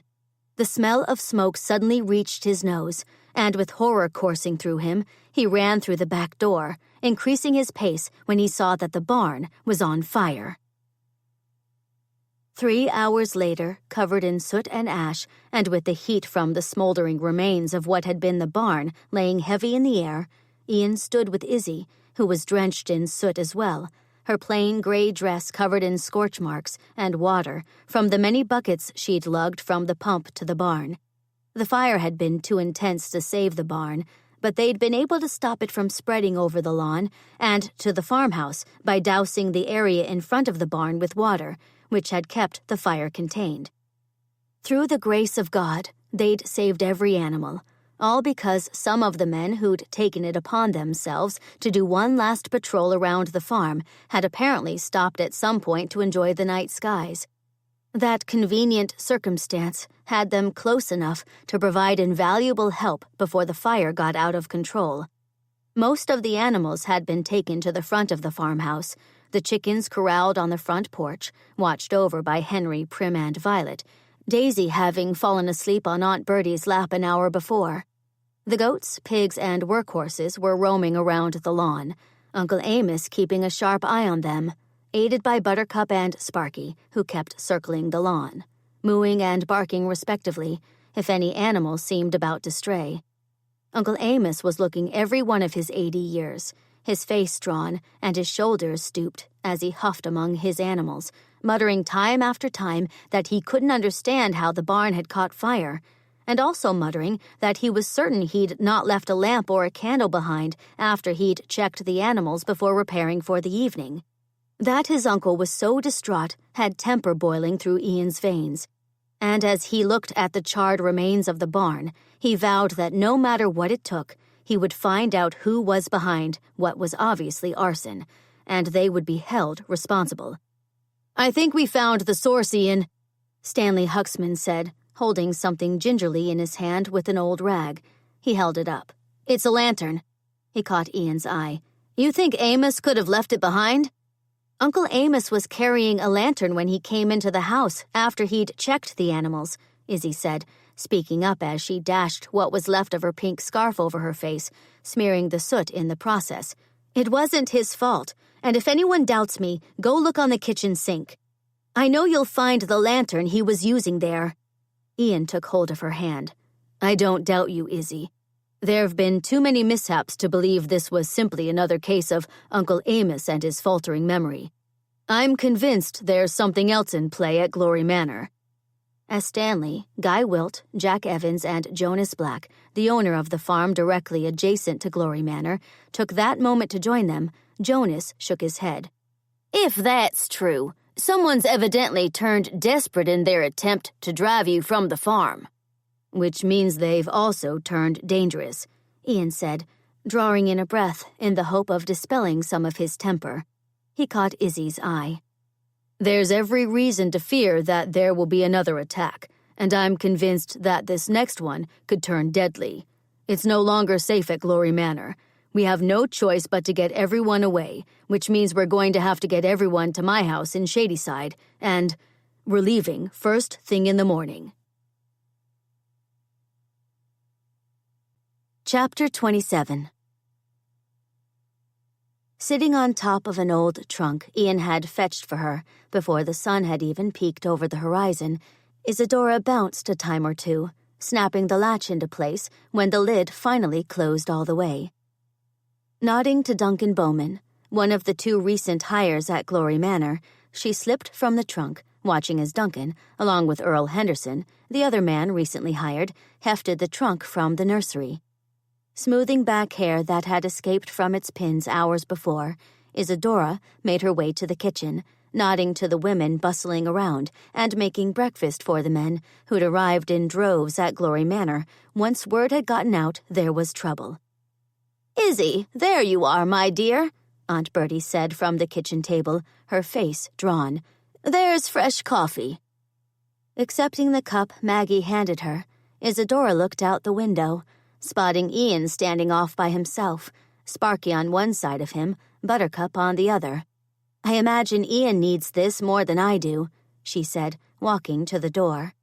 Shivering ever so slightly in the cool morning air, she walked over to join him, unsurprised when she reached him and saw what amounted to nothing less than fury in his eyes. It was easy to forget he was a dangerous man at times, given his usual charming nature, but seeing him now, with eyes narrowed and jaw clenched, there was no question that danger lurked beneath the charm, and that danger, she was all but convinced, was remarkably close to being unleashed. Handing him the coffee, she turned to look at the remains of the barn. "This could have been so much worse," Ian said, taking a sip of the coffee. "You're right, especially if you consider all the supposed accidents that happened leading up to the fire." She turned back to him. "Do you have any idea who might be behind this, besides Hank? He didn't strike me as the master manipulator type." "I didn't get that impression of him either, which is why I don't believe Hank's the main culprit. He's been hired by someone, and believe me, I'll find that someone, and there will be repercussions." Isadora didn't doubt that for a second. But she couldn't pity whoever was responsible for the many accidents and other mysteries that had been happening on the farm. That person, or persons, without a thought to the lives they'd put in jeopardy, had burned down a barn with innocent animals trapped inside, evidently not caring that the farmhouse could have caught fire too. Ian raked a hand through his hair, blowing out a breath. "Is everyone packed and ready to go?" "They are. The children are having breakfast with Miss Olive, as they've decided to call her, but their belongings are packed, and they, being children, don't seem overly traumatized by being uprooted again. Henry believes it'll be a grand adventure, and they're all looking forward to riding on the train, which was the only thing they enjoyed, according to Henry, when they were first taken out of Pittsburgh." "And Olive's agreed to travel with us to Pittsburgh to help out with the children?" Isadora smiled. "She has, proclaiming it will be a grand adventure for her as well. And I believe she's been given strict instructions from all the women in town to send back a detailed report of that house of yours in Shadyside." Ian, surprisingly enough, returned the smile. "She's not going to have much to report. There's relatively little furniture in the house, and most of the rooms have yet to be painted." "Which means I'll need to brush up on my flower painting skills." "Aunt Bertie told me you've been banned from painting flowers on the walls after you showed her an example of what you wanted to paint in her sitting room, and she decided it was—" "Awful," Isadora finished for him, with a grin, before she released a dramatic sigh. It's amazing how many things I've been banned from doing lately." She held up a hand and began ticking the items off her fingers. "I'm banned from painting flowers, operating the stove, using an iron, and, well, I could go on and on. But it's somewhat depressing now that I think of all my clear deficiencies." "You're very good with organization," Ian said, reaching out to take hold of her hand, which immediately set her knees to wobbling. "I'm amazed you've been able to get us packed so quickly, and for that, I thank you." He leaned closer. "Seems I might have been wrong about the taming of the shrew business after all." She rolled her eyes. "You weren't. I've accepted the unpleasant idea that I'm a somewhat demanding woman, but I do think I've changed since my stay at Glory Manor. However, we certainly don't have time to discuss that right now. The household, as I already mentioned, is packed and ready to go, so all that remains now is to get everyone to the train station. I still need to finish helping Jack Evans load up all the animals before we repair to the station. He certainly put Uncle Amos's mind to rest by insisting he take the animals to his livery stable. They'll be safe there because Jack employs those very large men he brought with him this morning. They don't take kindly to the fact that someone tried to harm the animals, so they'll keep a close watch on them and make certain their needs are met." "But they're not taking Buttercup with them, are they?" Turning, Isadora found Henry and Violet hurrying to join them, Henry's eyes wide as he stepped beside Buttercup and placed his small hand on her neck. "I don't think she wants to come with us," Ian said slowly. Even as Buttercup let out a mournful moo, Henry's eyes filled with tears, and Violet's lip began to tremble. 2 hours later, Isadora found herself swallowing another laugh, the urge hitting her every time her gaze settled on Buttercup standing in the middle of the aisle, and Sparky sitting directly in front of her. Both animals seemed absolutely delighted they'd not been left behind, and were enjoying a ride on a train, in a private Pullman car no less, on their way to Pittsburgh. The children were pressed up against the window, playing a game Miss Olive had suggested that involved finding particular items, such as birds or cows, which hadn't worked very well, since they'd all turned and pointed out Buttercup or telegram poles.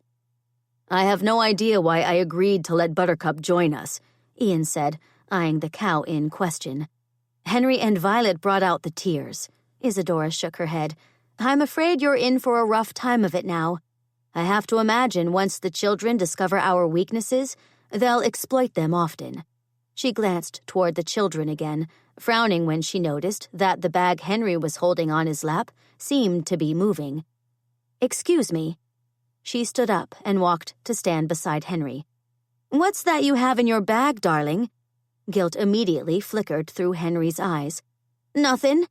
She held out her hand. "Hand it over." "Are you going to be cross with me if I tell you Elmer might be in the bag?" Isadora narrowed her eyes, more along the lines of horrified. But why in the world would you have brought Elmer with you? She would have been fine going off with the rest of the chickens, enjoying a nice holiday in Canonsburg. Henry shook his head. "I found her trying to sneak into the house. That means she didn't want to be left behind."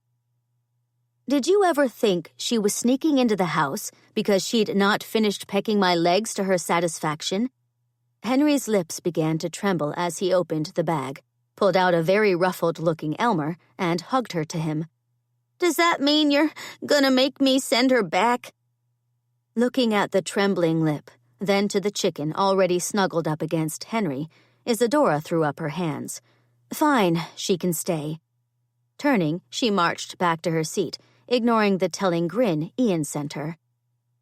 After the train pulled into the station, and Isadora had herded the children, with the help of Miss Olive, into one of the carriages Ian hired, and then got everyone else settled into their respective rented carriages, a sense of anticipation began to brew. "How far to your house, Ian?" Prim asked, scooting over on the seat when Ian climbed into their carriage, saying they could get on their way because he, along with Duncan and Earl, had finally gotten Buttercup into a wagon. Sparky had apparently chosen to ride in the wagon with Buttercup, lying down right beside the cow and refusing to budge. "It won't be long, children," Ian said, Shadyside is on the east side of Pittsburgh, well away from the industrial district. He gestured to the window. Our progress might be a little delayed because the smog seems unusually thick today, but no need to worry, our driver will lose his way. He probably has the streets memorized. Peering out the window, Isadora frowned at the blanket of black swirling around the carriage and making it all but impossible to see the buildings surrounding the depot. Is it always like this in Pittsburgh? Sometimes it's worse, Prim said, especially down by the factories where we used to live. It can seem like night all the time down there, Ian said, leaning back on the carriage seat. There are so many mills operating 24 hours a day that smoke is constantly being pumped into the air, covering the city in ash. He smiled. That's why I chose to build my house in Shadyside. We still get smog if the wind is blowing in our direction, but it doesn't completely block out the sun. As the carriage rumbled down the streets, the children peppered Ian with questions about the city, pointing to buildings that would mysteriously appear out of the smog.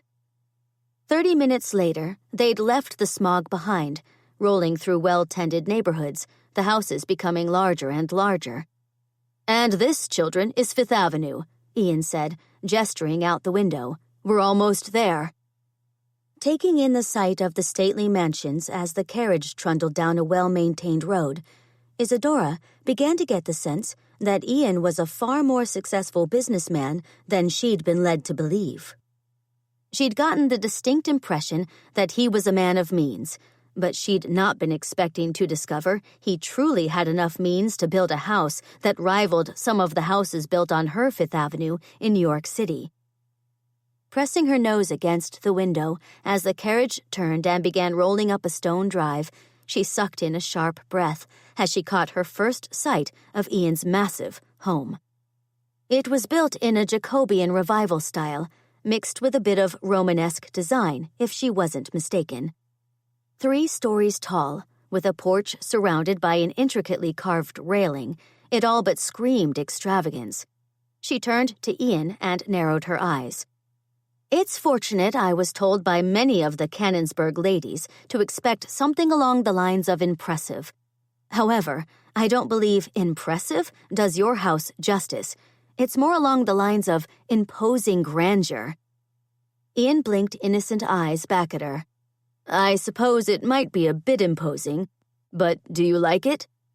She turned back to the window, smiling when she noticed that the children were pressed up against their window with their mouths agape.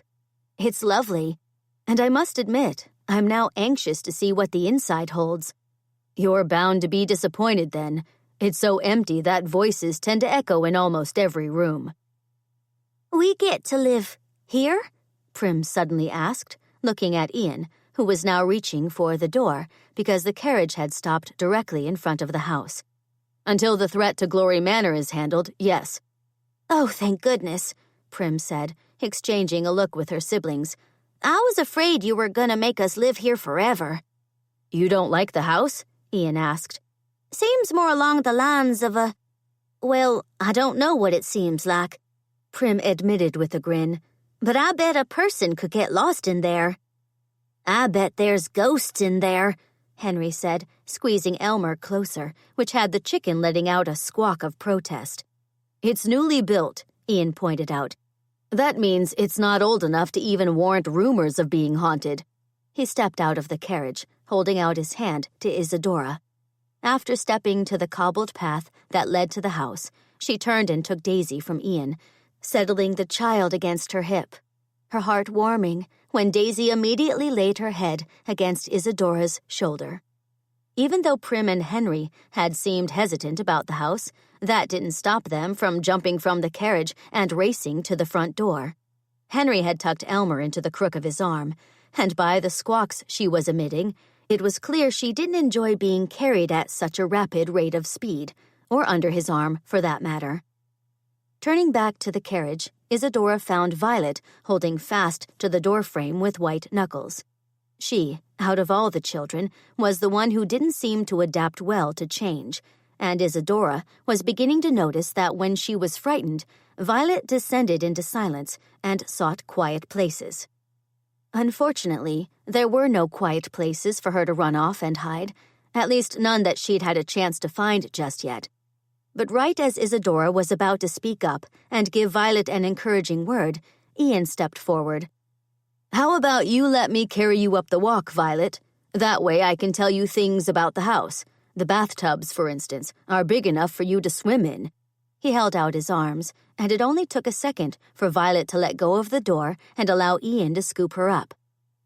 Settling her against him, Ian turned back to Izzy, a smile on his face, but his eyes holding what seemed to be a trace of wariness. He nodded to the house. "What do you really think?" "It's beautiful, although I'm not sure I understand why a bachelor would build such a house."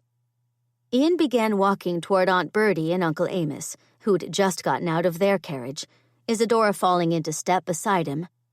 "I'm not intending to remain a bachelor forever. And I built the house because it's expected that a successful gentleman will have an impressive residence, and there's not a more impressive street in Pittsburgh than Fifth Avenue." Stopping when they reached Aunt Bertie, who was holding on to Uncle Amos's arm, he smiled. "What did you think about the ride through Pittsburgh?" "Bit smoggy for my taste," Uncle Amos said before he gestured to the house. "But this is nice." Isadora frowned. "You haven't seen Ian's house before?" "Amos hasn't, but I have," Aunt Bertie said before she nodded at Ian. "It's come along nicely since I was last here, and it certainly does the job of proving you've achieved that level of success you longed for as a child." Before Ian could respond to that, a man walked out of the house, dressed in a dark jacket paired with dark trousers, his eyes filled with curiosity as he came to a stop in front of Ian. "Mr. MacKenzie, I wasn't expecting you until tomorrow for the meeting with the union men." Ian shifted Violet in his arms, extending his free hand a moment later. "We ran into some trouble at the farm, Jonathan. I felt it was no longer safe there, so here we are. Allow me to introduce you to everyone." He smiled.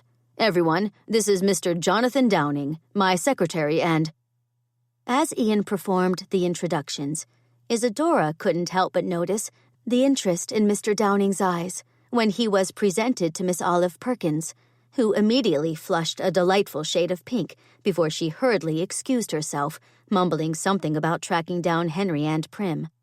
Uncle Amos and Aunt Bertie followed her into the house, Violet and Daisy joining them, each little girl holding one of Uncle Amos's hands. Left with only Ian and Mr. Downing, Isadora turned to the house. "Shall we go inside? I must admit I'm curious as to what the interior holds." "It doesn't hold much," Mr. Downing admitted, leading the way into the house. "We've got beds for all of you, but that's about it." He looked to Ian. "Should I travel into Pittsburgh today to purchase some essentials?" Whatever response Ian gave, Isadora didn't hear it, because she'd stepped over the threshold and found herself greeted by a lovely curved staircase with an elaborately scrolled balustrade on either side of the stairs leading to the second floor. Halfway up that floor was a beautiful stained glass window. After considering the space for a moment, she imagined a settee sitting in front of the plastered wall directly to the left of the stairs, with perhaps a large urn filled with largely colored flowers next to it, and there definitely needed to be a tapestry of some type spread at the foot of the stairs, along with— "Mrs. Delmont is going to be taking on the role of household manager for now, Jonathan. I'm sure she's just about to suggest you call her Izzy, though, since she's once again looking rather confused about who Mrs. Delmont could possibly be." Isadora pulled her attention away from the staircase. "I know who Mrs. Delmont is, but—" She ignored Ian's arched brow and smiled at Mr. Downing. "You may call me Izzy. Everyone does." Mr. Downing inclined his head. "And you must call me Jonathan. But tell me, what does a household manager do?" "I'm not exactly certain," Isadora admitted. "Although, I imagine my first order of business is to tour the house, starting with where the children are going to stay." "That would be the nursery on the 3rd floor," Jonathan told her, glancing up to the ceiling where the sound of little feet could be heard racing around. He tilted his head. "Should I assume Miss Olive Perkins will be residing in a room up there so she'll be close to the children?" I believe that would be the perfect spot for her. Jonathan immediately strode for the stairs. I shall assist her with choosing a room that will be well-suited for her needs. As Jonathan disappeared up the stairs, taking them 2 at a time, Aunt Bertie walked over to join them, releasing a chuckle. I believe Mr. Downing has already realized what a delightful woman our Olive is. She ignored the sigh Ian released as she looked around. Dare I hope there are any rooms on this floor that Amos and I may use? Though steps might prove a bit daunting for both of us. Although, we do have every hope we won't have to be away from Glory Manor long. I'll show you what's available on the first floor, Ian nodded to Isadora. I'll be back directly. As he led Aunt Bertie and Uncle Amos down a hallway that branched from the entranceway, Isadora walked back outside, immediately greeted by Sparky. Moving to watch Duncan and Earl unload the mooing Buttercup from the wagon, she fought a grin. What should we do with her? Duncan asked, right as Buttercup let out a mournful moo. She, unlike Sparky, apparently felt miffed she'd been forced to travel to the house in a wagon, and not a carriage. Isadora looked around, then began walking around the house, Buttercup and Sparky following her, nodding when she spotted an unfinished flower garden, complete with white picket fence. We can put her in there for now. I'm sure Buttercup would prefer the house, but that's not going to be an option, no matter how many tears or trembling lips the children may invoke to try to convince me otherwise. Duncan and Earl exchanged grins before they tried to coerce Buttercup through the gate. She immediately turned stubborn and wouldn't move until Isadora ran to the kitchen, fetched an apple, and used it to tempt Buttercup into motion. Swiping a hand over her now perspiring brow, she told Buttercup to behave, having little hope that the cow wouldn't figure out how to escape her makeshift enclosure and find her way into the house. After instructing Duncan and Earl where to take all the trunks they'd brought from Glory Manor, she finally headed back into the house, finding Ian waiting for her in the entranceway. "Where have you been?" he asked. Buttercup was being difficult. She smoothed back a strand of hair that had gotten free from its pins. "Have Aunt Bertie and Uncle Amos found an appropriate room?" "They're settling in as we speak. And since we don't seem to have any children or pets around, well, except for Sparky," Ian amended as Sparky scrabbled through the front door and ran to join them. "Shall I take you on a quick tour?" Sparky barked as Isadora smiled. "That would be nice." Gesturing around him, Ian returned the smile. "Well, this is clearly the entranceway. A bit sparse right now, but I'm not sure what to do in here. I'd start by putting a few paintings on that wall over there." Isadora nodded to the wall in question. "That would warm up the space, especially if you added a green settee along with the large urn, perhaps Grecian, and filled with colorful flowers that would complement the tapestry I'm sure you're going to want to put directly in front of the stairs." Ian considered the wall beside the stairs before he turned back to her. "You've clearly got an eye for design, something I readily admit I don't have, because I would have never thought to include a settee in that space." He was suddenly looking at her far too intently. "I imagine you'd do a marvelous job turning this house into a home, especially since Aunt Bertie mentioned to me you have a great proficiency for shopping." "You want me to take on the task of turning your house into a home?" "I know you'd be more than up for it." Isadora frowned. "Well, yes, I do think I'd be capable of that. However, decorating a home is usually left to the discretion of a gentleman's wife, and while you currently have no wife, I'm sure you'll acquire one at some point. She, I'm afraid, might take exception to my decorating tastes." Ian rubbed his chin for a moment. "An excellent point. Does that mean I should now assume from that less than clear statement that I should settle my attention on merely making the rooms we're temporarily using habitable, leaving the grand project of fully decorating and furnishing the house to your future bride?" He tilted his head and considered her for so long she found herself fighting an unusual urge to fidget. "You shouldn't assume anything of the sort." When he didn't expand on that, she crossed her arms over her chest. "You might need to be a little less cryptic." "Cryptic is a hallmark of attorneys. Hardly helpful." He grinned. "But amusing all the same." He nodded to the staircase. Returning to that space, though, I do think you're spot on with your recommendations. That means you're going to want to pull out that pad of paper where you write down notes pertaining to matters of household business and begin making a list. Every room in this house could use your touch, and just to be clear, expense is no object. You truly want me to decorate your house, even knowing you could be annoying your future wife? Perhaps she won't be as annoyed as you imagine, was all he said to that. But before she could respond to what was certainly a cryptic remark, Henry suddenly came bounding down the steps, Elmer still tucked under his arm, followed by Violet and Daisy. Although Daisy was holding on to the railing and moving more slowly than Isadora had ever seen her move before, evidently never having had an opportunity to experience so many steps at one time. Sending Isadora what seemed to be a wink, Ian hurried up the staircase and plucked Daisy into his arms. Then, with Henry and Violet speaking over each other as they told him all about the nursery, and how Miss Olive had remarked it was large enough to roller skate in, Ian continued up the stairs, calling over the balustrade to her that she needed to add roller skates for the children at the very top of what she knew was going to be a very long list.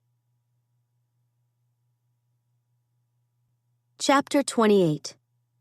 5 days later. Sticking his head in what Izzy had told him was going to be the reception room, Ian found not a single soul, which had him moving farther down the first-floor hallway.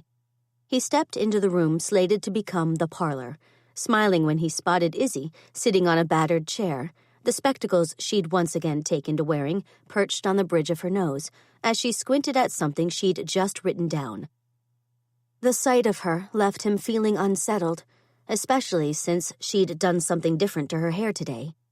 Instead of the braids Prim normally did for her, or the severe bun she seemed to favor as well, she'd gathered her hair at the crown of her head, which allowed it to cascade over her shoulders and back, leaving her looking breathtakingly beautiful. He'd never imagined he'd find a woman as beautiful as Izzy, sitting in the house he'd dreamed of building since he was a child. And even though he'd decided straight out of school that he would only set his sights on a lady of high social standing, he'd begun to question that decision because of the woman sitting across the room from him. He couldn't deny that she wasn't the high society lady he'd dreamed of marrying, but there was something compelling about Izzy Delmont, or whatever her last name truly was. Something that drew him to her, and had him rethinking everything he'd thought was set in stone as well. "Ian, wonderful. I was just about to try and run you down to go over." Izzy suddenly stopped talking as her gaze traveled from his combed hair all the way down to the tips of his recently polished shoes. "You neglected to tell me that I'd need to dress in style to visit the shops in Pittsburgh." Walking across the room, he stopped beside her, noticing she was using an upturned crate as a desk. "You do have desks written on one of those lists of yours, don't you?" he asked, ignoring her statement. "Don't be condescending. Of course I do. But returning to your clothing, I have a more fashionable walking dress in the bottom of my trunk, but I didn't put it on today because you didn't bother to tell me that Pittsburgh inhabitants dress in their Sunday best to shop." Ian leaned over her shoulder, peering at the list she was making. "Pittsburgh, quite like every other big city, sees a wide spectrum in how its shoppers dress," he said, leaning ever so slightly closer to her as he caught the distinct scent of her perfume. "What is that perfume you're wearing?" he asked, unfamiliar with the scent, even though he'd had more than his share of young ladies present him with their wrists over the years for him to sample the newest perfumes found at the grand stores in Pittsburgh. She seemed to give a bit of a shudder before she returned to her list. "It's an obscure perfume called the Gypsy Maid, one my friend Beatrix gave me on my last birthday." She turned her head just a touch, drew in a breath, then stilled. "What's the name of the cologne you're wearing? It's rather refreshing." Ian straightened as he realized it was hardly appropriate for him to remain so close to her, even if he had the most curious urge to dip his nose straight into the nape of her neck to discover if she'd dabbed a bit of the Gypsy Maid there. "It's Florida water," he finally remembered to say. His thoughts scrambled because the scent of her was still lingering in his nose. "It smells like oranges. I think that's why I like it. You were wearing a different cologne the other day." "You've noticed the colognes I've been wearing?" he asked, as something that felt exactly like masculine satisfaction flowed through him.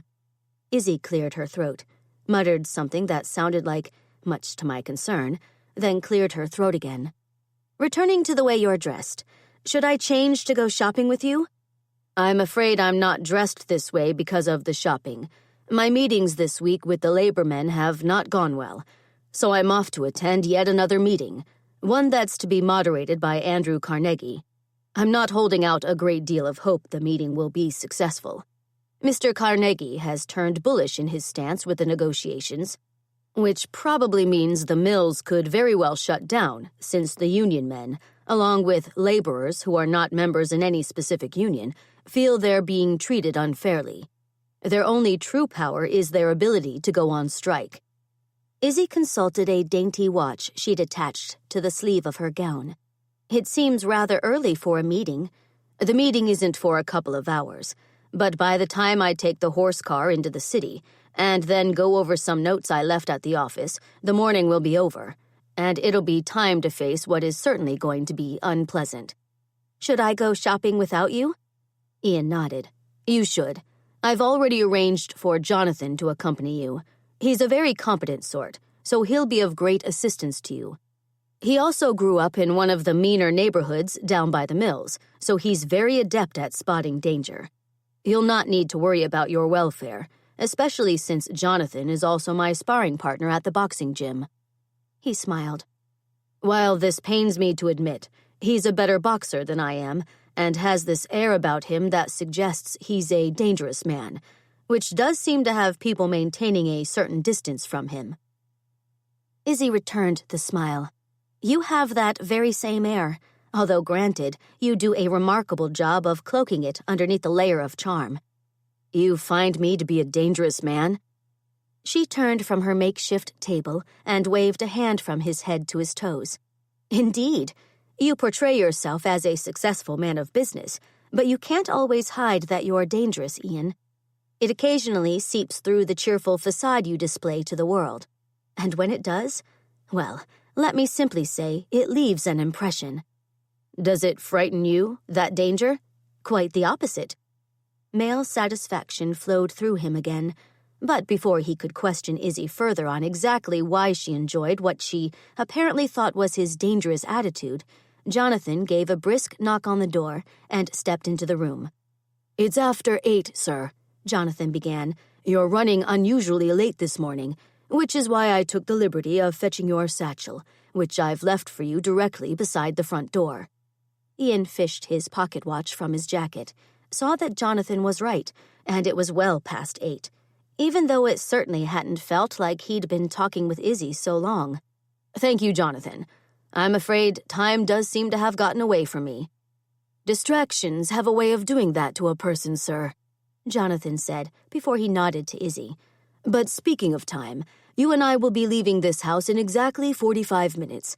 That will allow us time to travel into Pittsburgh and be first in line when Joseph Horn Company opens its doors." Izzy consulted her list. "And this Joseph Horn Company has furnishings, along with other much-needed items?" "They do. We'll start on the 6th floor first. That's where furnishings are located." Jonathan pulled out his pocket watch before he sent Ian a pointed look. Knowing that Jonathan would soon take to escorting him to the door if he lingered any longer, one of his secretary's most important tasks being that of keeping Ian on schedule, Ian moved closer to Izzy, surprising himself when he suddenly reached out and took hold of her hand. Knowing there was nothing left to do with that hand except kiss it, since it was rather curious for a man to grab hold of a lady's hand and merely hold on to it, he brought her fingers to his lips, gave them a kiss, then frowned when she simply gazed back at him, clear bemusement in her eyes. Needing something to say to fill the silence that had settled over the room, he latched onto the first thing to spring to mind. "The staff at Joseph Horn Company is very familiar with Jonathan. You'll have no difficulty charging any items you might find to purchase to my account." Izzy tilted her head. I'm not certain how much progress Jonathan and I'll make today, but if you're in agreement, I thought I'd concentrate on making the nursery more pleasant for the children, finding some furnishings, along with toys, and a variety of books to cheer up that cavernous room. You could try to find some things for your room as well, he said, giving the fingers he was still holding a squeeze. I've not neglected to notice it's sparsely furnished. To his surprise, she waved that straight aside. My room is fine, and until I get the nursery done, I won't have time to worry about the rest of the house. The desire to pull her straight off the chair and into his arms took him by such surprise that he found himself at a loss for words. To distract from that pesky business, he kissed her fingers again, collecting his misplaced wits in the process. Finishing the nursery sounds like an excellent plan, but do remember to purchase some roller skates if the store has some in stock. I promised Henry and Violet a pair, and I don't want to disappoint them. Giving her fingers one last kiss as she nodded and told him roller skates were at the top of her list, he released her hand and strode for the door, feeling rather smug because he hadn't neglected to notice that Isadora's cheeks had turned rather pink while he'd been kissing her fingers. Stopping once he reached the door, he turned. My meeting shouldn't last the entire day, so I'll do my best to meet the two of you at Joseph Horn Company, if I finish before the shops close for the day. Ignoring the raised brow Jonathan sent him, even knowing there was every reason to conclude his secretary found him to be behaving very curiously because he never left the office until the dinner hour, no matter if his meetings ended early, Ian strode down the hall. Walking through the front door, he was pleased to discover it was merely a hazy sort of morning, one that had rays of sunlight peeking through, instead of the gloomy mornings he frequently encountered when the smog from the city settled over Shadyside during the night. His pleasure in the morning, however, lasted only until he reached his office. After stepping from the horse car that was packed with men traveling into the city for work, men just like him who were unwilling to take the time to have a horse readied from the livery, he found 3 men waiting for him in front of his office, all looking grim. He wasn't well acquainted with any of the men standing before him, Mr. John Gerber, Mr. Charles McClintock, or Mr. Lewis Brown, only knowing them because they were engineers on the Eliza blast furnace and stopped in often at Norma's to catch a bite to eat. That the men had come to see him suggested an urgent matter of business. Ian, John Gerber said, stepping forward and holding out his hand, which Ian immediately took. We were just about to leave. Miss Norma told us you could be found at your office by 8, but it's well past that now. Ian inclined his head as he turned and shook Charles McClintock's hand, and then Lewis Brown's. I'm running a bit off schedule today, he said, gesturing to the front door. But I'm here now, so come inside and tell me why you've paid me a call. I assume it's something to do with the labor talks being held later? Following him up the 2 steps that led to the front door of the office, John shook his head as Ian stuck his key into the lock and opened the door. That's not why we're here. We heard you were asking about Roy Duffy, and we've got some news about him. Something in John's tone suggested the news was not the type to be delivered outside on the stoop. Ushering the men inside, he led the way through the front receiving room and then into his main office, where he kept a desk on one side of the room and a large table with numerous chairs on the other, used when he met with men of business. Gesturing the men toward the chairs, he walked to the coffee pot Jonathan usually kept brewing for him. May I interest anyone in coffee? It won't take long to make a fresh pot. Thank you, but no, John said, taking a seat. We've a meeting scheduled later this morning with other engineers, so we don't have much time. Ian moved to the table and sat down. Dare I hope you've learned where Mr. Duffy is? John exchanged looks with Charles and Lewis before he returned his attention to Ian. There's no easy way to say this. Mr. Duffy suffered an accident at our mill over 2 months ago. He didn't survive. It took a moment for that disturbing news to settle. He'd known there was a chance something unfortunate had happened to Roy Duffy, but he'd been hoping the man had merely gone on a drinking binge, as many of the men who worked in the mills seemed to do. It was a dangerous job, working in the mills, and many a man enjoyed escaping the thought of the danger they faced every day by dulling their senses at the numerous taverns located in and around Pittsburgh. That Roy Duffy was dead was a circumstance he hadn't allowed himself to fully consider. But now, armed with that disturbing truth, he was going to have to tell the children. They would be devastated to learn they'd been rendered orphans and would undoubtedly be worried about what the future would hold for them. The only consolation he could give was reassurance that he would be responsible for their welfare now, which meant he'd provide them with a home, see to their education, and make certain all their needs were met. What meeting their needs entailed, he really had no idea. But he couldn't imagine turning the children over to anyone else, or never again being on the receiving end of Daisy's wet kisses, or— "We have some details," Charles said, interrupting Ian's thoughts. "They're not pleasant." Ian rubbed at a temple that was already beginning to ache. "Tell me the worst of it. I'd also like to understand why no one reached out to the Duffy family to let them know what had become of Roy." Lewis sat forward. Roy hadn't been working at our mill long. A shear used to cut iron bars broke and landed on Roy, leaving him unrecognizable, which made it difficult to identify him.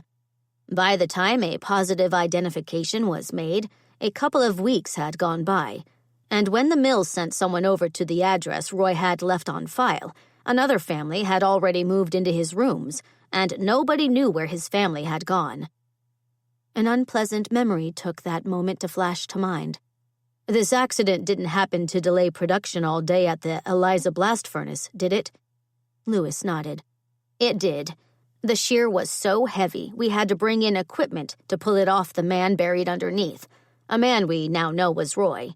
Some of the investors were indignant that production suffered, and one of those investors was even heard to say, "Just because a man got squished like a jelly isn't an excuse for production to grind to a halt."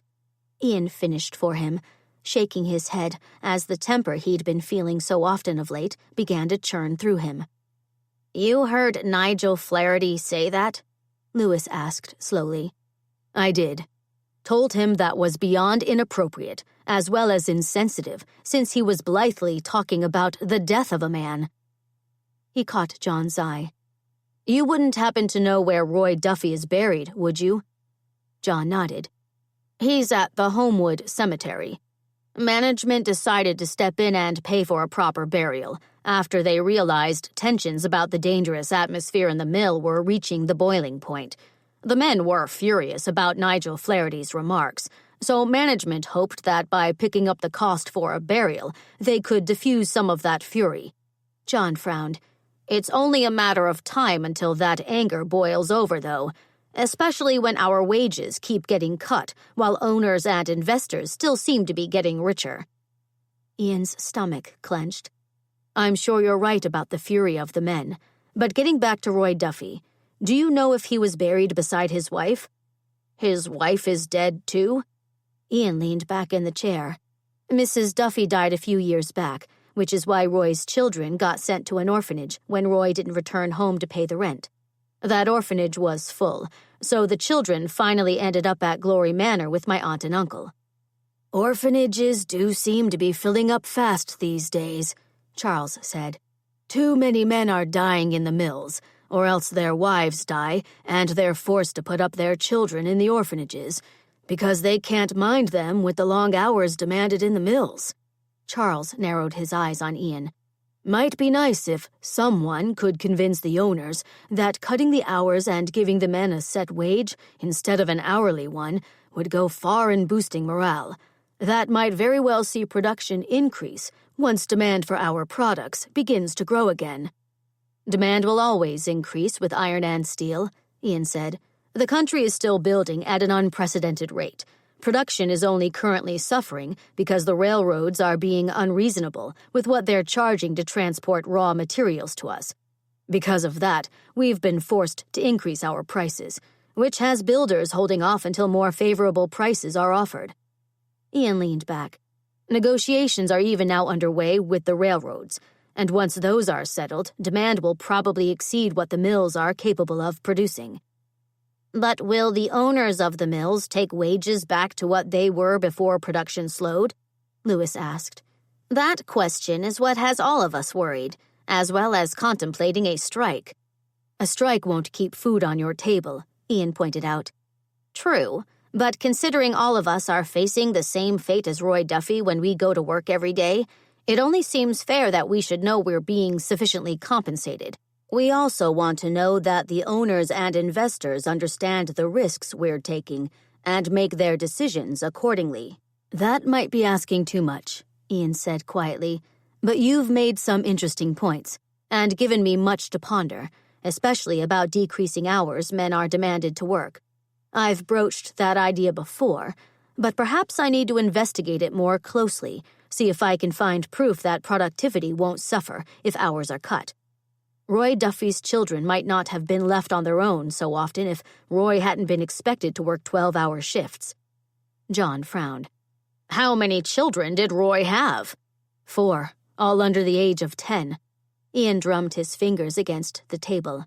It's going to be difficult to tell them about their father. I hope they'll find some small comfort in knowing I intend to make certain their parents are laid to rest together, although I have no idea where their mother is buried. Charles pushed his chair back and rose to his feet. You might want to ask Miss Norma her thoughts on the matter. She's always well informed about the happenings in the community. He nodded to John and Lewis. We should probably be on our way. The 3 men rose to their feet, as Ian did the same. I imagine I'll see you gentlemen at the meeting later.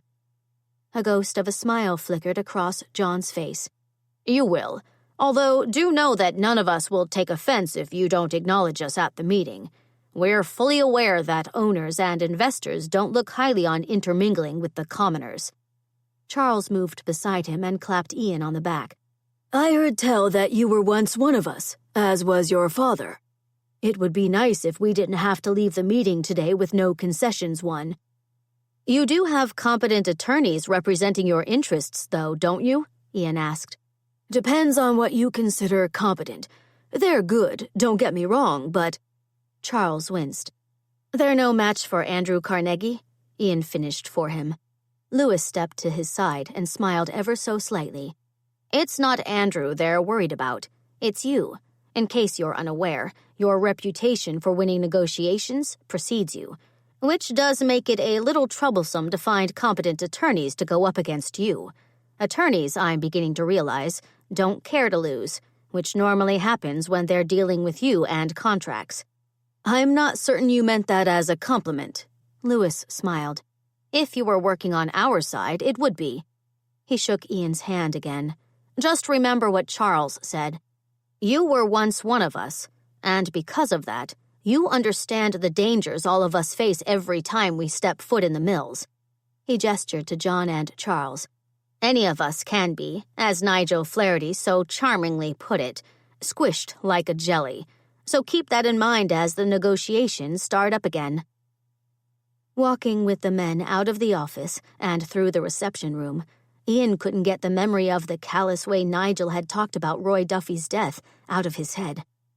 That callousness was embraced by far too many Pittsburgh industrialists, men who'd made a fortune through the back-breaking toil of laborers, engineers, and managers of the mills. Those industrialists did not care that thousands of men had died in the mills over the years. All they cared about was increasing their profits and their fortune. He, to his chagrin, had obviously become one of those men. The thought took him aback and left him realizing he did not want to be a man who blithely disregarded the death of a man as simply being the price of doing business. He also didn't want to be a man responsible for causing other men to suffer financial and family hardships because he was supposed to safeguard profitability for his contemporaries, along with himself, no matter the consequences. Gentlemen, a moment if you please, he called to the men now walking down the sidewalk, striding to join them. You said your attorneys are hesitant to go up against me, he began. But I should tell you that Andrew has taken me out of most of the negotiation process because he feels I'm too sympathetic to the laborers. The 3 men exchanged looks before Charles stepped forward. And you're telling us that because You want us to tell our attorneys they don't have to worry they'll be going up against you? Ian shook his head. No, I'm telling you because I'm not one to appreciate being banished to the sidelines. Because of that, I'm thinking I'll need to stand up and propose a contract that Andrew is not going to like, but one that will be fair to the laborers. I'm wondering if you believe I can find success with the unions if I push for a decrease in hours, although I know I won't be able to take the decrease in wages off the table. Lewis frowned. The union men would probably be willing to consider that type of proposal. But you must know that Andrew Carnegie will be furious with you if he's taken you out of the negotiations and you defy him by stepping back in. You'll also be ostracized from Pittsburgh industrialists, John added, watching Ian closely. An excellent point, Ian said before he turned and began walking back to his office. Does that mean you've changed your mind about stepping forward?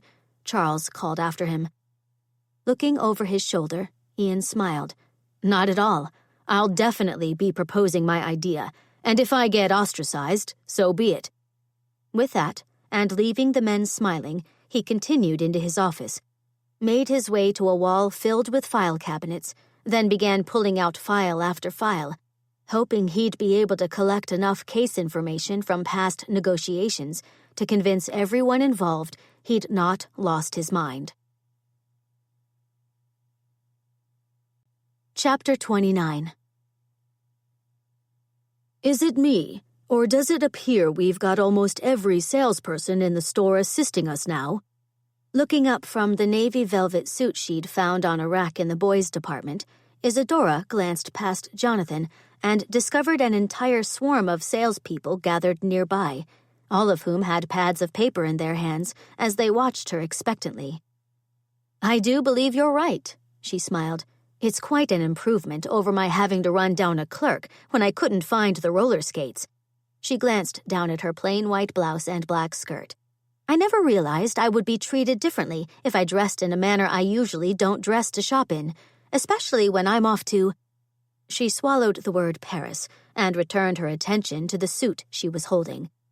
I must say, the sales clerks certainly changed their attitudes once you informed them I was here at Ian's request. Where do you normally shop? Jonathan asked, instead of addressing the service she'd first experienced at the store. Proving her suspicions about his being far too astute for his own good were spot on. Giving an airy wave of her hand, she held up the jacket, inspecting the sleeve. I shop in stores, same as everyone. Stores in New York? Why would you assume that? Because, when you insisted I take you to a telegram office before we came here, I couldn't help but notice that the telegram you sent was going to New York, and to a Mr. Hatfield, if I'm not mistaken. You weren't anywhere near me when I composed that telegram. True, was his only response to that. Is that where you're from? And is Mr. Hatfield the same Mr. Hatfield who Ian told me penned a reference letter for you? Are you always this inquisitive? Are you always so reluctant to answer a simple question? Questions regarding a person's home, I should point out, are considered acceptable to bring into conversation, at least according to the etiquette books Ian has lent me to read. You enjoy reading Ian's etiquette books? Enjoy might be a bit of a stretch, but returning to Mr. Hatfield...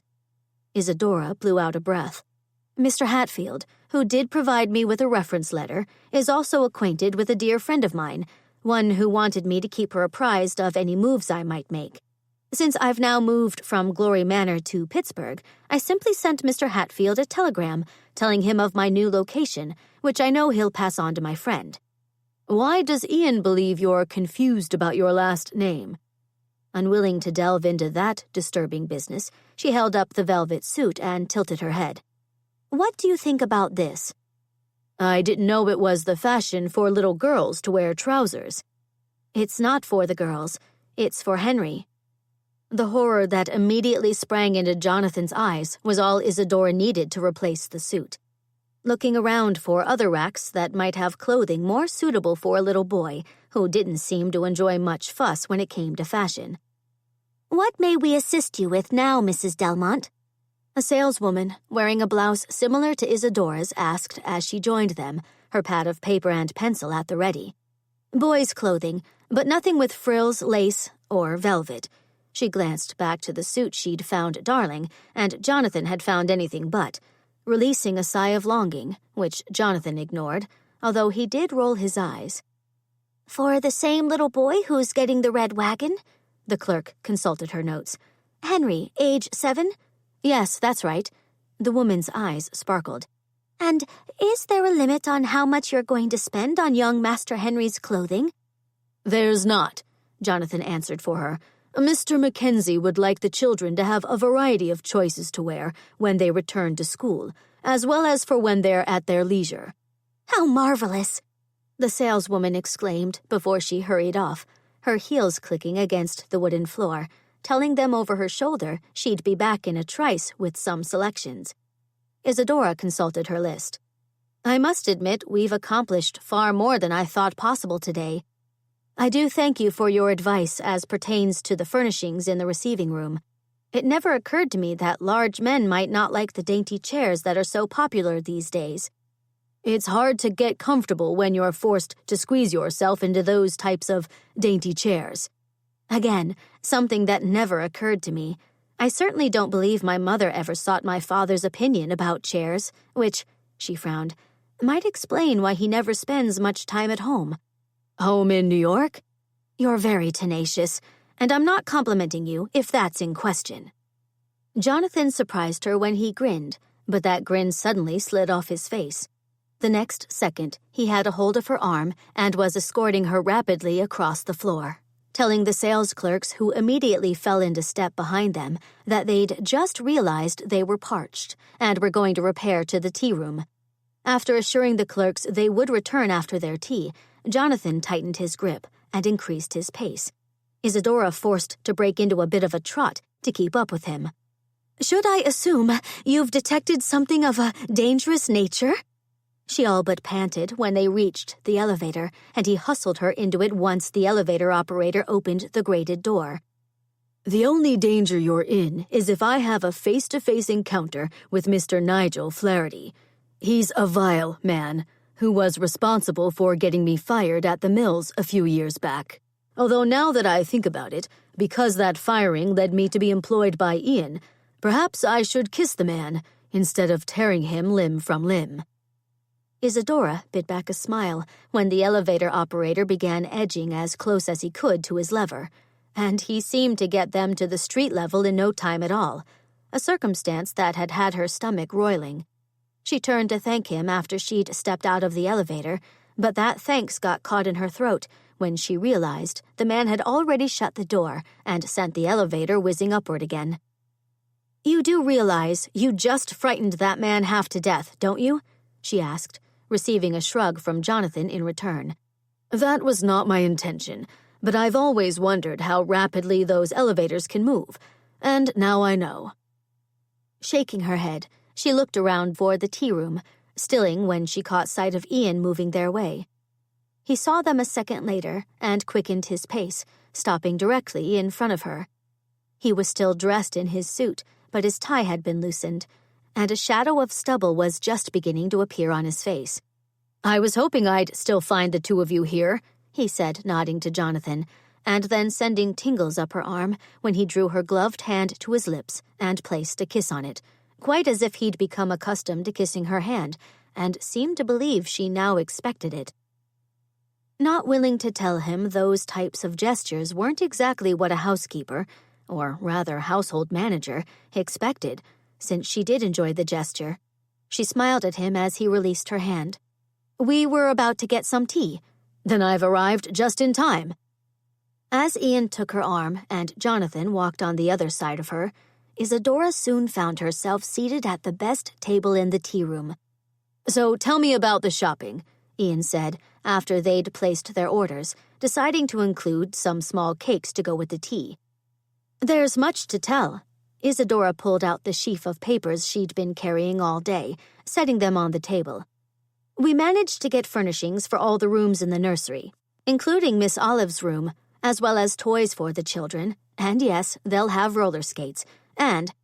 Izzy also bought you a pair, Jonathan said, amusement lurking in his eyes as he nodded to Ian.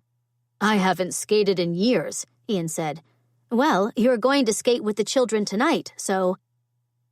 For some curious reason, his eyes clouded over at the mention of the children, but then he inclined his head as a ghost of a smile flickered over his face. I'm sure I'll remember the basics of skating, even if I'm also certain I'll sport a bruised backside tomorrow. Isadora nodded. That is a distinct possibility, but returning to my list, we have saleswomen currently picking out new outfits for the children, and we have some salesmen up in furnishings who are putting together some samples of colors for the parlor, the receiving room, and the library. You have been busy. We have, Isadora agreed, as the server returned and poured them all a cup of tea, while another server placed a silver tray filled with small cakes on the table. After thanking the men, she returned her attention to Ian. But enough of the shopping. How did your meeting go today? Did Andrew Carnegie monopolize the floor, or were you able to have your say? You remembered I was worried I wouldn't be allowed a say. You told me that last night. It wasn't that long ago, so yes, I remembered. Her cheeks began to heat when he considered her for an unusually long time. To distract from the fact that her face had to be bright red, she helped herself to a cake, almost choking on it a second later when a young lady glided over to their table, her flaxen hair arranged in a most attractive manner. Wearing a dress Isadora was sure she'd seen in Paris when she'd been there last. That the young lady immediately began fluttering her lashes in an outrageously flirtatious fashion at Ian set Isadora's jaw to clenching, which turned out to be somewhat problematic since she'd taken such a large bite. Mr. MacKenzie, the young lady all but gushed. What a delightful surprise! I wasn't aware you enjoy coming to this tea room, or that you even enjoy tea.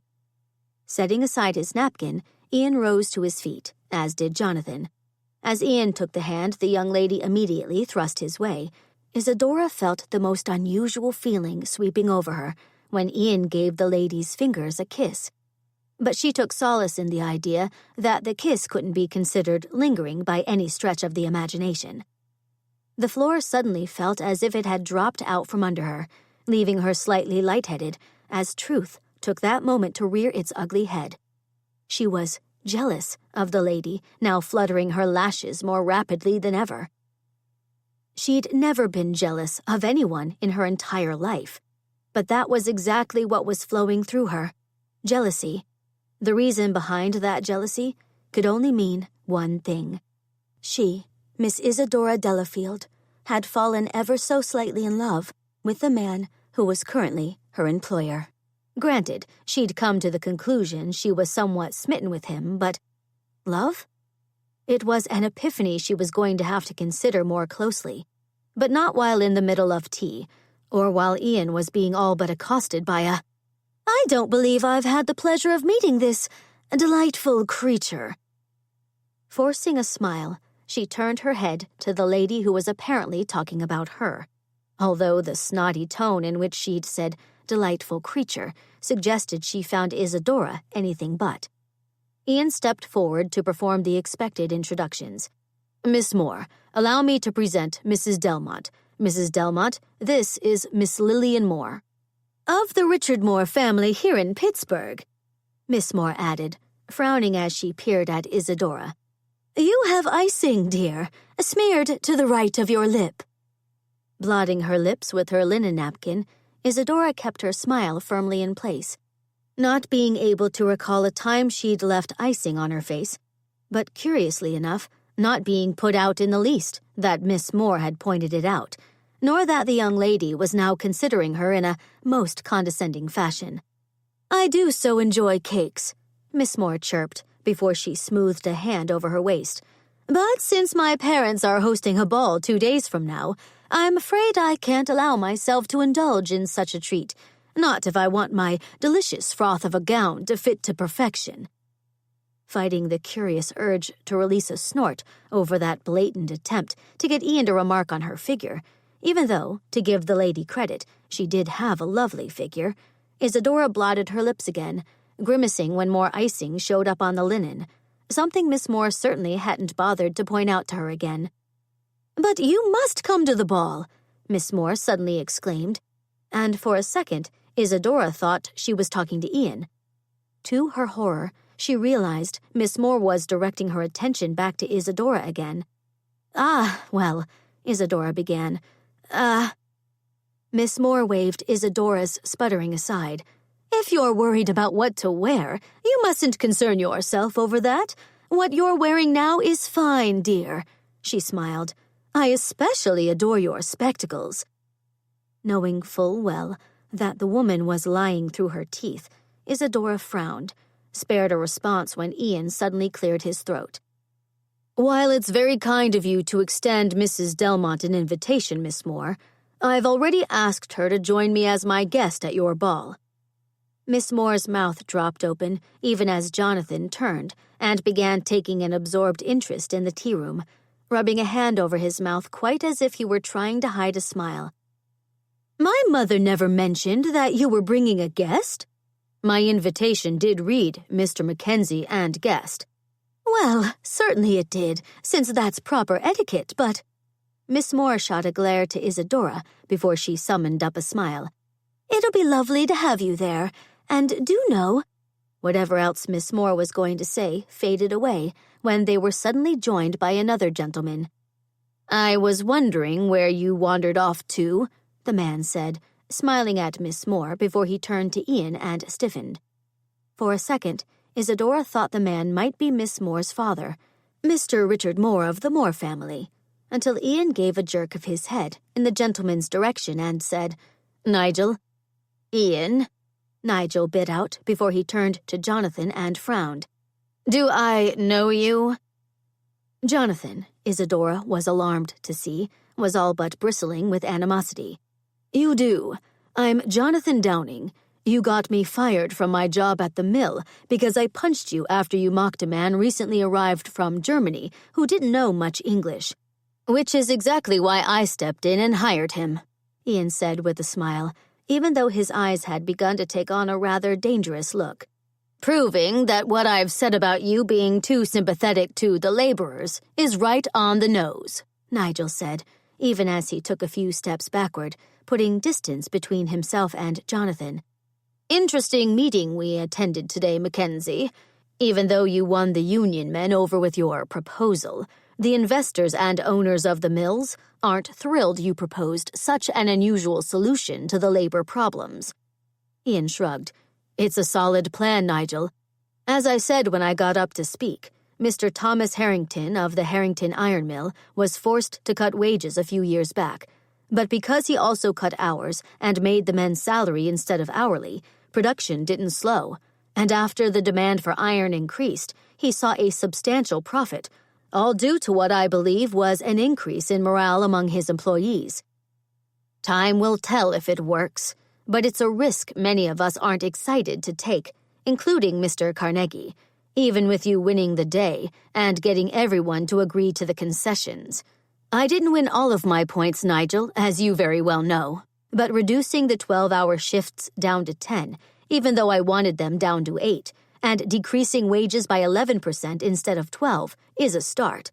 And my negotiations, whether you want to give me the credit or not, have taken the threat of a strike off the table."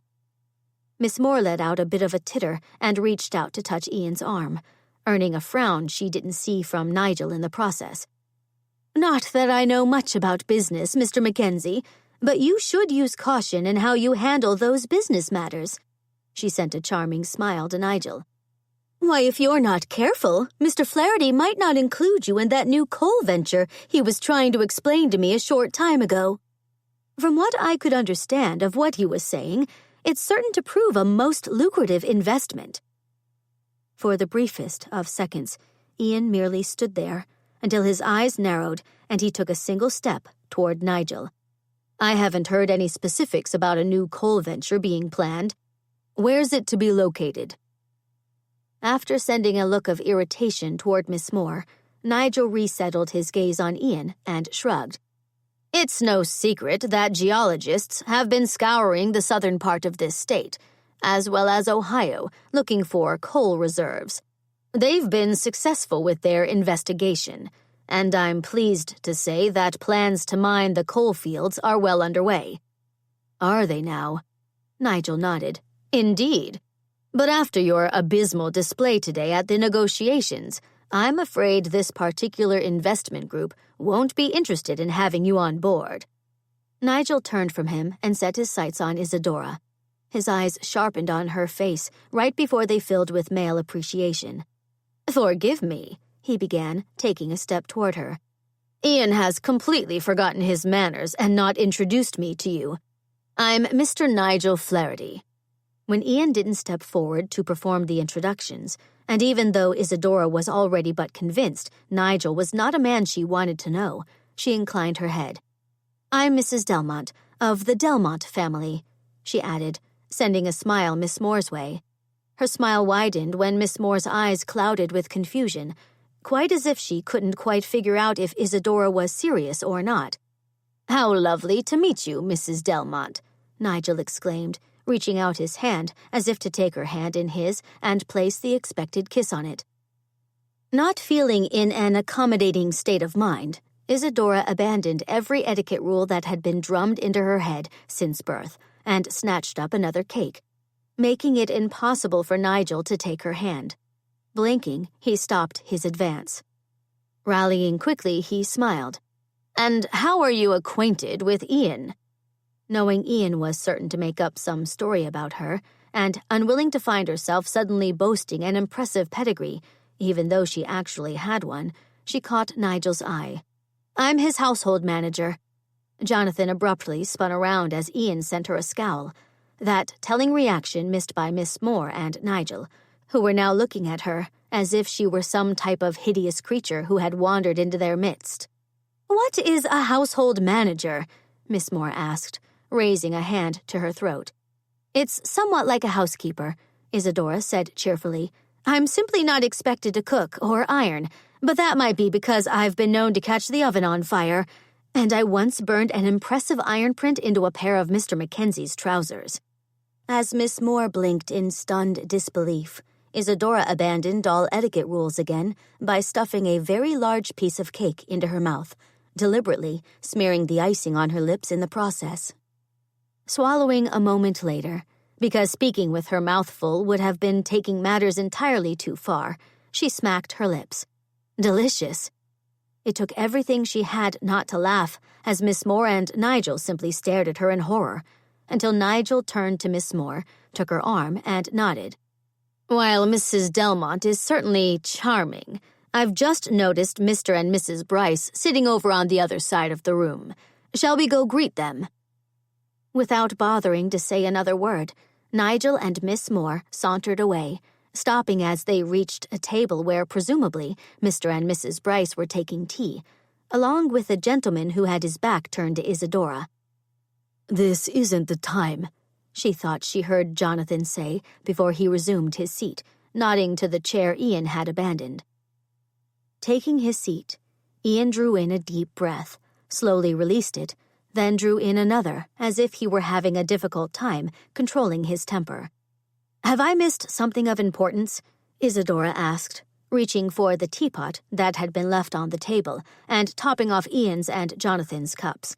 It's nothing, Ian said as he picked up his cup, took a sip of tea, then sent her one of his charming smiles, the charm not as effective because his eyes were glittering with something disturbing. More cake? Jonathan asked, setting another piece of cake on her plate before she could answer. She lifted her chin. I should tell both of you that I'm not a lady who appreciates being left in the dark, but since we are currently sitting in a lovely tea room, where proper etiquette does demand that I don't start shrieking at both of you like a fishmonger, I won't press for explanations. For now. Jonathan's lips twitched. Not that I want to further aggravate you, but from the etiquette books I've read, aren't ladies expected to use utensils when they're enjoying cake? She grinned before she picked up her fork and stuck it into the cake. Well, yes, but that was an extenuating circumstance. And besides, I couldn't seem to help myself. After polishing off her small cake, she looked at the piece of cake Jonathan had yet to touch. Are you going to eat that? I've just realized I'm famished, and since I don't need to worry about fitting into a ball gown 2 days from now—" She glanced to the cake on Jonathan's plate again, smiling when he let out a bit of a sigh as he transferred the cake to her plate. "You're rather annoying," he said, taking a sip of his tea. "Izzy's soon to be annoyed as well, after she realizes she will be wearing a ball gown in 2 days," Ian said, nodding to the cake on her plate. "That means you might want to go easy on that." She narrowed her eyes. "I'm not going to that ball with you. If you've forgotten, I'm your household manager. You don't take your household manager to a ball where there will likely be influential men of business you need to impress." Ian folded his arms over his chest.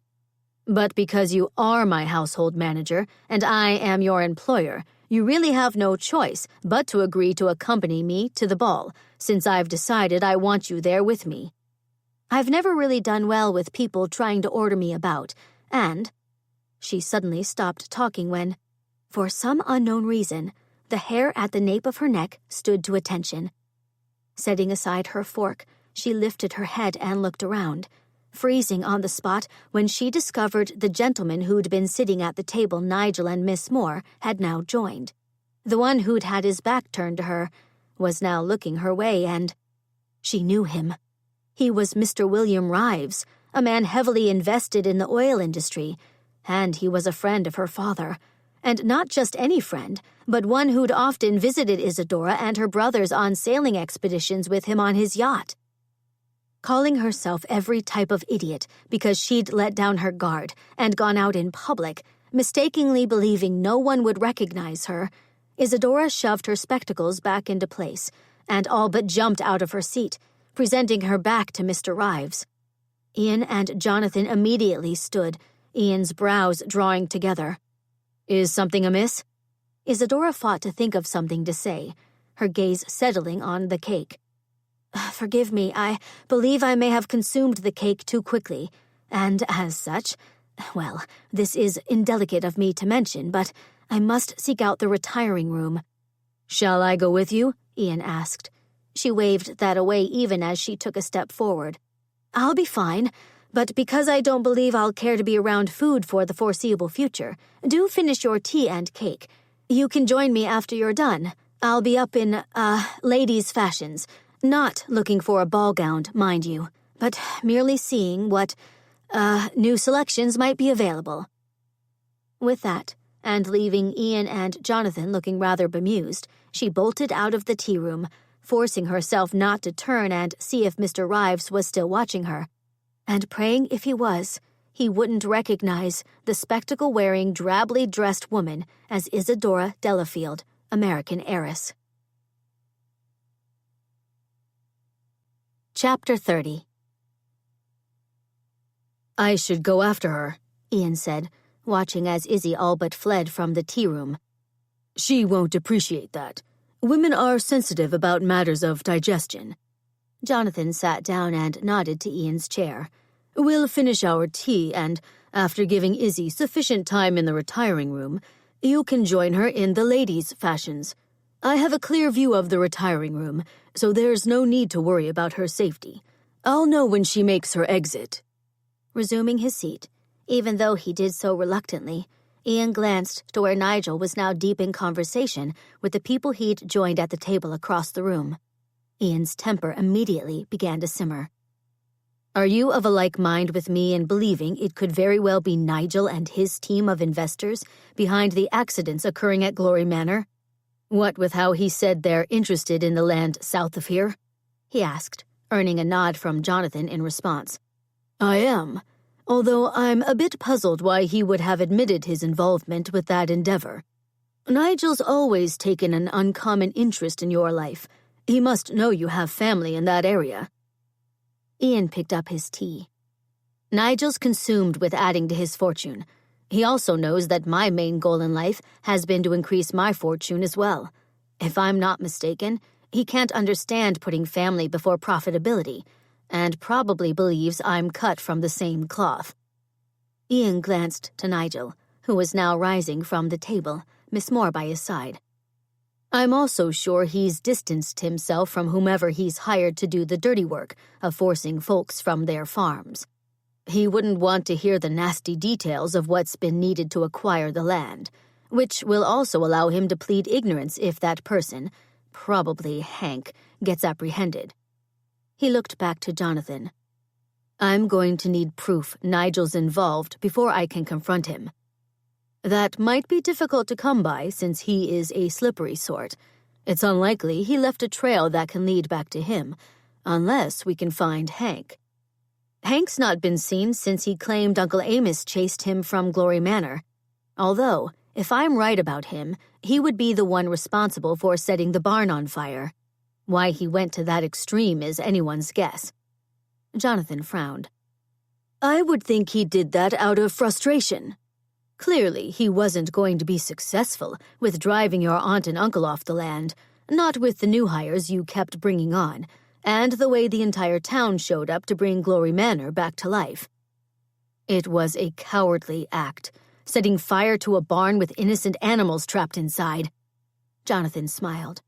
Cowardly as it may be, cowards are normally rather accommodating when they're caught. I wouldn't be surprised if he'd sell out everyone involved if we were able to track him down. The problem is finding him.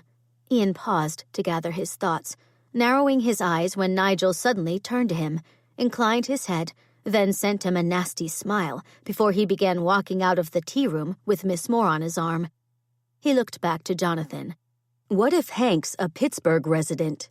What if he returned here to lick his wounds because of the failure he'd experienced with Glory Manor? That could be, which would make it easier to track him down since I have numerous contacts here I could prevail upon to keep an eye out for him. Jonathan leaned forward. Tell me everything you know about Hank. All that Ian knew was disclosed in minutes. Then, and because Izzy had yet to come out of the retiring room, he told Jonathan about Roy Duffy. Do you need me to go with you to begin the search for Hank? Ian asked as he pulled out his wallet to settle the bill for the tea and cakes. I'll be fine on my own. The children need to be told about their father. You take care of that, and I'll take care of hunting Hank. I'm not sure how to go about telling the children their father's dead. Children are resilient, Ian, as you and I know firsthand, Jonathan said. They'll certainly be sad and need to mourn their father.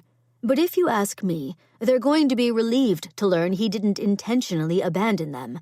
That will go far in soothing the anguish of his death. I hope you're right.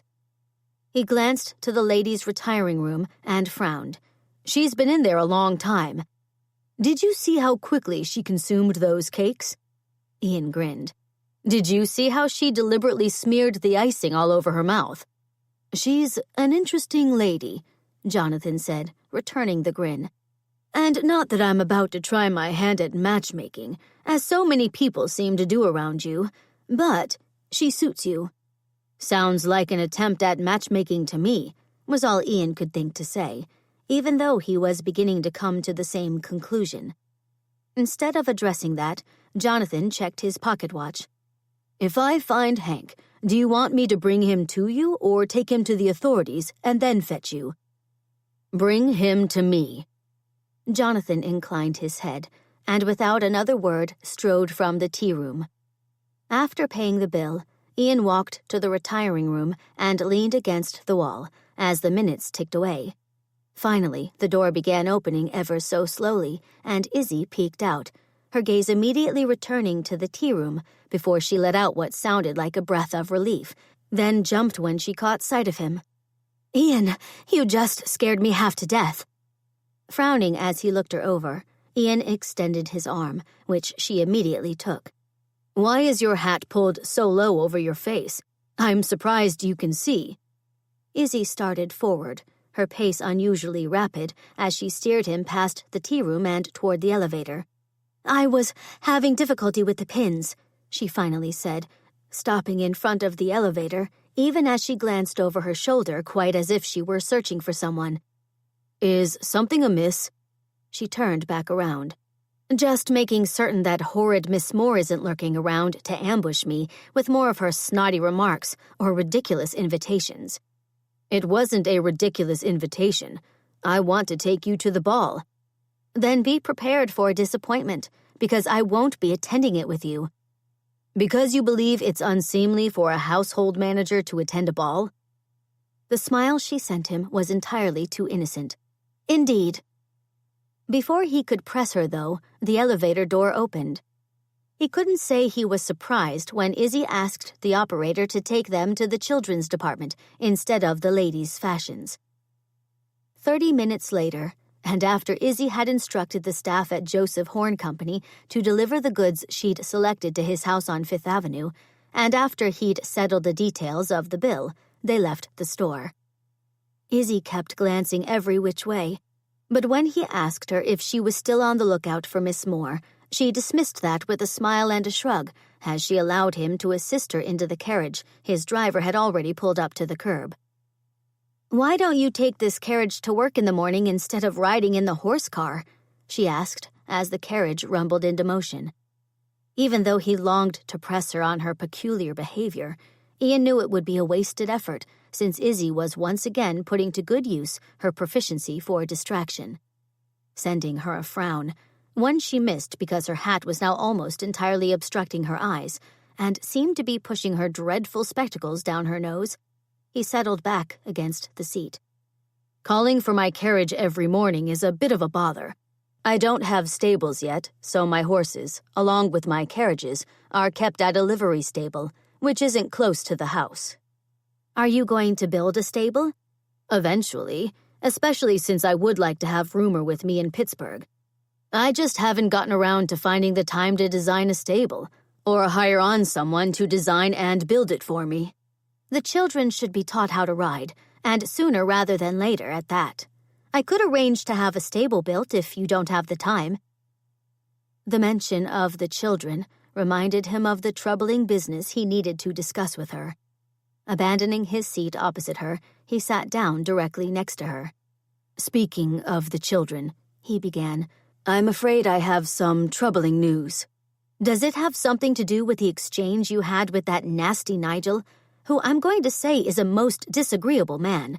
Makes me glad I didn't change Elmer's name to Nigel, because Elmer, even with her propensity for pecking my legs, is nowhere near as odious as Nigel.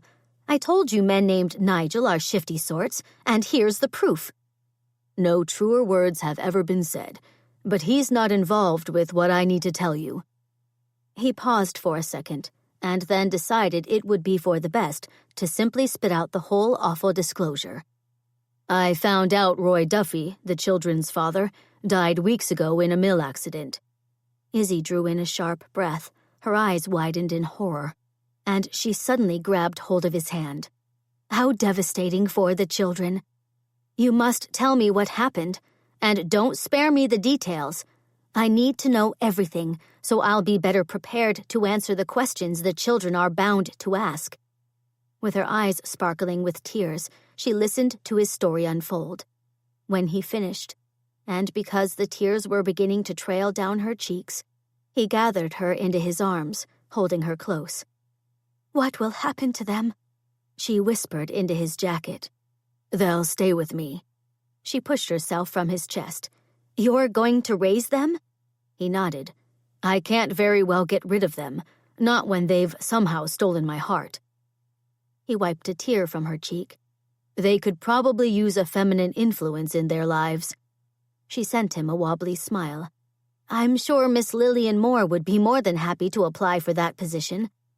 "I'm not so certain about that after what happened at the tea room," he smiled.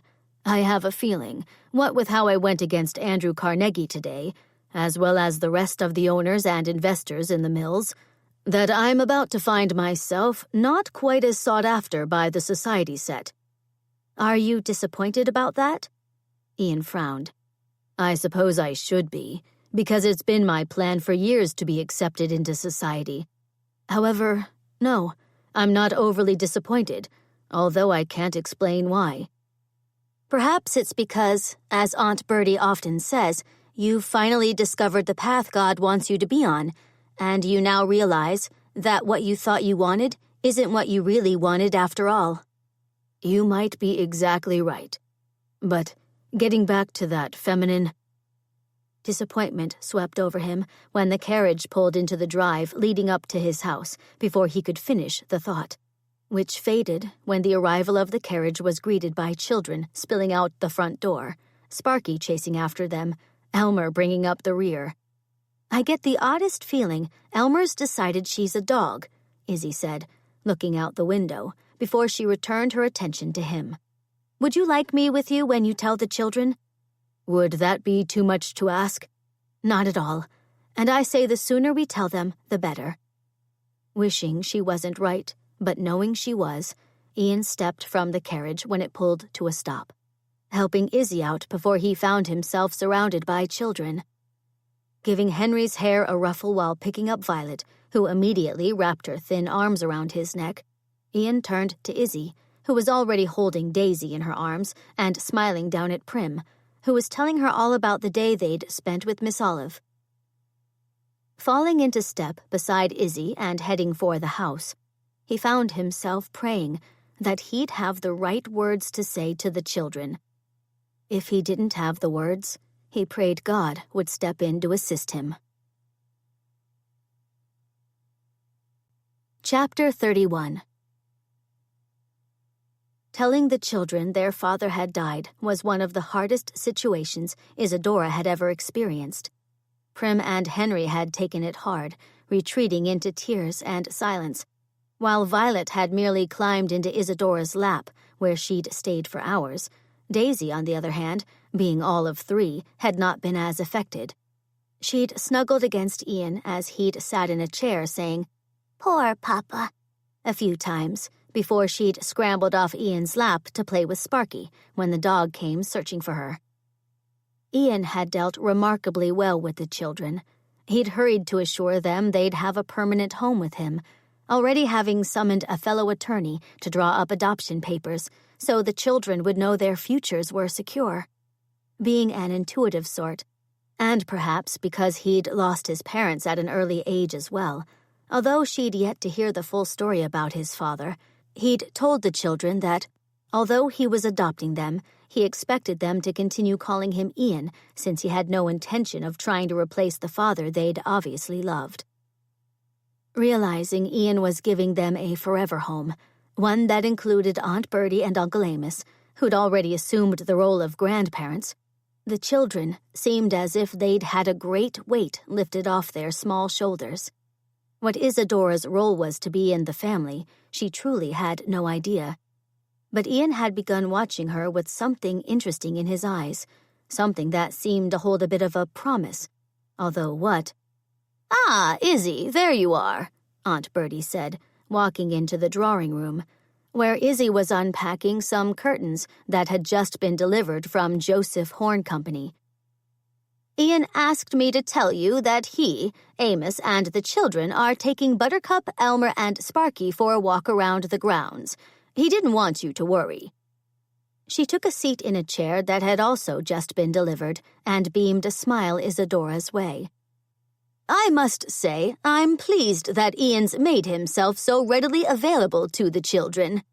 Why, he's only left the house that one time to fetch papers from his office concerning a pressing matter of business, but he's not spent much time with those business matters over the past 2 days.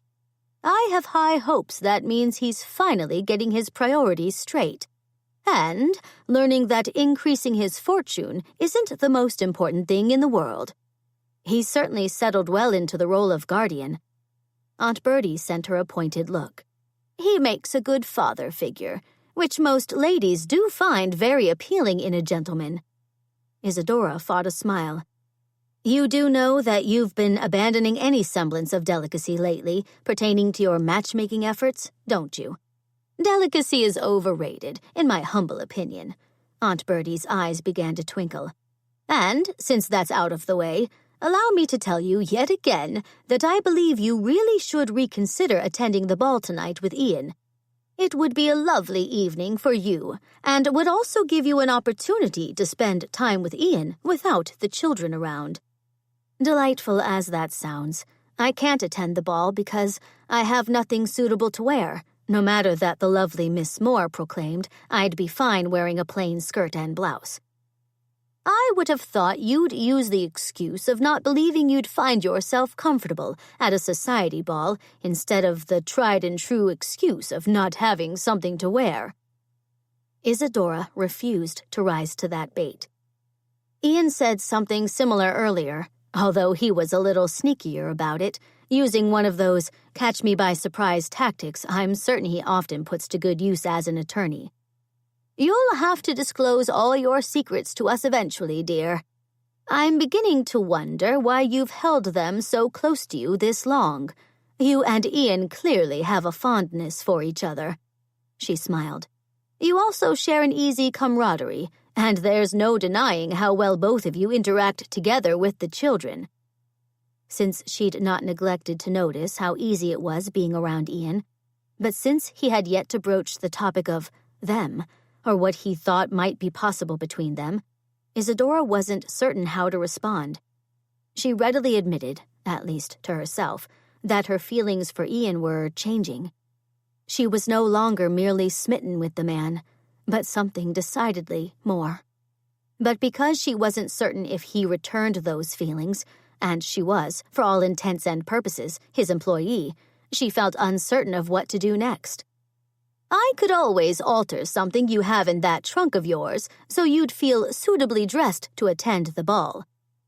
Pulling herself from her thoughts, Isadora grinned. I assure you, Aunt Bertie, even though everyone has remarked time and time again how large my trunk is, there's nothing resembling a ball gown stuffed inside it. Besides, according to Ian, he's merely going to attend the ball for a short time, since he apparently promised his friend Victor he'd go. However, because we're at a riveting point in Treasure Island, he wants to be home to read with the children before they go to bed. That means it would hardly be worth my while to go through the fuss that's needed to prepare for a ball. You know how much fuss is needed to prepare for a ball? Did you ever consider that I might have once worked as a lady's maid? Have you seen what your hair looks like when Prim's not around to style it for you? A fair point, Isadora conceded. So allow me to simply say this. Yes, I've attended balls. And when are you going to disclose that to Ian? When the moment is right? Aunt Bertie considered her for a moment before she nodded to a chair next to her. Sit. Isadora abandoned the curtains, knowing there was nothing to do but take a seat because Aunt Bertie clearly had something she wanted to say, and she seemed to think Isadora needed to sit down to hear it. Lowering herself into the chair, she folded her hands in her lap and smiled. I'm sitting. So I see. And sitting with perfect posture, I must add. Something you've frequently taken to abandoning since you've come to stay with us. Have I really? You have, and good for you, I say. Aunt Bertie leaned forward. It shows you've become comfortable around us, and it also suggests you're finally becoming comfortable with the Izzy you want to be, not the Izzy I fear you've been told you're supposed to be. Before Isadora could think on that, Aunt Bertie settled back into her chair. I'm sure you're aware that I was wary about you from the moment Ian carried you into the farmhouse, dripping wet and already beginning to break out in a spectacular rash. Even after you disclosed a few of your secrets to me, I still continued to keep a close eye on you. That's disconcerting. Aunt Bertie waved that aside. You were a woman of mystery, but more importantly, you'd captured Ian's interest, and because of that, and because he's dearer to me than anything, I was determined to figure you out. And have you? Not quite. But I do know this. You're a woman who seems to be coming into your own, finally discovering what's important to you. That's a blessing right there, and something not everyone experiences. Aunt Bertie nodded. I believe Ian is becoming important to you, and because of that, and because you're becoming important to him as well, he deserves to hear the truth. All of it. Even though Aunt Bertie was right, and even though she'd been trying to compose a bit of a speech to use when she finally got up the nerve to disclose her true identity to Ian, Isadora simply hadn't found the courage to reveal all her secrets just yet. What if I tell Ian everything, and the friendship that's developing between us changes? She finally asked. To point out the obvious, dear, you and Ian have developed feelings for each other that go beyond mere friendship. Isadora couldn't disagree with that, at least as it pertained to her feelings for the man. She'd never been as attracted to a gentleman before. She'd also never enjoyed the sense of ease she felt whenever she was in Ian's presence. She'd laughed more while in his company than she'd ever laughed in her life. But she was afraid that if she told him she was a New York high society lady, their relationship would turn more formal, no easy laughter to be found. Aunt Bertie suddenly reached over and took hold of her hand, pulling Isadora from her thoughts. You, my dear child, have been given the unusual blessing of landing in a world I believe is completely foreign to you.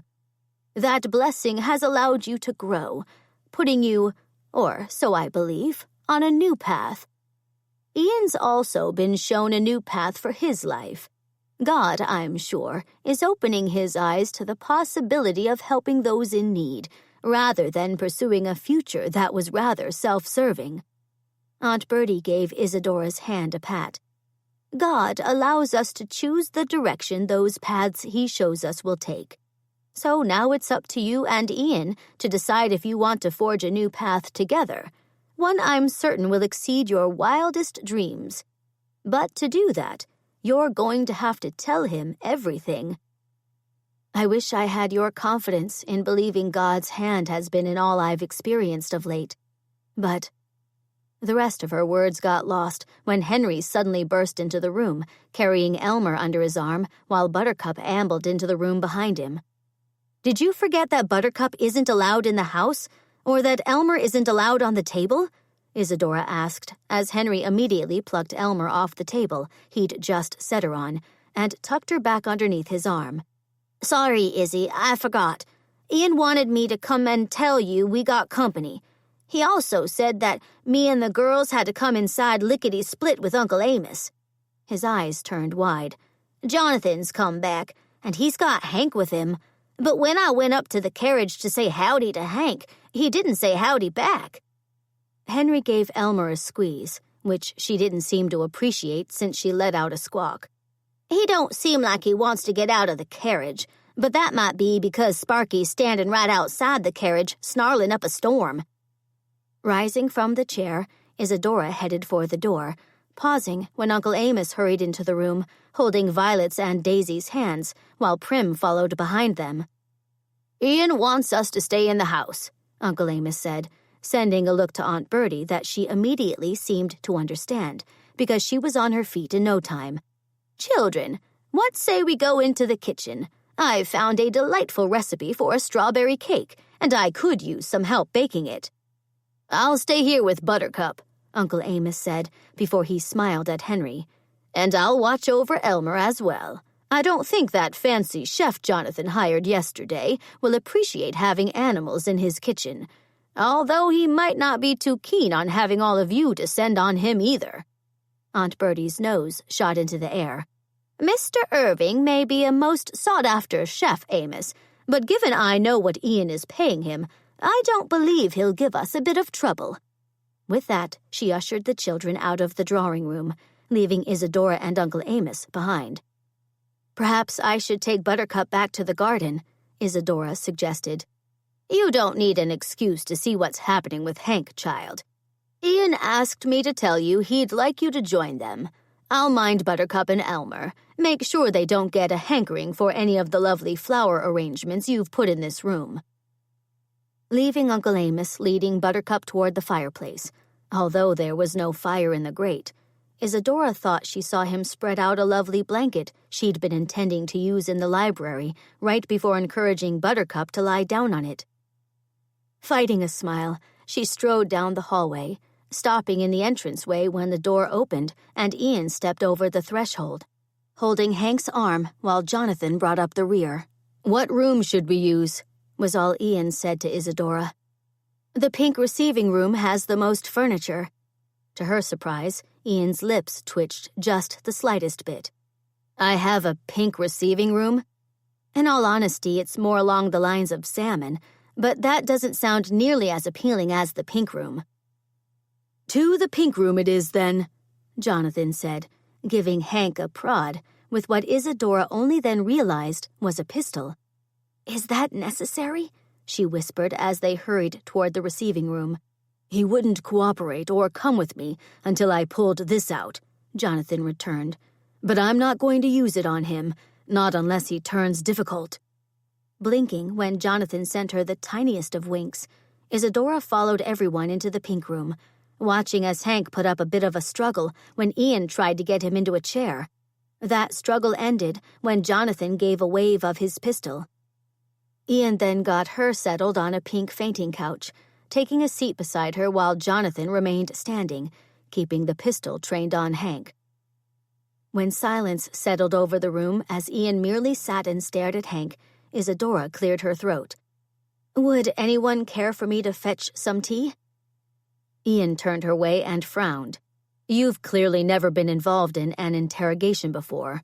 Normally, tea is not served. And normally, when the lead interrogator is staring the perpetrator down, no one interrupts with an offer to fetch tea. Is that what you were doing, staring him down? I was, but it's hardly likely to work now, since we've disclosed the tactic I was attempting to use. Maybe I really should fetch some tea and leave you and Jonathan to handle the matter without further disruptions from me. Or you could simply sit there, perhaps quietly. I could do that, Isadora muttered, even as Jonathan seemed to press his lips together to contain a smile, an odd circumstance if there ever was one, considering the situation. I wouldn't mind some tea, and I also wouldn't mind if someone would explain to me why I've been abducted, Hank said as he glared all around. It was hardly my fault Amos went after me with an axe, forcing me to quit my position. But even if I did leave you in the lurch, Mr. MacKenzie, I don't think that warrants this shabby treatment I'm suffering today. As Ian leaned forward, Isadora suddenly saw the door open a few inches, ever so carefully, revealing a face that certainly belonged to Henry. She got to her feet. Excuse me, I'll be right back. She lowered her voice and leaned toward Ian.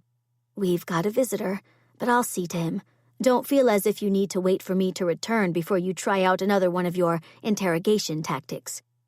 Those tactics aren't as effective if you give notice about them, Ian muttered, while Jonathan might have released a snort. Right, sorry. With that, Isadora headed for the door, not surprised when Henry's face suddenly disappeared, and the sound of scampering feet echoed down the hallway. Henry, on the other hand, certainly seemed surprised when she caught up with him and Sparky. Taking hold of his arm, she pulled Henry to a stop.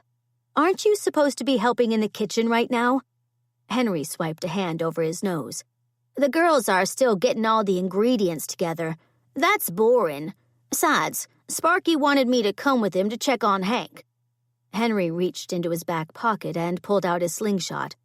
I figured since Sparky was snarling at Hank, and 'cause he wanted to lead me to him, that Hank ain't a nice man after all. That's why I was fixin' on giving Ian my slingshot. No one is going to use a slingshot on Hank. They gonna use that pistol I saw Jonathan holding instead? No. Now go back into the kitchen, take Sparky with you, and don't let me catch you outside the door to the pink room again. Understand? Henry sent her a scowl, grabbed hold of Sparky's collar, then stomped his way toward the kitchen, muttering something about no longer liking her. That, curiously, left her feeling as if she'd just passed some type of milestone, one where she'd gone from carefree society lady to a strict, almost matronly type who was obviously doing something right since Henry was so put out with her. Waiting until she was certain Henry was heading for the kitchen and not trying to sneak back again, Isadora turned and walked toward the pink room. She stepped inside and closed the door firmly behind her, lingering there so she wouldn't disrupt Ian, who seemed to be in the midst of another interrogation technique, one where he was speaking in an almost soothing fashion.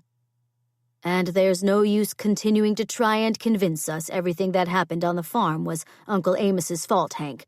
We know you were lying to him, lying to the folks in town, and causing mayhem in your wake.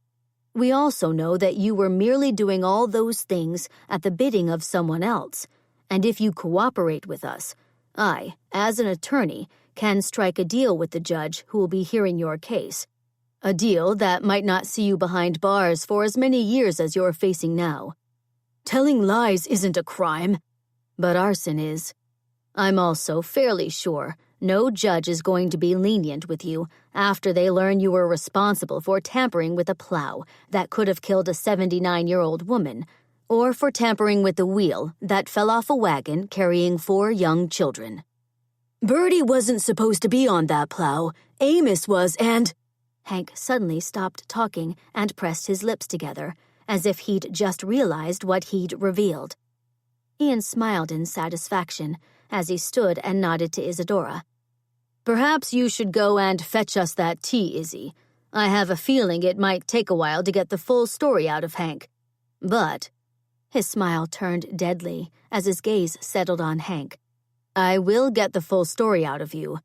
Do know that I'll do whatever it takes to squeeze every last bit of confession from you, even if whatever it takes is somewhat unpleasant.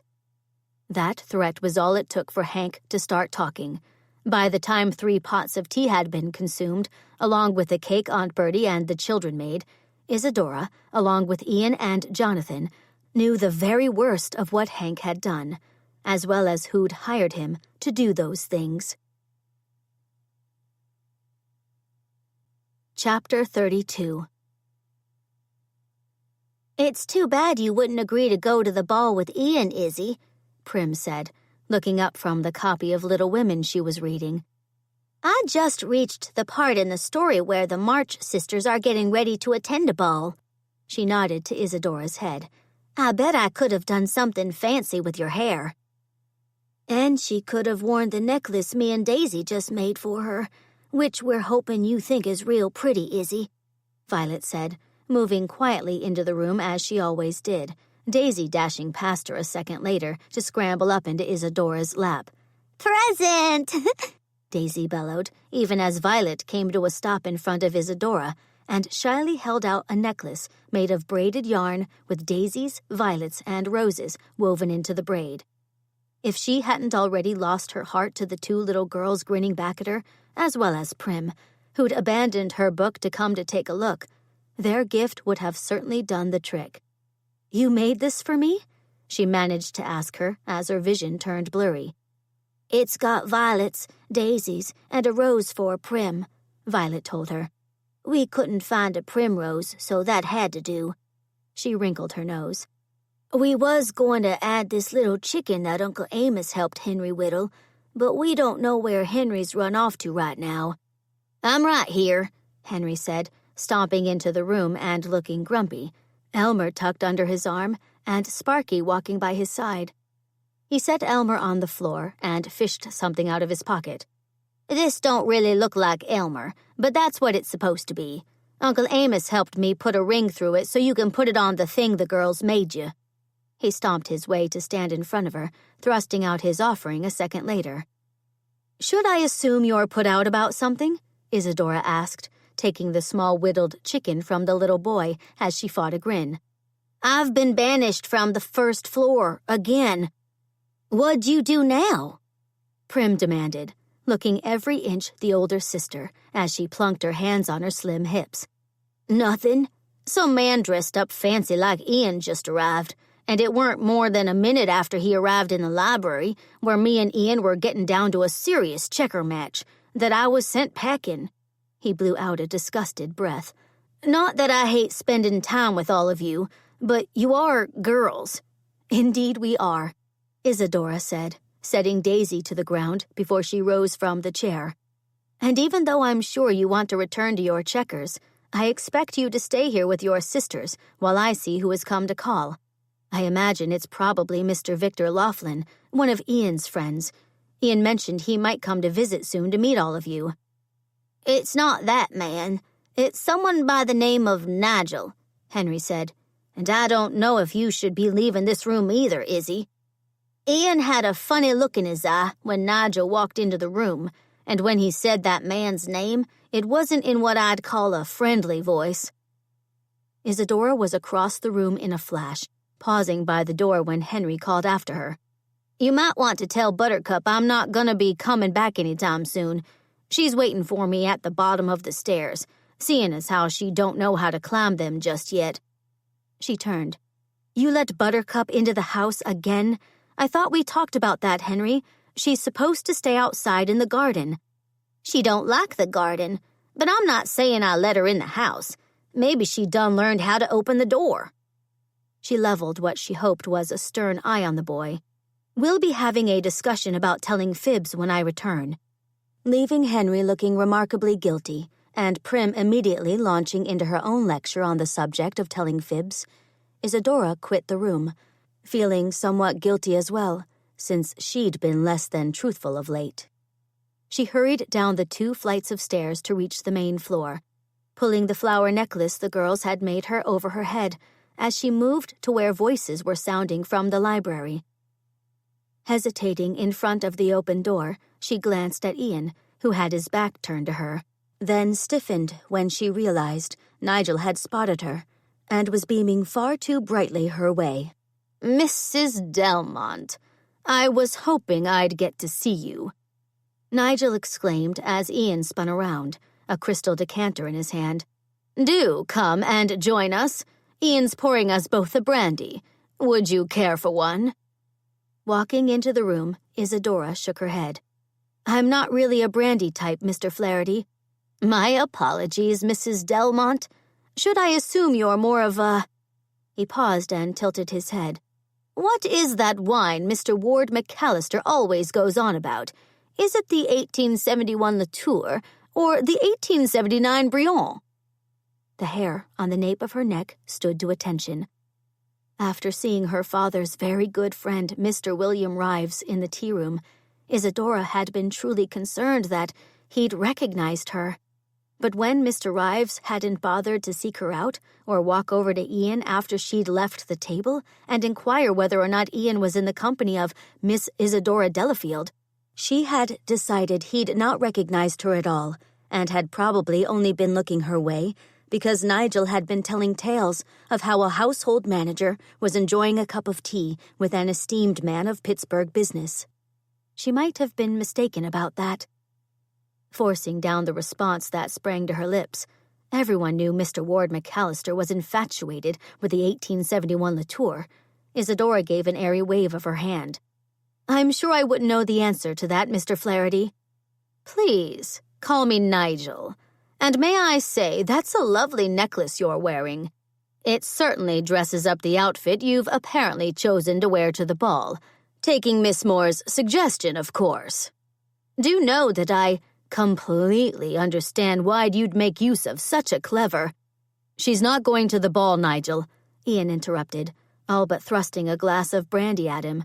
"But since the ball is starting soon, what say we forego these banal pleasantries and delve into the reason you're here? Should I assume it's about Hank?" "Who?" Ian inclined his head. "Ah, so we're going to play games, are we? Very well. Let me refresh your memory. Hank is the man you and your investors hired to muscle people off their farms when they wouldn't sell their land to you." Nigel took a sip of his brandy, and then, surprisingly enough, he took a seat on a settee that had only just been delivered that day. He nodded to a chair beside him and ignored that Ian was glaring at him because he'd taken a seat before Isadora had taken hers. Isadora took the arm Ian held out for her, soon finding herself sitting in a chair farthest removed from Nigel. Ian, however, after he'd poured a glass of wine and handed it to her, took a seat directly beside his guest.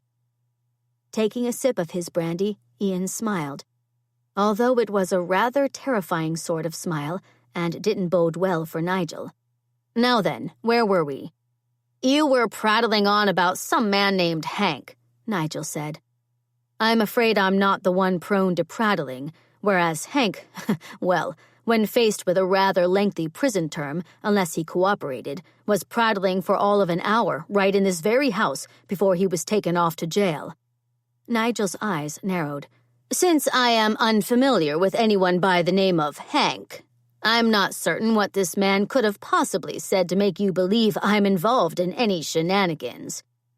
So that coal mining venture you're a part of isn't trying to acquire land in and outside of Canonsburg?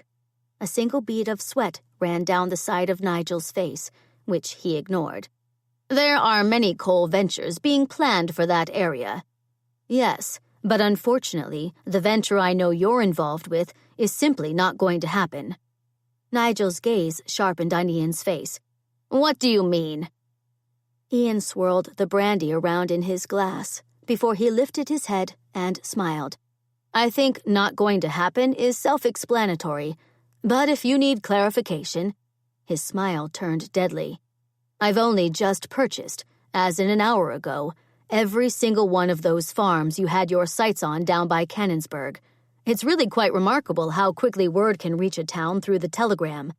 But since a very good friend of my Uncle Amos runs the telegraph station, he very kindly saw to it that the telegrams I sent out were immediately delivered, and that the responses to those telegrams reached me in a timely fashion. Clearly, the good folks of Canonsburg are far more receptive to selling me their land than you. For a long moment, Nigel didn't say anything, but then he rose to his feet. There are other powerful men involved in this deal, MacKenzie. They'll not take kindly to you ruining everything. Ian's smile turned deadlier than ever. That's where I think you are mistaken, Flaherty. You see, as an attorney, I realize what happens when the law needs to deal with powerful men.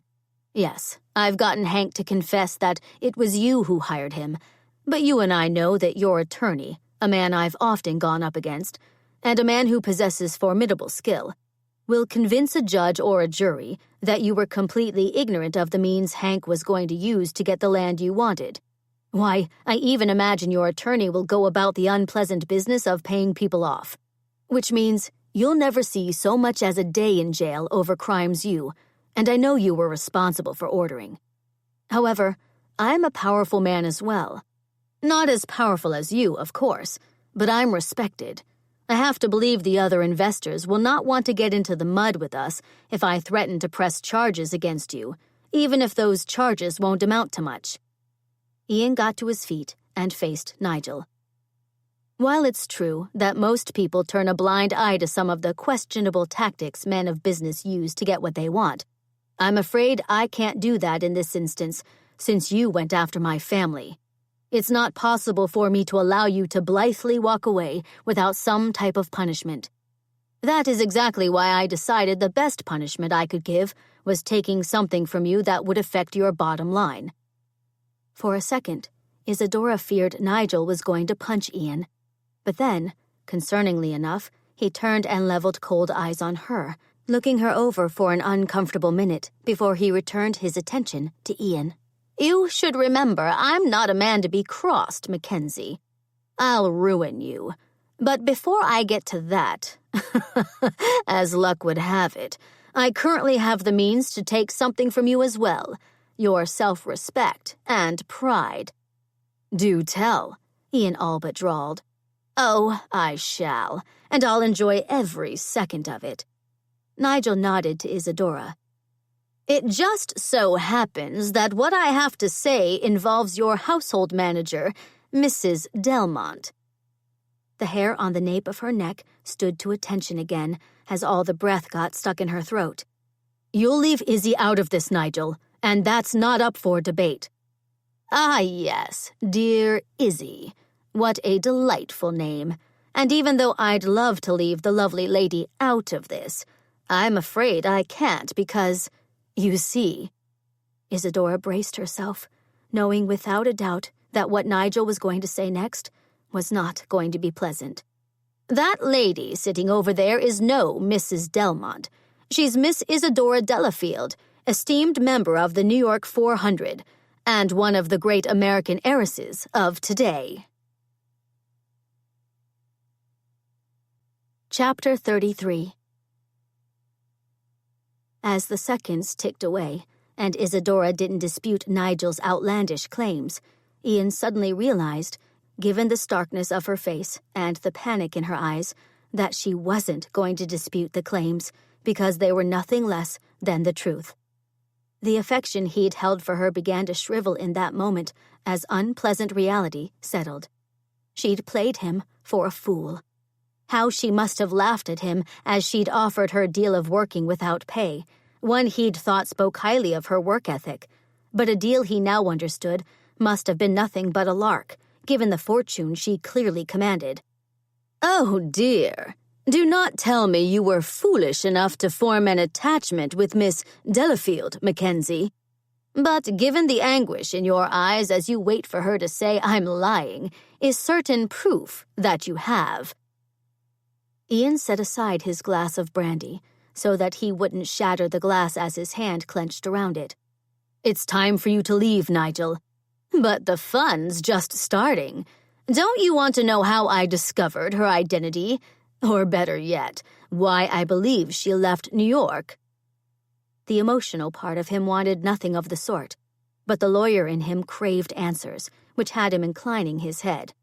"Very well, go on." Nigel puffed out his chest. "From what I learned, it appears as if Miss Delafield was going on one of those, how do you call it? Ah, yes, flights of fancy that are popular with so many impetuous young ladies. She obviously thought it would be a dramatic adventure to assume an identity that was so far removed from who she truly is. And it was a most brilliant plan." He inclined his head to Izzy. "Brilliant, until you let your guard down and allowed yourself to be seen in public at Joseph Horn Company." Izzy didn't say a single word to that, although her lips thinned and something interesting flashed through her eyes. "Imagine my surprise," Nigel continued, "when after I was introduced to Mr. William Rives, a wealthy industrialist who was visiting from New York City. I was then presented with a prime opportunity to see you laid low, MacKenzie. Not that I realized that while I was enjoying tea with him and the Bryces. I don't know Mr. and Mrs. Bryce, nor do I know a Mr. William Rives. That's precisely why I was pointing you out to them." Nigel returned with a nasty smile. "As I was doing that, after having mentioned that you were the negotiator who probably lost Mr. Bryce a whole lot of money, since his family is invested in the mills, Mr. Rives made a most shocking statement." Nigel returned his attention to Izzy. "He, for the briefest of moments, thought he recognized you as being the daughter of one of his very good friends, a Mr. Frederick Delafield. I did get a chuckle out of that, and immediately explained to the man that you were merely Mackenzie's household manager, a woman bereft of any of the social graces." Nigel's smile turned smug. "Now, I normally wouldn't have given Mr. Rives' remark further consideration, but you annoy me, MacKenzie, what with your propensity for getting up on your soapbox to promote better working conditions for the laborers.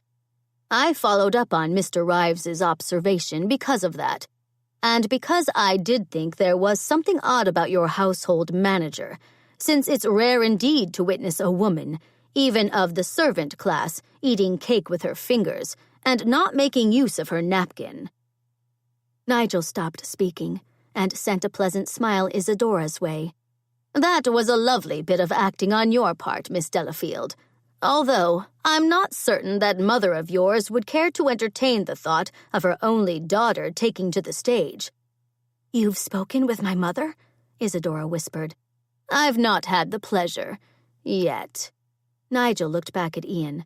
"But to continue my story, after I did a bit of sleuthing and discovered that Mrs. Delmont was going by the name of Izzy, which is remarkably similar to Isadora if you think about it, just as Delmont is remarkably similar to Delafield, it got me thinking. Because I'm a man with unlimited funds, I happen to have an honest-to-goodness personal telephone in my house, and even though it cost me a small fortune to have lines set up between here and New York, I've found the luxury of having a telephone to be well worth the cost." I was able to place a call to a very savvy contact I have in my pocket in New York City.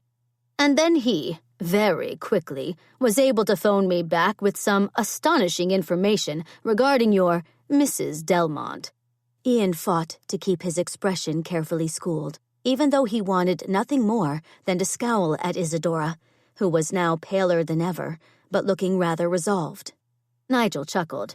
What I discovered about her was this. Rumors are rampant about Miss Isadora Delafield. She's apparently gone missing.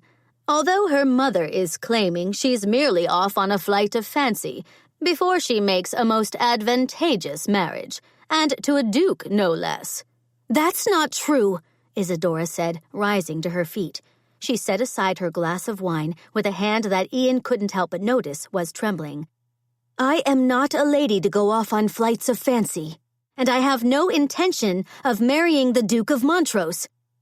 That's not what my source told me, Nigel contradicted. He told me that you're known to be a somewhat snobbish sort, spoiled as well. Because of that, and because the Duke is most sought after by many New York socialites, you left the city to pique the Duke's interest, and to ensure he'd choose you to wed at the end of the season. Nigel turned back to Ian. It's a shame you allowed yourself to become involved with Miss Delafield.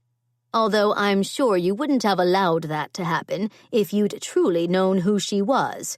No grand heiress will settle for a man who grew up in abject poverty with a drunk for a father. But you won't have to tolerate her being under your roof for long. I took it upon myself to send one of those telegrams you so enjoy to the Delafield house, not wanting to impart such delicate information over the phone lines, which are occasionally unsecure. He presented Izzy with a bow. I'm sure your family will be here within the next day or two. I sent that telegram yesterday and included your current address for their convenience. Why, I imagine they're even now on a train, anxious to fetch their missing, and, let me add, troublesome daughter home. Nigel sent Ian another smile. Now, if you'll excuse me, I'm off to the ball. Do feel free to still attend, MacKenzie. You might be in for an embarrassing time of it, though, because I intend to spread the tale of Miss Delafield's duplicity far and wide. A bit of retaliation, if you will, for costing me the loss of those potential coal fields. I must say, I'm relishing the thought of disclosing to Pittsburgh society that you're nothing but a fool. With that, Nigel turned and sauntered from the room, laughter drifting after him. Silence settled in his wake, and knowing there was nothing to do but hear the worst of it, Ian turned to Izzy. It's true, then? I can explain. His heart wanted to believe her, but his head, the part that had allowed him to amass an enormous fortune by using the wits God had given him, balked.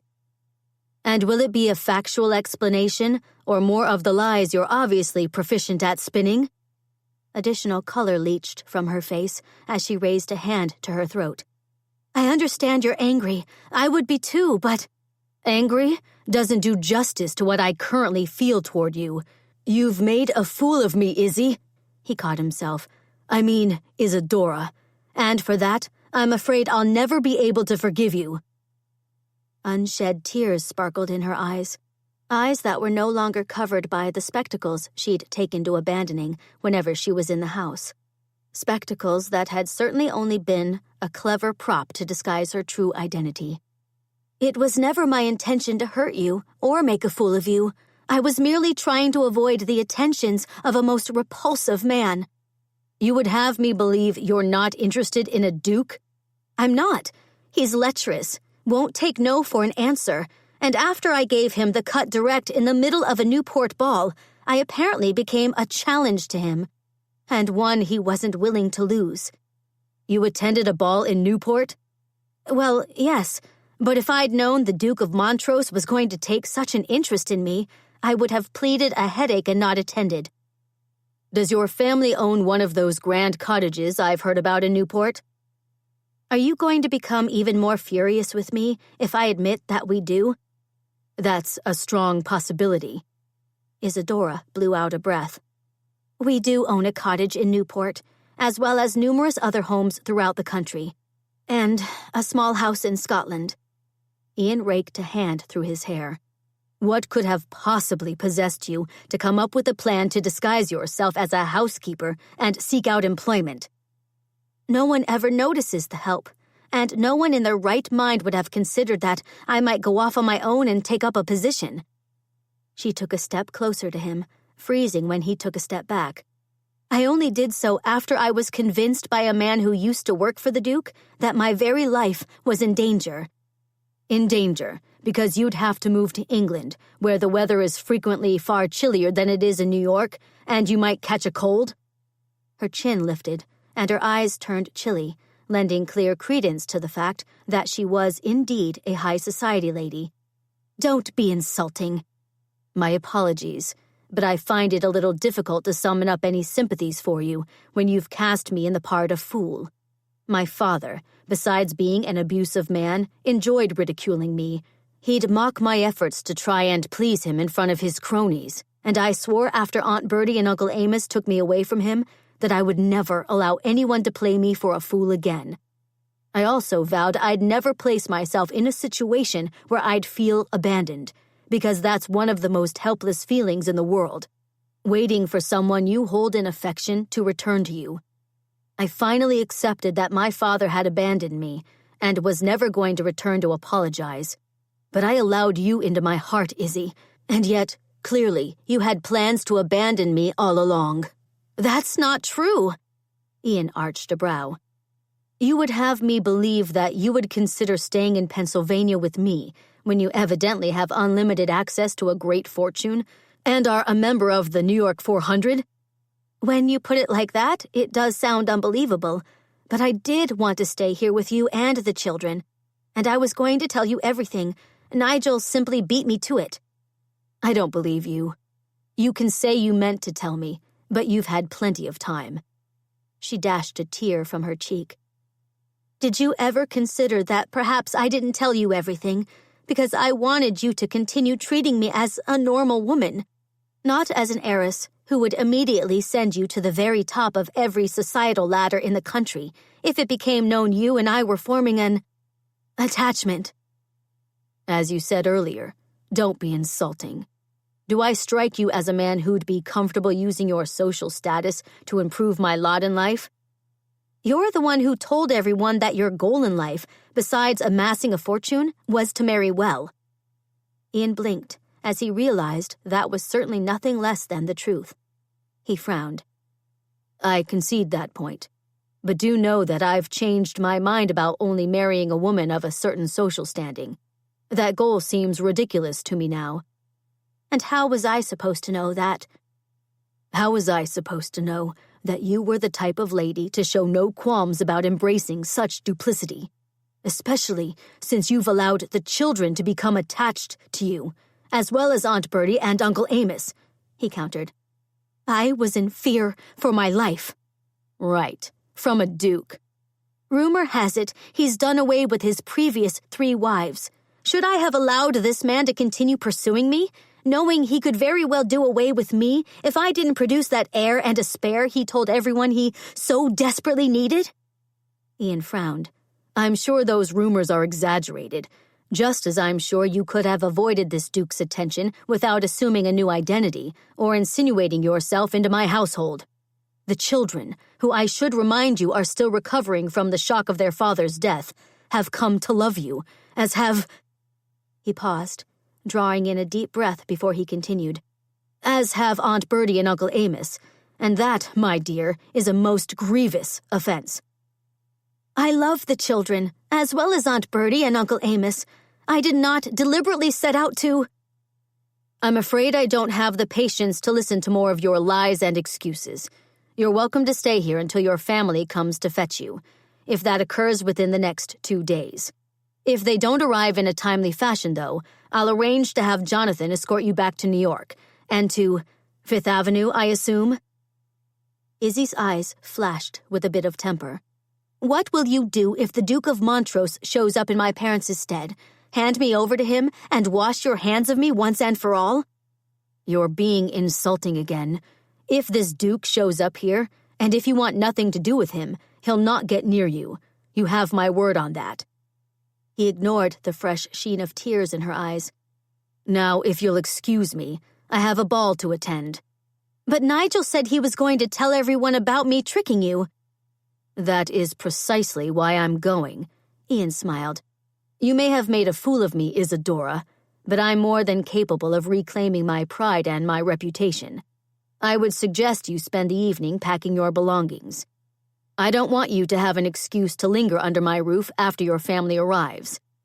With that, he inclined his head, turned on his heel, and strode from the room, calling himself every sort of fool, because he'd been tempted to take back his hurtful words after he'd noticed that the tears that had been brimming in her eyes had begun to trail down her far too beautiful face. Chapter 34. Slipping out the front door the next afternoon, Isadora drew the hood of the cloak she'd found at the bottom of her trunk over her head, protecting her hair from the drizzle of a gloomy day that mirrored her thoughts. She'd not followed Ian's instructions to gather all her belongings and have them packed and ready to go when her family came to fetch her. That blatant bit of mutiny was a direct result of her making a most monumental decision. She wasn't going to leave Pittsburgh, not unless Ian personally put her on a train, because she'd fallen in love with the life she'd been living of late, fallen in love with the children, Aunt Bertie, Uncle Amos, Buttercup, Sparky, even Elmer. And she was in love, and not merely a little bit, with Ian.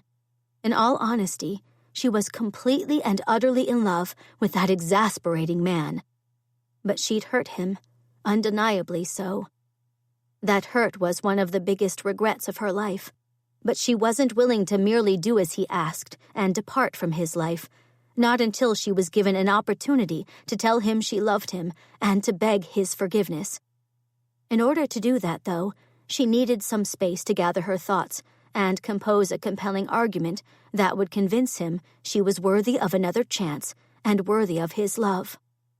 Nodding to a well-dressed lady pushing a pram that she'd almost barreled into as she'd been lost in thought, Isadora ignored the sharp glance the lady sent her, wondering if the lady was trying to decide if she was the notorious Isadora Delafield, whose secret had evidently been exposed the night before at Miss Moore's ball. Ian had indeed gone to the ball, and from what she'd learned, as she'd been eavesdropping on a conversation he'd had with Aunt Bertie earlier that morning, Nigel had been as good as his word, telling everyone gathered at the ball about Isadora's true identity. Ian, however, instead of allowing himself to become the focus of Pittsburgh gossip, had apparently turned Nigel's story around. Undoubtedly using charm to great effect, he'd spun a tale that convinced the guests he'd known Isadora's secret all along, and that he'd been the one to offer her a place of refuge to recover from a social season in Newport that had turned overly demanding. Instead of being annoyed with Ian for painting her as an emotional sort, needing respite from the frivolities of a season, Isadora had found herself impressed by his explanation, as well as the fact that he'd apparently also managed to reveal Nigel's underhanded methods in attempting to acquire land from Uncle Amos and Aunt Bertie. Pittsburgh society had not been amused, and even though Nigel, as so many men of fortune before him, would eventually find himself welcomed back into the folds of society, for now he'd been cast out. Not even Miss Moore was interested in continuing her association with him. Turning from Fifth Avenue, when she spotted a large tree that would shelter her from drizzle that was rapidly turning into large raindrops, Isadora stepped to the right to allow two gentlemen walking her way room enough to pass. Confusion was her first response when she felt one of those gentlemen take hold of her arm. That confusion turned to horror a mere second later when she felt what was clearly a pistol poke into her side right as a closed carriage pulled up next to her. A scream began bubbling up her throat, but before it could erupt through her lips, the carriage door opened and she was thrown inside, landing on the hard floor right as the door slammed shut and the carriage bolted into motion. As she pushed herself up from the floor, the horror she'd been feeling turned to outrage when her attention settled on a gentleman sitting on the carriage seat. That gentleman was beaming a yellow-toothed smile and was, unfortunately, none other than the Duke of Montrose. "Do know that it does pain me to see you gagged, my dear, but if you'll promise to refrain from taking me to task, I'll be more than happy to remove the gag. We'll then be free to discuss pleasant matters, such as poetry, my many estates in England, or how I intend to use that lovely dowry your delightful mother told me will be mine after you and I are married." Sending the Duke a glare as they bounced along a road that couldn't be considered well-traveled, given its many holes and ruts, Isadora pondered his offer. They'd been riding in the carriage for hours and had yet to discuss anything of importance, probably because she'd not been able to refrain from lecturing the man who'd had the audacity to abduct her. That lecturing finally earned her a gag after the Duke proclaimed she was giving him a dreadful headache. His headache had apparently only increased after she'd made 3 attempts to escape, each attempt unsuccessful, and leaving her with numerous bruises incurred when she'd thrown herself from the moving carriage and tumbled to the ground. The first time she'd tried to escape, the Duke was taken by such surprise that he actually seemed to convince himself she'd tumbled from the carriage by accident, blaming a door that must not have been soundly latched. However, by her second attempt, he'd begun keeping a closer eye on her, and by her third, well, after he'd jumped after her and pulled her from the mud puddle she'd landed in, he'd stuck his pistol into her side. Realizing he wouldn't be opposed to using that pistol on her, she'd climbed yet again into the carriage. The Duke had then resorted to securing her leg with one end of a rope and tying the other end to his leg. She'd been considering a 4th attempt, hoping to pull the man right out of the carriage with her. But when she'd tried to move her leg the slightest bit to test if her attempt would work, she'd not been able to move much at all. That trying circumstance a direct result of the Duke being so portly. Now, hours after her last attempt to escape, she was forced to sit in filthy clothing that was still wet, gagged as well as tethered, rapidly losing hope that she'd ever figure out a way to escape. "Ah, I do believe we might be approaching our destination," the Duke suddenly said, as the carriage began to slow, and he drew aside the curtain that covered the window. He smiled as the carriage came to a complete stop, returning his attention to her. "I'm sure, like me, you'll be relieved to know that the carriage part of our trip is now at an end. We'll be taking a train from here." He leaned toward her. "I thought it prudent to travel by carriage until we were far removed from Pittsburgh. No sense in drawing someone's attention in that disgraceful and dirty city. That might very well have disrupted the plans I have for you, my dear." Glancing to the window, Isadora would have smiled if not for the gag stuffed in her mouth. The station they'd stopped at was bustling with people. There was little likelihood that someone wouldn't take note of a woman with a rope around her leg and a gag in her mouth. All she needed to do was, "A word of warning before we depart the carriage," the Duke said, almost as if he had the ability to read her mind. "You should understand that even though I've decided you'll make a more than suitable wife for me, what with the fortune you have attached to your name and your beautiful face and figure, I'm not a man tolerant of shenanigans. And while I would be most disappointed to not return with you as my wife to England, there have been many ladies who've allowed me to know they're more than amenable to part with their fortunes to acquire that all-too-coveted title of Duchess." She tried to talk through the gag, wincing when he suddenly sat forward and pulled it from her mouth. Stretching lips that had turned numb, Isadora cleared her throat. "Are you suggesting that if I pursue shenanigans, you're going to lose interest in me and set me free?" "Lose interest in you, yes. Set you free, not a chance." The implied threat behind those words was evident. But before Isadora could think of a response, the Duke leveled a dangerous gaze at her. "To ensure you don't do anything foolish, my dear, or anything that will draw undue attention while we board the special Pullman car my men have arranged for us, I should tell you that I left a man behind in Pittsburgh. if that man receives word from me, and I think you'll soon understand what type of word that will be.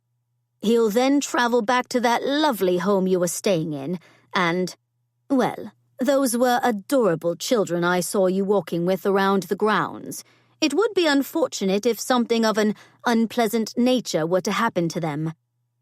Any thought she had of trying to escape disappeared as fury licked its way through her veins. That the Duke seemed to have no qualms about harming innocents was almost too much to take, but it meant she truly had no choice but to cooperate. "Fine," she ground out through gritted teeth. "I'll behave." "Now, that wasn't so hard, was it?" he countered as he bent to untie her leg, before he did the same to his own. He then bundled her into her muddy cloak, tucking her hair under the hood, his hand lingering on her cheek and leaving her skin crawling. Warning her to keep her head down as they quit the carriage, he led her to a private Pullman car at a station she learned was quite some miles east of Pittsburgh. The Duke's men joined them to make certain the Duke didn't want them to travel in the Pullman car with them, since Isadora had tried to escape so many times before. But after assuring his men he had the situation well in hand, and instructing them where to set 2 large bags they were carrying, the men left to take their seats in a different car, leaving her alone with the Duke again. Apprehension swept through her when the door to the Pullman car closed with a bang, and the Duke locked that door and turned. "Ah, now isn't this cozy?" he asked, moving to a round table that was covered with dinnerware, 2 silver-dawned dishes already waiting for them. "I'm sure you're longing to freshen up," the Duke began, nodding to the small retiring room included in the Pullman car. "I've taken the liberty of purchasing you a few essentials: corsets, stockings, petticoats, shoes, and, of course, a few delightful frocks." He nodded to one of the large satchels his men had left behind. "You'll find everything in there." Thankful for an excuse to get out of the Duke's presence, Isadora snatched up the satchel and hauled it to the small retiring room, breathing out a breath she hadn't realized she'd been holding. Stripping herself from her soiled clothing, she splashed water from the small sink over her face, finding a cloth beside the sink that she used to scrub the dirt from her hands, arms, and even legs. It took several minutes to get into the corset the Duke had chosen for her, her skin crawling again when she imagined him picking it out, and knowing he'd been picturing her in that corset as he'd selected it. Twisting her hair into a simple knot at the back of her head, she secured it with pins she found in the satchel. Then, and not bothering to glance at her reflection in the mirror, she drew in a deep breath, preparing herself for the unknown. As she released the breath, she said a small prayer for courage, not knowing if God would answer her prayer or not, since she'd been remiss over the years in her relationship with him. It had only been after she'd gone to the service in Canonsburg that she'd realized a relationship with God wasn't the formal affair she'd always believed, not with how easily the people of Canonsburg seemed to embrace their faith. More importantly, though, they lived out that faith through kindness, which they'd extended to her without hesitation. That had shown her that, even though she, along with many of her societal contemporaries, attended church every Sunday, the true spirit of faith had been woefully neglected. In fact, in all frankness, she'd often left all thought of God behind after those services, returning to her life of frivolity and certainly not striving to make anyone's life easier or, "I'm losing patience." Pulling herself back to the dreadful situation at hand, Isadora opened the door and walked across the train car, refusing a shudder when the Duke's gaze all but devoured her. "You'll be pleased to learn the terrapin is delicious, as is the lamb." Having no choice but to take a seat and dine with the man, not when he was once again waving his pistol her way, Isadora settled into a chair. But then, in a blatant act of defiance, she reached across the table and snatched up the salt shaker she didn't wait for him to pass her.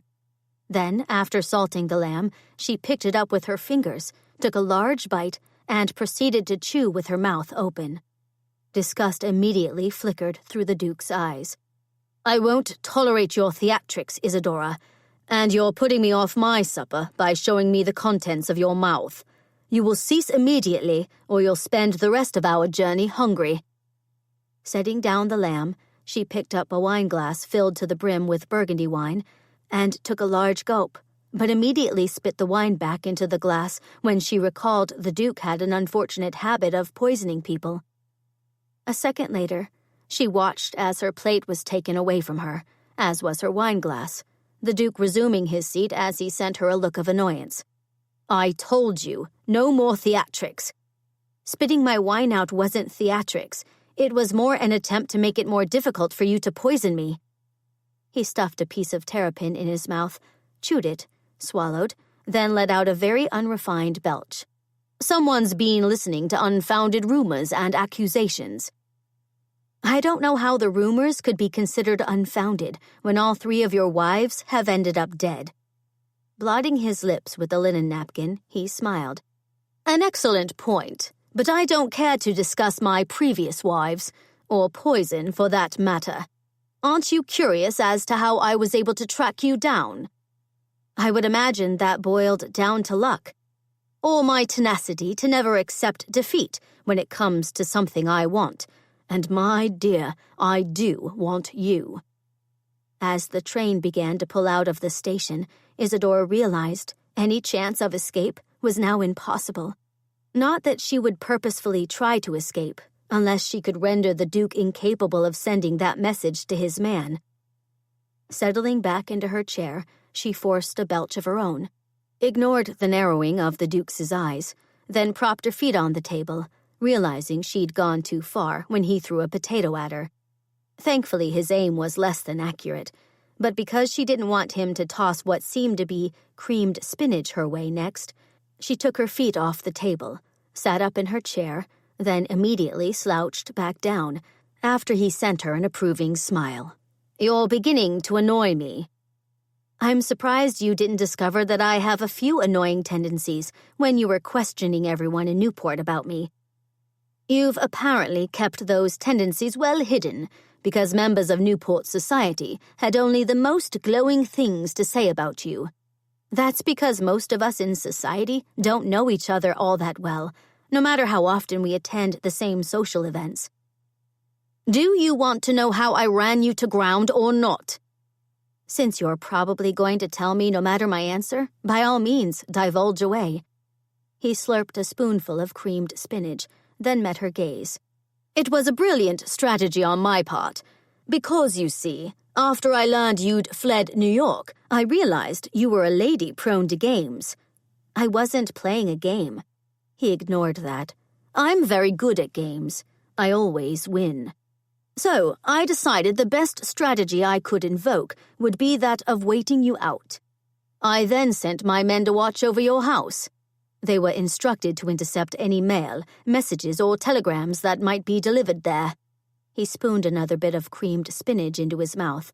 "You would not believe how many disappointments I suffered, what with the messages I had to plow through regarding fish deliveries, invitations, and letters from distant relatives complaining about their many illnesses." He smiled. "I do hope your mother won't be too put out with me if she learns I'm behind why she wasn't invited to some of the mundane frivolities New York offers in the summer. Do tell her, though, that I enjoyed the play she'd been invited to attend, one she wouldn't have known was taking place after I absconded with her invitation." "My mother is back in New York?" "Of course. What type of mother would she be if she neglected to return after she was notified that you'd taken flight?" "What of my father?" "He thankfully has not returned." A bead of sweat appeared on the Duke's forehead, but he immediately wiped it away. "Fathers have been known to be somewhat reluctant to marry their daughters off to me in the past, so it's a fortuitous circumstance that your father seems to have a great liking for making himself scarce in New York. He's expected home any day. Any day is a day too late for you, my dear. But getting back to my story, my patience finally paid off when a telegram was delivered to your home, sent by a Mr. Nigel Flaherty, who'd apparently become aware of your whereabouts. He very kindly included an address of where to find you, and after intercepting that telegram, I, along with a few of my most trusted men, made haste to Pittsburgh. When did you arrive? A few hours before you and I were finally reunited. I was forced to have my rented carriage travel up and down that street, waiting for you to finally step out of the house without one of those pesky children with you, or that elderly couple. He took another slurp of creamed spinach. My efforts clearly paid off because here you are, and we can now move forward with our lives. And are we to move forward with our lives on the first ship bound for England? Don't be ridiculous. I'm remarkably short on funds now, what with how much I had to dole out to find you. I need your dowry. And you think because we've now been alone together that I'm sufficiently ruined enough to where my parents won't hesitate to turn over that dowry to you in order to save my reputation? I don't want anyone to believe I'm marrying soiled goods, the Duke countered. Although, you didn't allow that MacKenzie to take liberties with your person, did you? It would have been so easy to say that she allowed Ian liberties, which might have disgusted the Duke so much he'd abandon his plan to wed her. But then, realizing the Duke would see that as a challenge, and knowing she could never put Ian in that type of danger, even though he was most likely capable of handling it, she shook her head. Mr. MacKenzie is too much of a gentleman to take liberties with the help. I'm a gentleman, and yet I've often...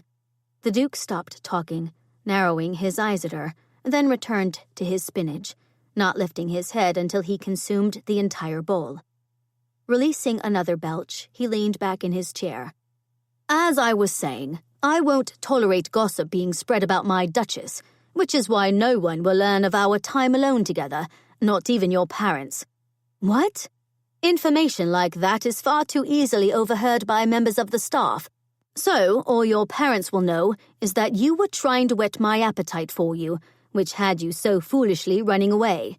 Then you sent me a personal message, telling me where to come fetch you, and I, being a magnanimous sort, gave in to your demands and married you.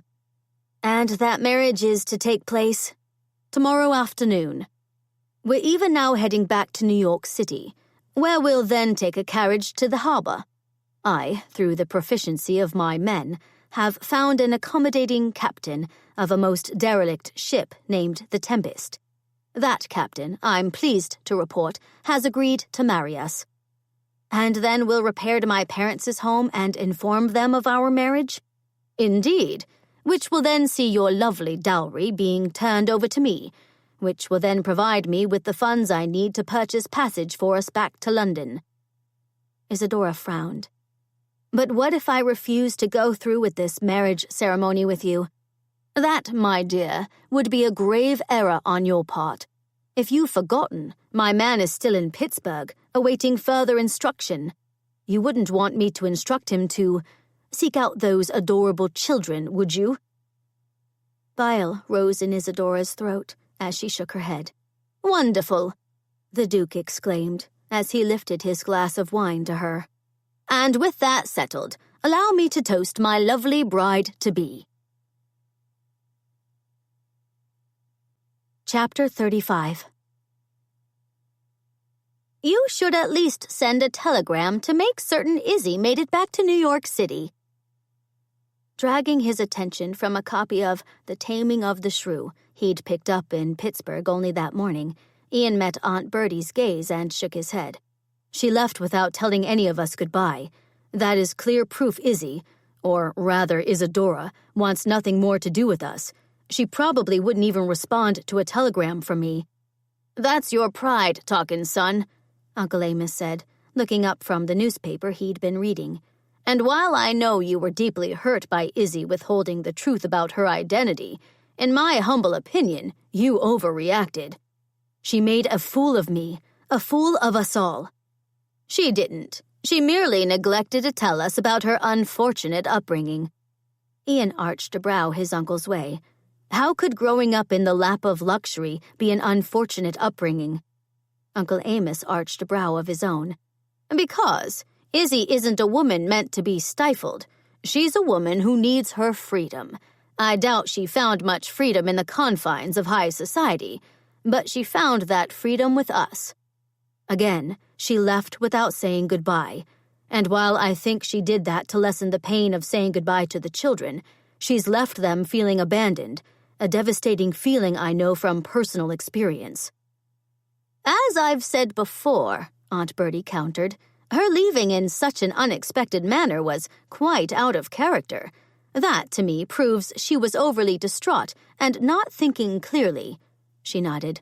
"Frankly, I think we should do more than merely send her a telegram. I think we should go and see her in person."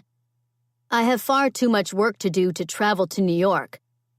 "You only have that tremendous amount of work pouring into your office because you listened to my counsel regarding how I've always believed God had a better plan for you all along, one that sees you working with the common men over the wealthy ones. Because it was my counsel that helped you find your true purpose in life, I would think you'd listen to my counsel now and realize I'm right."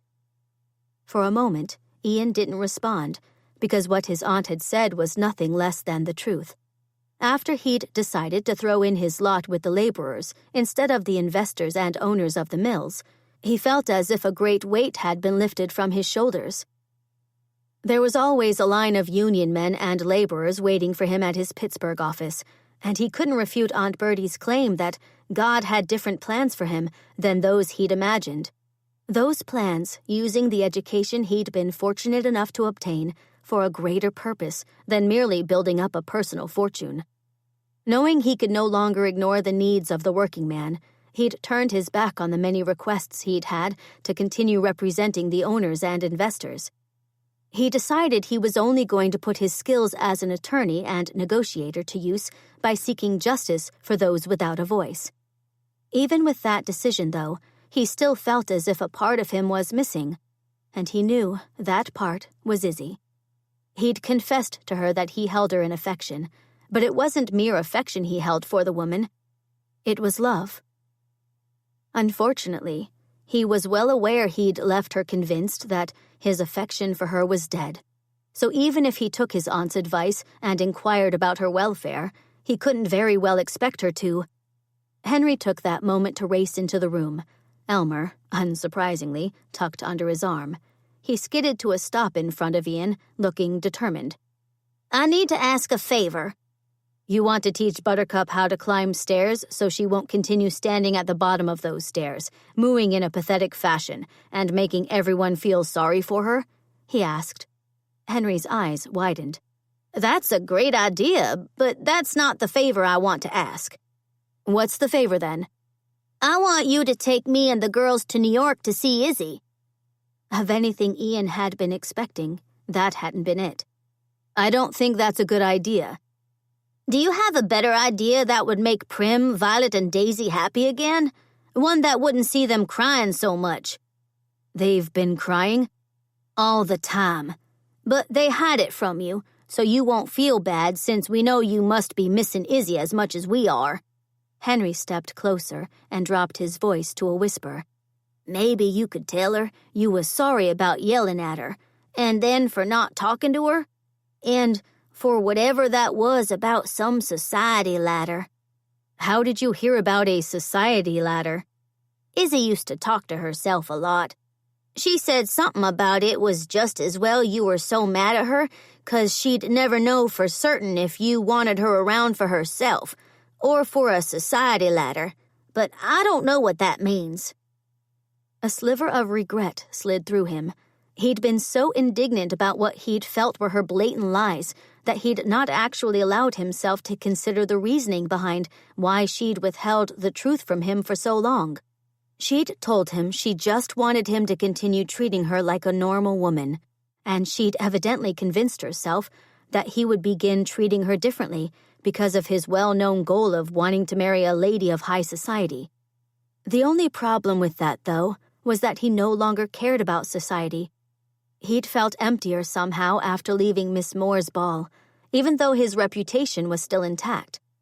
What he cared about, instead, was the welfare of the children he had made officially his, Aunt Bertie and Uncle Amos, the people of Canonsburg, the men who needed him to represent them, and Izzy. Izzy was important to him. He lifted his head right as Prim, Violet and Daisy walked slowly into the room, their little faces pale and their expressions solemn. "See, I told you," Henry whispered as Ian got up from his chair and motioned for the girls to join him. "Henry has just asked me for a favor," he began. "He wants permission to teach Buttercup how to walk up the stairs?" Prim asked. "No, it's far more important than that. But just to be clear, Buttercup really is going to have to stop being allowed in the house." "She's lonely without her friends from the farm," Violet said as her little lip began to tremble. "Just like we're lonely 'cause we're missing Izzy." Lifting Violet up into his arms, Ian placed a kiss on her forehead and smiled at Prim and Daisy, who'd joined Henry and were watching him somewhat warily. "I'm missing Izzy too," he admitted. "Which is why I'm going to grant Henry's request. We're going on a trip, one to see if we can convince Izzy to come home. But," he caught Henry's eye, "Buttercup is going to have to stay behind." Chapter 36. By the time Ian arranged to have a Pullman car attached to a train that was headed directly to New York City, and managed to get the children, Aunt Bertie, Uncle Amos, Miss Olive, and Jonathan packed, entire hours had disappeared. It had also taken hours to get to New York, even with the train making no stops as it trundled through the night. Finally, though, with his pocket watch displaying the time as being close to noon, they'd reached their destination. Turning to the children, who were sitting in the rented carriage outside of Izzy's impressive Fifth Avenue home, he smiled. "We're here, and I know this is a lot to ask of you, but I think it would be best if I go in alone, pave the way, so to speak." That idea was quickly dismissed when Henry, Violet, and Daisy declared they had an urgent need to use a retiring room, and Prim proclaimed she had an urgent need to see Izzy. Thankful, at least, that Aunt Bertie and Uncle Amos, along with Miss Olive and Jonathan, were content to wait in the other carriage he'd rented.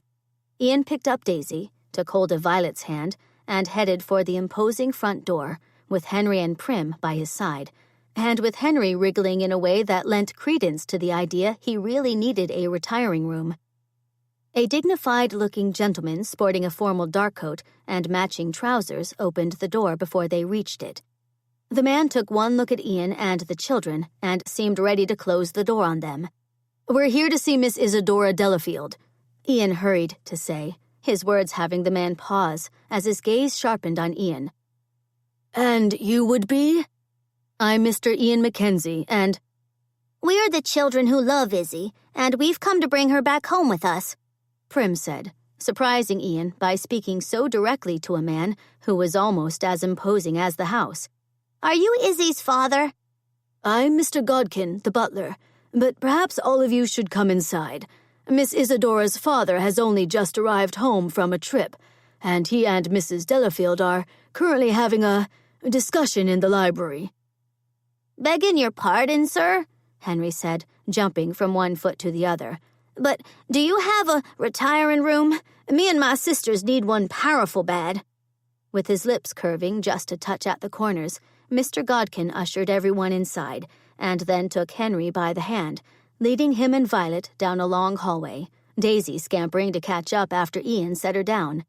"I'll be back directly," Mr. Godkin said over his shoulder. "Feel free to seek out the library on your own. It's down that hallway to your right. You'll know which one since you'll be able to hear the voices." "I'll go watch over the girls," Prim said, rushing after Mr. Godkin. Not wanting to dawdle in the entranceway, and finding it somewhat curious that Mr. Godkin hadn't told him he'd tell Izzy she had guests, Ian strode down the hallway opposite the one the children had taken, raised voices guiding his way. "Completely beyond the pale for you to have encouraged a man Isadora evidently didn't want to marry." "He's a duke. How could I not encourage her, Frederick? It's every mother's dream to have her daughter married well."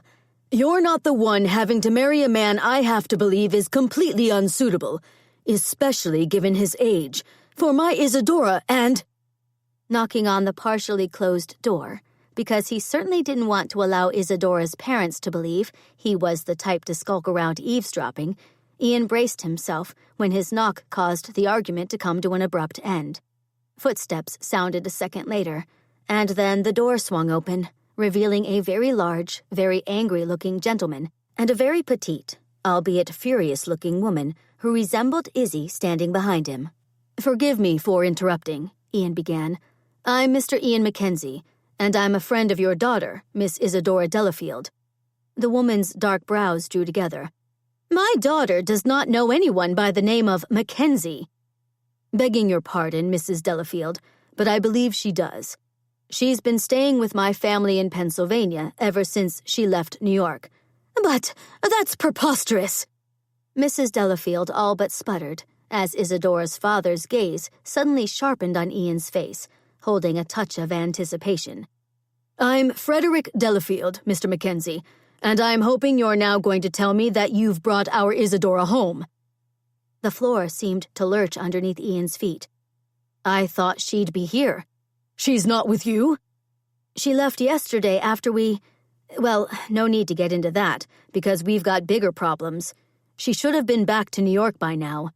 "She was traveling by herself?" "That's what I assumed, although she didn't bother to say goodbye or take her trunk with her." "And you didn't believe that was peculiar?"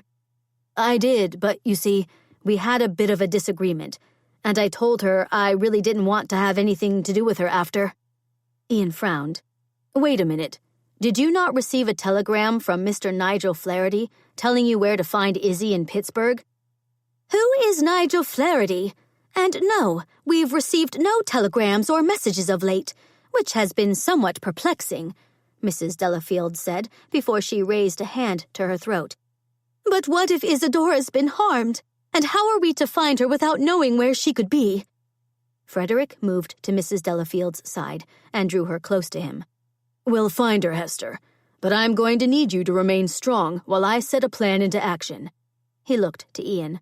"Are you sure she was intending to make her way back to New York?"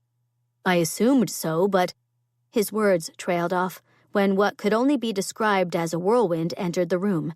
At first he thought he was looking at a young man, but upon closer reflection, he realized that standing before him was a young woman dressed in riding pants that one would expect to see a gentleman wearing at a horse park, complete with top hat and riding crop. "I do apologize for interrupting, but Mr. Hatfield and I were just down by the harbor and saw your yacht anchored there, Mr. Delafield. We've been waiting for you to—" The young lady's voice trailed off as she settled her sights on Ian, right as the children came rushing into the library, Daisy bellowing, "Izzy! Izzy!" at the top of her lungs. A second later, silence descended as the children stopped in their tracks, turning their heads this way and that as they evidently tried to locate Izzy. "Where's Izzy, Ian?" Prim demanded. "On my word, are you Ian MacKenzie?" the young lady dressed as a man asked, riding across the room to stand directly in front of him. "Izzy sent me a telegram telling me she was staying with you, but where is she?" "I don't know," Ian said quietly before he nodded to the children. "But I don't think we should continue this conversation with them in the room." Something flashed through the young lady's eyes before she turned to the children and smiled.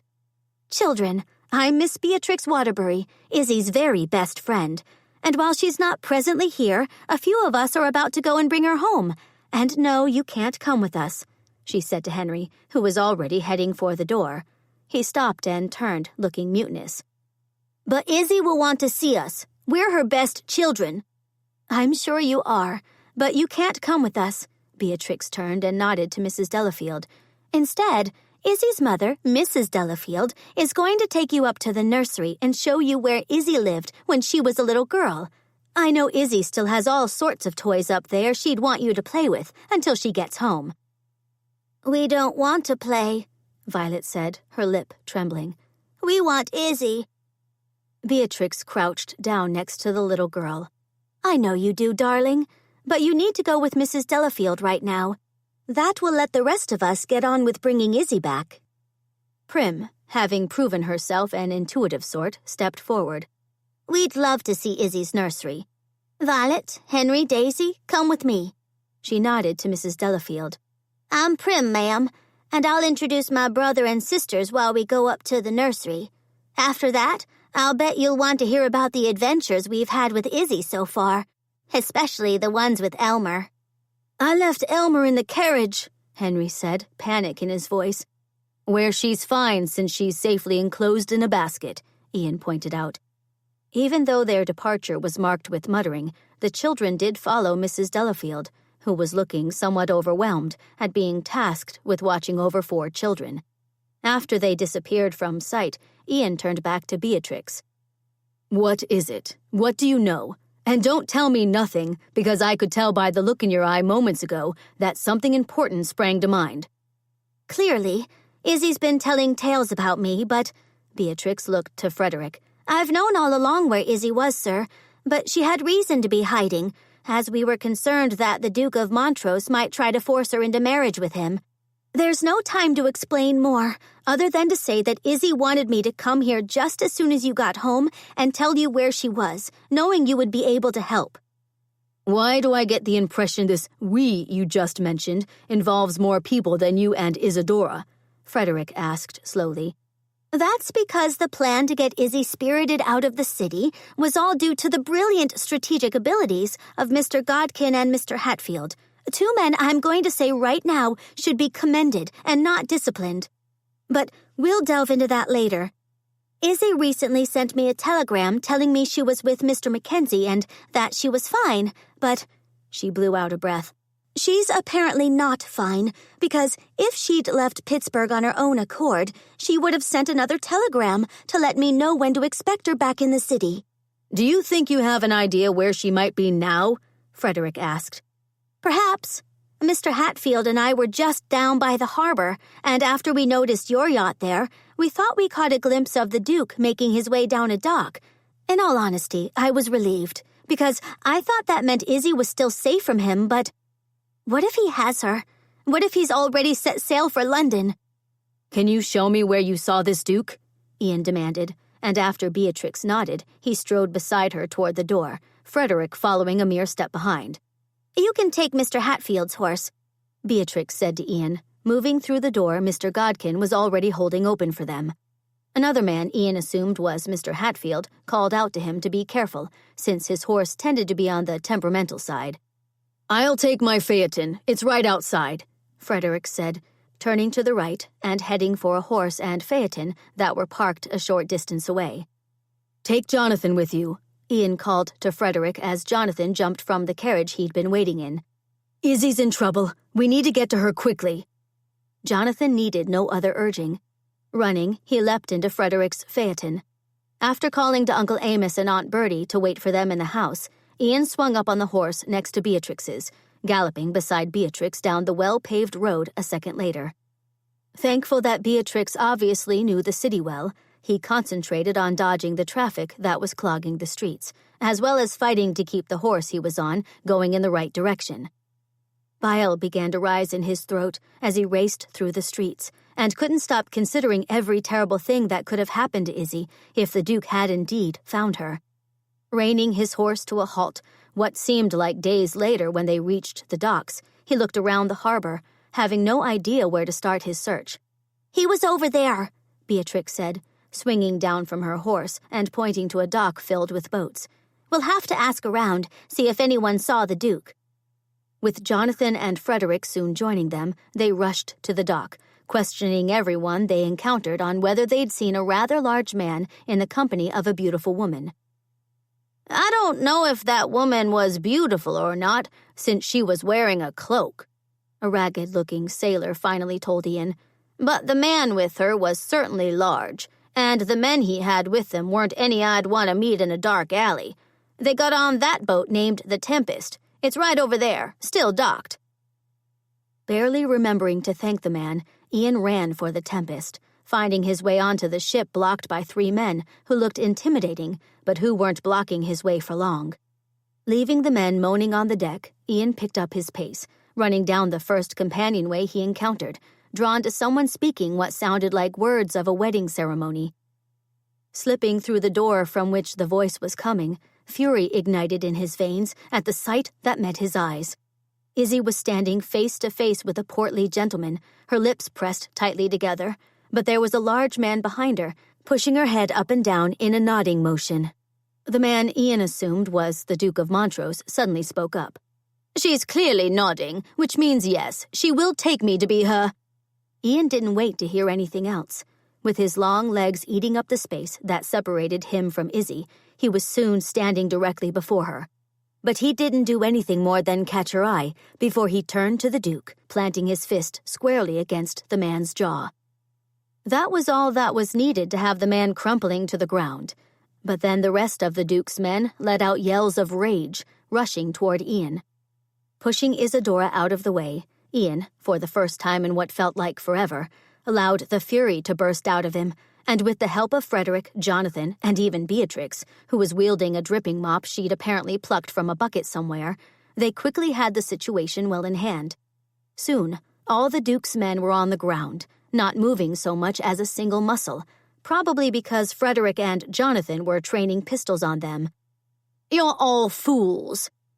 Glancing toward the Duke of Montrose, who was still on the ground, Ian arched a brow, right as the man released a laugh that was anything but pleasant.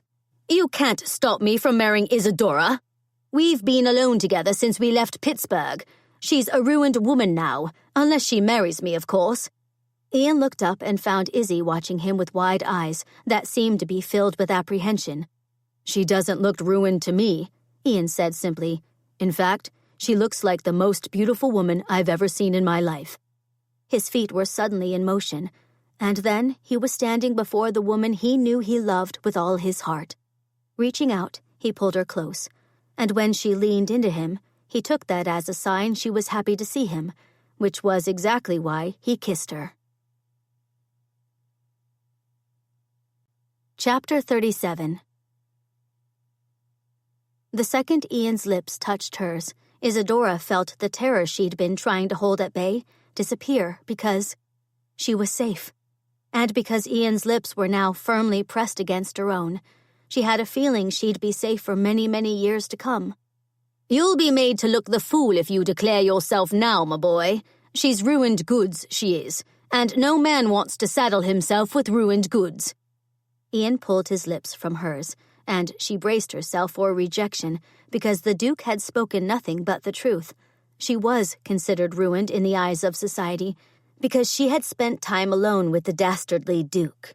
Not that he'd touched her except to shove a pistol in her ribs when she was misbehaving, but society would think the worst. Ian might not believe the Duke, but he'd made it perfectly clear how he felt about being made to look foolish, and if people want to call me a fool for being with Izzy, so be it. Ian surprised her by saying, as he took her hand and brought it to his lips, catching her eye, Truth be told, I call myself a fool because I almost allowed you to slip away from me. The simple act of drawing breath became difficult to accomplish. But before she could get a single word out of her mouth, Ian was turning back to the Duke, a surprisingly pleasant smile on his face, but a hint of fury still in his eyes. Just to be clear, though, there won't be any mention of Izzy being alone with you. You'll keep your mouth shut, even after you and your men find yourselves behind bars. You can't very well have me arrested if you want to keep it quiet about Isadora having a bit of an adventure with me. It wasn't an adventure. It was an abduction, Ian countered.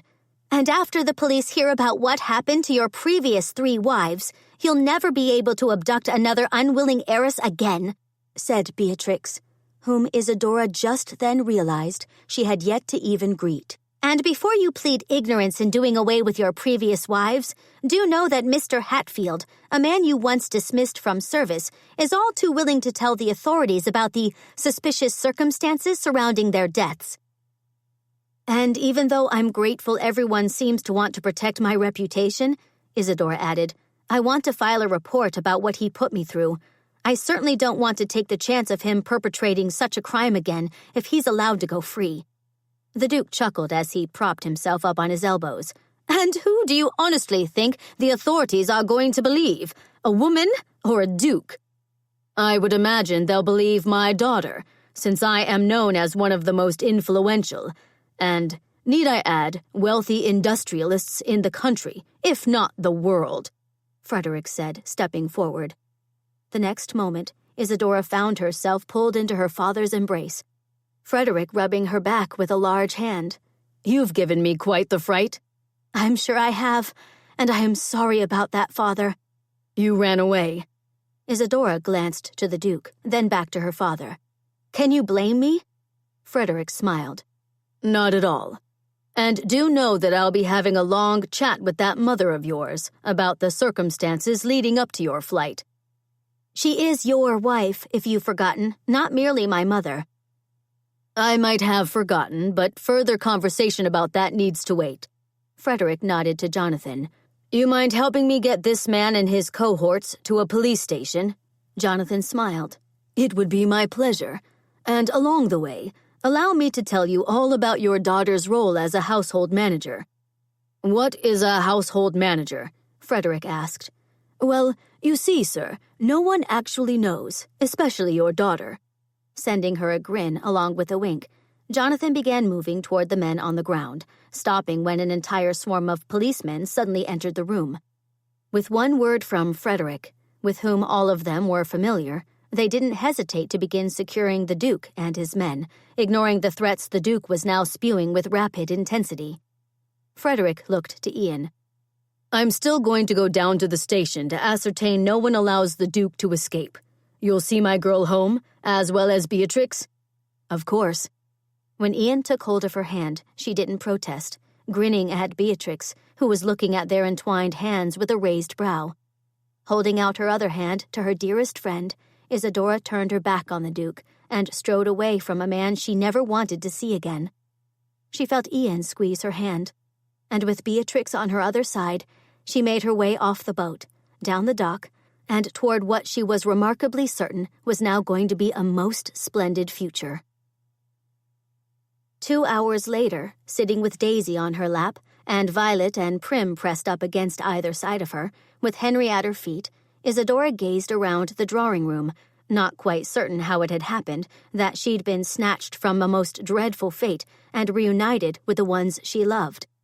The children had been ecstatic to see her, not allowing her to get a single apology out about leaving without a proper goodbye, as they'd hugged her tightly with their little arms, Henry informing her that he was never letting her out of his sight again.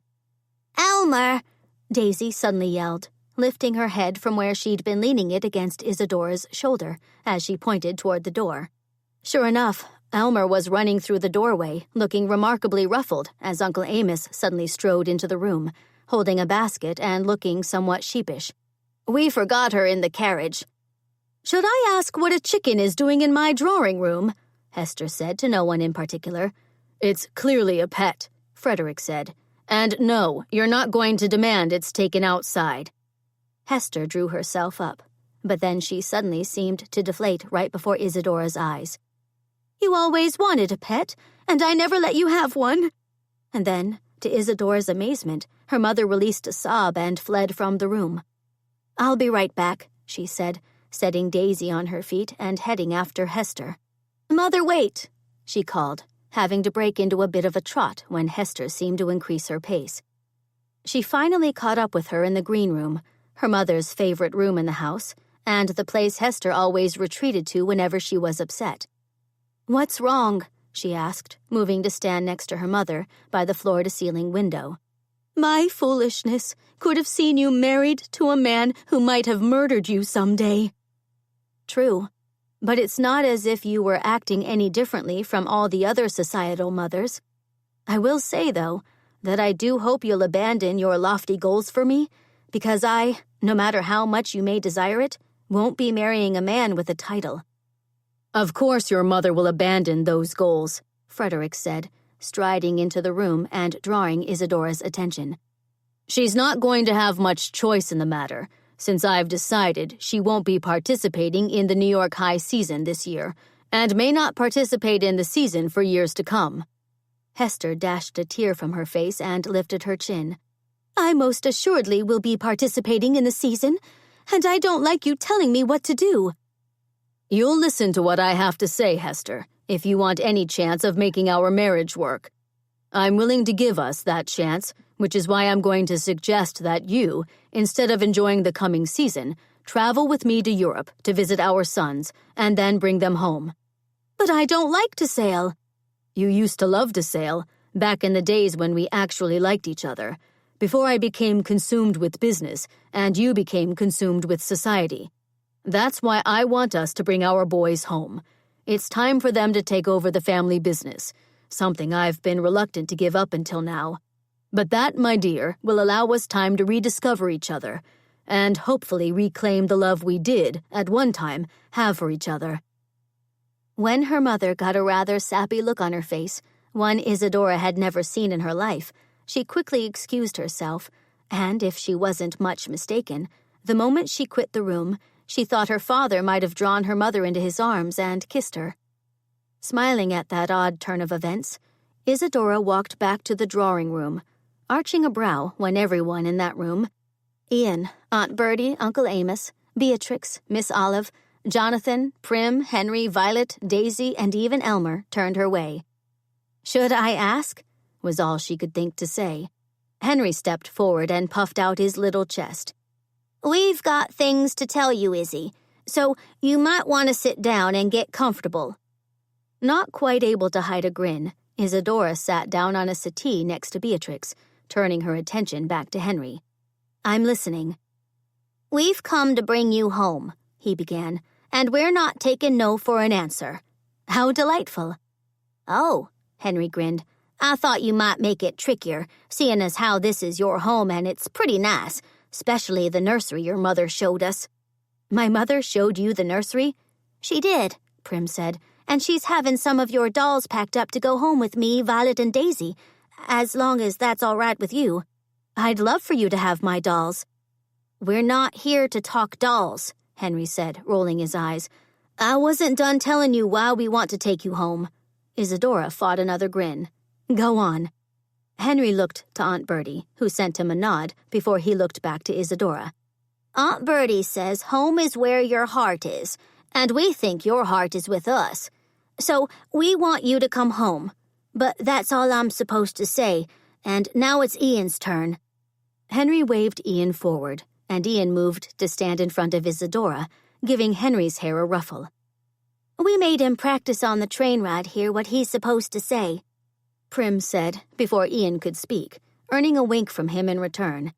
"They were quite the critics," he said, as her parents walked into the drawing room, Hester's cheeks a lovely shade of pink. Isadora couldn't help but notice that her father was holding her mother's hand, but before she could think more on that encouraging sign, Ian cleared his throat. "If the two of you would find a seat, I'll get on with matters before Henry ends up taking over and saying everything to your daughter I'm supposed to say." Hester and Frederick were sitting down in a blink of an eye, watching Ian a little warily, but smiling at him at the same time. "You may continue," Hester said with a regal nod. Ian returned the nod and moved to stand closer to Isadora. Blowing out a breath, he smiled. "Before I begin with what the children and I decided I should say, I do have a few matters of business to discuss." Isadora frowned. "You want to discuss business now?"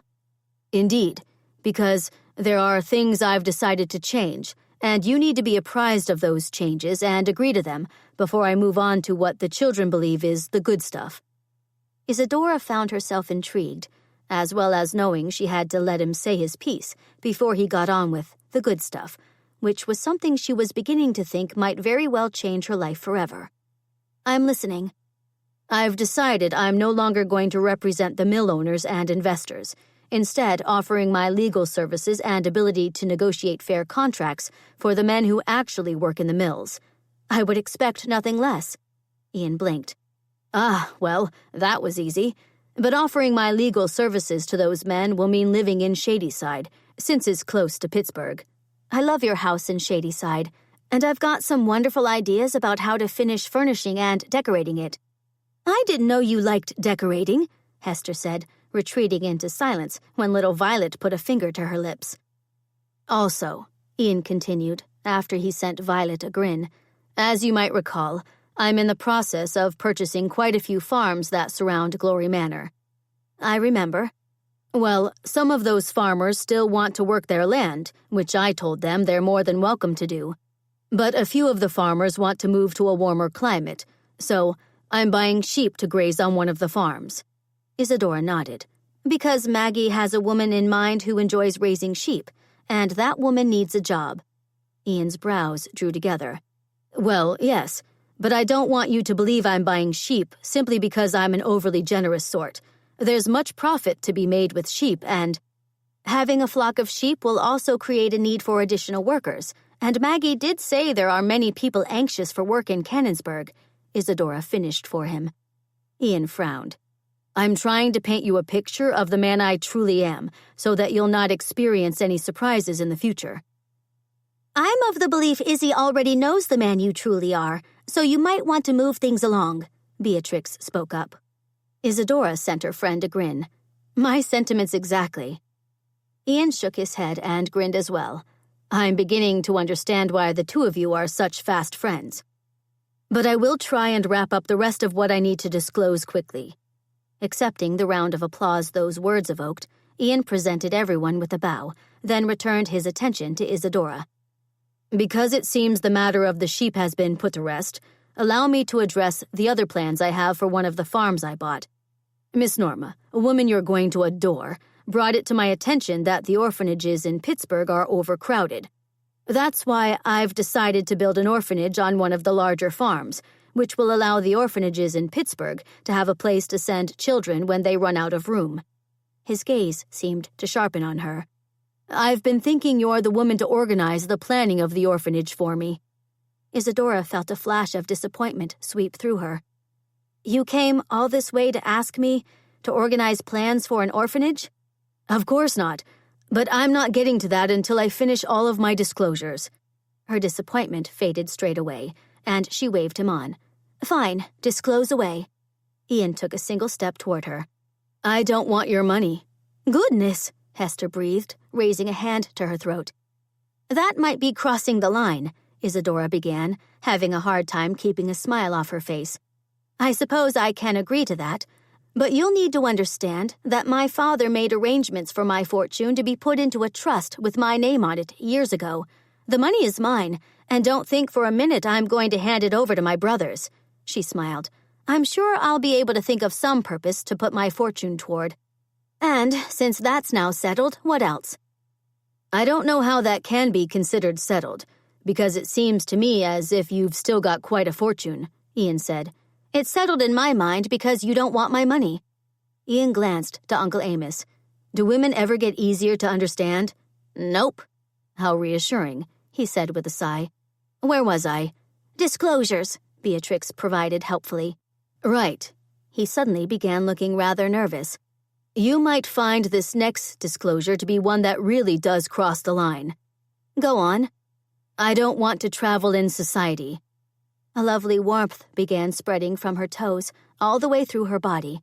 She'd all but convinced herself that she'd never know for certain whether Ian appreciated her for herself or whether part of him had appreciated her social status more.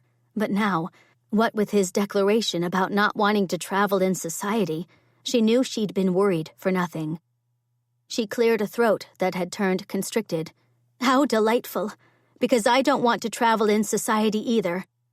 He took another single step closer to her. "Are you certain about that? If I need remind you, your life up to this point has centered around New York high society.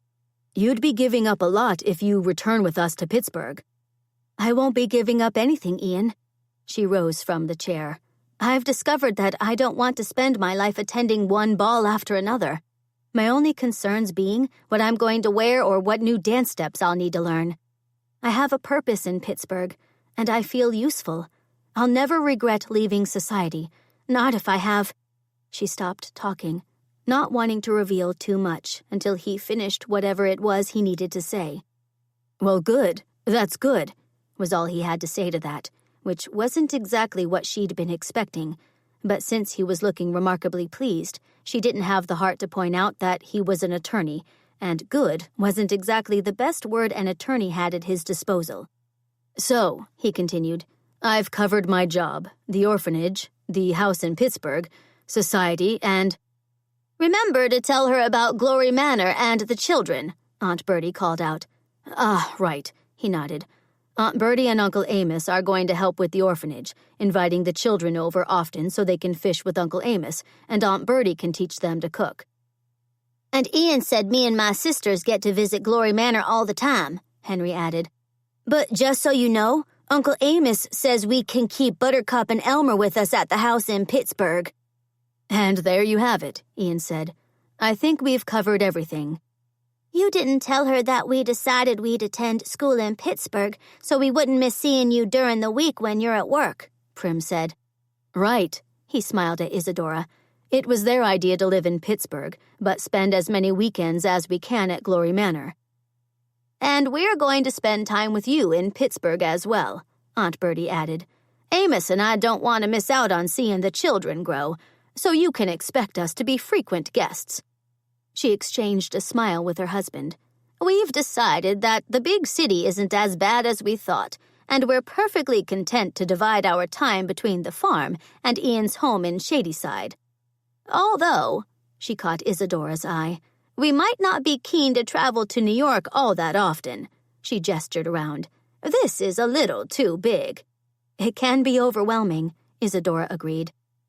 And that, I believe, is everything, Ian said, glancing around with a look that almost dared anyone else to speak up, his brows drawing together when Beatrix suddenly raised her hand. You wanted to add something? I just want to say that I think you're a lovely man. But do know that Izzy is my closest friend, and if you hurt her, I think it should be noted that I'm a better shot than she is. Ian inclined his head. Yes, thank you for that, Beatrix. And now, to continue. Isadora's knees began to wobble as he took her hand, kissed it, and smiled. The children want me to tell you that they love you.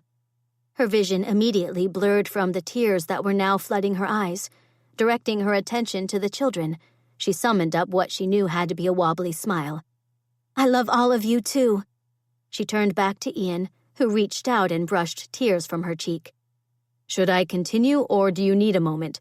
I'm fine, but if you drag this out much longer, the children might stage a revolt. The next second, she found him down on one knee, holding a ring up to her. I don't have much else to say except that I love you, Izzy Delafield. When you left, I found that my life didn't feel whole. If you'd be so kind as to agree to marry me, I promise to love you forever, and I'll do whatever is in my power to keep you happy, well-loved, and safe. She raised a hand to her lips, then smiled. Do you remember when you told me I'd only be truly like Katharina from The Taming of the Shrew if I proclaimed myself madly in love with you, willing to abandon my demanding ways? I thought you were going to punch me after I said that, so yes, I remember. Her smile turned into a grin. I might have been considering punching you, but I do love you madly, although I really can't promise I'll never be demanding again. Ian was on his feet so fast she barely had a moment to blink. Slipping the ring he'd been holding onto her finger, he stilled. You didn't say yes. I did, in my own way. But yes, it would be beyond my wildest dreams to become your wife. Ian smiled as everyone broke into applause, and then he was kissing her. She felt a tickle on her leg, then realized Elmer had snuck under her skirt. But since the chicken didn't peck her even one time, instead settling down on her foot and leaning against her leg, quite as if that was Elmer's way of letting Isadora know she'd missed her, Isadora pulled Ian closer. As she enjoyed the feel of that closeness, she knew she'd finally found the life she was meant to live. She'd been put on a path to a fulfilling life by a loving God, who'd known all along that Isadora was capable of living a life of purpose. She simply hadn't known how to find that purpose on her own. Epilogue. October 1885. Sitting in the back of the wagon, her elaborate white wedding dress pulled around her, Isadora found the clip-clop of Clyde's hooves soothing as the wagon rumbled ever closer to the church in Canonsburg, where she would be met at the end of the aisle by Ian, the man she couldn't wait another day to marry. He'd recently presented her with a spectacular mare he'd purchased from Garrison Farms. But Ivy, named by the children, who'd thought it was appropriate to pay homage to a plant that had originally kept Izzy at Glory Manor, was rather spirited, so Isadora had chosen Clyde to pull the wagon, not willing to put the children sitting beside her in any harm. She and Ian had decided to return to Garrison Farms in the near future to purchase additional ponies for the children, because there were no finer ponies to be found than the ones Mr. Garrison and his family bred.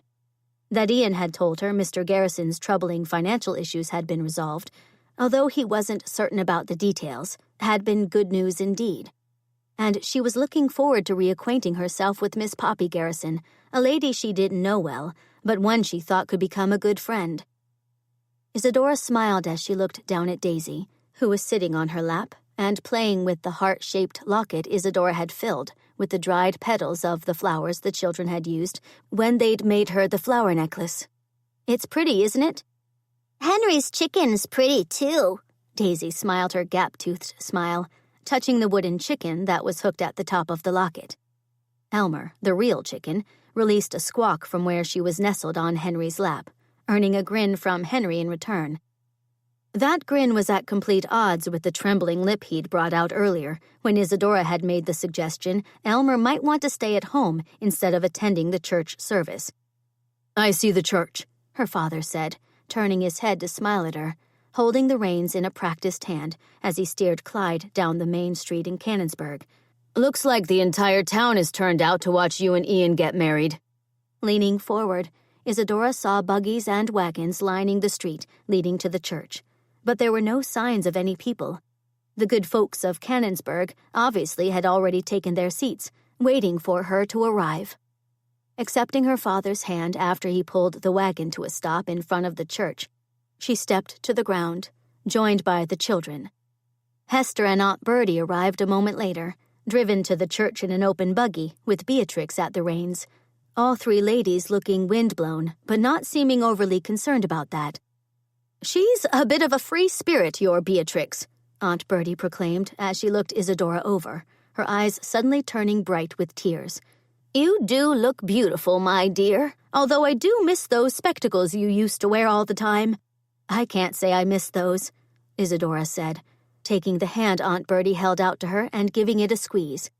"Amos and I are simply delighted for you and Ian," Aunt Bertie said, dashing a handkerchief over her eyes. "I told you what seems like months ago that you'd arrived at Glory Manor to find your path. And," she looked to the sky, "I can only thank God that you discovered that path and will now be part of our lives forever." Patting her on the cheek, Aunt Bertie turned and smiled when Henry offered her his arm.